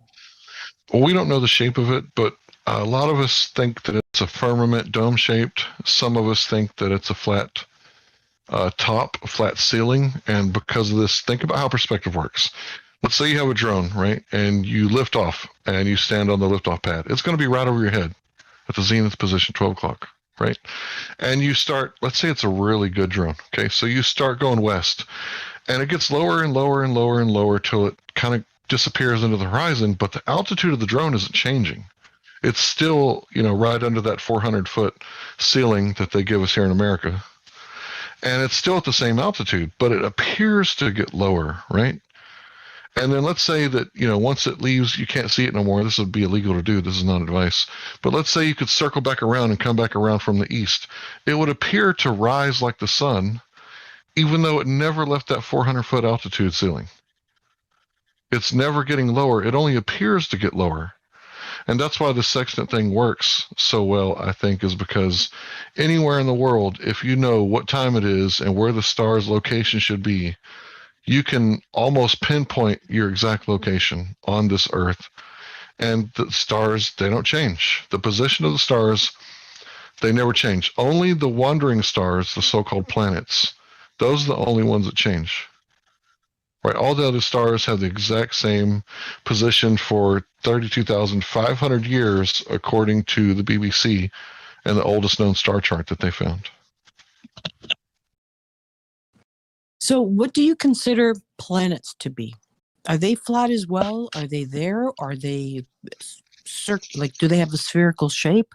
What are planets to you? The wandering stars that you mentioned. So to me, it's a light in the sky. And what it's made out of, what it's doing, how much it weighs, what's the mass, I don't know. It appears to make certain patterns in the sky at the exact same time that you would expect it, over and over again, so well that we can predict where it's going to be for thousands of years in the future. Now, that doesn't sound like a result of a random Big Bang. That sounds more like a Swiss, watch, a timepiece. One of those really high-end, really ornately designed watches. That doesn't sound random at all. So what are the planets? The honesty is we don't know, but they're more dependable than anything else we've ever seen.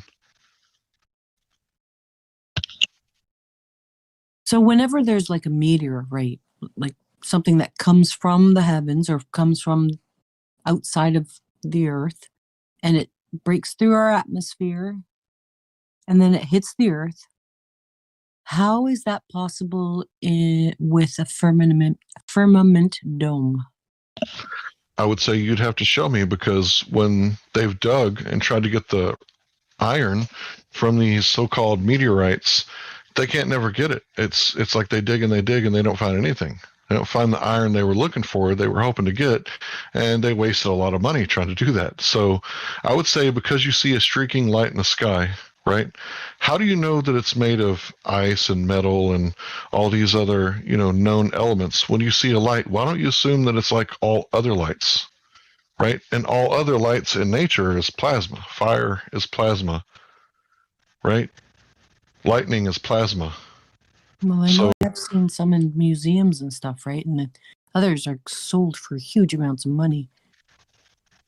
Well, you can also buy Martian real estate. I hope you don't, but This is true. so how do you verify that's from some other place? Do you know what other places are made out of? And if they're made out of the same material that we have here, then how can I verify this rock has been to this place that is supposed to exist out in a vacuum, where there's these gas balls like Jupiter, where all the gas doesn't, do what it normally does and fill the available volume. It's just sitting there in like a big pile, right, of gas that's in a perfect sphere, and it's not doing what it should always do. So I've recently come up with this understanding of the second law of thermodynamics. And this is basically the gist of it. Entropy, right? Hot always goes to cold. So if you got a cup of coffee, you get a phone call, you come back 30 minutes later, it's all the temperature is leaked out and it's reached equilibrium.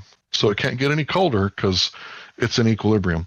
So the same thing with a charge. If you have two car batteries, one's completely charged and one's completely dead, you hook them up with the cables, 24 hours later, all the high charge is going to move into the low charge until it reaches equilibrium. Then you're going to have two halfway charged batteries. So the gas pressure works the same way. If you have a propane tank with 250 psi, despite all the gravity and bending and warping of space-time and mass attracting mass, I'll give you all of that, it still doesn't contain it. Once I open that propane tank, even though it's facing up away from the pull of gravity, at the surface of the Earth, where it's only stronger in the middle of the Earth, but we can't get there. So this is the strongest source of gravity. It's going to spew out until it reaches equilibrium, and you come back 5 or 10 minutes later, and it's going to be 14.7 psi at sea level. Well, I'm going one step further, right? So this is specific gravity. Anybody can look it up. Specific gravity is the only gravity that is actually testable by the scientific method. So let's say you got a pail, right? And you put an apple in it, right? So you pour water in the pail, the apple rises. You take away the pail. You take away the water, and the apple sinks to the bottom. Well, what did you manipulate? The cause, right? So what is the cause in this case? The relative density of the object. That's what I manipulated. And what was the effect? The effect was I proved that if you manipulate the relative density of an object, this is why objects here on Earth go up and down, except for birds and aerodynamics. Every other object in a medium is going to reach its equilibrium, and then it's going to stop. So if you drop a feather and a bowling ball in a vacuum, they're going to go at the same speed until they reach their equilibrium, right? Now, if you do it in an atmosphere, let's say you do it above the Kármán line where there's no atmosphere, allegedly, right? And you drop the bowling ball, it's going to go down really fast, and so is the feather. And then as the atmosphere starts to increase the pressure, right, it's going to reach terminal velocity, which means it can't fall any faster. So that 9.8 meters a second, yes, that happens, thank you. But it doesn't always happen. And yes, when you drop things, sometimes they fall, but they don't always fall. For example, a anvil will float in mercury. I know it sounds crazy, but we can show you the GIF that you put anvil anywhere on Earth, it's going to fall down, except in mercury. It floats like an ice cube because the relative density is more powerful than any gravity you can throw at it. And they say gravity, well, that's just one definition of gravity, right? So there's Newtonian, there's Einsteinian, there's dark gravity, and then there's specific gravity. So this specific gravity is the one that you can test. It's repeatable, falsifiable, testable. No matter what object you have, if it's in a medium, it'll seek its equilibrium. And think about the water cycle. The water changes phase, it turns into a gas, it goes straight up. I mean, defying gravity. And then people say that you have to have gravity in specific gravity. It's like, no, you can't mix the two. You can't hijack on that word. You can't just get on the gravity train and say this proves the bending and warping of space-time, because the bending and warping of space-time is just a concept. Like, I'm a Texan, so I have this concept about liberty and freedom, right? And governing myself. Like, you can't take those away and bend them. You can't bend my liberty because it's just a concept, right? How does the concept of gravity, or what you were just explaining, prove that the Earth is flat? It doesn't. What it does is it illustrates that not every gravity is scientific. There's only one scientific gravity, and that's specific gravity. It's one that you can test and falsify. So if I tell you that iron floats in mercury, this is a test you can do, right? If you tell me that a massive object will cause the bending and warping of space-time, the bending and warping of space-time that happens in space as well, right? So in this near-perfect vacuum where there's no material, there's this bending and warping of this non-material, non-physical space-time, right? So it's metaphysical. It's like talking about God and angels. Like I can't test it. I can't prove it. I can't put it in a jar and take it to the lab. I can't paint it yellow and see what it does. This whole bending and warping of space-time, it's not scientific. Einstein had no hypothesis in his paper in 1915. It was all mathematical and equations and stuff. So math isn't science. Go ahead. I was just wondering if, with the Earth being flat, what's underneath? Like the Russian borehole, they dug almost 8 miles, and every step of the way they predicted what they were going to find, and they were wrong every time. And when they got to 8 miles, they couldn't dig any further. So we don't know. And that's the thing about flat earthers. If you talk to a real flat earther, we're all hyper empiricists. if you ask us something we don't know, we better say we don't know, or else you better cite some sources to back up your claim. We're never going to go into speculation unless we say, hey, I'm speculating, what if the sun causes the tides because it has more energy and it would, disrupt the material. Let me think of a better way to phrase that. It would, and this is, hypothetical, this is just an example. Let's say it would perturb the water molecules and cause the tides. Right? That's just a speculation. So I don't have anything to back that up, so don't hold me to it. That's what we say when we're speculating. Any other time we're talking and you ask us to cite our source, we're going to be more than happy to stop what we're doing and cite our source and back up our claims. That makes sense. Question, if I can. Okay. Sure. Okay. You wanted to say following from that first? Yeah, I had a couple more questions, but I can wait until after. Okay, well, if you want to ask a few, go ahead. Well, yeah. Okay, so first question on top of all those. Were you raised thinking the earth was flat or as a globe? Absolutely not. I grew up in Texas, and we have a regular public school system. But when I was in the first grade, I discovered the science books on the bottom labeled space. And my grandmother's sister, my great aunt, she was the head librarian at the public library. So I kind of had free reign with all the space books that I could consume. And I was so into it that I debunked the moon landing before ever hearing someone else say that it was fake. So when I saw the flag waving in the wind, I knew there was no wind on the surface because before 2019, the moon was in outer space and it was considered a vacuum. After 2019, now they say that the moon is in Earth's atmosphere, according to space.com. But yeah, I was raised globe earther, grew up watching Star Trek, Star Wars, space video games, etc., etc., etc. But I was following it so close that I started seeing problems. And there definitely is problems, specifically when you try to reconcile Einstein's gravity with quantum physics. There's this thing called the cosmological constant crisis, or the cosmological constant problem, right? And this says that when you compare what we theorize compared to what we observe, you're off by an incredible 120 orders of magnitude.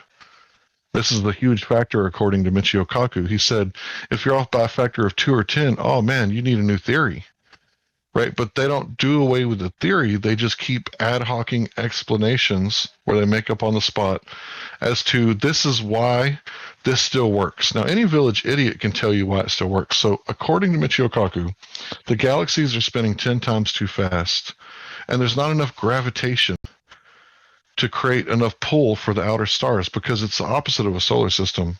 Pluto has the longest year and Mercury has the shortest. Well, in a galaxy, it's the opposite.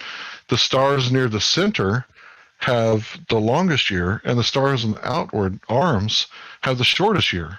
So it's like taking kids and put them on a merry-go-round and see what speed they fly off and then increase it by 10 for your next experiment and pray to dark matter that it's going to come save the children and that none of them get hurt.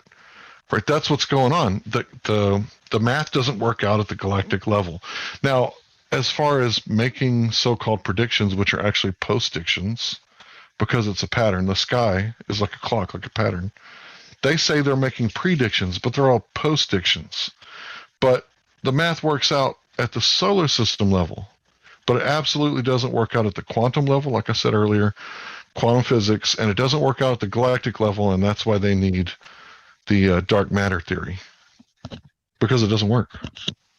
So when you realized at one point in time in your life that the earth is actually flat, it's not what you were being taught in school or what everyone around you thought, did you find that you were talking to everybody, trying to get them to see that was the case, and then maybe be ostracized by people or ridiculed by people? And if so, how did that affect your life? Well, the thing is that I'm backing up what I'm claiming, right? I'm telling people to go do it themselves. So when I tell people, let's say 10 years ago, I told my uncle, yeah, man, look into that 9/11, that building 7. He's like, oh, you're crazy, you're a conspiracy theorist. And then a couple years later, he'd come around and be like, you know what? You're right. I'd be like, what was I right about? What are you talking about? He'd be like, about, building 7, about how it collapsed. And then a few years later, September the 3rd, I think, a few years back, Fairbanks, Alaska, did a 4-year study with another college professor from Japan. And this college, it's a structural engineering college. And they nearly quoted me word for word. So this is what the abstract says. The abstract says that in Building 7, it was a near simultaneous collapse of all the columns. Now, a column is what holds the building up, right? So if it was a fire, it would have been a progressive collapse, like dominoes, because the fire doesn't poof the whole building up at once. Only some sort of explosion or timed demolition could do something like that. A fire isn't capable of doing that. So in Fairbanks, Alaska, when they put their stuff out, I could just grab that link and just post it wherever, and I don't have to say anything. Nobody has to believe me, because this is now what the experts are saying. So if anybody ever ostracized me, that's their problem, not mine, because I can look at both sides of the coin on every situation and weigh out the evidence like a sober judge, instead of getting my emotions involved. And then, you got your preconceived bias, you got logical fallacies. Once you understand all these things and you know how to govern your own emotions, then you can look at things more clearly rather than having the cognitive dissonance. Now, the people with the cognitive dissonance, that's their problem. That's something that they have to work through, right? And if they treat me different while they're going through that, I don't really care. Well said. Thank you. If I can ask you a question now. So postulating, you said that there's a firmament, whether it be a dome or a ceiling type of firmament. Do you believe, like as the Bible says, that above that firmament is water, that there is perhaps outside of that or above us a watery layer or water beyond the firmament? Is that part of your understanding? So this is the law of correspondence. It's a natural law. As above, so below. So they say that there's water above, and so there's water below, right? So we know that there's deep underground oceans, right? North Texas, the Panhandle, is connected to one of the largest. They found a whole bunch of them in China, right? So we know that there's water below, and if there's evaporated water above us, then it has to be above us. But when you're talking about on the other side of the firmament, I mean, who could know such things? We could speculate that, there is a firmament, but there has to be a container, because you're breathing right now. So if you got gas pressure, the necessary antecedent for gas pressure is containment. So there has to be something. It's like you can't eat a steak without cow. So nobody's eating a steak and wondering whether or not cows really exist or not. So yeah, there's something up there, but who knows what's above it, or who knows what it's made out of. So a follow-up question to that: do you believe that the Earth's moon, the moon that's visible from Earth, is inside of the firmament, or is it in here with us, or is it on the other side, or is it part of the firmament? I would say it's hard to tell the location of the moon. They say that it's 238 miles away. 238,000 miles away, but we can allegedly see a piece of it that's like 50 miles across with our naked eye. So when you do the math, that doesn't really work out. So we don't know where it is. We just don't think that it's as far away as they say that it is. And we don't know that it's made out of, who knows what it's made out of? The astronauts gave petrified wood to, I think, Holland, and passed it off as a moon rock. So we don't know what it's made out of.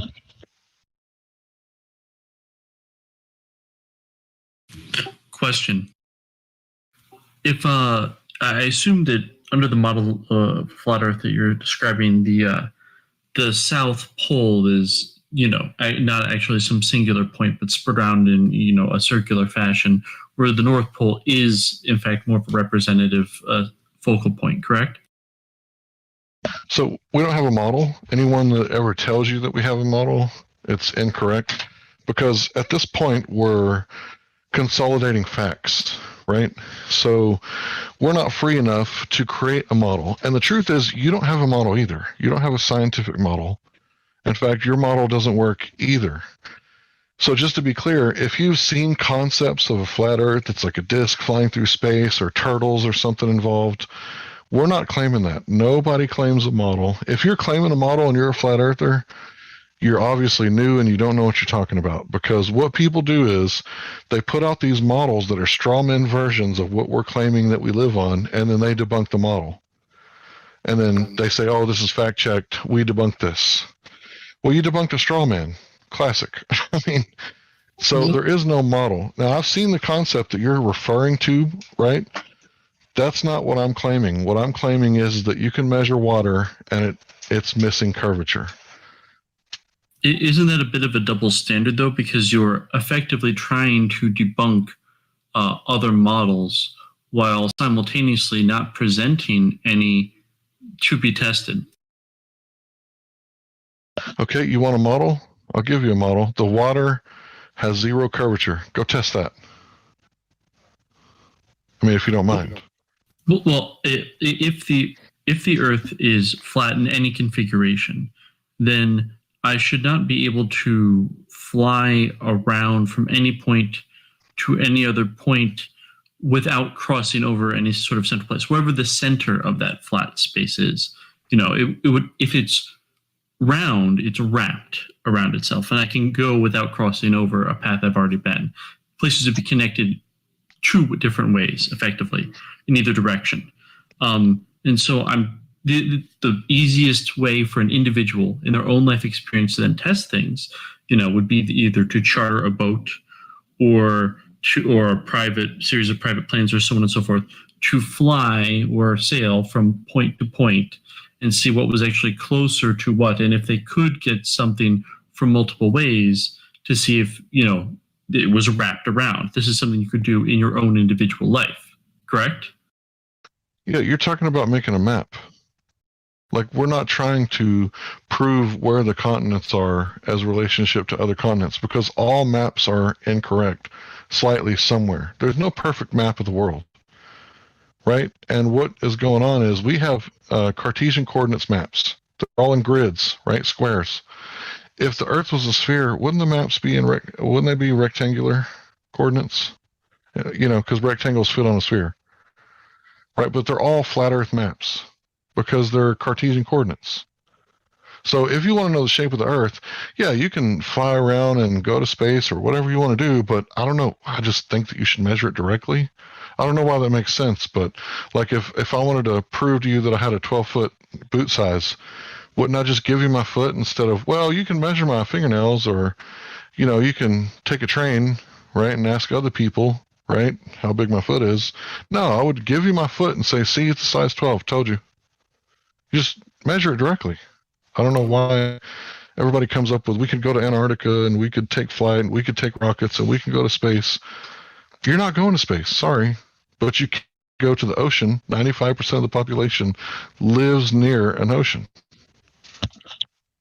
Well, the thing that I am suggesting, it would involve simply chartering boats. You know, you could do this if you had an ocean-worthy vessel. Like I'm not giving you know, saying go become an astronaut. I'm simply putting out the thought process of being able to test if the surface of the Earth is wrapped in some way. Now, you could say that, you know, potentially you could have a cylinder, and that would also be wrapped. But the notion of whether it's wrapped, so you could come from either direction to a similar point in all spaces, that is a testable hypothesis. An individual with a boat could do. They wouldn't have to make any measurements. They would just have to say, can I get from here to here without crossing this? Did you understand what I don't know if I'm wondering if I'm communicating clearly is what I mean to say.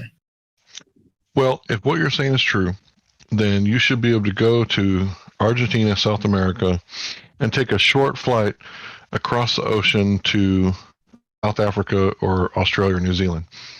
But what you'll see is most of the flights, they go towards the north, and then they come back down towards the south.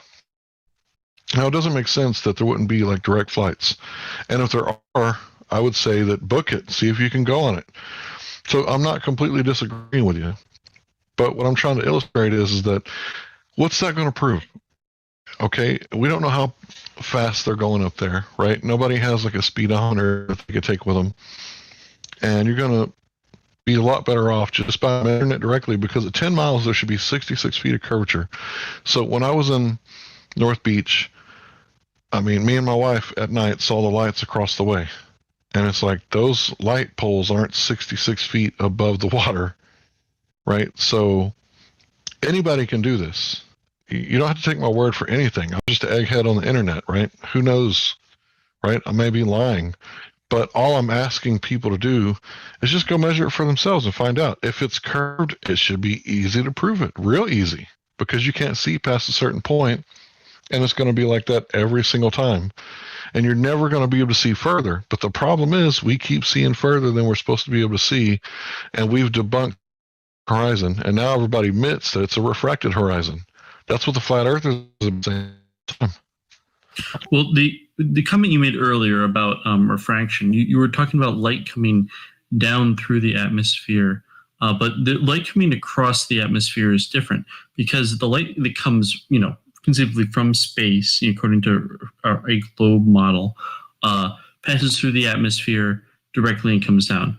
Whereas light that is coming, through the edge of the curve that you're looking at, be passing through larger amount of atmosphere, because it would actually be going across in that way, and so it would experience a greater amount of, it would refract more so because it's going through a much larger amount of atmosphere, because it's coming through sideways at a much more a much higher angle. Okay, so if you got a star right over your head, it's not passing through a bunch of different layers at an angle, right? But if you got a star that's, say, like between 30 and 60 degrees, right, that's going through a bunch of different density layers, and you would actually see more refraction in stellar objects than you would looking across the same medium, because if you're 1 foot above the water and you look across 10 miles away at 1 foot above the water, you're in the same exact medium, the same density. Now, if something is several stories high, the higher up you look at the building, yeah, it might get wonky up there, because now you're looking through different layers of atmosphere. The higher you look up at a building, you're not supposed to see it, and you see it, and you look up, it's kind of wonky and wavy up there up top. That's because you're looking through different layers now. But if you just look at the bottom of the image, that's going to be clear, except for, okay, this is really important to understand. What you know about light is very little. Me too, right? I'm in the same boat with you. Light is incredibly hard, difficult, not easy to understand. So when you're looking at Chicago from Michigan, right, at like 50, 60 miles away, you're not actually seeing the buildings. You're seeing the light reflect off the buildings.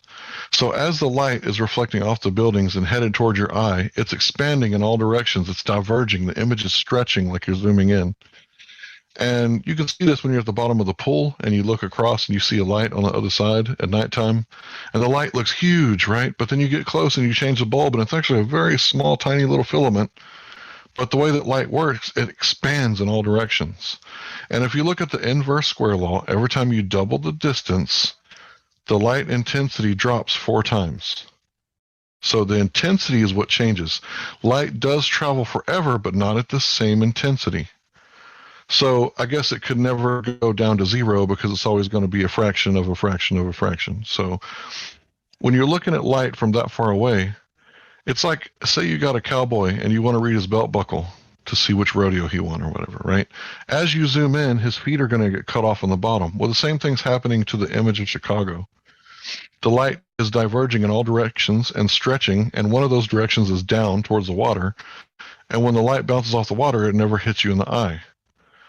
So this could cause false horizons. And anybody can look up Skunk Bay time lapse with grids and see what I'm talking about. You can see that as the day progresses, there's a GIF. I'm sure somebody's posting a GIF right now.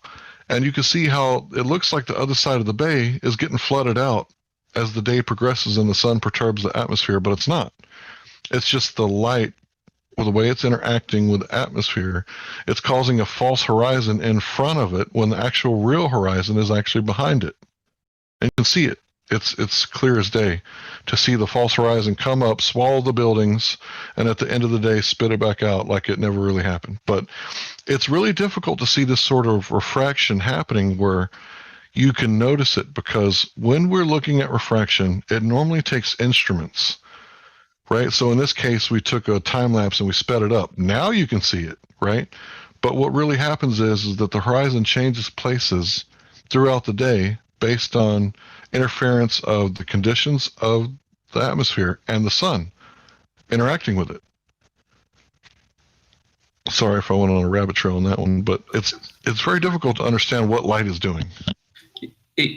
I followed what you were saying. I disagree with a little bit of it, but one of the larger points is I don't understand how many of the points you're making actually relate to the differences between a globe or flat model of the Earth. Like, then, for example, you're pointing out many flaws in, institutional sciences and what they pretend to know, what they don't really know. I mean, they've changed what they think the speed of light is on occasion, things like that. And these are true. Fair enough. But there's a difference between, okay, they're wrong about some things, or they don't always admit when they're wrong about some things, and therefore flat Earth. I guess I'm just not following how a flat Earth. It seems like you are looking for things which can't be explained, and then therefore, if not everything can be explained, the Earth is flat. And I'm being critical, but I'm being bluntly honest.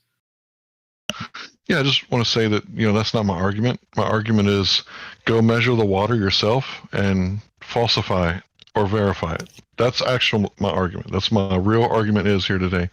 Everything else about a model, we don't have a model. We don't live in a model. The Earth is the real Earth that's outside. When you go walk around and you get dirt between your toes. That's what the real Earth is. And it presents itself as a flat, stationary plane. And you can all go outside and verify this. So the whole model thing, we don't have that. We're not worried about models. We're not free enough as a population to go test this world and its boundaries and see what it is and what shape it is and what it's doing and where the boundaries are. As far as I know, we have these mandates from governments saying that we can't go to Antarctica and we can't tell what it is. So all we got is what's right here, right? And this is the real Earth, and you can actually go test it and see what it is. Now, as far as the other stuff that I've talked about, gravity is important, right? Because how are spaceballs made? In the heliocentric model, gravity pulls the matter together because mass attracts mass. So if I debunk mass attracting mass, which I don't need to do that, Professor Shankar has already done that for me, professor of physics of Yale. And, I can cite my sources for that and show you that mass attracting mass, that's 106 years out of date, pseudoscience. And then the whole bending and warping of space-time, you can't prove it. So I can just dismiss it because there's no hypothesis test or experiment that we can demonstrate the bending and warping of space-time. So, all I'm trying to do is let you know that the real shit, sorry for cursing, is the specific gravity. And you can test it with balloons. I mean, all children, like to play with balloons because, this is what the real world is, right? Not everything falls when you drop it. Yeah, you drop your cell phone, it's going to break. Did you expect the atmosphere to hold it up?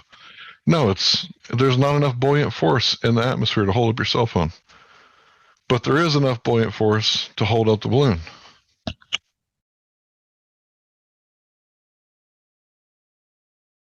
So I know you'll say, we don't know and we can't know, but is space travel just out of the picture? Should we not even be bothering? Is that a pipe dream? The whole concept of exploring beyond this realm, do you think? Well, it's kind of funny because what do you mean by space, right? You're in Canada, I'm in Texas. So there's a great deal of space between us, right? Yeah, we can travel, right? You could come to Texas and I could show you the Gulf, right? But as far as us going to live on Mars one day, I mean, that just seems bizarre to me to think that you could go live on a light in the sky. I would think it would make a lot more sense that, we could go terraform Antarctica. Doesn't that make more sense? Perhaps, yeah, quite possibly. Do you think that the nature of the Earth as we observe it is explicitly indicating an intelligent designer, like a creator? Like, does that go hand in hand with this understanding that this is some kind of a created realm? Well, to me, it does, because when I think about what Native American life was like, and the man would just go out early in the morning and just get, fruits and berries and fish and deer from, everything we need is here. It's almost like an ant house for humans, right? And then when you look at the information theory, right, and this is the part that you need to type in, functional sequence specified complexity. When you look into that, I mean, you'd have to have a great deal of faith to find a Rolex watch in the woods and think to yourself, my God, how long did it take for the woods to create this magnificent, timekeeping device? That would require some wow faith that I do not possess. So when I see something with intricate design, specifically functional sequence, right? That's what the DNA pattern is, whatever you want to call it, the code. It's a functional sequence with specified complexity. So we know the difference between a sand dune and a sand castle. Everyone on Earth, every child on Earth knows that the sandcastle has to have had a creator. You're never going to get a letter from the mail from no one, right? If you trace it back, it's always going to go back to the three things that information exchange requires: an intelligent sender, an agreed upon medium, like English, and an intelligent receiver. So if you send an English letter to a man who only speaks Mandarin, no information was exchanged. All three requirements have to happen. And the only way that could happen is with an intelligent sender. So yes, I would agree that this place is special. You are special. You're not mold on bread. You don't need to die. We do need to take a better care of our sacred rivers, water, soil, air, right? I'm not, completely down for destroying the earth. But I think that the climate change thing has been hijacked by people who want to tax the West. I mean, why wouldn't they want to worry about China, right? They got companies over there that produce more pollution than entire countries. But yeah, let's tax the West because that's going to solve all the problems, right? I see. And you mentioned Antarctica, and you may have mentioned this before, but do you believe, like I've heard some people say that maybe our little ice wall enclosed part of this world is just one of many scattered throughout a wider ice plane, or that there could be other realms beyond the ice wall, but on the same plane? Do you subscribe to that concept? No, those are called outer ponders. Although I have a few friends who are outer ponders, we don't all agree on all the speculative stuff. But these outer ponders, it does make sense that there could be, hypothetically, other people from other continents that we're unaware of. Whether they're in another container, I mean, that's all speculation. So I couldn't really, definitively say what's going on. But there are a sect of flat earthers that are called outer ponders, that they believe that there's maybe more land outside of this container that we're in. And maybe they don't even believe in a container, some of them. But yeah, most flat earthers, we all agree the water's measuring flat. Like, we all disagree on a great deal of many other things, but we're not really at each other's throat. We just say, okay, you and I, we're not going to agree on the subject. So we're going to agree to disagree, bury the conversation. We're never going to talk about this again because we're not going to change each other's minds. So let's stand on common ground. And that's what we're doing. That's why we all get along, is because we have common ground. That common ground always includes that the Earth is motionless. Is that correct? Yeah, I don't know of any true flat earthers who think we're flying through space upward at 9.8 meters a second squared, which is really important to understand. Vladimir Lenin said the best way to control the opposition is to lead it ourselves. So why is there a controlled opposition known as the Flat Earth Society? They say all the wrong things to make us look like idiots, and none of us are society members. I've never met one in 6 years. I think I'm getting to 6.5 years now. Yeah, that's all globe earthers making it look bad, because we're being censored. If you know about Truth, sorry, Veritas, they had was released by a Google whistleblower, and Flat Earth was one of the things on this Google blacklist. So if you'll notice, when you search Flat Earth, you're going to get 100 debunk videos, and you might find one or two videos actually made by Flat Earthers. And this was a request of the government asking the alphabet agencies like Google, Facebook, and YouTube, like, hey, what are you going to do with all this Flat Earth stuff and all this fake? Right? So now on everything that's Flat Earth related, you're going to see that it's an archaic theory about what people used to think the Earth was like. Yeah, like back during the Egyptians lived and we could build buildings that lasted for thousands of years into the future, people thought the Earth was... Yeah, that's an archaic theory, but guess what? 2,000 years ago, apparently there were some Greeks back before archaic times who thought the Earth was round. So you guys have a model, just like we do. We don't have a model. And you guys have an archaic thought on what the Earth is. I mean, think about it, guys. If you're a heliocentrist, Helios, well, that's the sun god, and Apollo is the guy from Revelation, Apollyon, right, who comes out of the bottomless pit. And, you know, all this stuff like Jack Parsons, he was a known occultist, and he was like with Aleister Crowley and L. Ron Hubbard, and they were all hanging out back in the day. And it's like the NASA was started by Nazis. So Werner von Braun, like, is a Nazi guy, and you know, other Nazis got tried and, you know, hung, but these guys got to lead like NASA programs and all this other stuff, and the planets are named all these pagan gods. I mean, obviously, it's the Big Bang as a creation.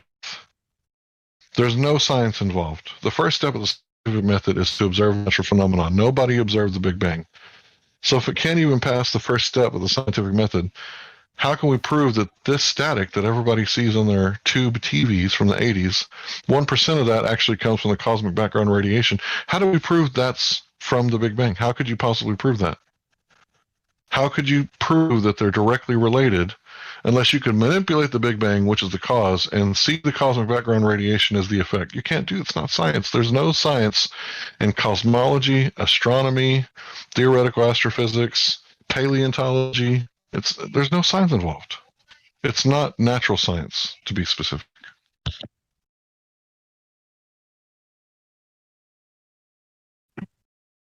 Does anyone else have a question or comment for Hank Hill or in general? Will you have the chance? I have a question. Go ahead, my friend. Hey, Hank, it's Matthew. So how do GPSs work in the middle of the ocean? And then also all those big, you know, those big 6-foot diameter satellite dishes that we've seen since the 80s and 90s before we had the small ones. What were they pointing out in the 80s and 90s? Well, it looks like 45 degrees from what I could tell. Yep. Depends on your latitude, So, right? right. Okay. So they appear to be pointing like halfway between the sky and the earth.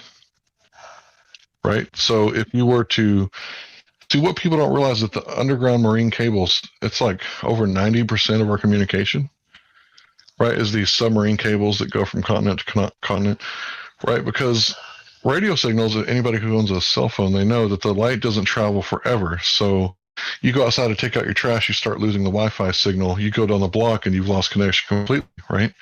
This is because of the inverse square law. So these communications like this, they're not very good. They're not very good over long distances and weather patterns and stuff like that. So the best way to do it was, you know, the cheapest way is to send it from the ground, right? And, you know, it's interesting because you got projects like Google Loon, where Google's going to put Loon satellites so that they could get, you know, internet to rural places.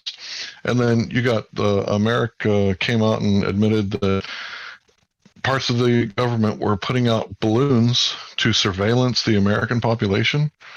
And it's like, why would they need balloons if they got 3,000 satellites up there? I mean, they should be able to see like everything we're doing. You know, we should get like live feeds. And, you know, back in the 90s, they would just like zoom in on nude beaches and show you that this is what they're doing with the satellites. But I don't think we can verify any of that stuff can actually be done. So where does the source come from? I don't know, but it sure would be expensive to send it to space just to send it to Earth when we're on Earth and we could just send it across with cables. And there are wireless communications happening, but they're just not as good or as cheap. Like the whole thing, we went to the moon and they made a phone call to the president, but we can't fucking make a phone call in Walmart by the milk section. Yeah, my wife, she's all about the moon being fake. But yeah, if I can't get good signal, and anybody who knows me knows that I can barely get good signal while I'm at work. Like, how come I can't get good signal, but they can live stream from the moon in 1972? When the limb took off in 1972, you can actually see the limb taking off, and they say that, you know, that was a robot camera that just happened to take off, lift its, you know, lens at the exact same time that it took off. Like, but I can't get like good signal, you know, on the interstate. Come on. So there were balloons in the 80s that were stationary, so the satellite dishes never had to point somewhere different. And then there are satellite dishes on the equator that point straight up, or are those fake? I'm not saying satellite dishes are fake, right? I'm just saying that it doesn't have to go all the way to space, right? We could put balloons up if you need to, you know, get over a great distance, right? But a lot of people talk about you can bounce light off the moon. You can bounce radio signals off the ionosphere. So I really see, you know, no real point in having to send up, you know, a rocket into outer space for us to have signals with each other. We're here on Earth, right? So NASA, I think their budget for helium is like the highest in the world. So what do they need all that helium for? I understand specific gravity better than you do.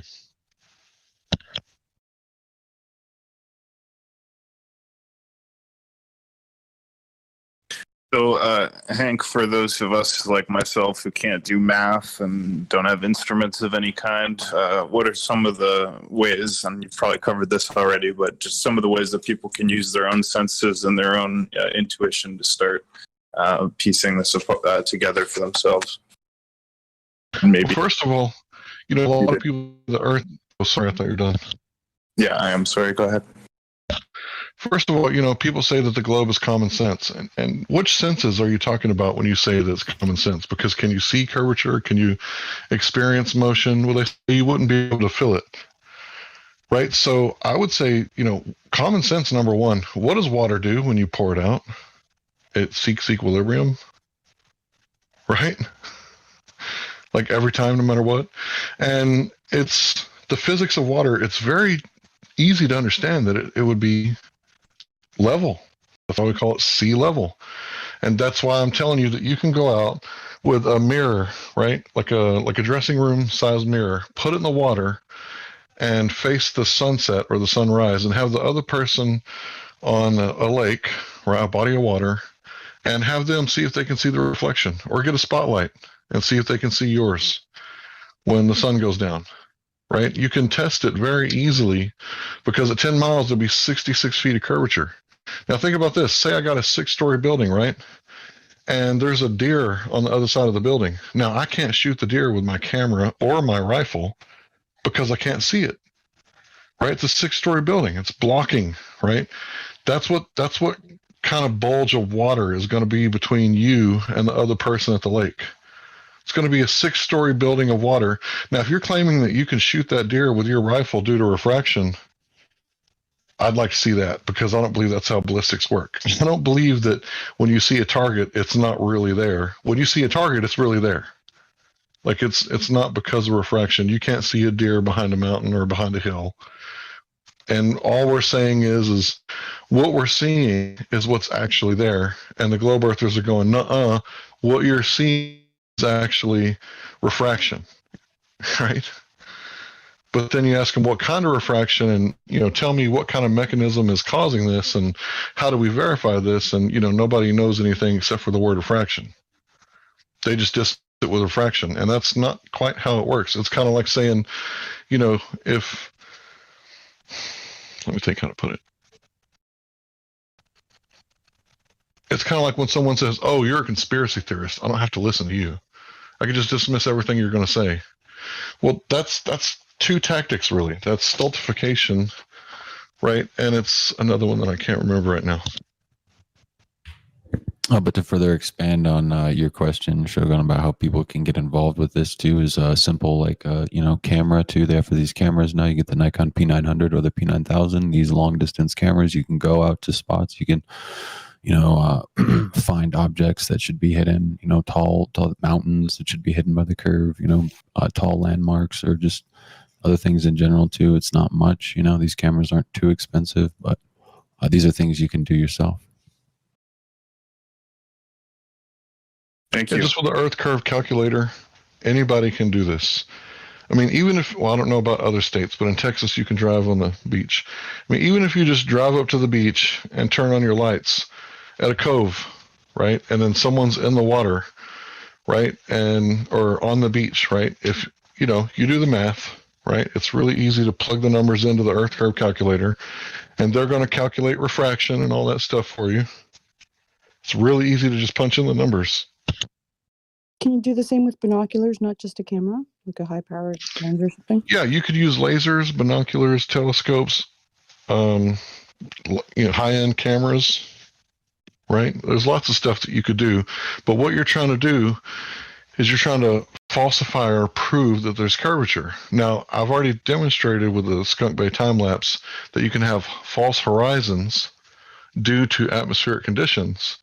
So if you see a white swan, this isn't like a one-time measurement type deal. What we're seeing is black swans all over the world. People are seeing stuff they shouldn't be able to see. So if you get a white swan, I'd say just measure it again. Just keep going back to the same spot and measure it. And, the thing is that it should be done like over a matter of, in my opinion, as much as possible. You want to test it as much as possible. But I went out there the first try on 4th of July, right? Really steamy day in Texas. And I seen it during the day and I seen it at night. So with or without the sun perturbing the atmosphere, I still seen it with my naked eyes. I could see the buildings. I could see the white paint, right? And then I could see the lights.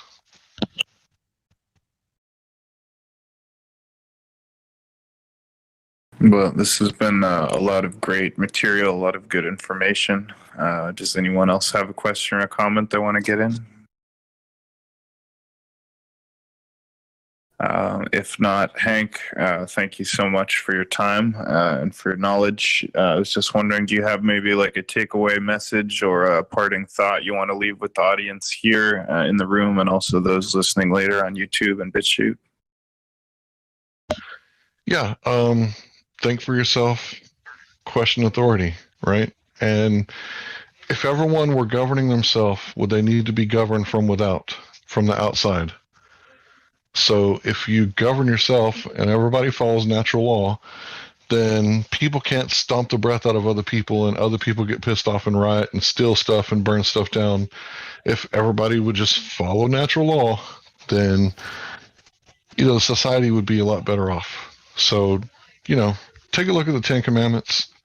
It's pretty easy to follow. I mean, all you have to do is love your neighbor, and if you love him, you won't steal his wife or his car or his life, and you'll be cool to your parents. And, that's all it takes. Love conquers a multitude of sins.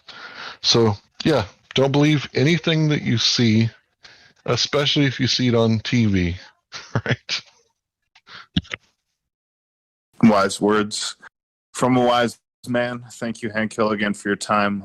Thank you to the live audience and everybody who came to listen to the podcast. We do these podcasts every day pretty much. We'll have them usually at 9 p.m. Central Time. We'll have one tomorrow on the subject of distilled water urine therapy and the God complex with Destrix. But you can see on the announcements channel, there's always new events coming up. And all the past special events, debates, interviews, etc., can be found in the hashtag RT Podcast channel. All the channels have different, YouTube channels have different episodes, so check them all out. Like, follow, subscribe. Thanks so much, guys, and God bless.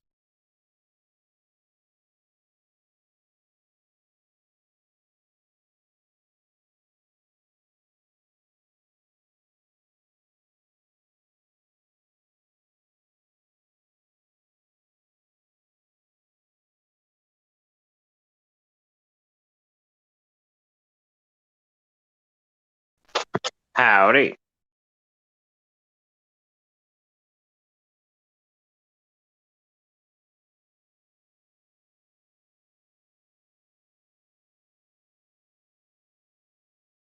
Anybody up?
Twilight Zone.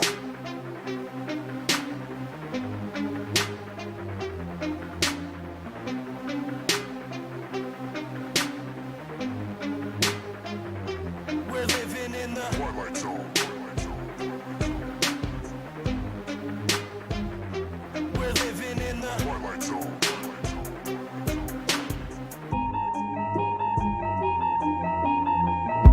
crazy days that we live in just cause me aches and pains. Lately my life is like a season of Stranger Things. This place is flooded with demons and they invade your brains. This is an artificial hell and they create the flames. Day to day I just try to stay strong and make it through. Wake people up from their slumber, that's what I came to do. Please don't believe what you see on TV and think it's true. It's all just targeted programming and it's aimed at you. It's everywhere, you're getting lied to and yet you barely care. People with common sense are now very rare.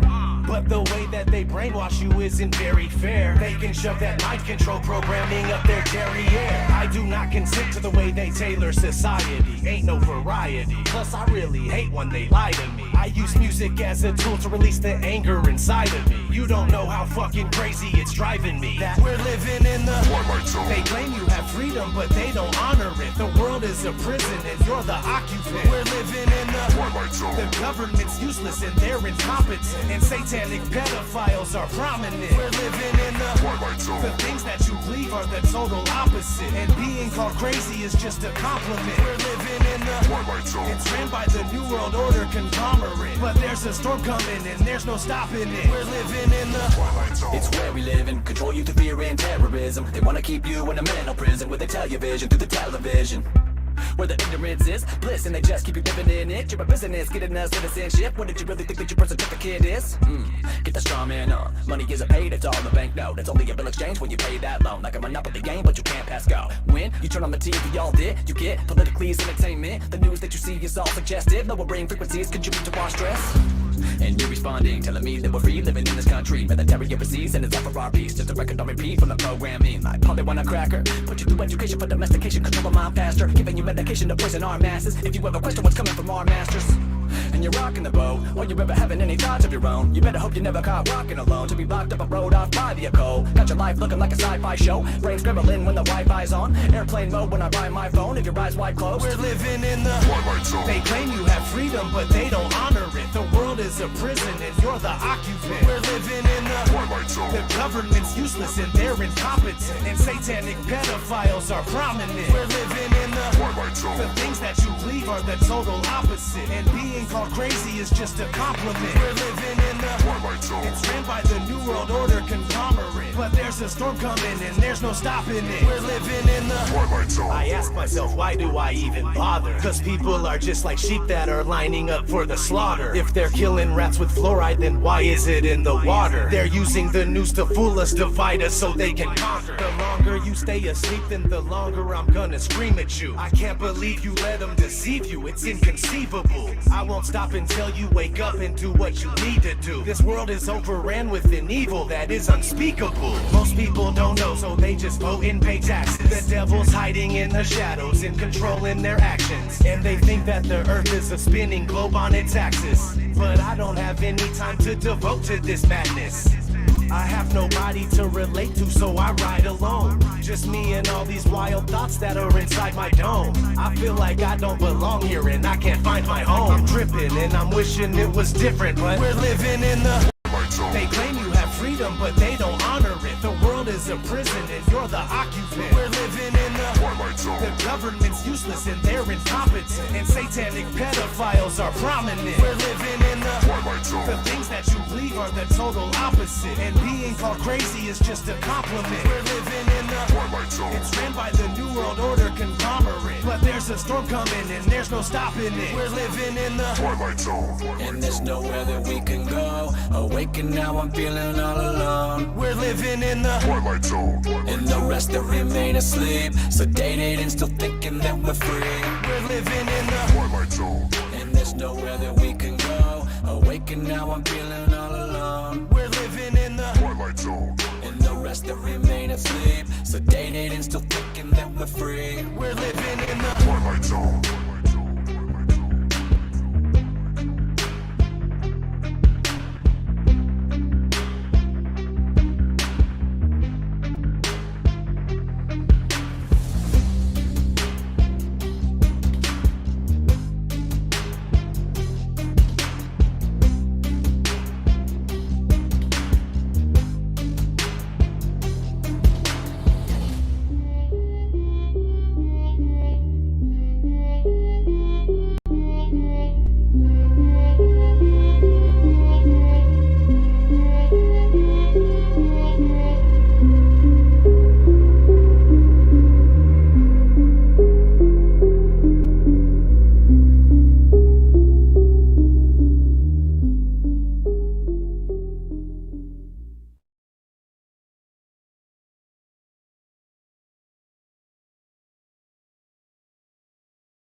Hey, Helio. You there? Yo, Helio Skeptic, are you there?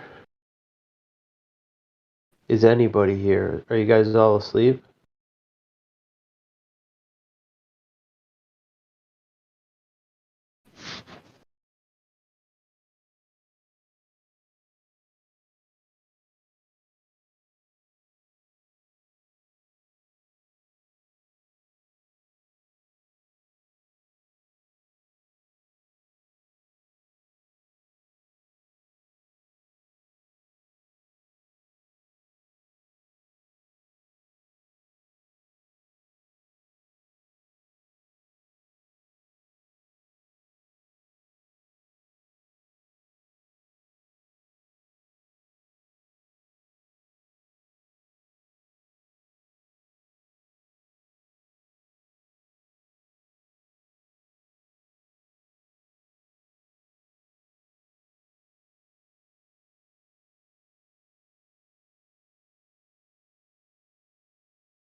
Hello? Hello? Going on here?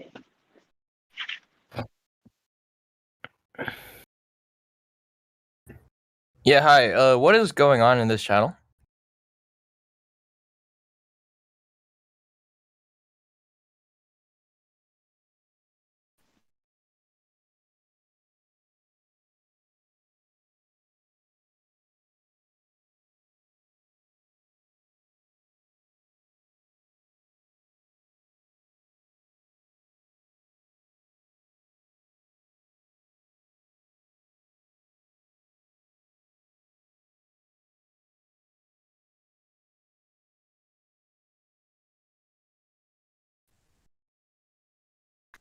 I can't join the original call.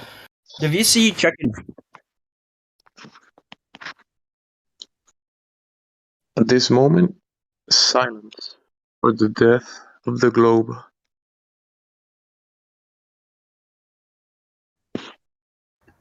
Wait, I'm sorry, I didn't catch that. What did you say?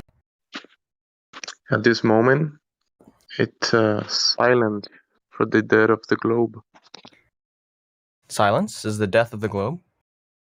Yeah, it's a moment of silence. Oh, What is okay, the sorry, death of- sorry. Wait, is the globe a person? It's dead. The globe is dead? Wait, what? When did this happen? It died.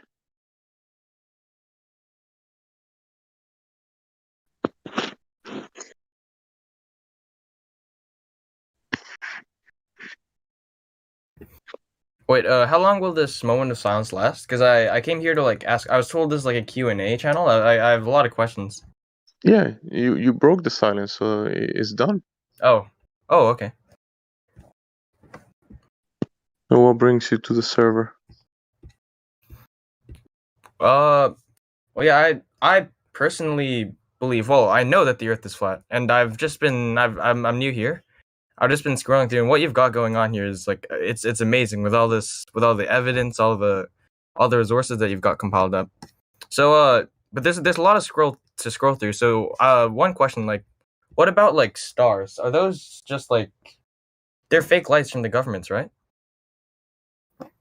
Because you can see like when airplanes fly in the sky and they make the lights, it's the exact same as stars, right? Quiet. The stars are observable phenomena up above. You and I cannot reach them, test them. So, what are stars? We will be going to the speculation realm, and here we are more empiricists. So, we can speculate about the stars, but what they are, how they work, we know we can observe them, and they work in cycles. They move above us. For all recorded history, they reset every year. But what they are, we can speculate about it. What do you think? What do you think they are? Well, I think they're all airplanes. Like I've been in an airplane, and I don't see any stars. But then when you look up So, at like the sky, sometimes you see it like an airplane flying through, and it makes light. You can't distinguish it from a star. They make the same so you light. think you can come here and just start saying stuff like that and Oh no, lie? I'm You can lie. No, actually you actually think that you can just do you think no. you This can kind of is let just the this is LARP? just the. We Oh, I'm dude just here to ask dude questions. I'm just dude here to ask you questions. wouldn't be the first LARPer or troll that open his mic and say stuff like that. We get liars every day, and then we get honest people. And it sounds like you are in the liar group. He was verified. No, I. He was verified. He was verified. Yeah, He was I'm previously just I'm verified from Nathan. From Nathan. I'm just From Nathan here to and ask Roger. questions. Yeah. You This think you believe stars are airplanes? Okay, no, obviously they're not. Obviously they're not airplanes. But Obviously. I So think why would you say that? I believe they're artificial light. I just since there's so much like good information, like there's so many resources here, but I can't really find anything like on this topic right now. So that's why I came here to ask the question. You can't find anything on this topic.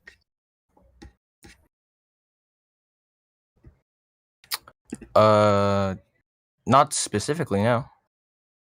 I can see stuff So about the when moon, about you're saying about that eclipses, you about satellites. Oh wait, never mind. I found it. so to determine the shape of the ground, you look up. That's what you do. If Wait, what if you want, exactly? No. I came to this channel just to ask a question about stars. so Yeah, what is he's the not name of this trolling. server? What is the name of the server? Do you read it? The 24/7 Flat Earth Discord. Okay, so if you're gonna determine the shape of the ground you're standing on, Oh why no, will you look my up? brother. I think you misunderstand me. No, I believe that I know that the Earth is flat. I'm just Mm-hmm. here to talk to other people about what they Mm-hmm. think the stars are. Yeah, and there are Because I airplanes think flying around. no, they're not airplanes, but I think they're artificial lights. Do you not agree? What do you think they are? We can speculate if you like. That's what I'm here to do. So I've shared my thoughts on it. What do you think? I think when you're standing on the ground and you measure the Earth, it measures flat, right? And then you look up, Yes. you see the luminaries, they move up above us, and that's what we see, observable phenomena. What they are, we cannot verify it. It's unverifiable because we cannot go there and test it. Yeah, I get I get where you're coming from. Down here on Earth, we can practically maybe duplicate something similar to the stars, and it's called sonoluminescence. It's called star in a jar, and it's when you apply a certain degree of sound in a liquid or water, it will create a bubble, and that bubble it will collapse and will create a light with sound. Sonoluminescence. But I'm not saying that is what stars are, but it's a bit similar. So oh yeah, I found the video on it. I'm gonna watch it. All right. So the flat Earth, it's measurable, verifiable, testable. The globe is not. The globe is in the fantasy land, in the imagination realm.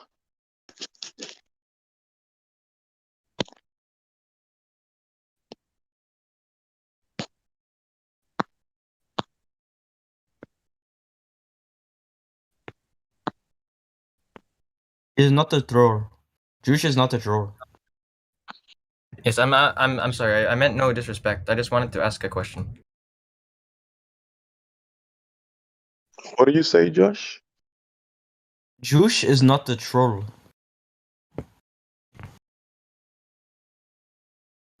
He can speak for himself. What about you, Josh? What are you doing here? What brings you to the Flutter Discord? We are friends. Yeah, we are friends. Yeah. So Josh can speak for himself, and Josh can speak for himself, and Josh can speak for himself, right? Or so Josh, Alpha Sigma, what brings you to the Flutter Discord? Throughout my whole life, I mean, the thing is, I've already told my whole story to Nathan already, and we believe that well, me and my friends, we joined the server because we believe that the Earth is flat. I mean, that's about it. It's not that deep. You believe that the Earth is flat? Yeah, we've already spoken to Nathan, and they believe know that the Earth is flat. Yes. I mean, I don't know about this Nathan friend of yours that you're talking about, but anyways, he's a moderator. What will be the number one reason that you believe the Earth is flat? What will be that? Well, it hasn't been like one really big reason that didn't change my life. It's more small things throughout my life, and the things that have I guess shaped my view on this world is like I've already been told that it's merely just observations, and I should look into studies, which I agree. But the observations I've seen is that, when I'm on a plane, I look down. Earth is flat, no curvature at all. Let's say I'm sitting on a beach. I look out into the ocean. Earth is flat. There is absolutely no curve at all. I also had a few family members, such as my stepbrother, who is also a flat earther, and I look up to that. I look up to that man. I have great respect for him. He's had a large impact on my life, and I've talked to a few flat earthers before, and they've said some pretty legitimate stuff. They said they've conducted studies about how they shoot some laser on the ground, and it's straight. I don't know, I forgot, but they've provided me with the maths, the science, and I believe it. You know the science and the tests that has been done to measure the ground and the waters of the earth that has nothing to do with belief. So you believing the earth is flat, I mean, knowing and believing are two different things, right? Yep. So you're a believer? I think I know. I don't know. I know the Earth is flat. If I had to choose, I know the Earth is flat. Okay, welcome to Flat Earth. Thank you.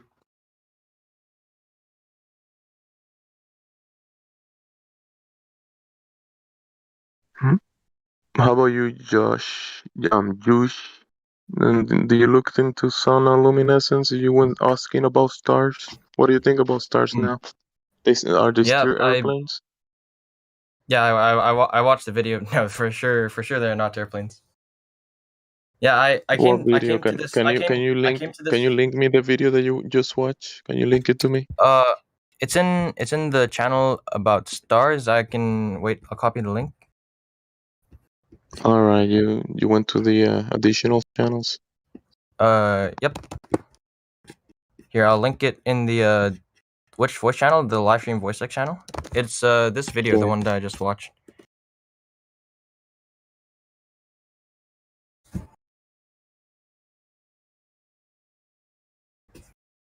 Yeah, I'm just very appreciative of this whole thing that you guys have going on here. Like all this, we came here for answers, and just everything, all the information we have, like you have here, it's really it's invaluable. So I'd just like to thank you.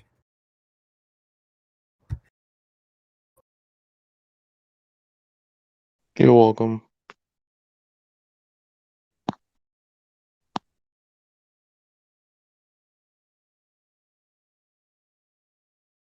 So, Josh, what will be the number one reason that you know the Earth is flat?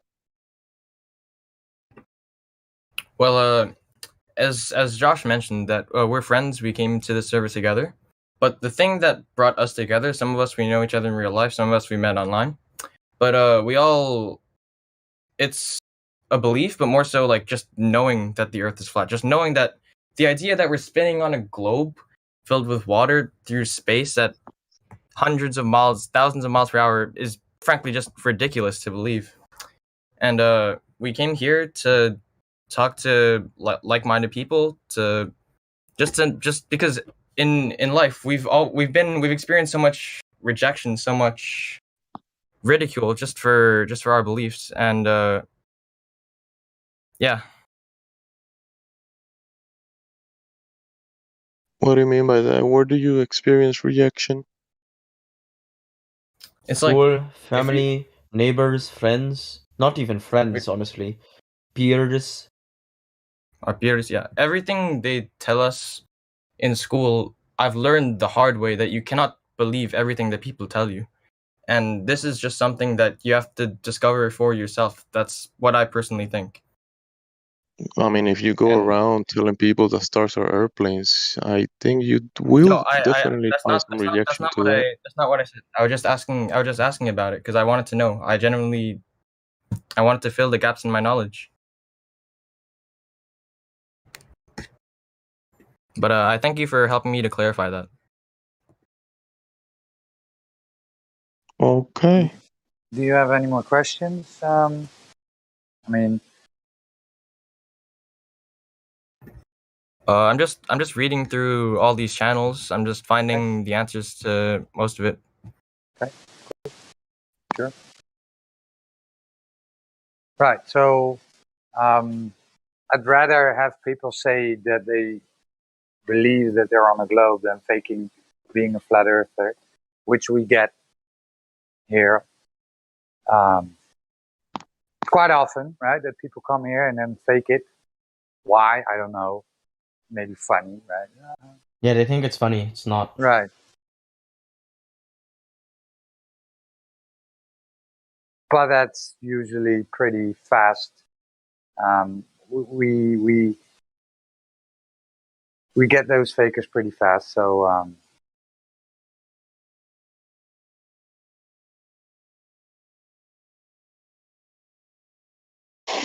I've got a question. Sure. For entertainment, like movies, video games, anything really. Are you willing to watch some? Obviously, you're willing to though, but will you support certain types of media, even though they're written with a lot of garbage, basically, just falsehoods? I don't know exactly what kinds of media. Like film, for example, they're always going to have like the globe and shots and stuff, and you're going to be like, oh well, Yes, I this do isn't watch right. movies. Yes, I watch movies. I play some Sure. video games. Or yeah. Yeah. Okay. I watched Go the second Venom movie yesterday, which was entertaining. Oh, was it? I didn't watch it yet. Yeah, it was. I was expecting more gore, man, but Oh yeah, they, that's disappointing. Okay, thank you for. Sure. Look, so when I figured it out, I was like, all this time I invested my time in this space crap, right? I truly believed I was going to space one day, but I couldn't watch a movie for like 2 weeks, 3 weeks. I was like, fuck, man. But when that's all done, you can enjoy a story, right? You can enjoy a book or a movie. It's fiction. It's not real. Right. So you can, of course, you can enjoy a Yeah. movie. That's not a problem. Exactly. Okay. Roger, where are you from? Sure. I'm from the Netherlands. Oh, okay.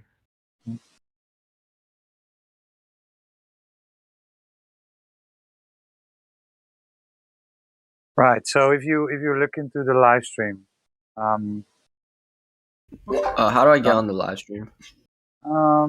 already there, right? Which who asked? Sorry, I missed who asked. Oh, me, Chops. You're oh, here, let me tag you. Yeah. So yeah, I've posted a picture, right? This is yeah. one of the many, right? We have hundreds of these observations, but this is the one that we usually use. So pretty basic stuff. If the Earth is a ball with the radius of 3959, then every distance to the horizon must be no more than 1.225 times the square root of the observed height in feet. So when we look at this observation of these two oil rigs, it's a still shot from a video posted in a bit, but